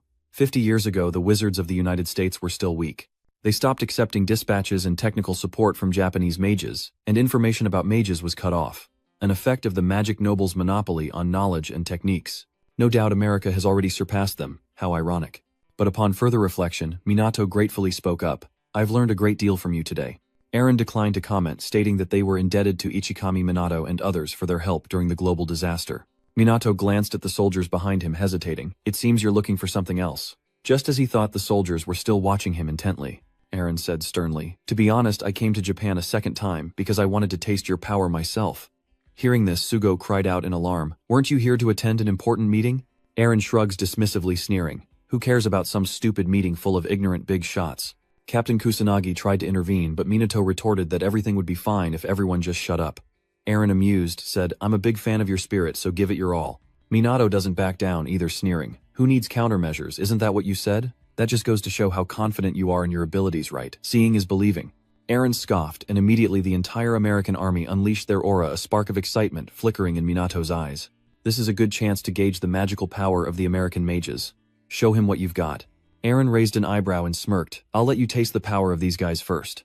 Before Minato could answer, Ruka and the others stepped forward. Du retorts fiercely. If you're sending your subordinates, so will we. But Eren waves him off. Sorry, but could you stop? Why? Du asked, bewildered. Eren said in a deep voice, we're only interested in the strong unless you're all on Kusanagi's level. This made Du pause. She was speechless, knowing none of them could match Minato's strength, but Minato spoke up, sensing their hesitation. This is a good opportunity. You've all fought monsters before, but we haven't had many lessons on fighting other mages. Observe our battle closely. The FMT members responded in unison without hesitation. Yes, sir. Seeing this, Eren couldn't help but feel impressed. He thought they were just ordinary, but surprisingly they seemed very disciplined. At that moment, Minato spoke up. Let's get this started. As he spoke, Eren's soldiers unleashed their magical power, and Eren roared, let the mock battle begin. The American soldiers took battle stances, instantly splitting up and charging toward Minato, who remained calm and began casting his spell. Surprisingly, the American soldiers dodged his magic beams, and in an instant they surrounded Minato. Seeing this, Dua and the others were immediately alarmed. They had closed the distance without using any magic. They closed in on Minato in the blink of an eye. Minato was only slightly surprised. He smirked. Not bad, your moves aren't bad. As soon as he finished speaking, the American soldiers attacked again. Minato didn't attack calmly, dodging their attacks as the American soldiers began casting spells, sensing their disadvantage. Giving Minato no time to breathe, they relentlessly attacked, unleashing a barrage of magic. Minato didn't bother with a shield, simply dodging the attacks and landing unscathed. No sooner had he landed than the American soldiers attacked again, their speed remarkable. Startled, Minato barely blocks the attack, but before he can recover, the others unleash a barrage of magical assaults. This time, Minato didn't evade, but created a shield to block the attack, leaving the FMT group stunned by the battle they had witnessed. Du muttered in disbelief. No way, they're pushing Minato into a defensive position. Ruka spoke up seriously. Though their magic levels aren't particularly high, each one possesses considerable firepower. Even Minato's magic defense can't withstand it for long. So this is the power of the United States Magician Division. After a moment, Minato emerged safely from his shield, saying coolly, just as I expected from the US Army, you've been excellently trained. Then Minato shouted, in a battle against a mage, you rarely use large-scale spells. He explains that only highly skilled mages understand its use, as most will engage in close-quarters combat because casting spells takes time, and it's difficult to use magic when an opponent is assassinating you. Even for two mages of equal skill, close-quarters combat is common. As Minato speaks, the American soldiers' cooldowns expire, and they cast their spells once more. Without hesitation, they attacked Minato using fire and then water, but Minato dodged every blow. Even the American soldier's lightning strikes are being blocked by his shield, causing Eren to frown as he watches. Is Minato putting on a show for his subordinates? If so, he's disappointed in him. Eren wants his men to end this quickly, but he soon realizes they're struggling. They couldn't even touch Minato. He was too fast. Eren watched frowning in silence. What in the world is going on? He couldn't understand why his men couldn't lay a hand on Minato. The more Eren watched, the darker his expression became. Why couldn't his men even land a scratch on Minato? They couldn't land a hit. None of their attacks had any effect. They had never faced an opponent like this before. While the American soldiers were still bewildered, Minato spoke. I commend your exquisite technique. As the result of hard training, your combat skills are also wonderful. As soon as he finished speaking, he unleashed his own magic power, and with a faint smile said, as thanks for showing me your skills, I suppose I should get serious. Immediately after, Minato dashed forward. He relentlessly assaulted them, his speed overwhelming, leaving them no time to react. Minato unleashed a flurry of punches and kicks, each blow landing squarely on the American soldiers, felling them one by one without magic. Minato gave them no chance to react, striking before the last soldier could even retaliate with magic. This one-sided beatdown stunned Ruka and the others, and Eren's face began to darken. Minato has defeated all of the American soldiers, and after a long pause, Eren finally sighs. My elite unit was defeated like this. Who knew a normal student from this once self-satisfied country could become so strong? Minato casually remarked, your men fought admirably. Eren retorted, displeased, while I appreciate the compliment, we've suffered a complete defeat. Where did you learn to fight like that? I mostly taught myself actually. Minato replied calmly, prompting a hearty laugh from Eren. Haha, interesting. You're quite the interesting guy. In that case, allow me to show you my power. With that, he throws off his coat without hesitation. Eren's muscular physique is revealed and he smirks, I may look like this, but I love a good fight. Minato was speechless, you certainly look it. Eren, now full of fighting spirit, excitedly declared, now let the battle begin. Kusanagi's disciple. Minato narrowed his eyes, a glint of wariness in them, as Eren unleashed his magical power. Minato was caught off guard, his eyes widening in surprise as Eren suddenly appeared before him. Minato was shocked. His speed was incredible. Eren attacked without hesitation, but Minato managed to evade. Failing with fists, Eren switches to magic, firing a bolt of electricity at Minato. He dodges back, then flips away, landing safely without a scratch. Before he could catch his breath, Eren appeared behind him, sneering, too slow. Minato flinches, narrowly dodging the attack, and leaps back several feet. Now it was Eren's turn to be confused, as he muttered, you slippery bastard. I was sure I had you. Minato calmly replied, you enhanced your physical abilities with magic, didn't you? Eren raises an eyebrow and smirks, I'm glad you noticed. This is a technique I invented myself. He boasts thanks to recent advances in magic sensing and measurement technology. We're in the process of establishing a method to freely control our magic. Eren's power heavily relies on that method. He calls it muscle magic. But in that moment, Minato simultaneously called out the name of this power, this mana art, and with that, the magic within him began to erupt.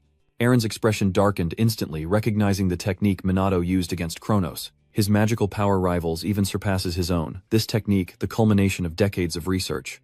It's a mystery how Minato can use it. But now Eren cares about none of that.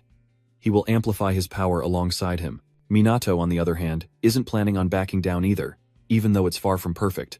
He's still surprised that Eren can use mana art. He never expected to find someone who could create the same technique through their own efforts. It seems Minato might actually enjoy this fight, and with that thought he takes off. He simultaneously increased his speed in a flash. Minato was in front of Eren, landing a punch to his face, while also taking a hit himself.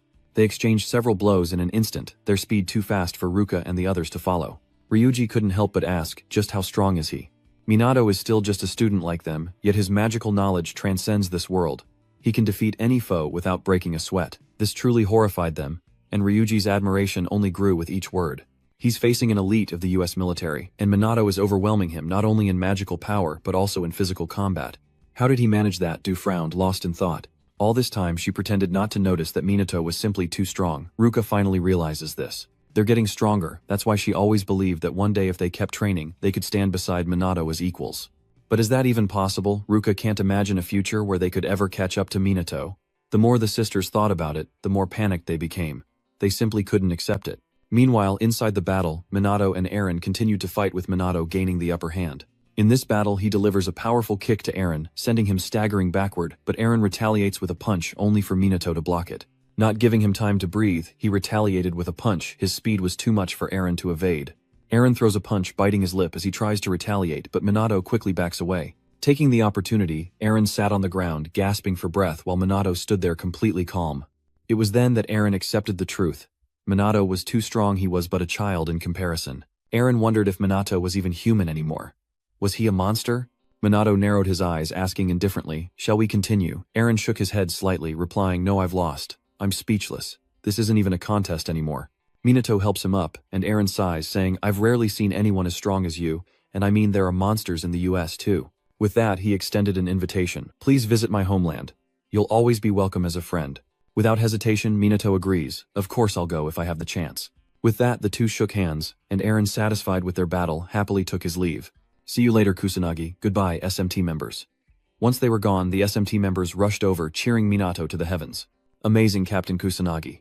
Even the US Magic Division is no match for you." Only Duka's group remained silent. They've made a decision that could change their lives forever. In the days that followed, Du trained like a man possessed. She wanted to become stronger. Ruka aimed to stand alongside Minato and Ryuji, and so did he. He was tired of always relying on others. He had to find a way to move forward on his own. While they're busy training, Minato is dealing with a different kind of headache, exclaiming, "We're selling merchandise for a collaboration between SMT and the Asian mage aristocracy."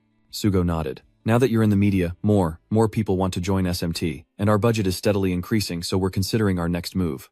Minato, dissatisfied, asked, "Is that why you want to sell merchandise? Is it because you want to line your own pockets?" Sugo immediately denied it. "We need the money to keep operating." "I don't like this idea much either," Minato sighed helplessly. "What a shame." He pondered, gazing at the draft in his hand, a plushie of Minato.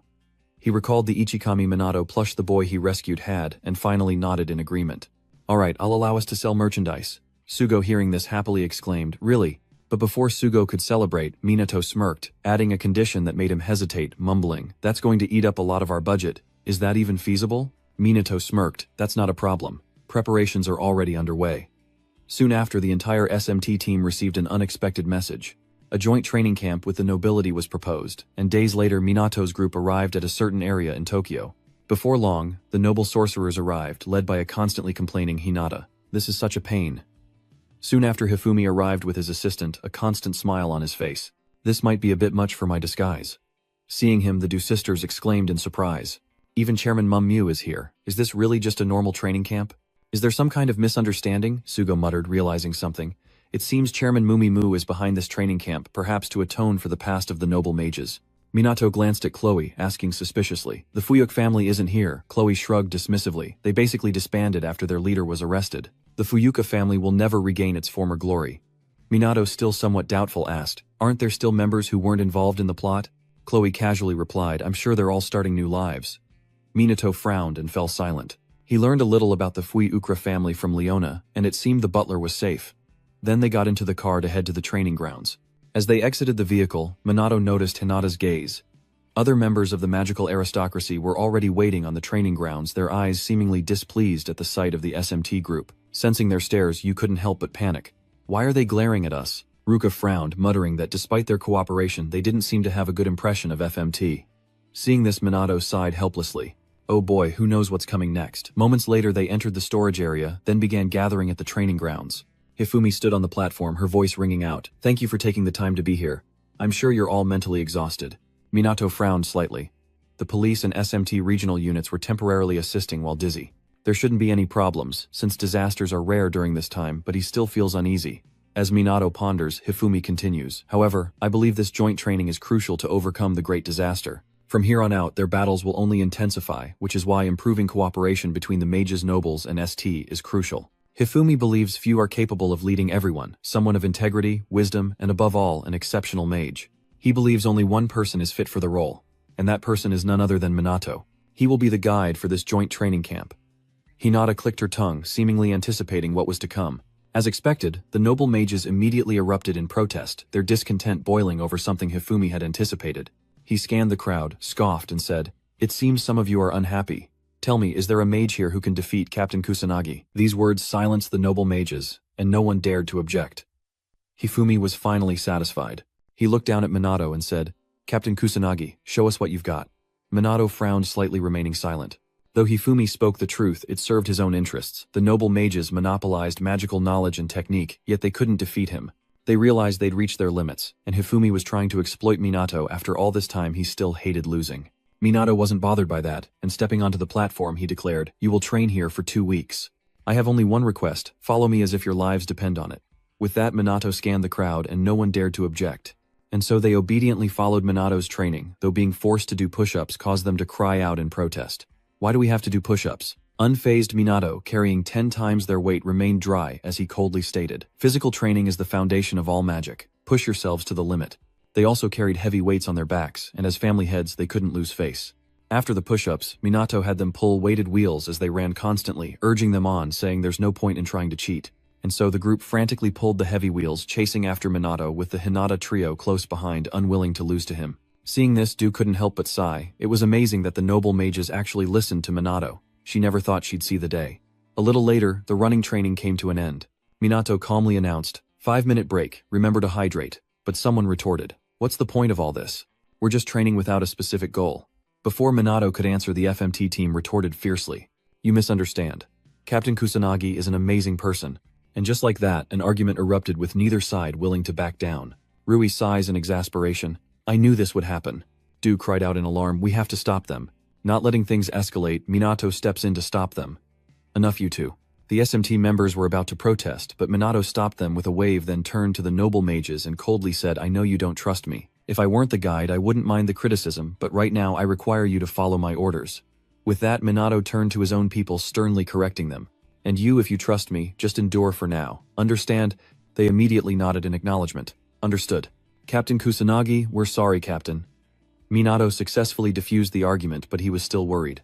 They seem to have a deep-seated grudge, and the fact that they still have reason to argue is the real problem. The principal will surely do something about this. Minato suddenly grinned, maliciously startling Du, who was standing nearby, and their hell began.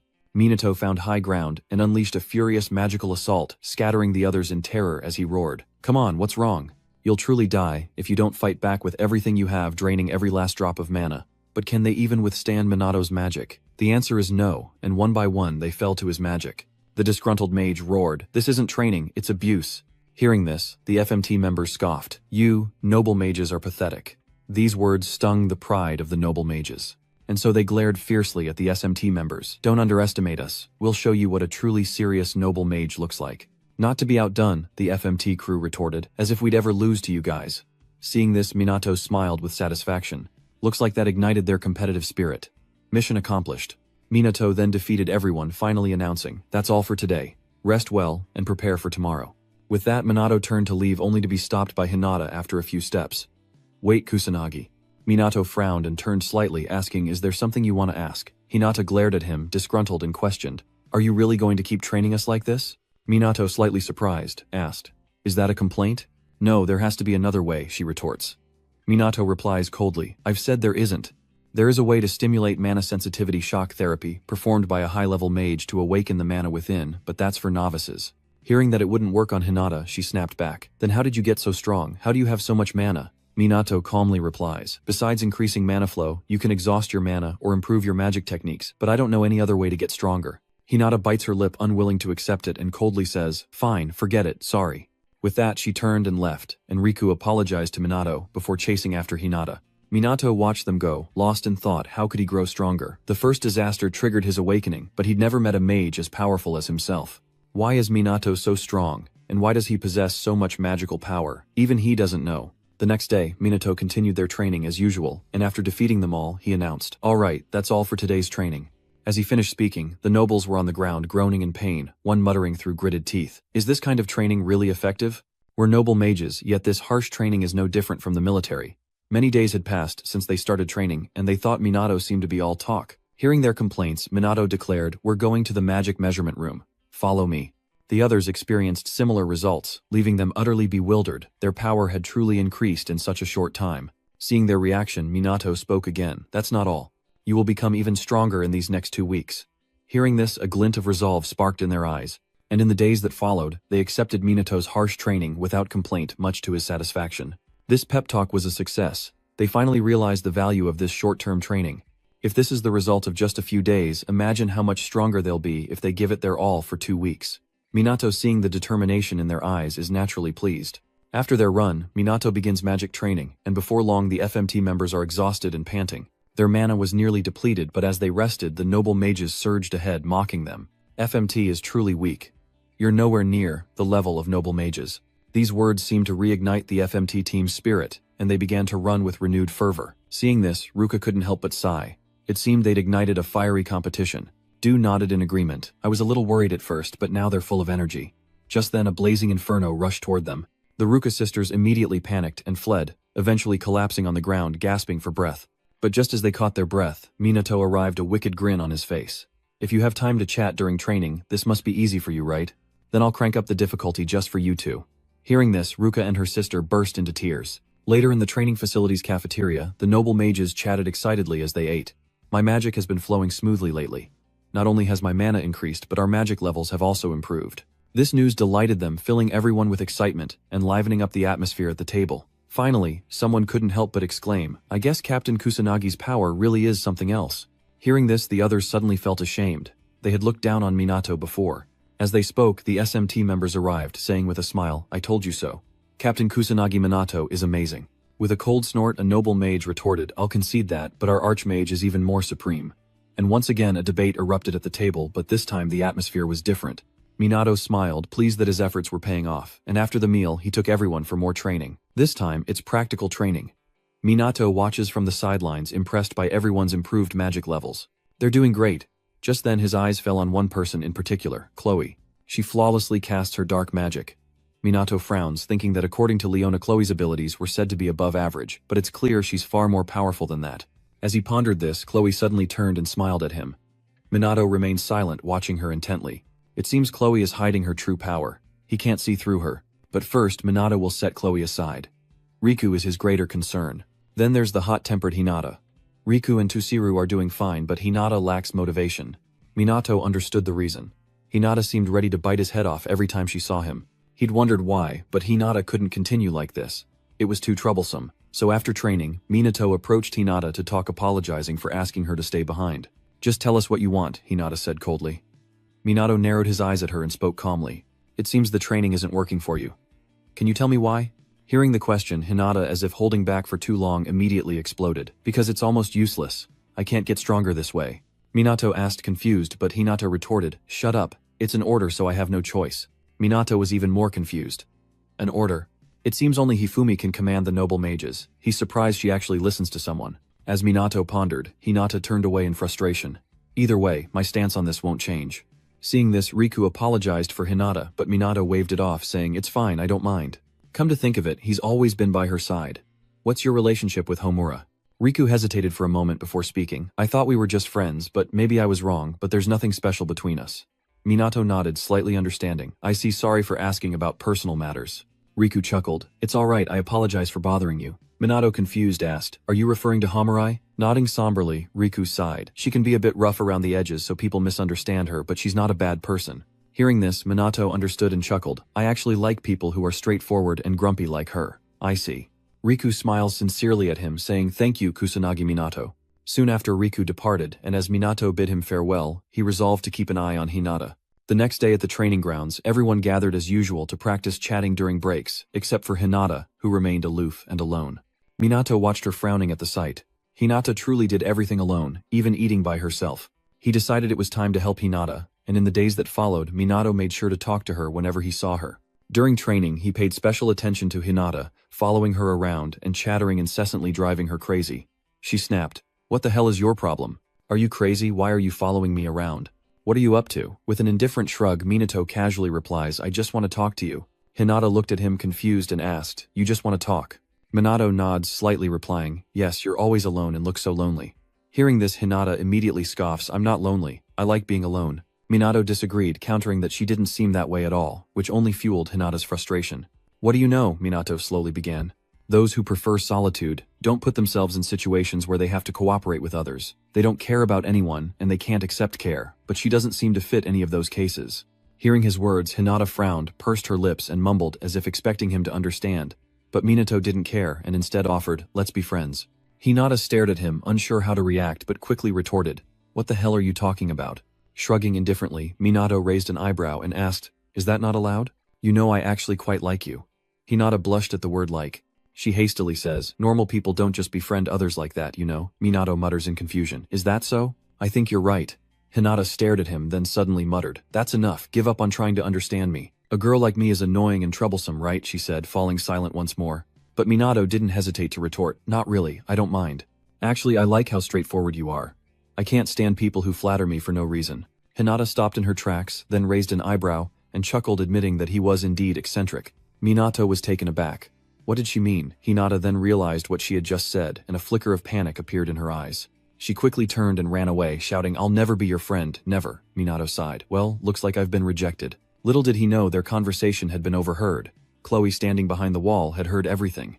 Later at the training grounds, Minato had everyone practice using magic, and after a few days of training with Minato, Tusiru's magic had increased. Seeing this, a flicker of fear crossed Ruka's sister's eyes, but just then Minato called out, "That's enough practice for today. Take a break." Everyone is working hard, honing their strength. On the way to the cafeteria, Minato spots Mizuha and her family. The sisters try to invite Tusiru to a family meal, a chance to talk after so long, but Tiru coldly replies, "I still have much to do, so I must decline." And with that, he walked away without a second glance. Minato approached the Ruka sisters, saying helplessly, "He hasn't changed, has he? He hasn't changed his attitude even after disowning you." Du gently shook his head. "He wasn't like this before." Hearing this, Minato asked, puzzled. "Different? How?" Du's tone was somewhat melancholic. "He used to be kinder and would listen to us. But since his wife passed away, Tusiru has never been the same. He no longer talks to Ruka and her sister as much as before, and is always away for work." Ruka then muttered softly, "I think I understand how our father feels because I'm the same." After their mother passed, she felt she had to become stronger. In trying to protect Ruka, Ruka became stricter and lost herself. Hearing this, Ruka immediately took her hand in comfort. "But you're still the same gentle sister I know." Ruka looked at her gratefully, saying with a smile, "Thank you, but you've changed while father hasn't. Does he still care about us?" Ruka doesn't know either, shaking her head and whispering, "I can't know what father is thinking. He never tells us." Hearing their conversation, Minato chuckled, reassuring them. "If he didn't care, he wouldn't see me as an enemy and test me right." He said it was definitely a father's attitude towards someone who intended to approach his daughters. But something puzzled Minato. Why was Tusiru's magic fluctuating so much? It seemed he was hesitating about something. Just then, Chloe approached him, a smile on her face. "Can I talk to you for a moment?" Minato doesn't refuse, and the two find a secluded spot to talk. He figured Chloe was about to ask him out again, but as Minato pondered, Chloe slowly began to speak. "Lately I've been thinking I want to know more about you." With that, Chloe stepped forward. "I want to understand your deepest, truest self." She quickly closed the distance, placing her hand on Minato's chest as she whispered, "I want to know what kind of person you are." She says Minato is unlike anyone else, with a beauty and spirit, a charm that emanates only from him. Minato, unfazed, slowly nods. "I understand. I'm honored by your praise." Chloe is stunned, chuckling softly before remarking, "What a strange man, outwardly candid, inwardly calculating. Sometimes bold, sometimes innocent, even those elusive aspects exude charm." With that, Chloe paused for a moment before seriously suggesting, "Have you considered dating me?" She believes their relationship would be amazing, and despite her appearance, she's incredibly loyal. Chloe says she'd do anything for Minato, and give him everything. As she spoke, Chloe moved closer to Minato, their faces mere millimeters apart. Raising an eyebrow, she asks with a smile, "So what do you think? Are we destined to be together forever?" Minato, feeling the closeness, quickly dodges and refuses. "Sorry, I'm not planning on dating anyone." Chloe, not at all surprised by the rejection, simply smiles faintly. "I see, that's a shame." She quickly returned to her usual self, smiling as she said, "Well, that's that, I'm off." Minato watched her leave in silence, while elsewhere in the training grounds, Ryuji suddenly threw his arm around Riku's shoulders, laughing. "Hang in there, buddy." Riku frowned, muttering, "You too. You're not so bad yourself." Returning to the scene, Minato asks, "What happened? How did things end up like this?" Luca explained that they were discussing their training regimens and decided to challenge each other, and somehow, after completing 10000 reps each, they both collapsed. Hearing this, Minato sighed in exasperation, realizing they were both muscle fanatics. Setting aside such trivial matters, Minato began training everyone in the use of magic. After some time, the SMT members and noble mages grew much closer. On the final day of training, Minato stood on the platform and declared, "You have all trained very hard. Today marks the end of your training, but it's only the beginning." Those below listened intently. Minato continued, "Many lives may be at risk in the coming world disaster, but if you can fulfill your roles to the best of your abilities, these disasters can be overcome." He assured them of their strength, saying that even a world disaster would be no match for them, and instructed them to rest until the mission began and to prepare themselves. With that, Minato raised his fist high, roaring, "It all depends on you. We will definitely protect Japan and the world." As those words echoed, everyone present cheered in unison. Two groups that initially disliked each other had become comrades. Watching from afar, Hinata couldn't help but marvel at Minato, an extraordinary individual who not only trained FMT but also the noble mages, enhancing their abilities significantly. Minato even brought everyone here closer together, and he's been so kind to her. The more Hinata thought, the more her eyes were drawn to Minato on the platform.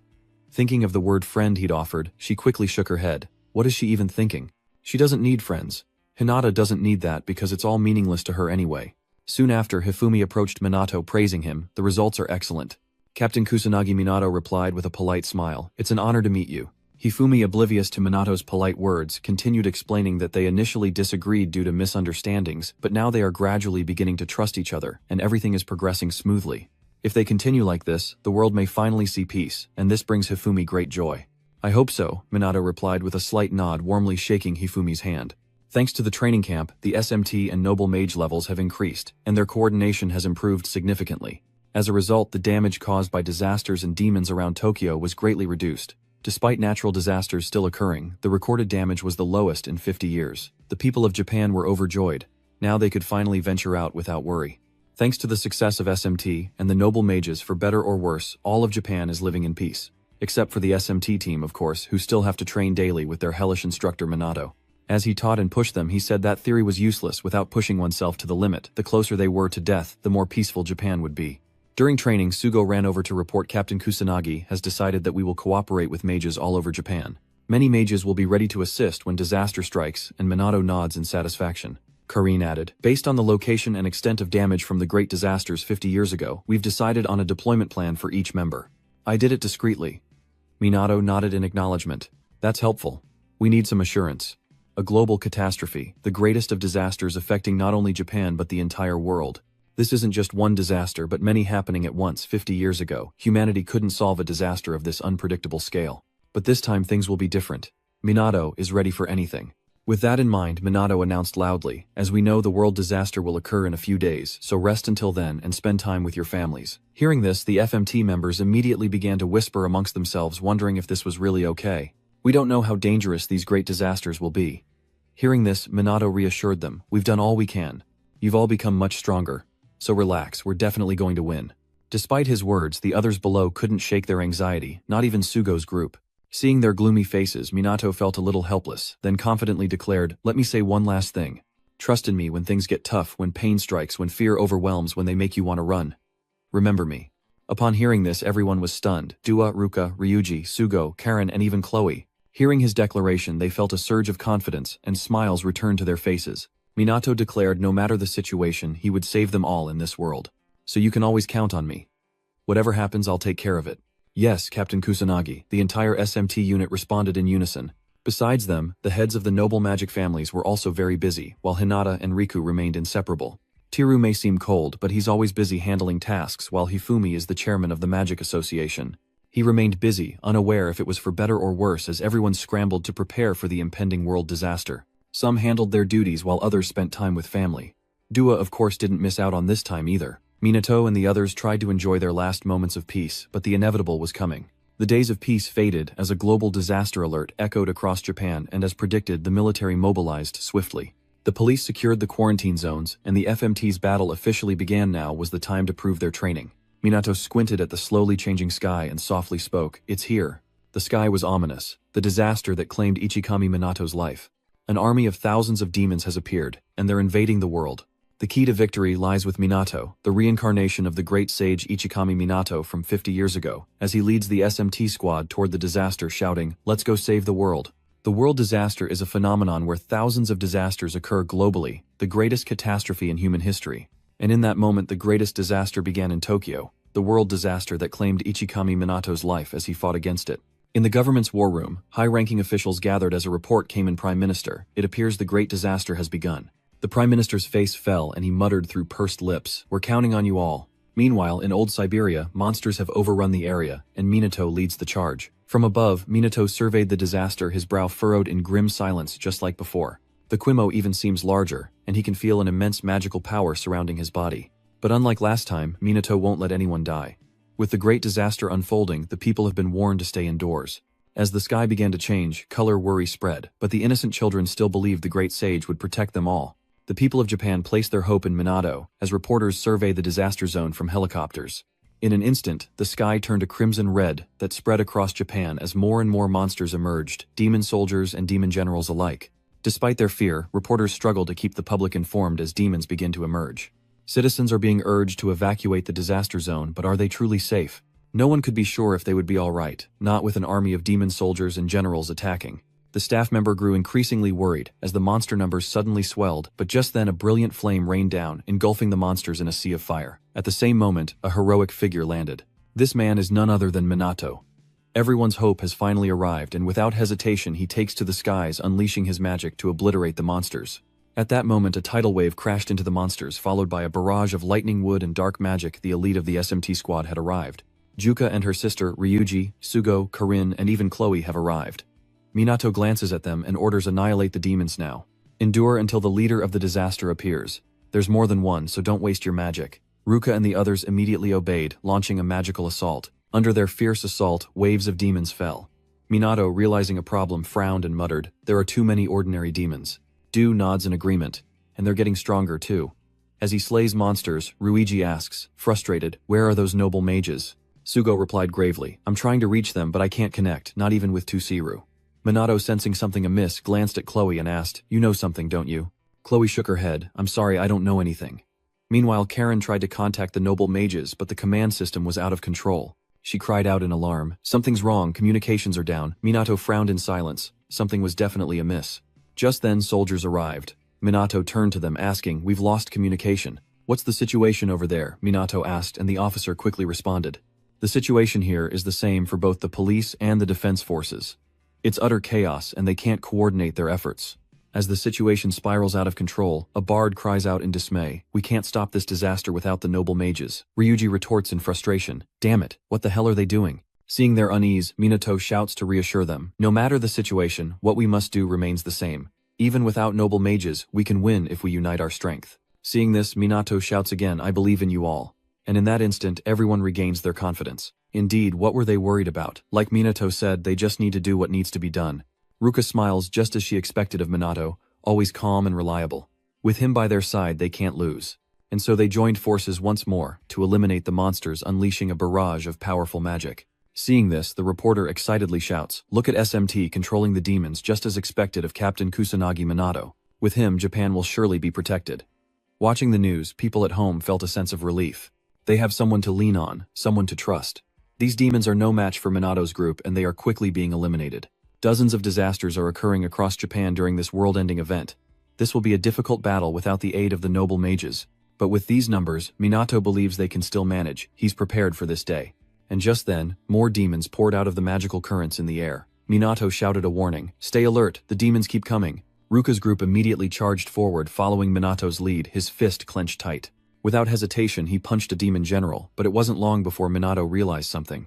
A barrage of demon generals simultaneously attacked him with magic. The ground-shattered smoke filled the sky, but Minato remained unscathed. He scoffed, unimpressed, and unleashed a 9th-level spell. A radiant aura erupts in the sky, obliterating the demon generals. Minato lands, but before he can catch his breath, another horde of demons appears. Minato frowned, muttering, "They keep coming. I guess I have no choice." Elsewhere, Ruka's group, battered and bruised, finally defeated their demons. Minato slays the demons as they emerge, but he's troubled they're stronger and more numerous than they were 50 years ago. Just as Minato predicted, this was no simple matter, and the Du sisters sensed an immense demonic power approaching. The two cried out in alarm, sensing the arrival of a boss-level threat as the crimson spatial rift above began to stir ominously. From within, a demon emerges, its immense form and magical power, instantly terrifying Ruka and the others. It was a demon king, and it had finally appeared. The sight of the massive demon king sent everyone into a panic.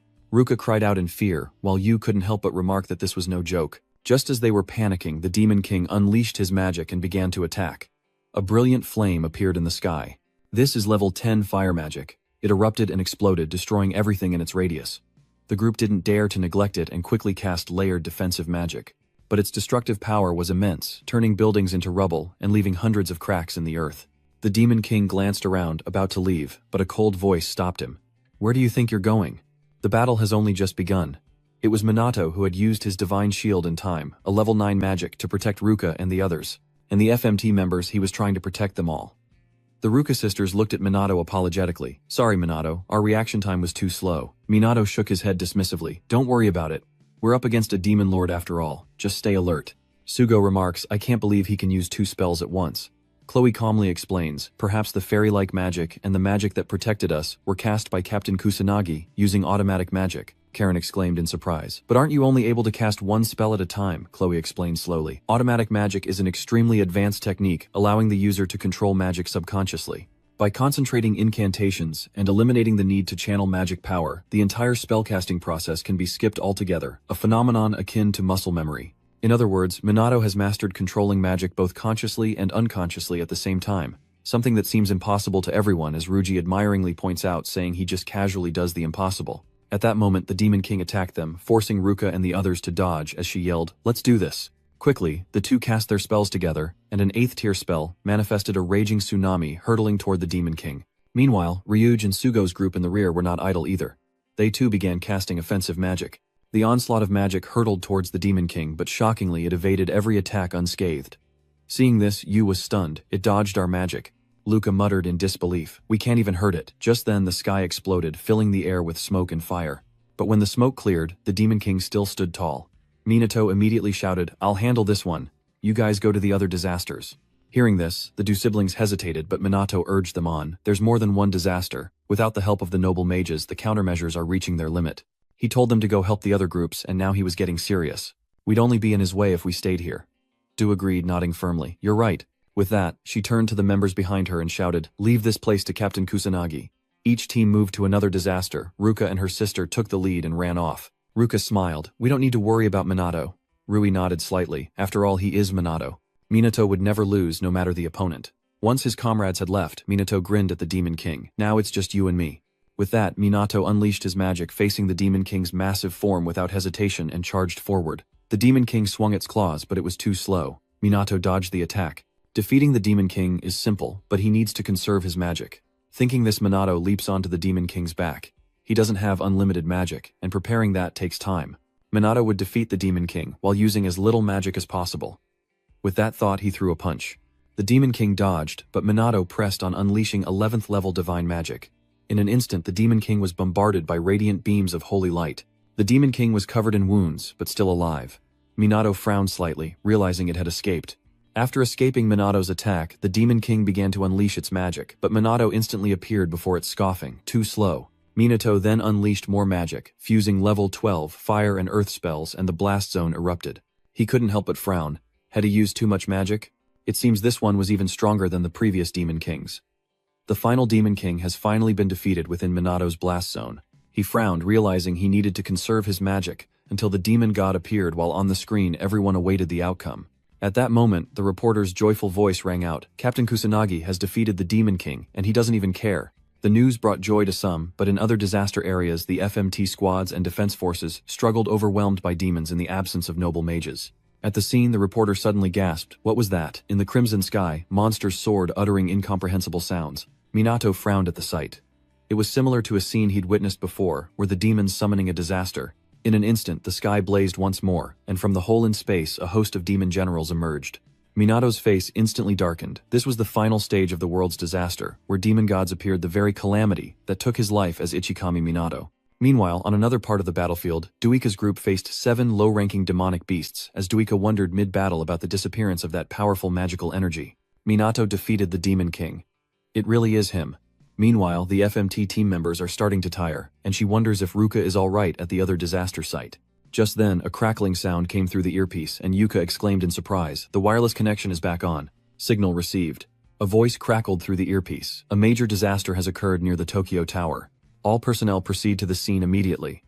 Hearing this, someone asked in confusion, "What about the kite? They can't even handle a small-scale disaster without help from noble mages." Yuga frowned, thinking for a moment, then finally said, "I'll head to the major disaster. I'm counting on the rest of you." The others immediately nodded in acknowledgement as Duka departed after giving his orders. Meanwhile, Minato unleashed his magic, casting a spell. The 8th level magic, inorganic magic, surged forth, annihilating the demon generals before him. Minato landed frowning in thought. There are too many demons. Will I have to use higher level magic, but I still want to conserve my mana. Just then, Ruka's group arrived from afar, calling out, "Minato, sorry, we're late." Minato looked up at them, questioning. "You all seem fine. Did you abandon them?" Yu nodded slightly. "Yes, we're shorthanded everywhere." Ruka explained that there was no other way to fill the void left by the noble mages. Minato frowned, glancing at the slowly emerging demons, and declared, "Then we'll stop them here." His words were met with a resounding agreement. Meanwhile, aboard the helicopter, the reporter gives live coverage of the disaster to Captain Kusanagi, and the world stating that this is the final stage. Is this the disaster that claimed Ichikami Minato's life? But this disaster is on a completely different level than the one from 50 years ago. Watching the scene unfold on screen, the people couldn't help but lament, this is hell on earth. Is this even the same world? They believe humanity is powerless against this and can only hope for Minato. On the battlefield, the pilot sensed danger and urgently said, "It's too dangerous here. All the other reporters have evacuated. We need to leave now." But the reporter defiantly declared, "No way, we need to show everyone their efforts. Besides, this helicopter is equipped with monster-proof gear that demons can't touch." But as she spoke, a goblin soldier approached the helicopter, startling her, and in the nick of time, a shield appeared, protecting the chopper. Seeing this, the reporter cried out with joy, "See, we're safe now," but their joy was short-lived as a goblin soldier tore through the shield and entered. The reporter screamed in terror, "No, this can't be happening." As her scream echoed, two beams of magic power shot from afar, killing the two attacking demon soldiers. Minato flew to the helicopter, asking worriedly, "Are you all right?" The reporter was instantly relieved, and the cameraman turned his lens to Minato. Instantly, his voice reached the people of Japan, a nation gripped by panic and fear. Minato's voice, like a charm, calmed the hearts of the people, and their worries quickly faded away. Minato confidently stood before the camera, declaring, "You're all worried about when the demons will strike, but rest assured, I won't let anyone die." Then he turned and flew down below. The female reporter admiringly watched him go, sighing, "He's so cool." Below, Sugo's group had begun their battle, furiously eliminating monsters. A series of high-level spells appeared, and even Chloe joined the fray while Minato was far from idle. He faces a Demon King, unleashing 7th-tier magic eradication. The Demon King before him is instantly annihilated. Minato didn't stop, instantly appearing beside another Demon King, delivering a devastating kick that sent it crashing to the ground. Ruka, arriving on the scene, was stunned and asked, "Was that magic nullification? Amazing." Minato retorts, "It's not that effective and can only nullify spells of a certain level." As they speak, Yu suddenly shouts, "They're still coming." Minato immediately flew off, seriously warning, "Don't let your guard down," as everyone hurried after him. The Ruka sisters combined their attacks, unleashing a powerful tidal wave. Sugo's group was also hard at work, using magic to eliminate the demons before them, as Minato unleashed his own magical power, instantly striking down a brilliant ray of holy light. Explosions rang out as monsters fell, and Minato quickly rejoined the others. Ryuji, panting, frowned and muttered, "They're still here." Just as he said, the Demon King was still present. Before Minato could act, a distress call came through his earpiece from an SMT member. "We're overwhelmed. We need backup now." He frowned in silence. It seemed the situation at the other disasters was just as bad. What to do? Elsewhere, FMT members struggled to hold their ground. Everyone was already weakened, and a group of noble mages approached from afar. Seeing them, the SMT members cried out in relief. "Finally here, join the fight. Were you waiting to be last-minute heroes?" But then, the noble mages suddenly attacked them with magic. And the garbled sounds echoed in Minato's ears. "The noble mages have betrayed us. Don't trust them," he cried in alarm. "Hey, what's wrong?" Yuga asked, seeing his bad expression. "What the hell is going on?" Just then a deep voice echoed, "Good heavens, what's all the commotion?" Duga stared in disbelief, exclaiming, "It's Chairman Hifumi," followed by the noble mages. Seeing them, Sugo couldn't help but confront them. "Is it true the noble mages betrayed us?" Hifumi smiled calmly. "How could we betray you?" Sugo breathed a sigh of relief. But before he could celebrate, Hifumi sneered, "We never intended to cooperate with you in the first place, so how could we betray you?" This leaves SMT's group stunned and confused as Yuka rushes out to question them. "Weren't we allies?" But she barely took 2 steps before a blast of magic shot toward her feet, startling her back. Hinata scoffed, "Don't get the wrong idea. We never considered you allies." Minato seemed to understand something. He glanced suspiciously at Riku, asking Kai, "Are you too? You can see it, can't you?" Riku nodded without hesitation, admitting it. All the noble mages had turned against the FMT, the police, the defense force, and the nation of Japan itself. Hearing this, Chloe cried out in dismay, "No way would my father do something like that." Hifumi threw back his head and laughed. The moment had finally arrived. Immediately, he soared into the air, gloating. After countless experiments, it's finally complete. As he spoke, a massive magic circle appeared in Hifumi's hand. Seeing this, Ruka and the others were terrified, while Chloe fiercely declared, "We'll stop it before it activates." As soon as she said that, she summoned 4th-level magic. Shadow blades flew wildly towards Hifumi, but before they could reach him, a sharp claw blocked them. Monsters surrounded Hifumi, as if he were their lord, a sight that shocked everyone. Dua cries out in disbelief. "The demons are protecting Mumio." Hifumi Sugo, still in denial, shakes his head, retorting, "There's no way that could happen." But no matter how much they deny it, the truth remains. Hifumi is connected to the monsters. Minato listens intently, the transmission coming through his earpiece. The noble sorcerers are indeed working with demons attacking SMT members. The SMT members can't believe it, trembling as they mutter, "Why, I thought we understood each other during the joint training." On Minato's main battlefield, Hifumi laughs triumphantly. With this disaster-controlling magic, all the demons in Japan will become our allies. Minato looked up speechless. Magic that affects disasters and demons. How did he learn it? As he pondered, Hifumi chuckled. And furthermore, this magic has a special effect. As he spoke, massive streams of magic began to surge. They frantically burrow into Hifumi's body, a sight that horrifies the onlookers below. Chloe cries out in disbelief. The magic of calamity is flowing into Father Yuga, mutters in alarm. What kind of bizarre magic is that? I've never seen anything like it. Minato's expression turned grave. It's just like when he awakened his magic. The phenomenon is identical to Minato's first encounter with the disaster. Thinking this, he slowly began to speak. Calamities are phenomena that bring magic to this land, while also providing magical power to those with magical potential. If used correctly, one can obtain a massive amount of magical power. Hifumi scoffed. As expected of Kusanagi Minato, you catch on quick. The disaster's magic allows people to receive a lot of magic power, but of course that's meaningless if you don't have enough capacity for it. Minato narrowed his eyes at Hinata and asked, so that's why your magical power keeps increasing? That's right, Hinata chuckled. We've always received magic power from disasters.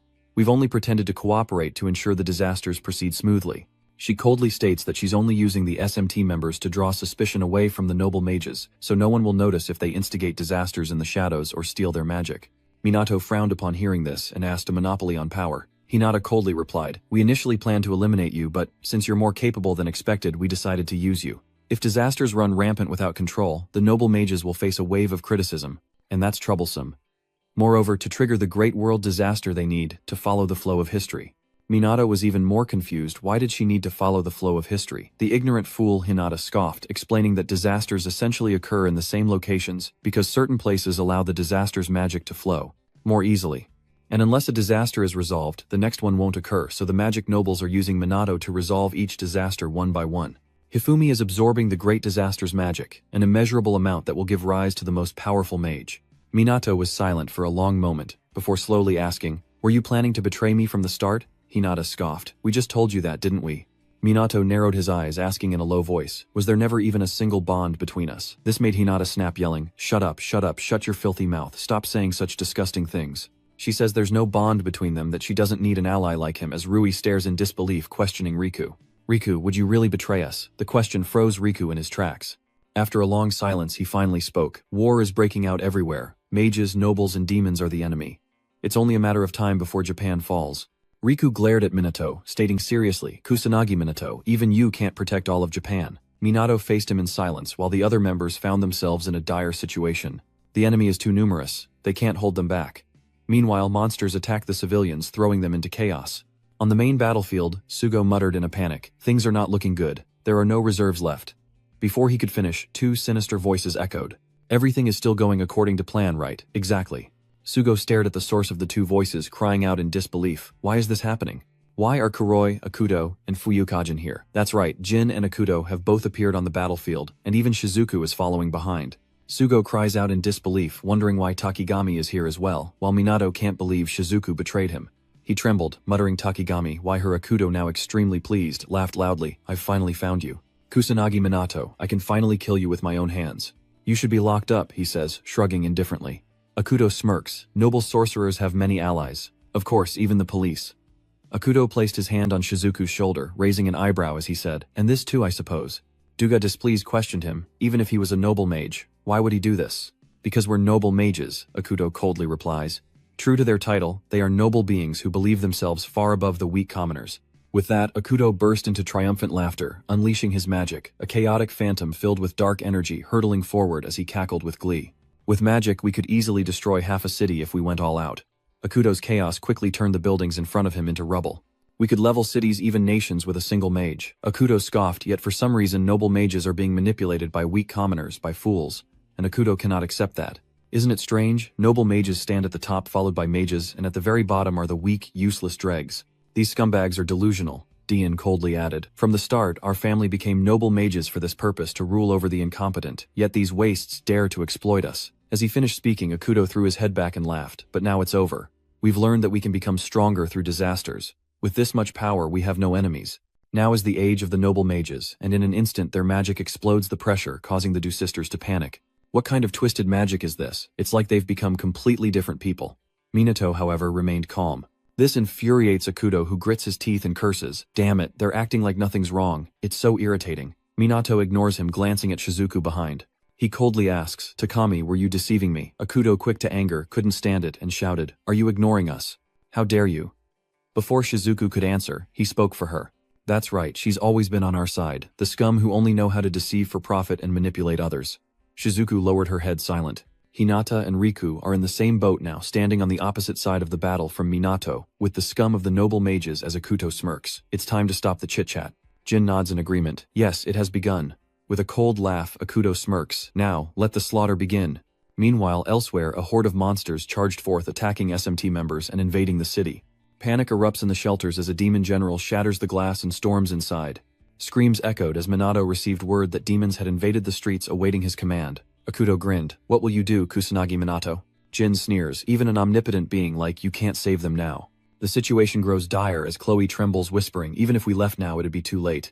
Sugo bit his lip. "What do we do?" Seeing the panic in everyone's eyes, Akuto and Jin laughed even harder. "You will be crushed by your own weakness and die at our hands. Taste despair, feel our humiliation." But at that moment, Minato suddenly spoke up. "There are 3 types of anti-magic equipment." Akuto was stunned, not understanding why he would say that in this situation.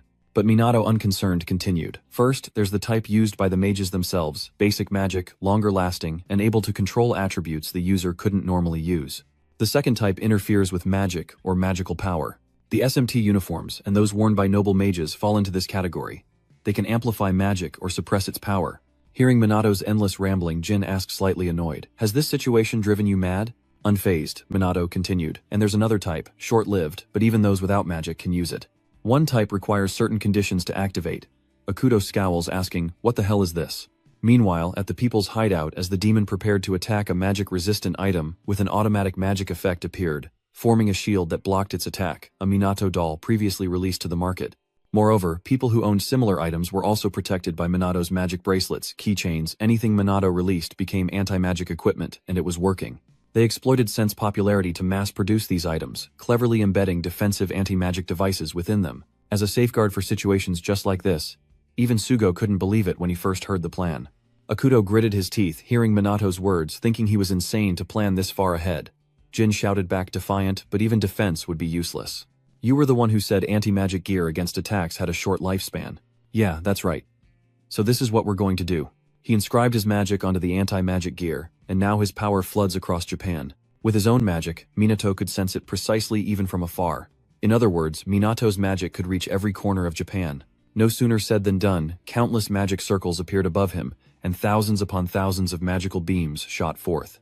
This is level 13. Void magic, infinite magic bullets. They seem to have a mind of their own, targeting the demons, attacking the city, and killing them instantly. Just as Minato said, the magic bullets, like his own magic, could encompass all of Japan. Wherever they passed, demons would not survive, and as long as he maintained it, no citizen would be attacked. This scene left the noble mages sweating bullets, and after a moment Minato finally withdrew his magic.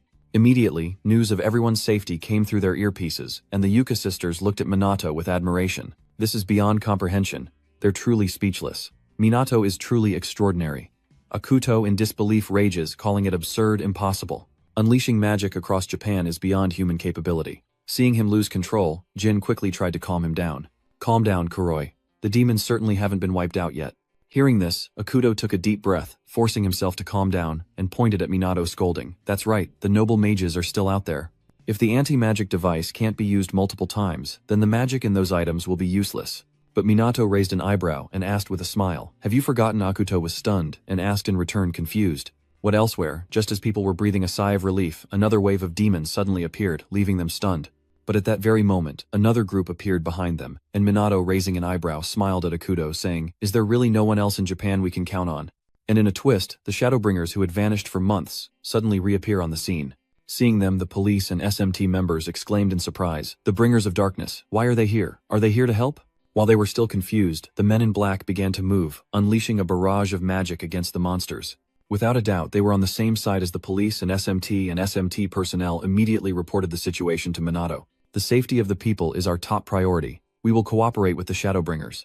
At the same time, reporters on the scene witnessed this and exclaimed with joy, "Look, the FMT is cooperating with the Shadowbringers." As soon as this news broke, Chrono's fans went wild, and the internet exploded. Everyone expected Minato to team up with Chrono, but Leona is leading the Shadowbringers this time, leaving her confused about what's happening. Leona endured grueling training, memorized countless anti-magic devices, and said her goodbyes, only to meet everyone again so soon. But still, Leona figures she just needs to give it her all, and with that she summons a 7th tier spell, a massive wave of water that obliterates a demon. Seeing this, the Shadowbringers cheered for Chrono, and Leona joined in though she felt a bit awkward. Seeing their leader act, the Shadowbringers launched their attack and the FMT and police joined the fray. Leona fought, thinking Minato owed her a huge meal after this, while Akuto received the news, his face darkening. He raged. Shadowbringers are appearing all over the country. You bastard, if you were prepared from the start, does that mean you suspected those noble mages all along? That's right, Minato coldly acknowledged with a nod. These words only fueled Akuto and Jin's rage, and they roared, "You mocked us, we'll kill you." Immediately both unleashed their magic, and Akuto glanced at Shizuku, demanding she step forward and fight. Takigami Shizuku hesitated for a moment, then quickly unleashed her magic power, while Hinata, seeing the tense situation, coldly stated that they had no choice. At the same moment, Minato quickly ordered the Troubadour group to end things here, and in an instant both groups charged forward. Akuto uses his dark magic to appear behind Dua, a knife in his hand. "I'll take care of the small fry first," he sneers. Seeing this, Minato couldn't help but worry, but he had no time to help because Hinata ambushed him from behind. Minato quickly dodged and her fist punched the air. Meanwhile, as Dua realized Akuto's blade was too close to dodge, a surge of water intervened, halting Akuto's attack. Du glanced back gratefully, saying, "You saved me." Ruka quickly reminded him that they weren't out of the woods yet. Meanwhile, Minato dodges Hinata's attack and steps back, narrowing his eyes ahead, planning his escape when Riku strikes. Minato is surrounded by Hinata and Riku, but he remains calm and collected. He sweeps his leg, sending both of them flying. Minato lands calmly ready to run, but a massive wall of ice appears before him. Suzuku slowly spoke, "I won't let you pass." And so Minato was left to fight 3-on-1. Hinata scoffs, "We've seen your power firsthand. We won't let you help anyone else." Minato can't help but frown. They haven't cut off his escape route, how annoying. You've already used too much mana. If possible, he wants to take out Hifumi first. But a large number of beasts are protecting him. Minato could win if he uses his full power. But this is a gamble. As he pondered, Hinata spoke coldly. "I won't let you interfere with Chairman Mumiu," Riku stated firmly. "You'll have to get through us first." Minato knew they were stalling for time. Then so be it. He begins to seriously attack the group surrounding him. Too fast to see, Riku couldn't help but exclaim, "He's too fast." Hinata, on the other hand, shouts in frustration, "Stop dodging." Akuto and Jin are in no better shape, sweating profusely, causing Akuto to mutter in annoyance. They just won't fall. Damn worms. But on the other side, Du's side was also weakening, and Du muttered in a panic. "There are too many enemies. If this keeps up..." Just then Chloe suddenly shouted, "Don't give up, if it's us we can definitely win." Her words restored everyone's confidence, and Ruka nodded with a smile. "She's right. We can't lose hope." Du smiled in agreement. Now's not the time to complain. Ruka glanced at Chloe, a hint of apology in her voice, realizing she had misjudged her. "You have quite the fighting spirit." Chloe smiled confidently. "Perhaps I've been inspired by everyone." And with that, SMT's elite members engaged the noble mages in an all-out battle, as Akuto, growing impatient, roared, "Don't be so arrogant, you weaklings." He then unleashed an 8th circle spell, but the Ruka sisters retaliated with a tidal wave. Together they roared, "We won't lose." Instantly, the tidal wave and Akuto's dark shadow blades collided, dissolving into nothingness. Seeing this, Akuto gritted his teeth in anger. "Damn it, they're negating each other." Jin muttered in disbelief. "Really? Are they really this strong?" Just then, Akuto noticed Shizuku standing idly by. His anger reaching a boiling point, he gritted his teeth. That damn hag. Meanwhile, Minato continued to fight, counting down the seconds in his mind. The time was almost here. Akuto finally loses his patience, yelling, "Takami, what the hell are you doing? Fight seriously, kill him. You know what will happen if you disobey." Shizuku, startled, summoned her magic, and with a hint of regret uttered, "Forgive me." Seeing this, Minato Kusanagi sighed in resignation. Seriously. Seeing him dismiss his magic and not create a barrier against Shizuku's attack, Yuuka and the others panicked. Dongqing shouts, "He's not defending. Is that idiot trying to die? Move quickly." As if on cue, a cyclone of madness hurtled towards Minato. And yet he stood there, neither dodging nor defending, but to everyone's surprise, the cyclone grazed past him. Yu cried out in alarm. It missed. Suzuku bowed her head, trembling as she muttered, "I truly can't do this. I can't attack him." This caused Akuto to erupt in anger, shouting, "You dare defy me? Do you know what will happen to your family?" Hearing this, Suzuku pleaded, "Please, stop, don't hurt my daughter and granddaughter." Akuto scoffed coldly, replying, "You broke the agreement. One call ends everything. Should I break one arm or both? Or would it be better to just kill them?" Suzuku was terrified, her eyes pleading, but Akuto remained unmoved, sneering that her family would suffer because of her. She deserved it. Just then, Minato received a call. He nodded. Understood, perfect timing, well done. This act infuriated Akuto, who yelled, "You're making a call in this situation. Enough, I'll kill her daughter and granddaughter right now." But as soon as he said that, Minato held up his phone and said with a smile, "Useless, I've already saved them." Seeing those faces on the phone, Akuto was stunned, crying out in disbelief. That's impossible. Only a select few knew their location. Even the police were bought off. Minato calmly smiled. They were careful to leave no trace, making it difficult to track them, but their evacuation from the disaster became a fatal weakness. That led us to their location. It seems the members of the Shadowbringers have done well. Their cover hasn't been blown yet. Biting his lip, Akuto gritted his teeth and asked, "When did you find out?" Minato slowly explained that even with a family photo present, she never mentioned her family. She was too cautious around the noble mages, so I had someone investigate Takigami's background. He glanced at Shizuku, raising an eyebrow with a smile. "You know you can't hide anything from me." Hearing this, Takigami couldn't help but burst into tears. She trembled, muttering, "They're really safe. That's wonderful, just wonderful." With his plan foiled again, Akuto was furious. He grabbed Shizuku's hand, gritting his teeth. "Damn it, you're such a nuisance. If that's how it is, I'll take her hostage." Of course, Shizuku was no pushover, and she unleashed a tornado attack, sending Akuto flying. Shizuku scoffed.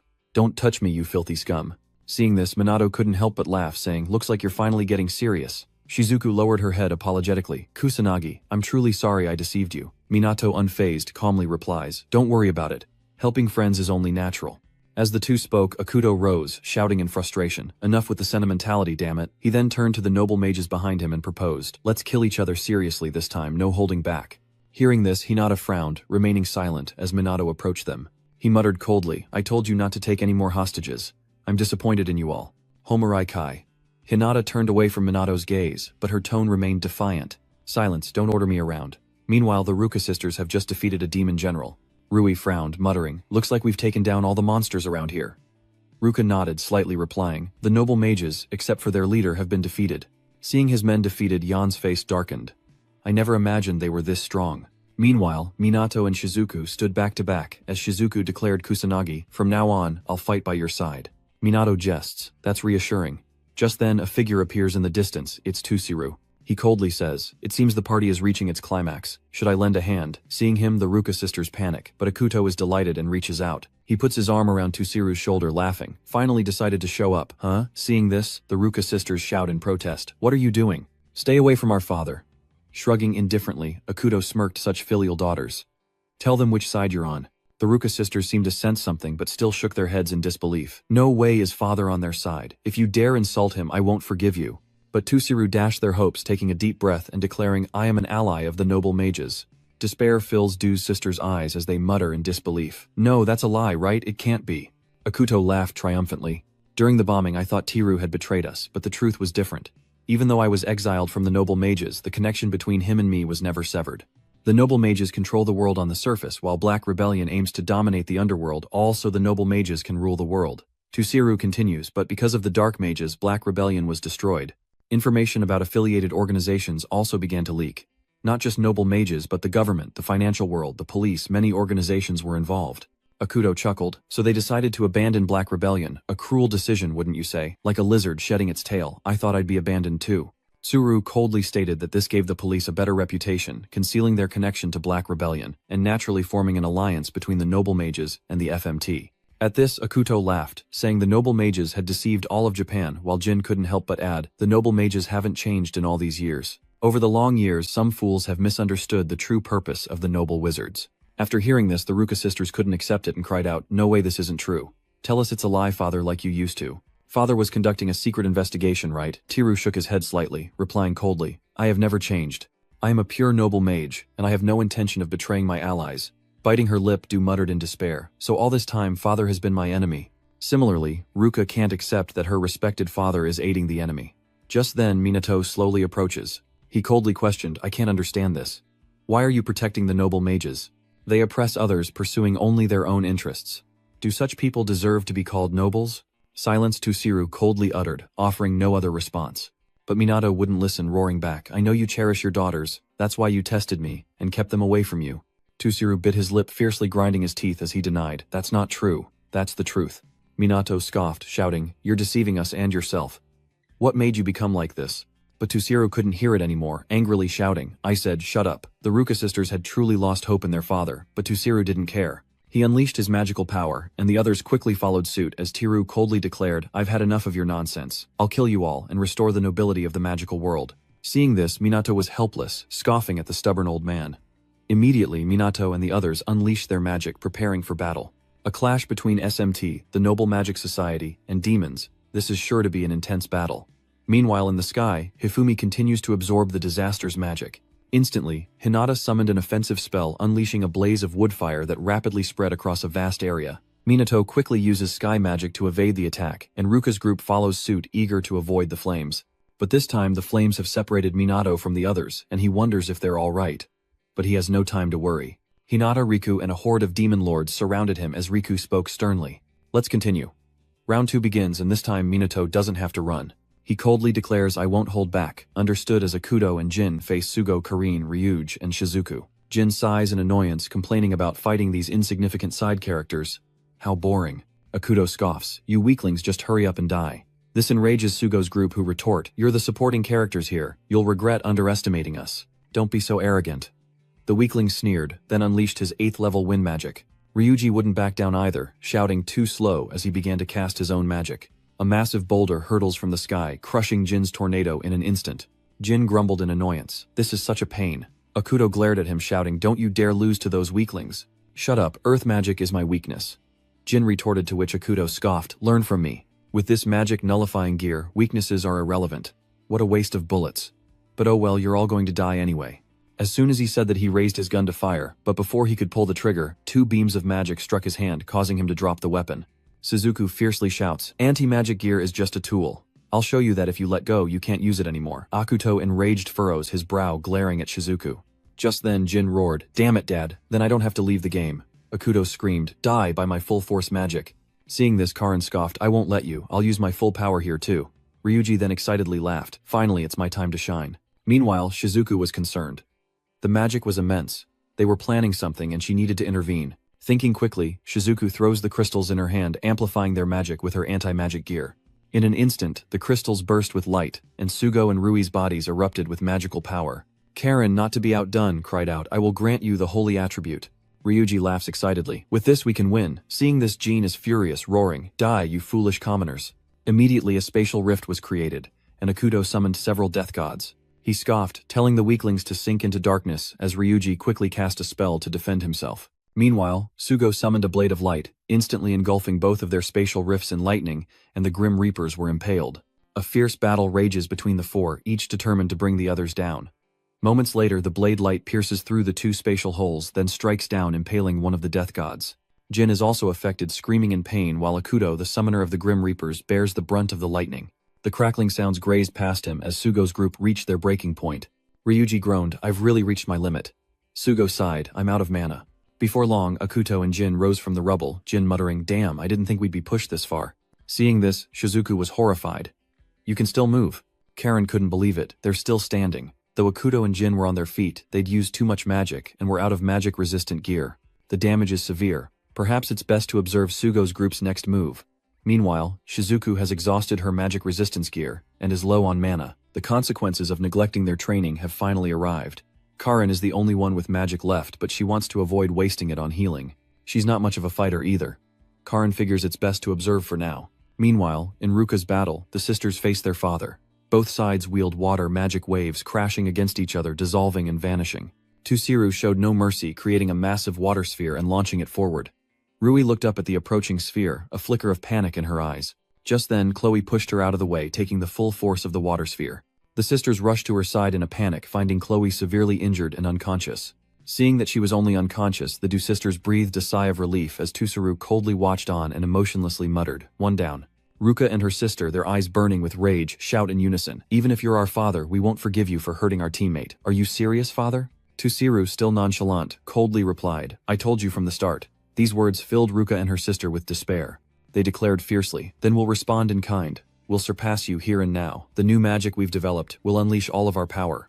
Immediately the two combined their magic, unleashing an 11th level spell, and countless shards of ice shot forward. Tusiru wouldn't back down either, casting his own 11th circle magic in response. Frenzy clashed against a barrage of bone shards in an instant. The Juka sisters bit their lips, struggling to maintain their magic, while Tiru was in no better shape. Despite having more magical power, he couldn't gain the upper hand, as the Ruka sisters fiercely declared, "Until we hear the truth from Father, we cannot lose."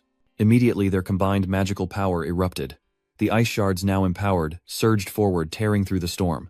The shards of ice pierced Tusiru, sending him crashing to the ground.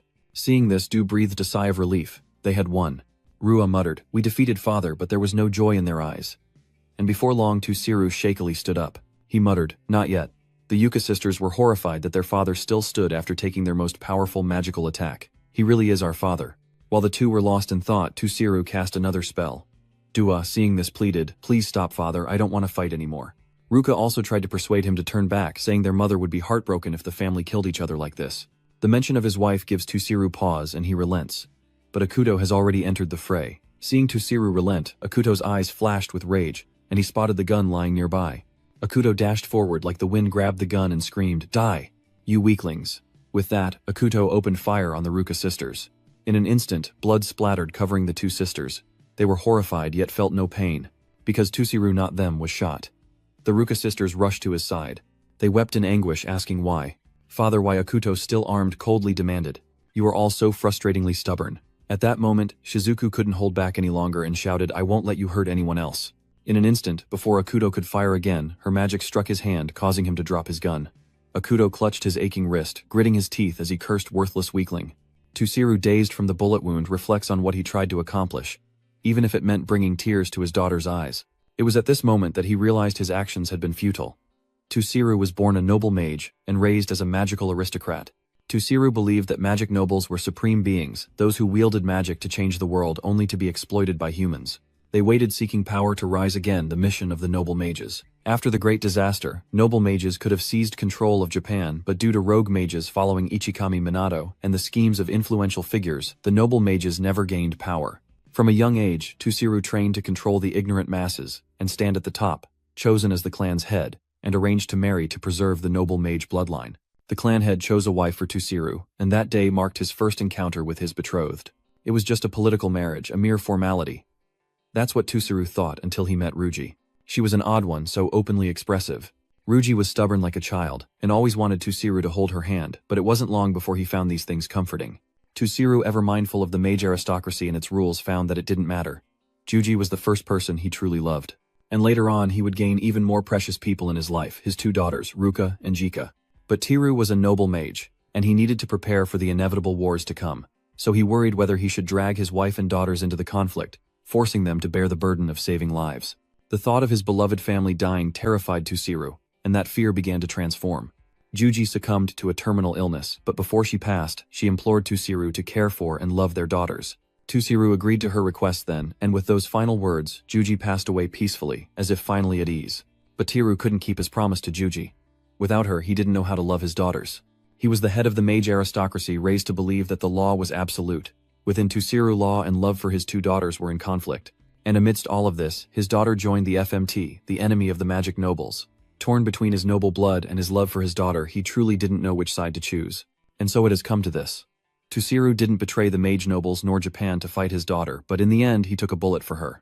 Reflecting on his past actions, a rare look of loss washes over Tusiru's usually stoic face, and he cries out in anguish. "I couldn't love you fully. I'm sorry." Hearing this, the Ruka sisters burst into tears. Tiru, having lost too much blood, falls into a coma, sending the Yuka sisters into a panic as they desperately try to wake him. Seeing this, Karin rushed to heal Tusiru, trying to reassure the Juka sisters. "He'll be all right. He's just unconscious." Holy light instantly enveloped Tusiru, healing the wound on his chest. Seeing that he was okay, the Juka sisters stood before Tusiru and shouted, "How dare you hurt our father? We won't forgive you." Akuto and Jin, unyielding, coldly declared, "You're just weaklings, devoid of magic. It's time to end this." Hatred filled the two sisters' eyes, their voices laced with murderous intent. "This is where the mage nobles will meet their end. We'll avenge our father right here." Meanwhile, in Minato's battle, he's surrounded by Hinata and Riku, with Hinata furiously attacking, putting all his power into a kick. Though he blocked the kick, Minato slid across the ground right into the Demon King's encirclement. Hinata, watching from the sidelines, frowned in disbelief. Was he dead? Riku couldn't believe it, exclaiming, "Impossible, he's unharmed." Just as he said, Minato had caught the Demon King's fist. And he smirked. That was a decent hit. Hinata watched in disbelief. How is he not even scratched? Riku muttered in disbelief. This is impossible for a normal person. Minato, ignoring their reactions, frowned and muttered, "There are too many of them. I need to thin their numbers." No sooner had he spoken than he leaped into the fray, pulverizing a Demon King with a single punch while another failed to lay a hand on him. Minato scoffed and began to unleash his magic. Radiant holy light descended, turning the Demon Kings to dust. This scene shocks Hinata, who cries out in disbelief, "No way, there are even demon lords here. You can't take them down that easily." So, what exactly is Minato's power? Minato scoffs that information must be wrong. There's no way Ichikami Minato is that weak. Unconvinced, Hinata points to the others, shouting, "What about your teammates? Ruka and Juka are already panting with exhaustion." They lamented, "I can't move." "Is this our limit?" Sugo's group was in the same state, their bodies unresponsive, their magic depleted. Seeing this, Akuto laughs triumphantly. "Haha, this is the end for you arrogant weaklings. You're finished." Jin roars, "Die, you're in the way." But just then, Minato suddenly appeared behind Jin and Akuto. He coldly asks, "What do you intend to do with my comrades?" Since when ignoring their reaction, Minato scoffed, "You're an eyesore." Then he kicks the two men, sending them flying dozens of meters away, much to the delight of Sugo's group. Ruka apologizes, but Minato dismisses it, saying, "You've all done your best to get this far. Now leave the rest to me." Afraid of getting involved, he flies off once more, leaving you to stare after him worried. "Will Minato be okay?" Ruka frowned, biting her lip as she said, "I can't bear the thought of him losing." The Sugo group watched Minato with anticipation. "The future of Japan rests on your shoulders. You must win." Meanwhile, Minato confronts the noble mages coldly, stating, "So, the noble mages are all gathered here." The four of them glared at him, their eyes filled with emotion as Akuto angrily roared, "I'll tear you apart. I'll chop you to pieces." "How dare you trample on us, noble mages," Jin spat out, filled with rage. Hinata, merely annoyed, confidently declares, "Even you can't defeat 4 noble mages." Riku, drawing his sword, coldly retorts, "I'll end you here." Minato ignored their threats, beckoning them forward with a smile. "Enough talk, come on." The 4 noble mages immediately charged. Minato easily evades their attacks, but soon a whirlwind rushes toward him, which he quickly dispels with magic. Before they could catch their breath, Hinata and Riku charged forward together, and Minato couldn't afford to be careless. Remaining calm, Minato easily defends against Akuto's gunfire, who curses him from afar, unable to penetrate his defenses. Suddenly, Minato sits, and magic circles appear on the ground, instantly summoning pillars of rock from the earth, erupting with flames and sending the 4 noble mages flying. Hinata cries out in disbelief. A rank 12 fire and earth combination spell. The ground is gone and she's slammed into the earth. Hinata shakily sits up, marveling at how quickly all the noble mages were defeated. Minato approached them slowly, saying coldly, "I'm a little surprised myself. I may have lost control. Monster, a monster." Hinata finally gave in, sighing in resignation. "Unbeatable, it's impossible. How could they possibly defeat a monster like Minato?" Hinata lowered his head in despair, unable to face him. Minato didn't care. He looked up at Hifumi in the sky. The noble mage had been defeated, and now it was his turn. But at that moment Hifumi suddenly laughed triumphantly, saying it was too late. His entire body was enveloped in a blood-red aura, accompanied by a deep resonant sound. Summoning a demon lord requires immense magical power. But what if I absorbed all of that power myself? Soon a claw emerged from the bloody cocoon, followed by Hifumi's entire body, a sight that horrified everyone below. The Yu sisters cried out, "Impossible." "What is this?" Minato's expression instantly darkened. Hifumi now possessed monstrous hands and a pair of wings on his back as Ryuji muttered in dismay. "He looks like a monster. What's happening?" Shizuku, equally worried, muttered in disbelief. "Impossible." Muhyun calmly descended from the sky, sneering. "I must admit I was surprised to become a monster, but the feeling is incredible. Hifumi doesn't hate it." Minato narrowed his eyes coldly, asking, "Is this what you wanted?" "You were so desperate for power that you turned yourself into a monster," Hifumi calmly replied. "I no longer care about being human. My magic power has easily surpassed 10 million. I've even surpassed Ichikami Minato." Just then a trembling figure stumbled toward them. Hinata weakened but determined, muttering, "Father, I tried my best, even when I was sent away as an adopted child." Hinata sobbed, approaching Hifumi, clutching his leg and crying, "I even fought Kusanagi. I was so scared, but I tried my best, so please praise me, please acknowledge me." Hifumi silences her with a harsh word, then shoves her away. Luckily Minato catches Hinata, who though dazed continues to mutter her questions. "Father, why? Why is this happening?" Minato reluctantly looked at the person in his arms, finally understanding why. Minato quickly carried Hinata to safety, entrusting her to Dua's care and instructed her to look after Homarai. She didn't want to, who would want to care for their enemy, but she finally nodded in agreement. "I understand." Minato's actions displeased Hifumi, who scoffed, calling him a hypocrite for protecting the weak, asking why he didn't just abandon the useless ones. Minato narrowed his eyes, asking in a low voice, "She's your daughter, isn't she? Do you have no conscience left?" Hifumi answers without hesitation, "No." Disappointment flickers in Minato's eyes as he roars, "What have you done?" Mu bursts into laughter, as Hifumi excitedly declares, "No, I have transcended, I have surpassed even Ichikami Minato. I have become an entity on par with a god." Minato, confused, looked at him and asked, "Why do you want to surpass him so badly? He's already dead." Hifumi scoffs coldly, retorting, "Yes, he died, protecting the worthless weak. Though he stood above me, though he said he'd wait for evil to be cleansed, he died. He says he can't forgive Minato for winning and then leaving, so he must surpass him." Hifumi spoke with increasing arrogance, boasting that he was the ultimate being, and all other magic was useless. Hearing this, Minato scoffed, unleashing all the magic within his body, but Hifumi paid no mind, laughing maniacally, for arrogance is the privilege of the strong. Immediately, he cast a spell, and a series of dark illusions rushed toward Minato. Seeing this, Vuka and the others behind him were immediately terrified. Level 14.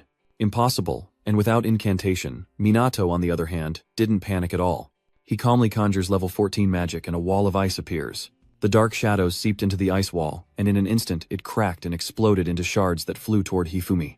But he stood his ground, not flinching, and as the shards approached, dark energy deflected them, swirling around him. Hifumi scoffed, calling it an interesting but simple magic. Minato couldn't help but sneer at the remark. Then I'll be more diverse next time.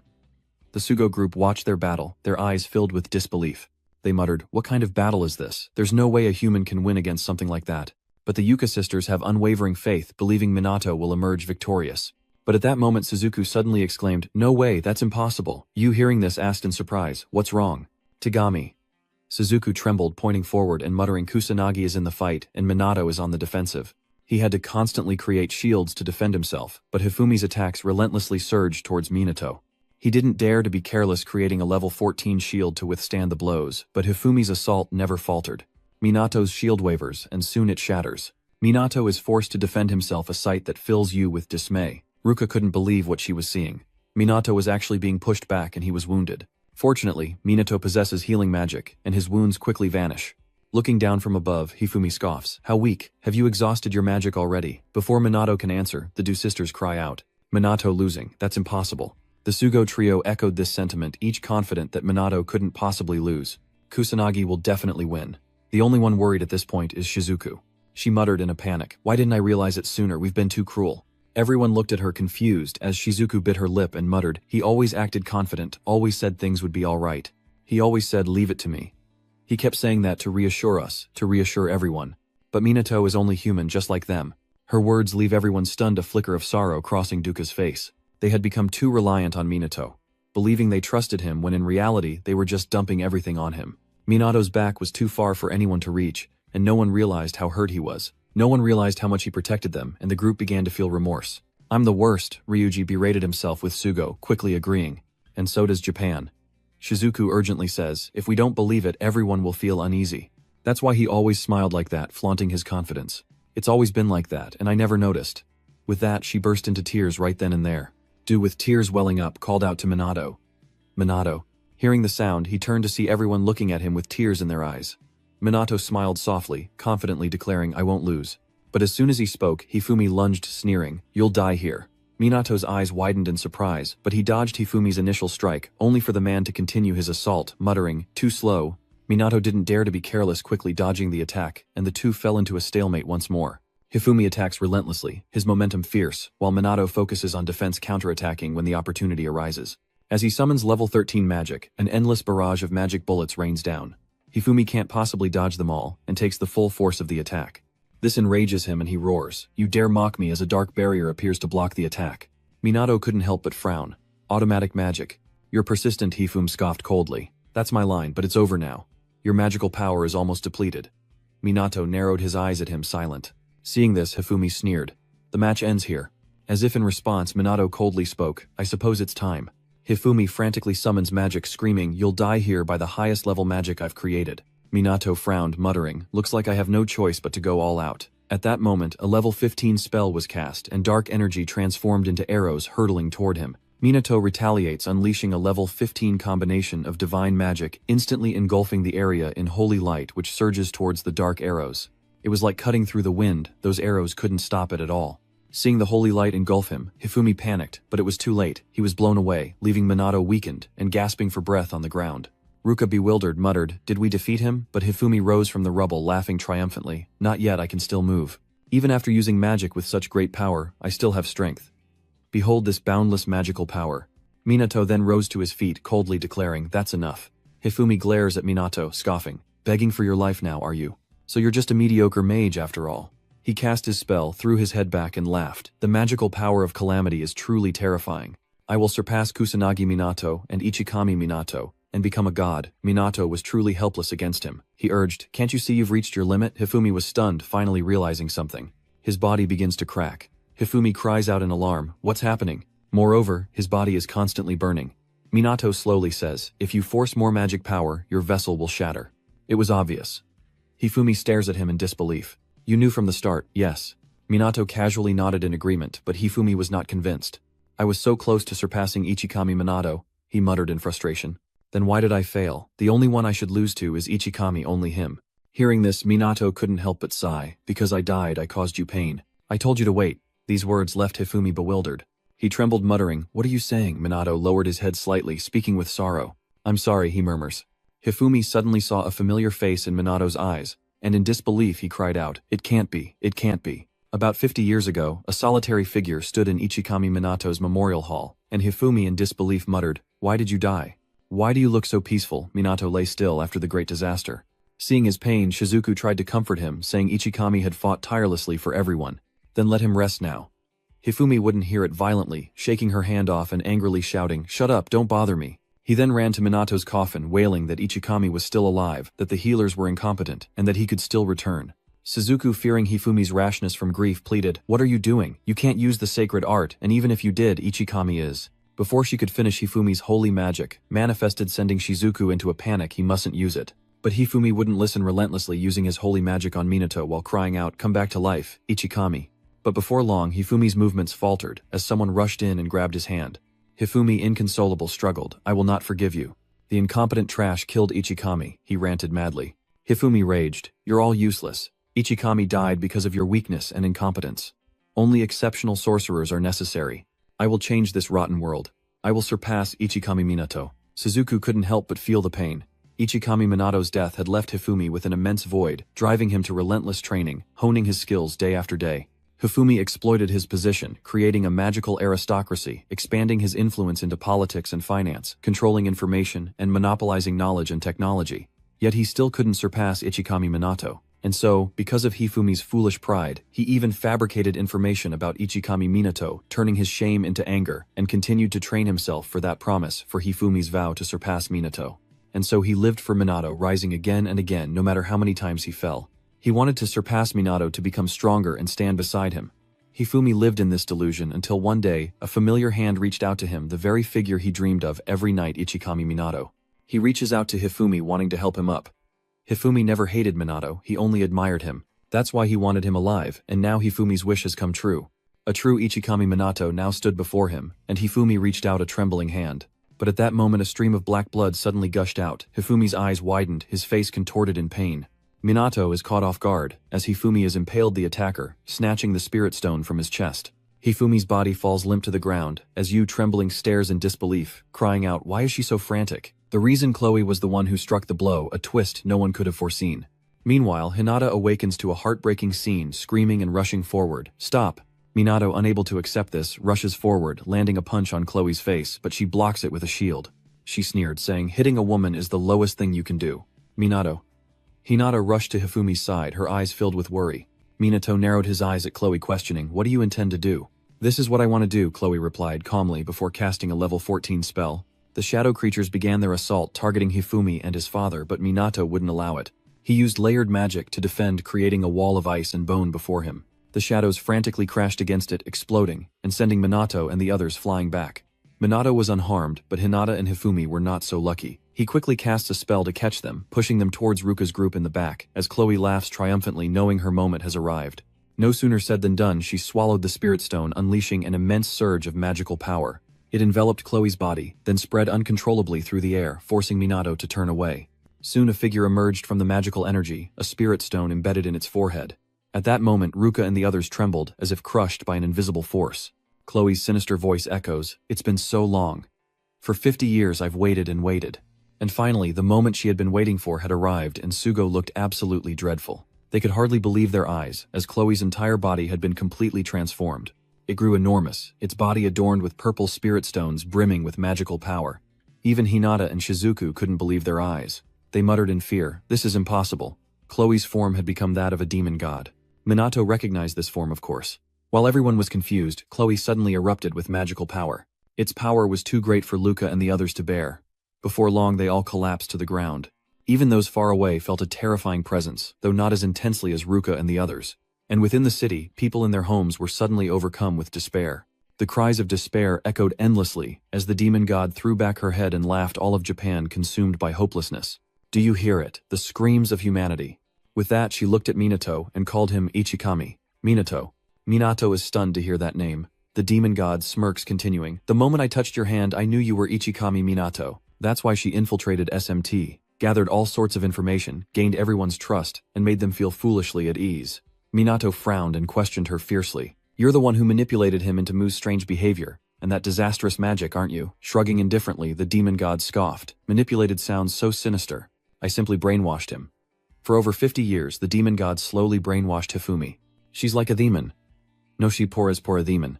Silent disasters, demons growing stronger, and the birth of a massive source of magic power.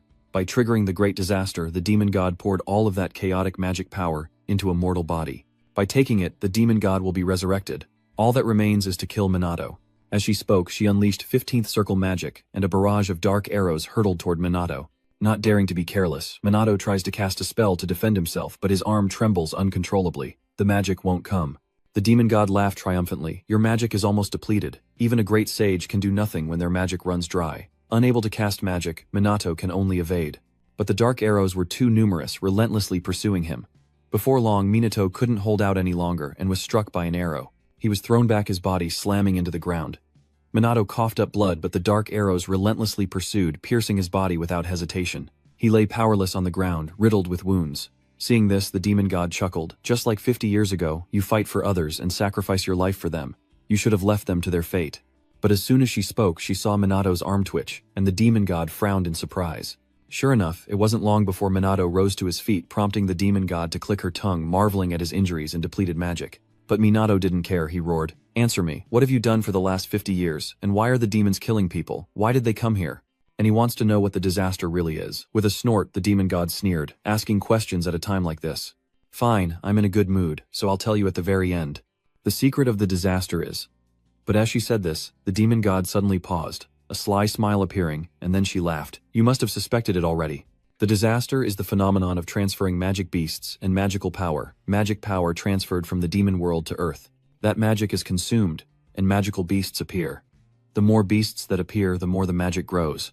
The more magic power increases, the stronger the monsters that can be summoned, and eventually a demon god is destined to descend upon Earth. But Earth lacked mana, resulting in the initial summoning of only low-level beasts. However, once the mana reached saturation, humans would also transform into beasts. From the first disaster, the Earth should have been overrun with magical beasts immediately. But for some reason, humans didn't transform. Mages appeared, and then the worst thing happened. Mages absorbed magical energy, and because they didn't transform into beasts, the energy needed for the demon gods to descend became insufficient. Mages were simply an obstacle to the beasts. That's why the beasts kill mages, and started eliminating humans who didn't transform. Hearing this, Minato's face immediately darkened, but the demon god didn't care and continued to speak. The first disaster should have been enough, but to amplify the magic they had to stage them step by step. The powerful beasts known as bosses are in essence magic reservoirs. They are monsters containing vast amounts of magical power. Whether they live or die, their role remains unchanged. This is the true meaning of the disaster. It was initiated so the demon god could take over Earth. At this point, the demon god suddenly muttered in dissatisfaction, but an unexpected event occurred. Damn it, I was defeated by Minato Ichikami. The demon god suffered a devastating blow, even bracing for death, but managed to retain consciousness before dissipating into magical energy. Her magical power became weaker than that of a magical beast, and she could no longer use it. In other words, the demon god barely retained consciousness, becoming a remnant of magical power wandering throughout Japan. Never had she suffered such humiliation. Wandering in the darkness, the demon god sensed a resonance of magical power, and so she met Hifumi, a man with a deep darkness but a pure and steadfast soul. It was these cracks in his heart that allowed the demon god to invade, and as time passed, she slowly regained her magic, continuing to whisper into Hifumi's mind. His resentment towards the 8 mages, his self-righteousness, his tendency to blame others, and his decaying morals all paved the way for a silent brainwashing. Eventually, Hifumi took over the Japanese underworld. His fragile heart still resisted in vain. Pathetically, he cried out for salvation. Hifumi called out Minato's name again and again, and Minato listened in silence. By now, the cold aura around him had intensified, and the demon god sneered. After all this time, my magic has gradually recovered, but I still can't reclaim my original body. To stabilize my magic, I need a vessel and a massive amount of magical power. It was then that the demon god met Chloe, who was like Hifumi, and felt a strong resonance of magic. The demon god took over Chloe's dying body, and became a Mumu family adoptee, regaining some power, but the number of magical beasts dwindled over the next 50 years. She tried to trigger a great disaster, but the magic was too weak, so only a few stray monsters were summoned. So the demon god devised a plan. She began gathering monsters and forcing a great disaster to occur. Once the great disaster occurs, smaller disasters will follow naturally, and larger disasters will be created by controlling the monsters. By triggering the great catastrophe, the earth was flooded with magical energy, but it wasn't enough for the demon god to fully restore her form. She needed a denser, purer source of magical power. The human body is a magical vessel. By injecting magic directly and accumulating it to the point of explosion, she can condense it. So Hifumi was pushed to the brink, and in doing so, she obtained a massive source of magic. With that, the demon god sneered, "And let me tell you, your current predicament is all part of my plan." As she finished speaking, she threw her head back and laughed. 50 years ago, Minato refused to abandon others fighting on the front lines until his magic was depleted, and he fell. He even defeated a demon god, but in doing so, he exposed his weakness. No matter how strong he is, Minato's magic power is limited. He doesn't even have 1,000,000 points now. As if getting her revenge, the demon god laughed maniacally. "How pathetic, isn't it, Yakami Minato? When I discovered you had been reincarnated, I was terrified, but in the end, you still made the same mistake as before. In terms of mana, Minato has almost become a magical life form, like a magical beast. Even after death, he maintained consciousness as mana, and eventually found Kusanagi Minato. In other words, Minato reincarnated in the same way as the demon god. But at this point, the demon god didn't care, scoffing.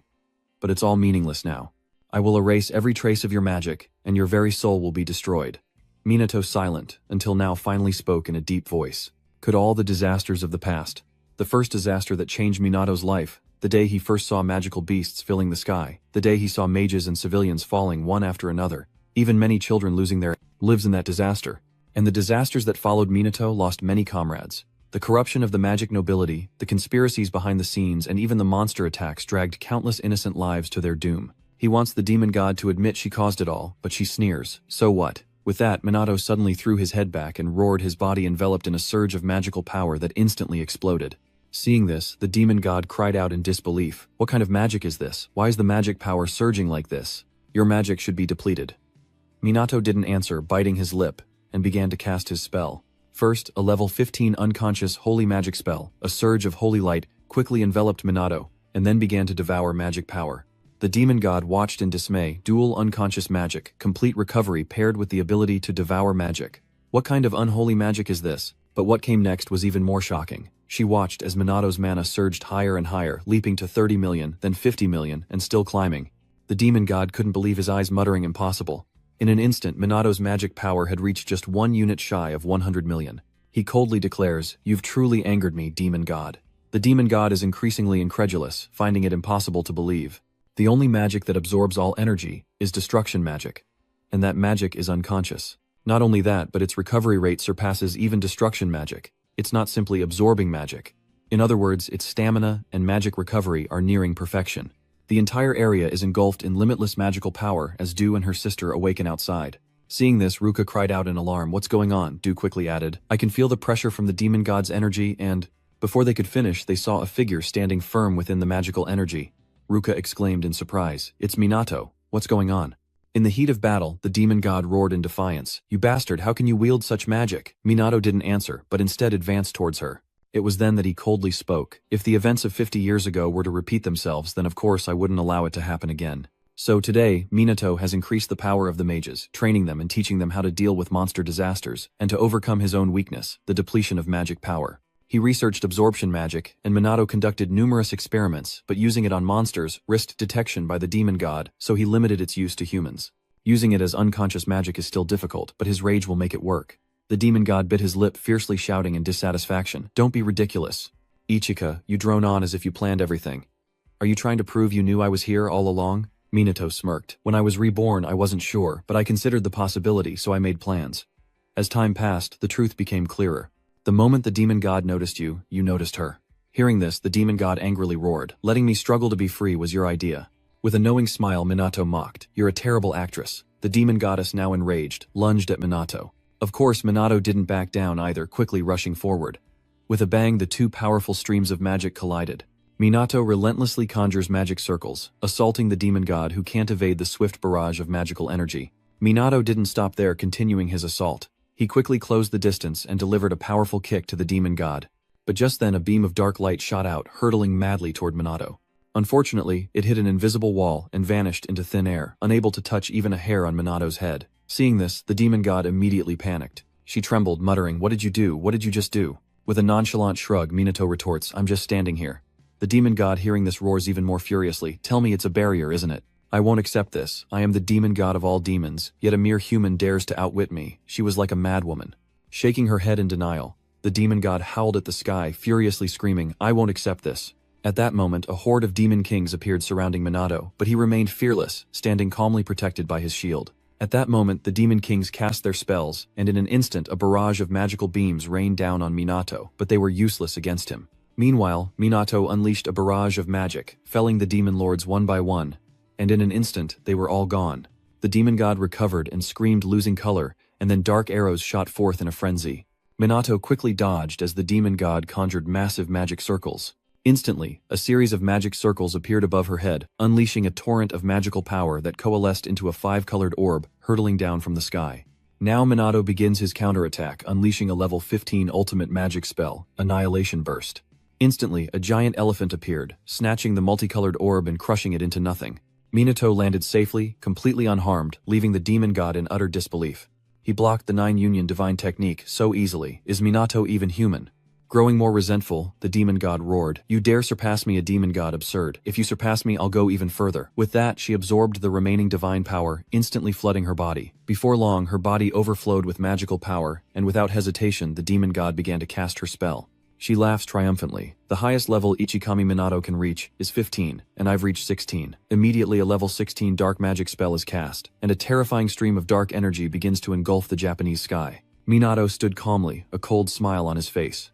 "Make that level 17, he said, and began to cast his spell. A golden spear of light materialized, piercing through the dark magic. With an earth-shattering boom, the darkness was dispelled, and the divine spear pierced the demon god's upper body, causing her to scream in rage. "You can't stop it. The divine spear is going wild." Before long, the demon god's body fell like a broken kite. Yet she stubbornly cast magic, then lunged at Minato, intent on attacking. But Minato was a step ahead, delivering a flurry of blows that sent the demon crashing to the ground. Minato coldly eyed the demon god, scoffing, "Your calamity magic is incomplete, riddled with holes, and its magic absorption is too slow. That's why you only use it on fools, isn't it?" "Why? How could you see so much?" the demon god muttered in disbelief, trembling before him. "What kind of monster are you?" Minato smiled, replying, "I am the great sage, the one who knows all." The demon god, increasingly unwilling, screamed madly, "Great sage, my foot," and lunged to attack Minato, who remained calm, coldly uttering, "I'm so tired of these monsters. Disappear." As he spoke, a ray of magic shot towards the demon god, piercing straight through her. Even as she vanished, the demon god couldn't understand why she lost to a mere human, how a human could not only adapt to magic, but also maintain his human form. Why wasn't this world corrupted? The demon god had countless unanswered questions, but she soon realized it was Minato. He could contain magic far beyond even her own, and because of him, humanity was not corrupted by magic. Did Minato absorb the magic from the earth into his small human body? This world is different from the demons, a small world, where the anomaly is Minato. With the demon god defeated, the skies over Japan returned to a brilliant blue. Everyone rejoiced. The disaster was over. An FMT member nodded with a smile, replying, "It seems so. Damn it." While the magical nobles stirred, the people of Japan poured into the streets to celebrate, and other parts of the world overcame the disaster as well. Muscle King Eren isn't so bad after all. He managed to hold on until the disaster ended. It wasn't until the end that Sugo's group came to their senses, and the magic nobles slowly opened their eyes. Minato returned from the sky, and everyone eagerly rushed to greet him. "You defeated the demon god, right?" Ryuji said with a cheerful smile, and Sugo exclaimed excitedly, "If so, then peace will return to this world." The two sisters gratefully smiled at Minato, saying, "Thank you. Without you, we wouldn't have been able to defeat the demon king." Minato gently shakes his head, replying, "It wasn't just my power. It was the power of everyone in the world. Thank you, everyone." Indeed, this victory belongs not only to Minato, but is a testament to everyone's efforts. Just then a sob suddenly rang out, startling Minato, who turned to see Hinata weeping miserably beside Hifumi. "Dad, I don't want you to go." Seeing Minato approach, Hinata pleaded desperately, "I'm sorry for everything I've done to you. I'll make it up to you, I'll do anything, so please save my father." With that, she lowered her head, looking utterly miserable. Riku also pleaded, "I want to ask the same of you. I know it's selfish, but please, I beg you." He narrowed his eyes at them for a long moment before speaking. "Don't forget what you said. Understand, recovery provides magical power." And then Minato would take the disastrous magical power from the parts that had turned into monsters. At this rate, he could do it all. Thinking this, Minato leaned down, placing his hand on Hifumi's body, and in an instant a radiant light enveloped him. Seeing the wound heal at an alarming rate, the Du family cried out in shock. It was a miracle. Hinata finally felt relieved, unable to hold back her tears as she sobbed. "Thank you." Riku gratefully added, "I thank you from the bottom of my heart." Minato simply smiled wordlessly. And so, the days of fighting came to an end. Thanks to information from Hinata, Riku, and Tusiru, the magic nobles and their accomplices were arrested one by one. Many were forced to cooperate under threat, and though they couldn't prove their innocence, a good number would receive reduced sentences. Hifumi regained his senses, but lost his memory. Hinata was Hifumi's biological child, and as such, she relinquished her rights to the family. She grew up in solitude, never knowing a father's love. However, his obsession with his father never faded, and it became twisted. Minato took the opportunity to visit Riku, and Riku told him everything. "I couldn't bear to see Hinata abandoned like that, so I pretended to be her brother, thinking I was searching for her." He confessed that he too was once alone, never knowing the warmth of others. Perhaps this is one-sided empathy, and he too will be haunted. Until Riku realized there was no turning back. With that, Riku lowered his head, trembling and muttering, "I am a murderer. I dragged so many innocent people into this disaster. I'm a terrible person." Minato stood up coldly, stating, "Guilt won't disappear, but there are some burdens you don't have to carry. Read today's news," he said, turning and leaving the cell. Riku returned to his room with a newspaper, and upon seeing the news, tears streamed down his face. The news reported a round number of casualties from the disaster, easing Riku's guilt somewhat. Meanwhile, Tusiru awoke in the hospital, a changed man apologetically telling the Dua sisters, "My weakness caused you so much worry, I'm sorry." Dua, oblivious, happily says, "From now on, it's just the three of us, let's do everything together as a family." Ruka nods in agreement. "That's right, because we're family." Tusiru was stunned as he suddenly heard Ruki's voice echoing in the wind, smiling gently as she urged, "Don't make our daughters cry anymore, okay?" In an instant, tears streamed down Tusiru's face as he lowered his head and muttered, "Yes, you're right." A month later, everything was resolved smoothly. Except for Minato, who was still very annoyed. Back at school, he's once again swarmed by girls, not just in class but in the hallways too. Wherever he goes, he's surrounded. Finally, Minato couldn't take the girls anymore and escaped through the window. But he wasn't the only one running. The Dua sisters joined him, and the three exchanged helpless glances. They eventually found a secluded spot where Minato grumbled, "Seriously, give me a break." Dua laughed, saying, "I guess that means peace has returned." Ruka nods in agreement. It seems all the monsters are gone. Hearing the word peace, Minato falls into thought they did defeat the demon god, and no new monsters have appeared.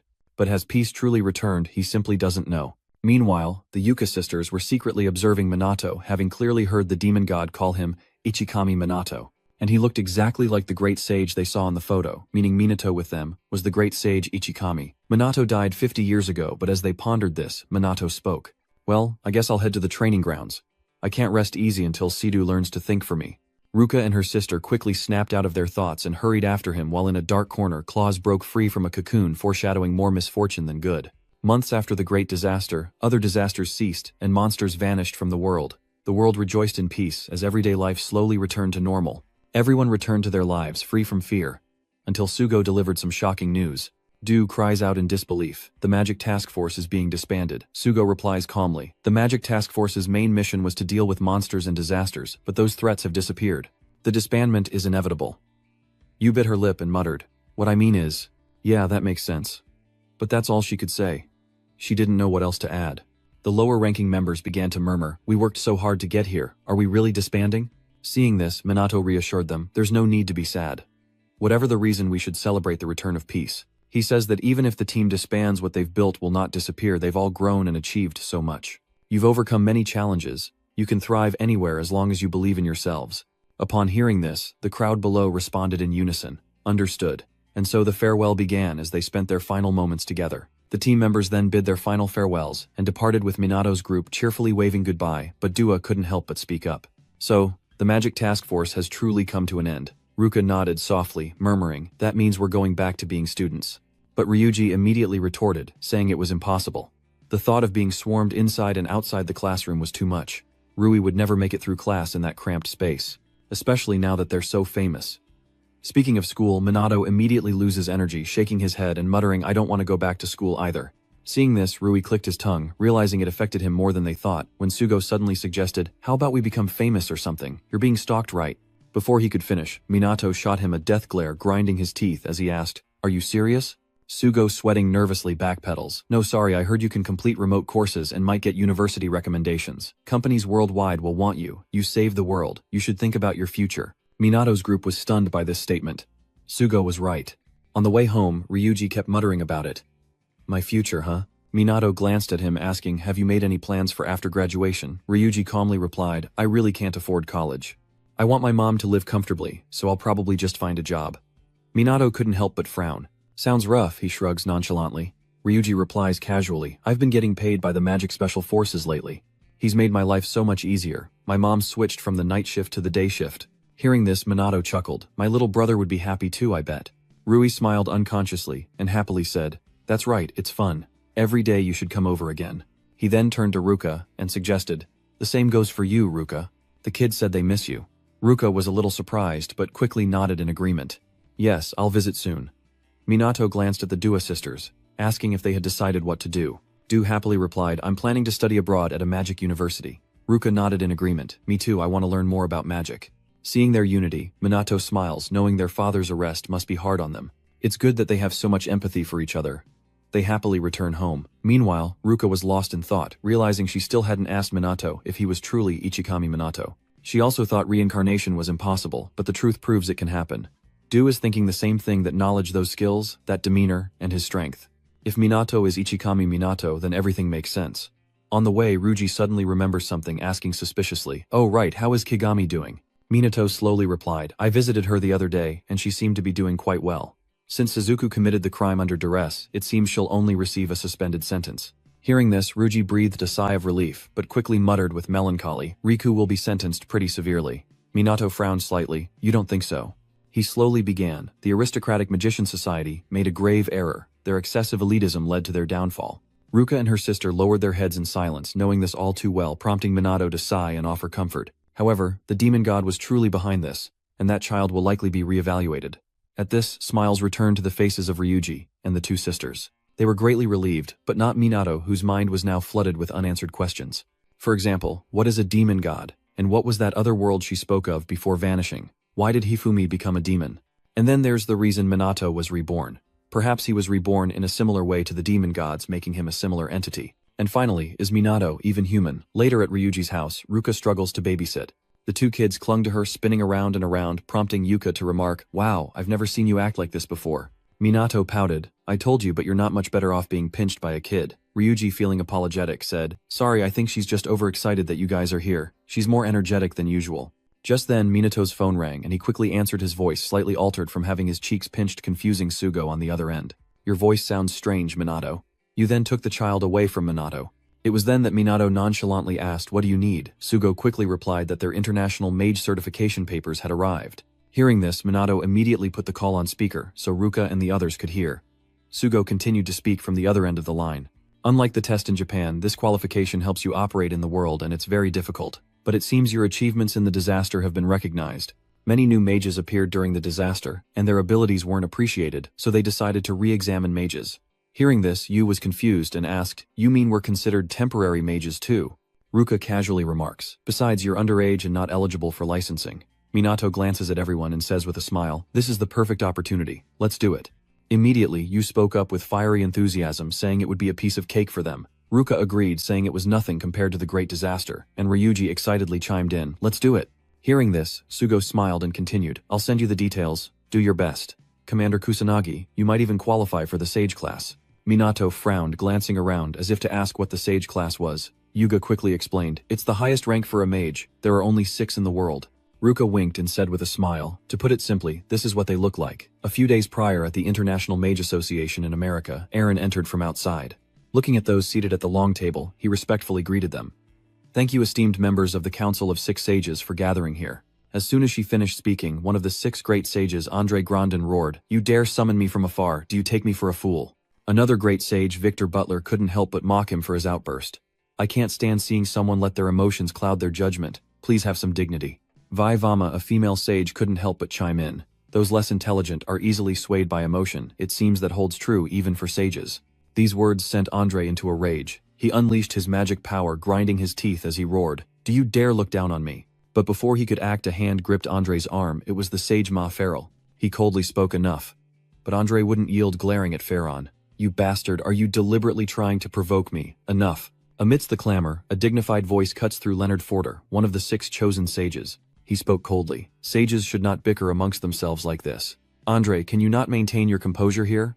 With Leonard's words, Andre scoffed, withdrew his hand and pouted, fine, forget the commotion. The Crimson Woman Kreisman then asked suspiciously, we initially met remotely, but is this okay? Aaron calmly explained. The 6 sages aren't required to meet in person, but I felt a direct dialogue was necessary this time. Leonard frowned, asking suspiciously, does this have something to do with the International Mage Tournament? Vidya, now understanding, frowned and asked, so the mage exam is part of this too, right? Aaron nodded slightly calmly, saying, there's another reason, and that's Mr. Kusanagi. Hearing that name, Leonard's face darkened, and he asked, you stopped the great disaster in Japan. So in other words, you want us to evaluate him. Aaron, oblivious, calmly replies, he very likely possesses sage-level potential, but is cut short by a terrifying surge of magic in the air. The other great sages were used to this, but Aaron was being pushed back step by step. After a moment, Leonard slowly spoke, potential to reach the sage level. You think defeating some demon god is enough to become a sage? Aaron frowned, pursing his lips as he replied, perhaps that's just a hypothesis. Leonard scoffed, I didn't expect you to say that. With that, he waved his hand, suggesting, come on, if that's the case, then prove it to me. Just how strong is this Kusanagi fellow? The 6 great sages had now taken notice of Minato, who had quickly set foot in the United States. Looking around the city, Ryuji couldn't help but exclaim, so this is America. The streets bustled with people speaking mainly English. Ryuji, unable to understand, glanced at everyone and exclaimed, it's English. They're speaking English. Du sighed in exasperation. Yeah, it's America, so what? Seeing their nonchalant attitude, Ryuji couldn't help but complain. Cheer up, we're in a foreign country. Ruka pouted. Even if you say that it's not like this is my first time here. Ryuji was defeated. These guys just didn't get it. On the way, they kept speaking English, but surely he wasn't the only one who could. Just then, some girls came to talk to Minato. But Minato used English to turn them down, prompting Ryuji to ask, you can speak English too? Minato casually replied, I'm alright. Ryuji couldn't help but sigh. Just what is this guy? Smart, athletic, and magically powerful. Is he even human? Don't you dare think dirty thoughts, Dua then suggested. I'm going back to the hotel to rest. Ruka nodded in agreement. Long journeys are tiring. Let's take it easy today. A few days later at the International Mage Association headquarters, Minato's group entered to complete the formalities. The technologically inept Minato froze at the sight of the facial scanner, and Dua had to guide him. Soon after, a card bearing Minato's image was printed, and the 4 of them boarded the elevator to head upstairs. Before long, the elevator doors opened, and they quickly stepped out. Many mages were already waiting, and as Minato's group entered, all eyes turned to them. Whispers rippled through the crowd of mages, hundreds of eyes fixed on them, making Ryuji uneasy. He muttered in confusion. What are they all staring at? Ruka said helplessly. Probably because of the great disaster. Meanwhile, the 6 great sages secretly observed Minato and his team's every move, prompting Leonard to speak. Indeed, not bad. Their mana levels are quite good. Krista suddenly muttered that a mage's true power has a great impact on a nation's strength, because they wield abilities far beyond any conventional weapon. Leonard calmly stated that these young mages would become the main force protecting their country's future.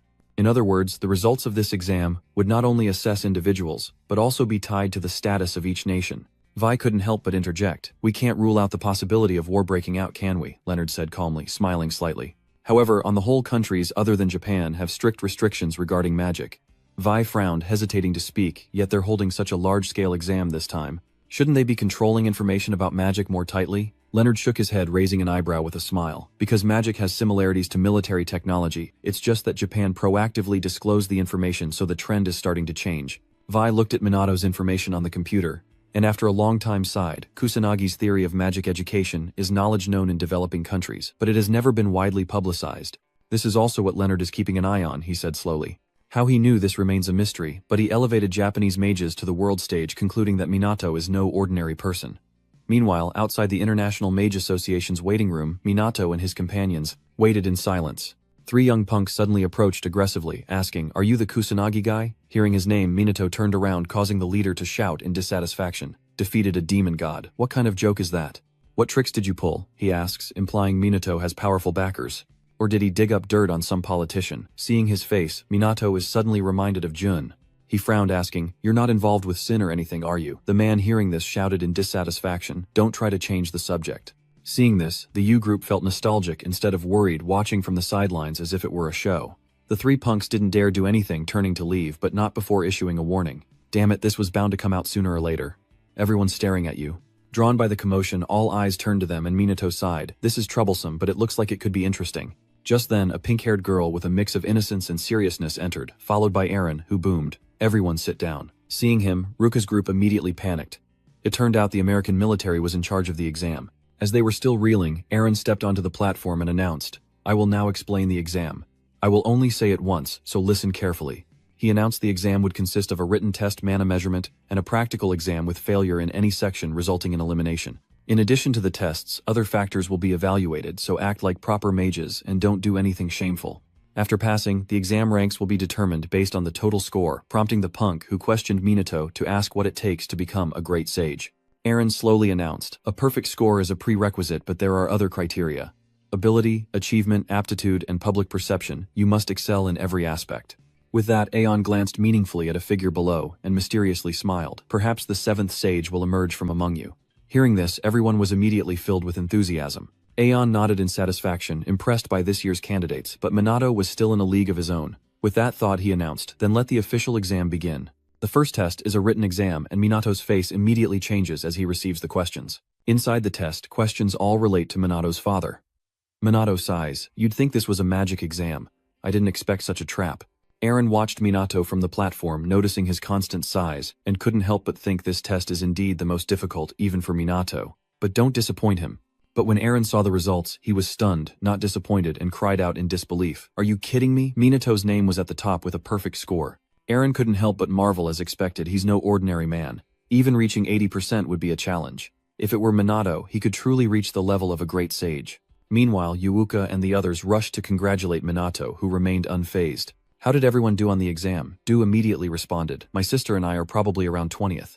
Ryuji excitedly chimed in. I got 40th place. Minato, hearing this, asks suspiciously, you're good at the written exam too. This made Ryuji glare at him unhappily.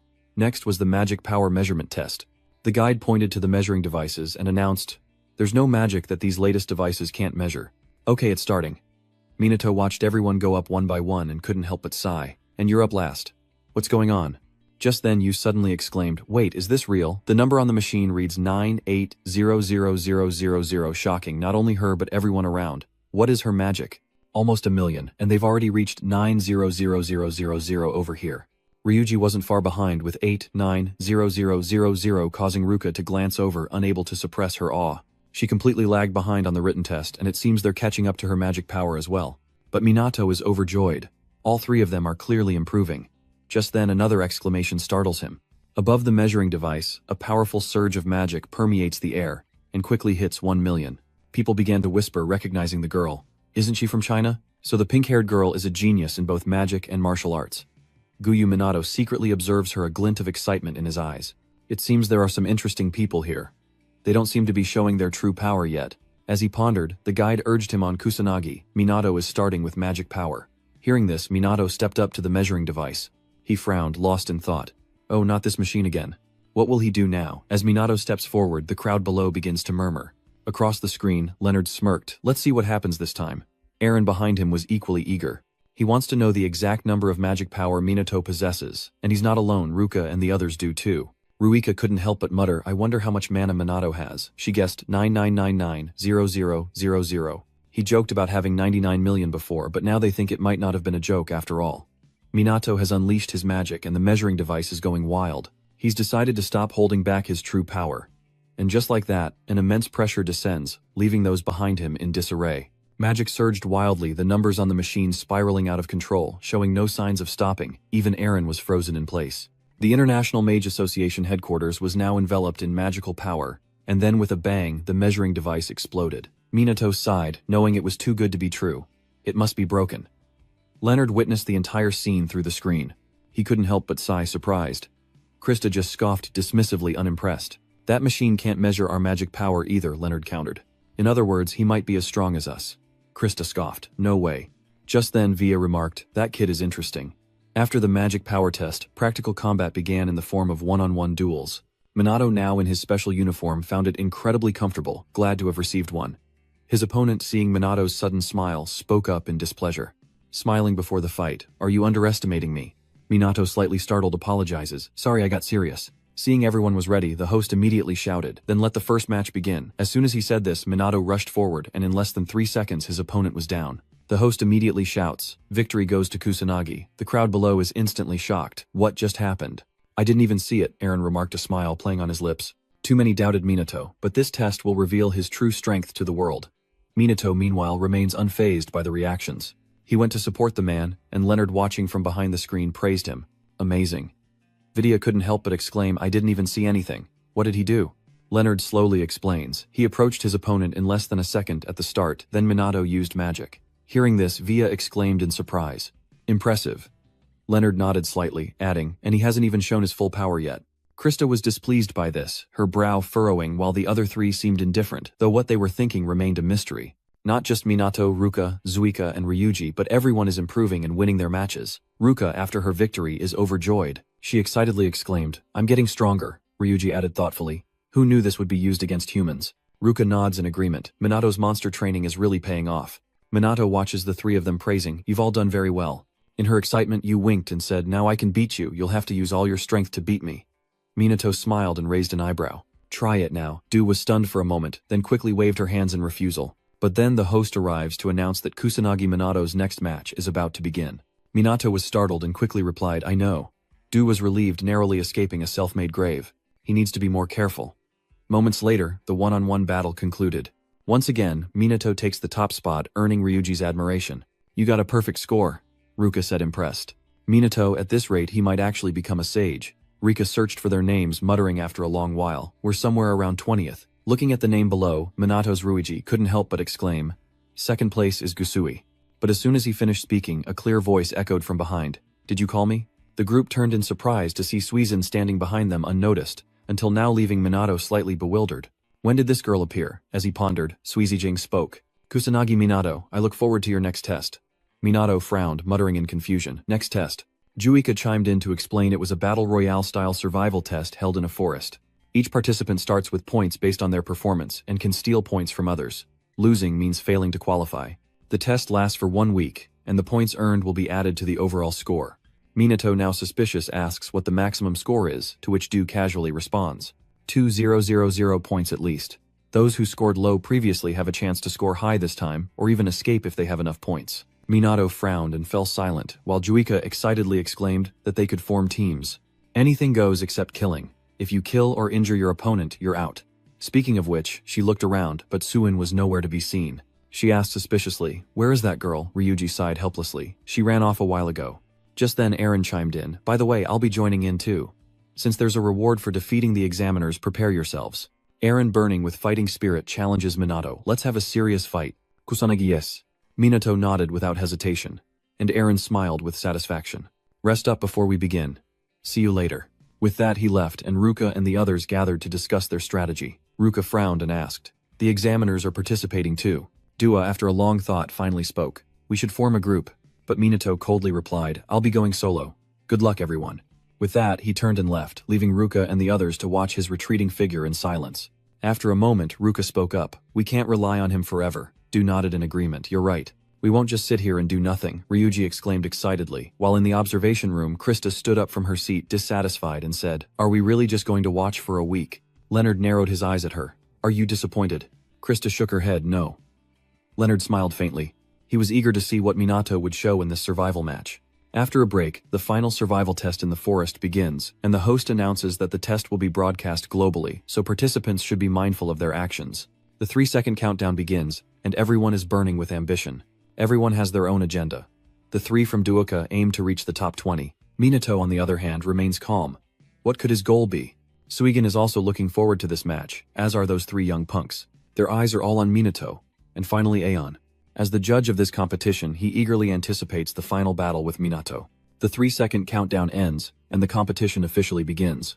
Everyone quickly scattered, and Ruka's group was no exception. They want to avoid conflict at all costs. Splitting up early isn't a good option. Only Minato remained frozen in place, drawing the scorn of the three delinquents. What's that idiot doing? It's like he's asking for a beating. Minato watched everyone leave, unsure of what to do. He remained frozen, not moving an inch. And sure enough, someone took the bait. 3 punks and their posse approached. The blue-haired thug sneered, Found you, you arrogant mutt. No one's coming to save you. He stuck his tongue out at Minato in mockery. But Minato indifferently asks, Who are you? Enraged by his attitude, the blue-haired punk screams, Don't resist you, won't escape, you're done for. Instantly, the group began casting spells, preparing to attack an act caught on camera and broadcast live for all to see. Someone indignantly shouts, ganging up on him, That's too much. But the Japanese people all believe in Minato. A girl raised her eyebrow and smiled, saying, No need to worry, Kusanagi will definitely win. and with that everyone began to chant his name as if in encouragement. Not only that, the screen filled with comments berating those immature punks who, oblivious, remained confident in their abilities, taunting, "Come on, are you scared?" As soon as he finished speaking, magical rays hurtled toward Minato, and assuming they'd hit him, the green-haired punk sneered, "So weak, doesn't even dare fight back." But a second later, Minato's voice echoed from behind the hazy dust. How pathetic. The punks were instantly horrified, crying out, "He's unharmed after that attack." After a moment of panic, the green-haired guy yelled, ordering them to attack him with everything they had. Unfortunately, their meager abilities were useless and their attacks were deflected by Minato's shield. This sight terrified the gang, who muttered in disbelief that he had blocked all their attacks with a single barrier. Oh my god, how terrifying. As they panicked, Minato unleashed a barrage of magic bullets, wiping them all out. They lay flat on their backs in a massive crater, finally realizing the truth. Minato's defeat of Chrono was no mere rumor. Meanwhile, another group watched the news on their phones, abstaining from the battle. They believed defeating Minato would bring them instant fame and a mountain of points, and so Minato became a target once more. Seeing him standing there, they quickly lunged for a sneak attack, but unfortunately for them, Minato wasn't someone you could sneak up on. With just 3 magic beams, they were down for the count. Minato pouts, noting this is the 5th ambush already, while elsewhere the Juka sisters battle their own opponents. The tidal wave of magic they unleashed washed away their opponents, and Juka breathed a sigh of relief. "We did it." Ruka couldn't help but speak up, surprised they had to use great magic. Just then they heard whispers from the other players. "You really shouldn't mess with the Kusanagi group. No one dares to touch him. You're just too pathetic." Du urgently rushed over to the group, asking suspiciously, "You guys fought him?" One of them immediately replied, "It wasn't just us. Some others were eliminated." Another trembled, muttering, "That guy's incredibly strong, a true monster." Hearing this, Rui wasn't surprised, calmly stating Minato is indeed the strongest. Du sighs, "We can't beat him." But then Ruka hesitates, muttering, "Minato is strong, but we can avoid conflict with him." The 3 from Dongshun agree, that's their only option, but is it the right one? Meanwhile, in another part of the forest, Chinese martial arts prodigy Su Yin calmly goes through her usual training. The prodigy Su Yin showed her talent early, and by 13 she was the strongest in China. In every field, no one could defeat Su Yin, and she would surely surpass her master and senior brother one day. Su Yin often felt bored. Almost no one was stronger than her. All her opponents were mediocre. Su Yin wanted to fight someone stronger, which is why she entered the competition. Her power is overwhelming, capable of felling an ancient tree with a single punch. This immense power made others wary, which is why they avoided her. But Suizan didn't give up. She vowed to reach further, to a peak no one else could reach. To achieve this, she must face stronger opponents, and her chosen one is none other than Minato. Suitsujin confronts Minato, declaring, "Kusanagi, Minato, you're next." Unfazed Minato calmly replies, "Are you next then? Some people are watching."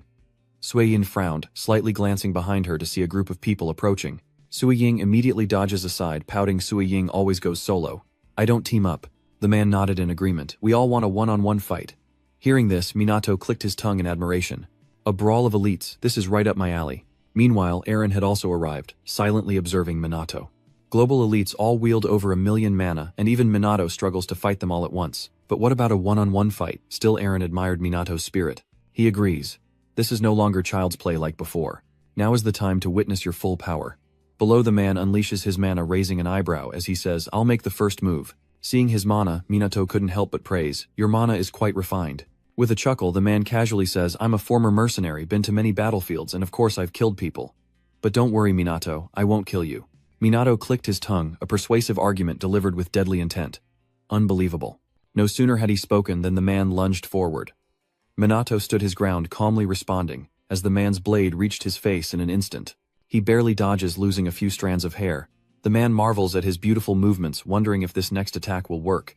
Thinking quickly, he summons his dark magic, sending vines to attack Minato, but he dodges them. In a flash, he appeared before the man, delivering a devastating blow. The man screamed in agony, his body flying dozens of meters. The man trembled, unable to believe the devastating power of a single blow, a truly terrifying strength. Minato surveys the scene, smirks and asks, "Who's next?" Immediately a muscle-bound man steps forward, declaring, "I'll take you down and become famous." But what followed left the former mercenary utterly bewildered, his voice trembling as he exclaimed, "Unbelievable."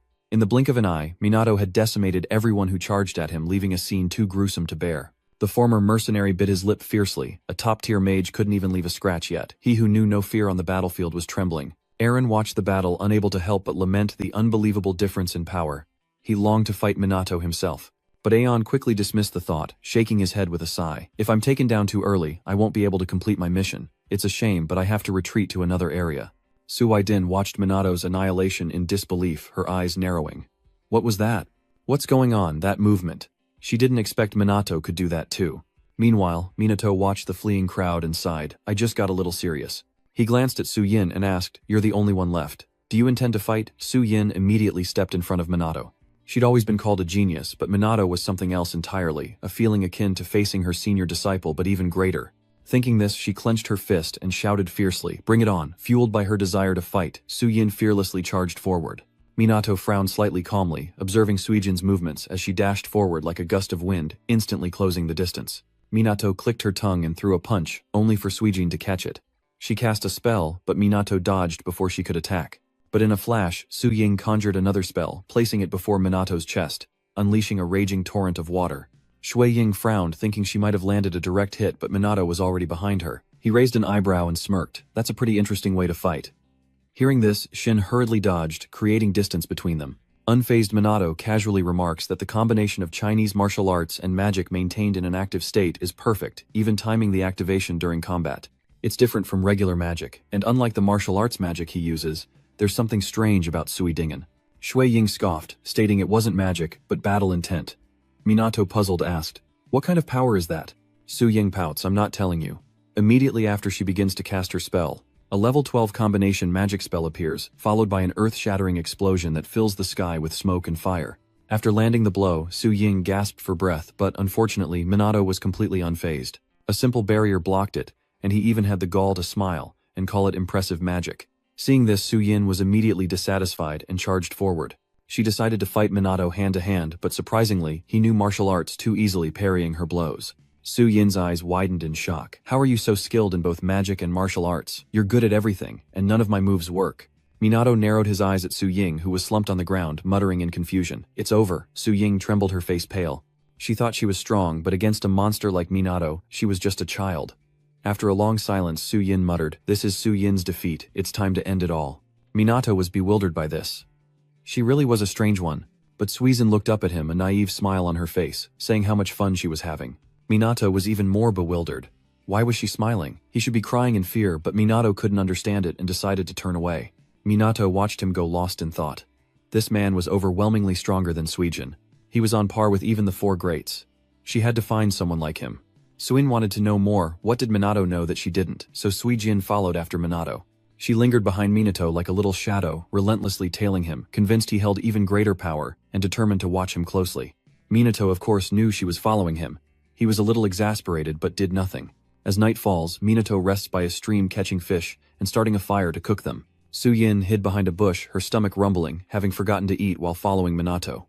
Minato, who was grilling fish, heard the sound and was truly exasperated. He sighed, You could have just come over. Su Yin froze, surprised she'd been discovered. Peeking out from behind the tree, she looked at Minato with confusion, and after a moment's hesitation cautiously approached him. Seeing this, Minato offered her a cooked fish, asking, Want some? Seeing this, Minato couldn't help but smile as Su Yin quickly ate until her belly was full. Minato finished eating, as well as the girl secretly watched him. Minato's demeanor shifts drastically in battle, a stark contrast to his usual calm and gentle self, a change that frightens Suizin. And so Su Yin drifted off to sleep. Minato couldn't help but feel helpless. Her guard was far too low. The next morning, Su Yin awoke from her slumber to find a jacket draped over her, and Minato spoke as soon as she opened her eyes. Oh, you're awake, Shui Ying startled and sat up. She couldn't believe she'd fallen asleep in front of the enemy. Minato, unconcerned, offered her an apple, saying, You were really out of it. Want this? Su Ying nodded softly, Thank you. She took the apple and stepped aside, unable to understand why Minato was acting as if nothing had happened. Su Yin was clearly off guard, so why didn't he act? She couldn't understand. Soon after, Minato continued on his journey. As expected, Su Ying followed behind, no longer hiding but openly tailing him, though they kept to their own tasks, and Minato had no intention of attacking Suizin. This puzzled her, and she couldn't help but ask, Aren't you suspicious of me? Minato replied calmly, Following me is your choice. You're free to leave if it's too much. Su Yin was stunned by his words, and after a moment she retorted, You arrogant jerk, I have a question. Minato didn't turn around, simply asking what it was. What is it? Suidin pressed. How are you so strong? How did you learn magic? She also wondered why Minato was traveling alone. Where are your companions? Minato waited for Suizin to finish her barrage of questions before slowly answering, The secret to becoming strong is talent and hard work. Su Ying frowned, then shook her head, muttering diligence. That's not for me. Minato smiled and continued, Magic is the imitation and manipulation of phenomena, then it all depends on unwavering will. Su Yin listened intently but struggled to grasp the meaning, asking, So, it's about willpower, is there a trick to it? But Minato didn't answer, only saying mysteriously, "I'm waiting for someone." Su Ying was confused. With a slight smile, Minato calmly replies, "My enemy." Meanwhile, Ruka and her team have just taken down another group, likely securing enough points as Rui sighs in relief. "As long as we avoid fighting him, we'll pass this round." Yu nods slightly, replying, "If we fight him, we'll definitely lose and our chance of passing the exam will vanish." This leaves all three in silence. But after a moment, Ryuji hesitated and asked, "If we only pass by avoiding him, can we really hold our heads high?" None of them had ever beaten Minato, not even once. He wasn't wrong. Ruka sighed in resignation. Minato was always alone because he was too strong with no rivals. Yu felt the same way. Minato fought while they could only follow behind. Just then a rustling sound came from the bushes, startling Du. A former mercenary emerged from the group, shaking his head seemingly without a friend in the world, utterly alone.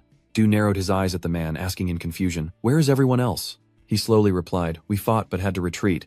The same happened to you." Ruka watched the group approach confused and said, "The condition for elimination is the inability to continue fighting." Du frowned, lost in thought. In other words, they haven't lost yet, but why didn't he finish them off? Ryuji pondered for a moment before speaking. Was that too much? Or is he holding back? Holding back is impossible. Du shakes his head, suggesting he might have a plan they don't know about, a statement that shocks Ruka and Rui. Just then, Eren spoke up. "Are you all planning to team up and take him down?" Yu nodded slightly, replying, "There are probably around 100 contestants left. If we work together, we might actually be able to defeat him." Eren frowned at the suggestion, then said, "An interesting strategy, but don't forget I'm a judge." Du narrowed his eyes, raised an eyebrow, and replied, "Don't you want to beat him? He's strong, perhaps the strongest one here." Ruka and Ryuji agreed with this assessment. But the former mercenary wasn't convinced and retorted, "That's a bit of an exaggeration." Before he could finish, Eren interrupted, "In my eyes, he's as strong as one of the 6 sages." These words stunned the crowd, followed by murmurs. "He's far too powerful. If you told me he was on par with a sage, I'd believe it." Amidst the confusion, Yu suddenly shouted, "But so what? I still don't want to give up. He's just one person, and we have the numbers." Ruka nodded in agreement. "We can do it too. We'll show that arrogant guy." Eren narrowed his eyes, asking in a low voice, "But do you have a plan to win?" Yu confidently smiles, saying even a 1% chance is worth trying. On the third day of the practical exam, Minato remains as carefree as ever, eating and sleeping, showing no signs of competition. And Su Yin even more diligently began training before sunrise, practicing with mana, and then striking with traditional martial arts. Her movements were polished, but Suin was preoccupied. She'd been too confident, and hadn't even scratched the surface of Minato's level. He's terrifyingly strong, almost inhuman. Even Suizijin can sense his isolation.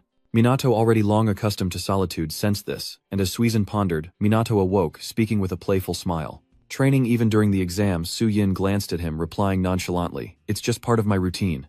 Minato scanned her, and after a long pause finally spoke. "Martial arts that use energy, are they different from magic? Interesting." Su Yin corrected him, displeased. "This is battle intent," she says, allowing her to unleash physical strength many times greater than normal. When using the tree, that power increases even more. Minato, confused, muttered to himself, "Battle intent and a tree," Su Ying slowly explained. "First, focus on refining your inner strength, guiding the battle aura throughout your body, and relax to let it envelop you." As she spoke, she practiced utilizing all the power within her body, and finally releasing it. Minato watched, unable to resist, applauding in admiration. "That's amazing." But Shui Yin wasn't happy, sighing, "It's nothing special. I still can't beat you." Minato smiles, then playfully criticizes her. "Your magic is still quite clumsy, isn't it?" Su Yin bristled at this, scoffing, "I'm self-taught, and never set foot in a magic academy, so it's only natural my magic is unrefined.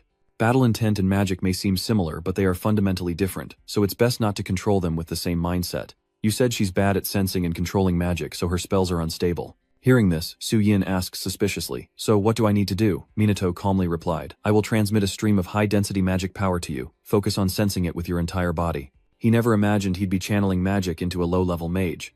But Su Yin has come this far on talent alone. She's certainly an interesting one. Thinking it over, Minato placed his hand on Suizijing's back, and began transferring his magic power into her body. Before long she exclaimed, "I can feel it. I've never felt such a burning magical power before." Minato slowly said, "This is true magic. Deeply engrave the difference between it and battle aura into your body." Excited Yu Yiding watched the magic flow through her, laughing. "This is real magic. I get it now. I can almost touch it." Minato calmly explained that because she could use both battle aura and magic, she probably hadn't clearly distinguished between the two energies before. Suizin, as if enlightened, suddenly had a gleam in her eyes and happily said, "Kusanagi Minato, you really are a monster. The problem that's been plaguing me for so long has been solved in an instant. Thank you." Minato declined to comment, shaking his head with a smile. "It's nothing." Unbeknownst to them, they were being watched. Immediately, they burst from the bushes to attack, but with their meager abilities, Suin kicked them away before they could even touch them. Minato delivers a punch of his own, clicking his tongue in disbelief. An ambush this early. Just then, the remaining thugs attacked with magic, but it vanished upon touching Minato's shield. He casually fired a magic bullet, causing an explosion. Before they could catch their breath, another assailant charged with a knife, but they were ready, turning to strike back in unison. Magic still surged toward them, but it was too slow. Minato and Suizijing easily dodged it. Immediately, they retaliated with their own magic. With a resounding boom, the ground was bombarded by inorganic cannons and surging waves. A whole group of people were taken down just like that, and those hiding in the distance quickly fled with their comrades. Seeing this, Shi-Yin was confused. They've already run.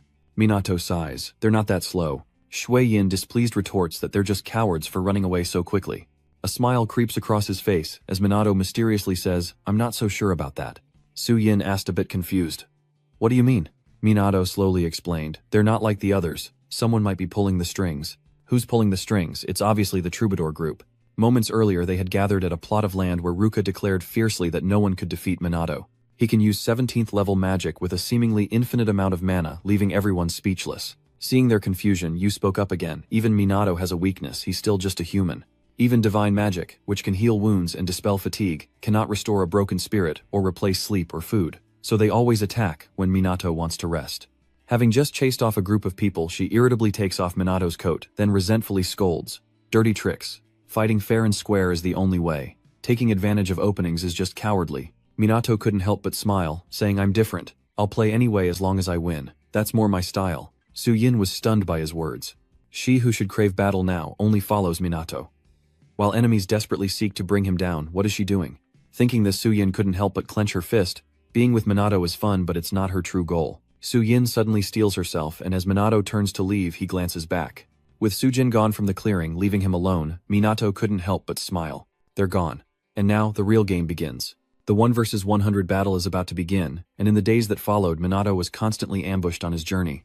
But with his high-level magic, it's easy to deal with 1-on-1, 2-on-2, or 10 at a time. After being defeated, a group would come to retrieve the injured. At first, Minato always ignored them, letting them leave, but eventually he felt it was unnecessary. So he decides to give chase, and comes across a group of people in an open space. They used dark magic to surround him with fog, but Minato quickly dispelled it, only to find that everyone was gone when his vision returned. He frowned and muttered, "They got away." Minato couldn't sense their magic anymore. Either from ambush to retreat, they were flawless. Not bad at all. On the final day of the practical exam, Yu gathers everyone and declares today they launch their all-out attack. After days of ambushes, Minato must be exhausted. Eren listened in silence, as did Ruka and Rui. Rika surveyed the group, laying out the plan. The attack team would lead the charge, with the ambush team providing support from behind, victory at any cost.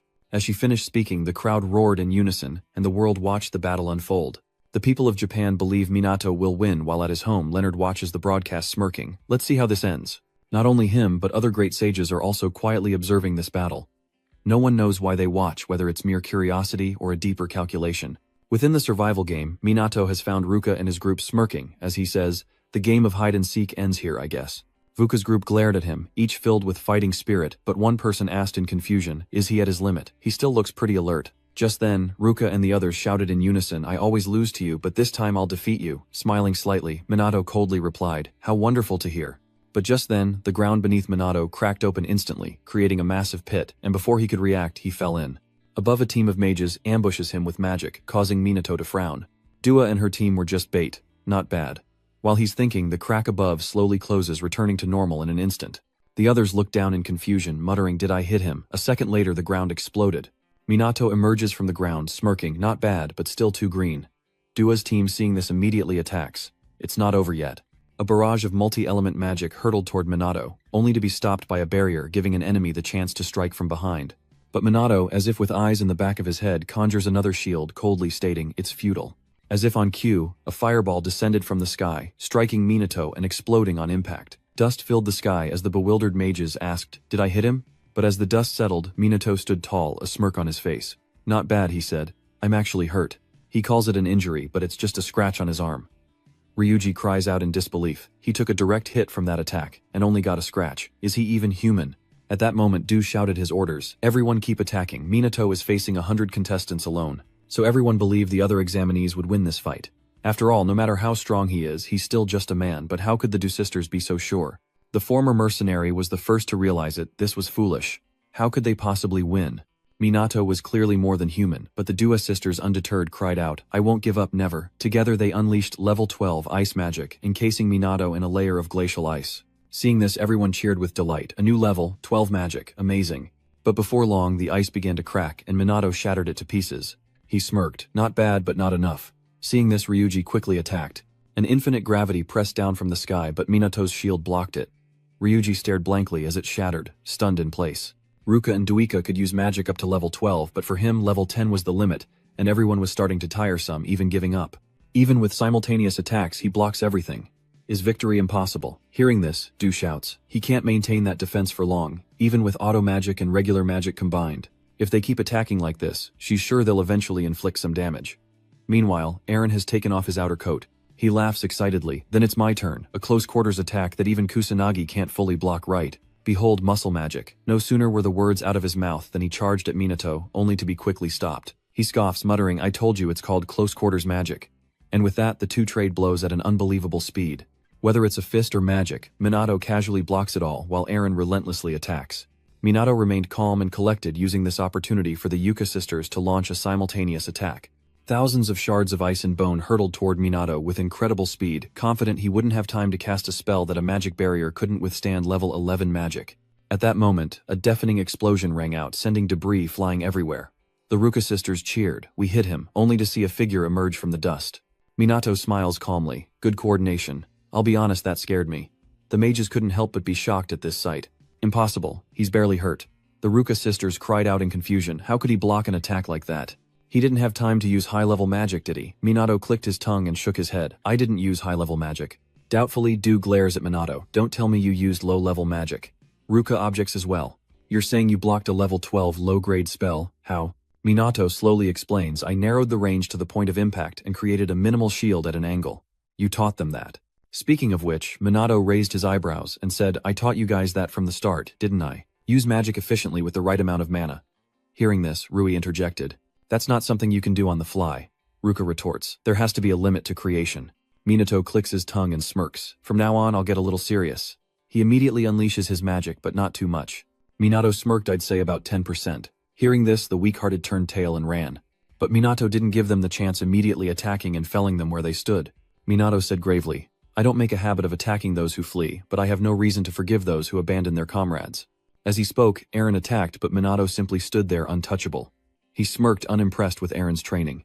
Instantly, Minato landed a punch, sending Eren flying, his body slamming into the ground, just as he thought he couldn't defeat Minato. Perhaps he needed to research more about bulking up. With that thought, Eren succumbed to unconsciousness, and Du panicked at the sight. Eren was their only close combat fighter. What would they do without him? Meanwhile, Minato unleashed a barrage of magic bullets, using them as target practice. In mere moments, nearly all of them were defeated.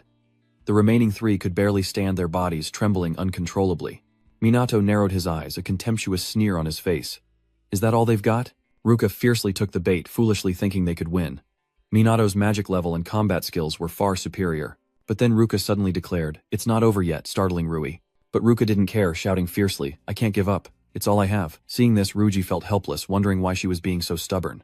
Minato couldn't help but speak up. "I admire your fighting spirit, but you're in no condition to fight, are you?" And it seems her teammates are gone too. But as he spoke, a small figure appeared on the cliff before them, her shout filled with authority. "I'm here. It's Su Ying. You disappeared for days." Seeing her, Du's group was immediately confused. Ignoring their reaction, Su Ying jumped down to face Minato, who squinted at her before finally speaking with admiration. "Your ability to sense and control magic has improved. You've been training, haven't you?" With a cold humph, Su Ying retorted, "I'm not telling you." Minato couldn't help but smile, as his magical power surged, and the two rushed toward each other. They exchanged blows at lightning speed, already 10 moves in. Su Ying combines close combat with her fire magic, creating a fire dragon that lunges at Minato, but he calmly lets it pass by him. Minato smirks. Interesting. As soon as he spoke, he cast a spell. Seeing this, Su Ying froze, because before her now appeared a phantom water dragon. It roared towards the fire dragon, instantly turning both into smoke. Minato landed from above, extremely proud, and couldn't help but exclaim excitedly, "The combination of martial arts and magic is quite an interesting idea." Su Ying stares at Minato, questioning him in disbelief. "How can you use a technique I only just managed to master so easily?" Unfazed, Minato smirked and replied, "Because I only saw it once." This only excited Su Ying even more. She smirked. Just as I thought, you're no ordinary person, but that's what makes this interesting. Let's keep fighting. Kusan Minato. As she spoke, his name Suizij rushed forward like a moth to a flame. Minato didn't back down, either holding his own in the one-on-one fight. Suizijin realized then that he was indeed as strong as her master, and at this rate she would lose. Meanwhile, Minato secretly admired Shui Yin's growth with each battle, realizing her potential was immense. But just then, a wave of water suddenly attacked, startling Minato, as Duuka and the others joined forces once more. Du roars, "We'll lend a hand." XY Din furrows her brow, hesitates, then nods, deciding to go along with it. And just like that, Minato faces a 4-on-1 battle with the Du trio supporting Suizing from below, too weak to fight directly. Suizing is a little surprised. It's their first time fighting together, but it's much easier than she thought. Maybe this isn't so bad after all. Suizin feels pretty good. Minato watches her movements and sighs. She's a little clumsy, but that's no reason to go easy on her. Those watching the battle unfold on screen were stunned. Minato's performance was truly insane, and the outcome caught many off guard. Time's up and everyone's down except for Minato, who stands tall. He scanned the room, a smirk playing on his lips. Guess that's that. Su Yin, lying on the ground, couldn't help but sigh. He's too strong.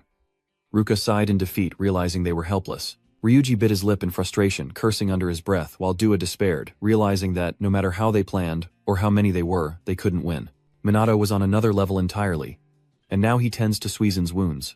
He healed them while saying with a smile, "That was a pretty fun match." Su Ying scoffed in dissatisfaction. "Fun? Easy for you to say, you were holding back." Minato doesn't reply and turns to heal Ruka's group. He spares no praise. "Your tactics were excellent. I found it quite enjoyable thanks to you all." Ruka and her companions have recovered, but Ruka is still despondent, realizing they can't even approach Minato's level. The strong are often lonely, but they lack the strength to share that solitude. While they're still stunned, Minato speaks up. "You've pushed me this far, the least you could do is look a little more lively." Hearing this, the two sisters exchanged glances, then smiled while Rui quietly observed the three of them. Minato was his strongest and greatest friend, and Juika and Ruka were also growing stronger. But what about Rui? Has he already reached his limit? And after that dogfight, Minato's face was all over the news and media. He was famous once again. Some even say Minato is the strongest legend, perhaps even a match for the Six Sages, and Leonard is very pleased with Minato's battle. He applauds, praising how Minato maintained control, despite being surrounded, defeating top-tier mages with ease. He's the closest thing to perfection I've ever seen. Leonard wonders if any of the Six Sages recognize Minato, but at least 4 of them need to agree. Meanwhile, after watching the battle, Andre looked extremely displeased, while Via seemed quite satisfied. Victor quietly disappeared from the cafe, lost in thought, while Pharaon silently removed his earpiece after the battle, his satisfaction unknown. Krista, initially reluctant to watch Minato's battle, saw it through, and days later, Aaron announced from the High Mage Association's platform, "Alright, it's time to announce the results. We will announce the scores and rankings of all those who passed the exam." Hearing this, the crowd below fell silent, watching intently. Soon after, Aaron projected the results onto the board. Juika with 1,601 points ranked 19th, and Ruka with 1,591 ranked 20th. Ryuji is 21st, with 1,589 points, just 2 points behind Ruka. The Ruka sisters rejoice. "We passed, we did it." Just then Ryuji suddenly pointed at the screen and exclaimed, "Look, just as expected. Minato is number 1 with 2,000 points and has become a great sage. Sui Jingyin is second with 1,789 points, earning the supreme rank." The Juka sisters are shocked by Minato's results. A sage, is Minato going to join the Six Sages? Aeon then announced with a clear voice that with the absolute consent of the Six Sages and the Mage Association, Kusanagi Minato was officially promoted to Great Sage. And from this day forward, the Six Sages will be known as the Seven Sages, with Minato among them. Hearing this, the crowd below was completely convinced. His abilities speak for themselves, and the Juka sisters rushed to congratulate him. Suizing and Rui were no exception, as everyone was happy for Minato, and in an instant the room was filled with applause. Duka narrowed his eyes at the figure on the high platform who was leaving them further and further behind. Ruka couldn't help but sigh. Perhaps she was too arrogant to think she could stand beside Minato. After that day, the news of him becoming one of the Seven Sages was released globally. Minato became a hot topic, and reporters went crazy trying to schedule interviews with him. Minato's fan base grew larger and larger, and a welcome party was held in a grand hall after the examination. Some were happy, some were sad, and they endlessly discussed the battle that day. Meanwhile, Aaron and Ruka's group were ecstatic, but Su Yin had just realized something. Minato quietly went out onto the balcony alone, and she quickly followed after him. They stood on the balcony gazing at the bustling city below, neither speaking. After a moment, Su Yin broke the silence. "Congratulations, O wise sage, the 7th Grand Sage." Minato simply grunted in response. Su Yin looked at him puzzled and asked, "You don't seem very happy." Minato smiled faintly and sighed. "Am I a sage?" Su Yin glanced into the banquet hall, then slowly said, Your friends, they see you differently now. Minato nodded, slightly replying, everyone's gotten stronger. Su Ying gazes at him asking softly, is your goal to help everyone in the world improve and live in harmony? Who knows? Minato indifferently shrugged emotionlessly, stating Dua Suizi Jing and everyone else. What exactly is the world they see, the world they live in? Seeing the confusion in his eyes, Su Ying blankly asks, aren't you lonely? At these words, Minato glances at her. After a long pause, he nonchalantly replied, I forgot that feeling a long time ago. Besides, you have people trying to catch up to you now. With that, Minato glanced at Su Ying smiling. You too. Su Ying's cheeks instantly flushed red with embarrassment. Minato, oblivious, ruffled her hair and said thanks. With that, he turned back to the party, leaving Sui alone with her thoughts. What on earth is going on? What is this feeling?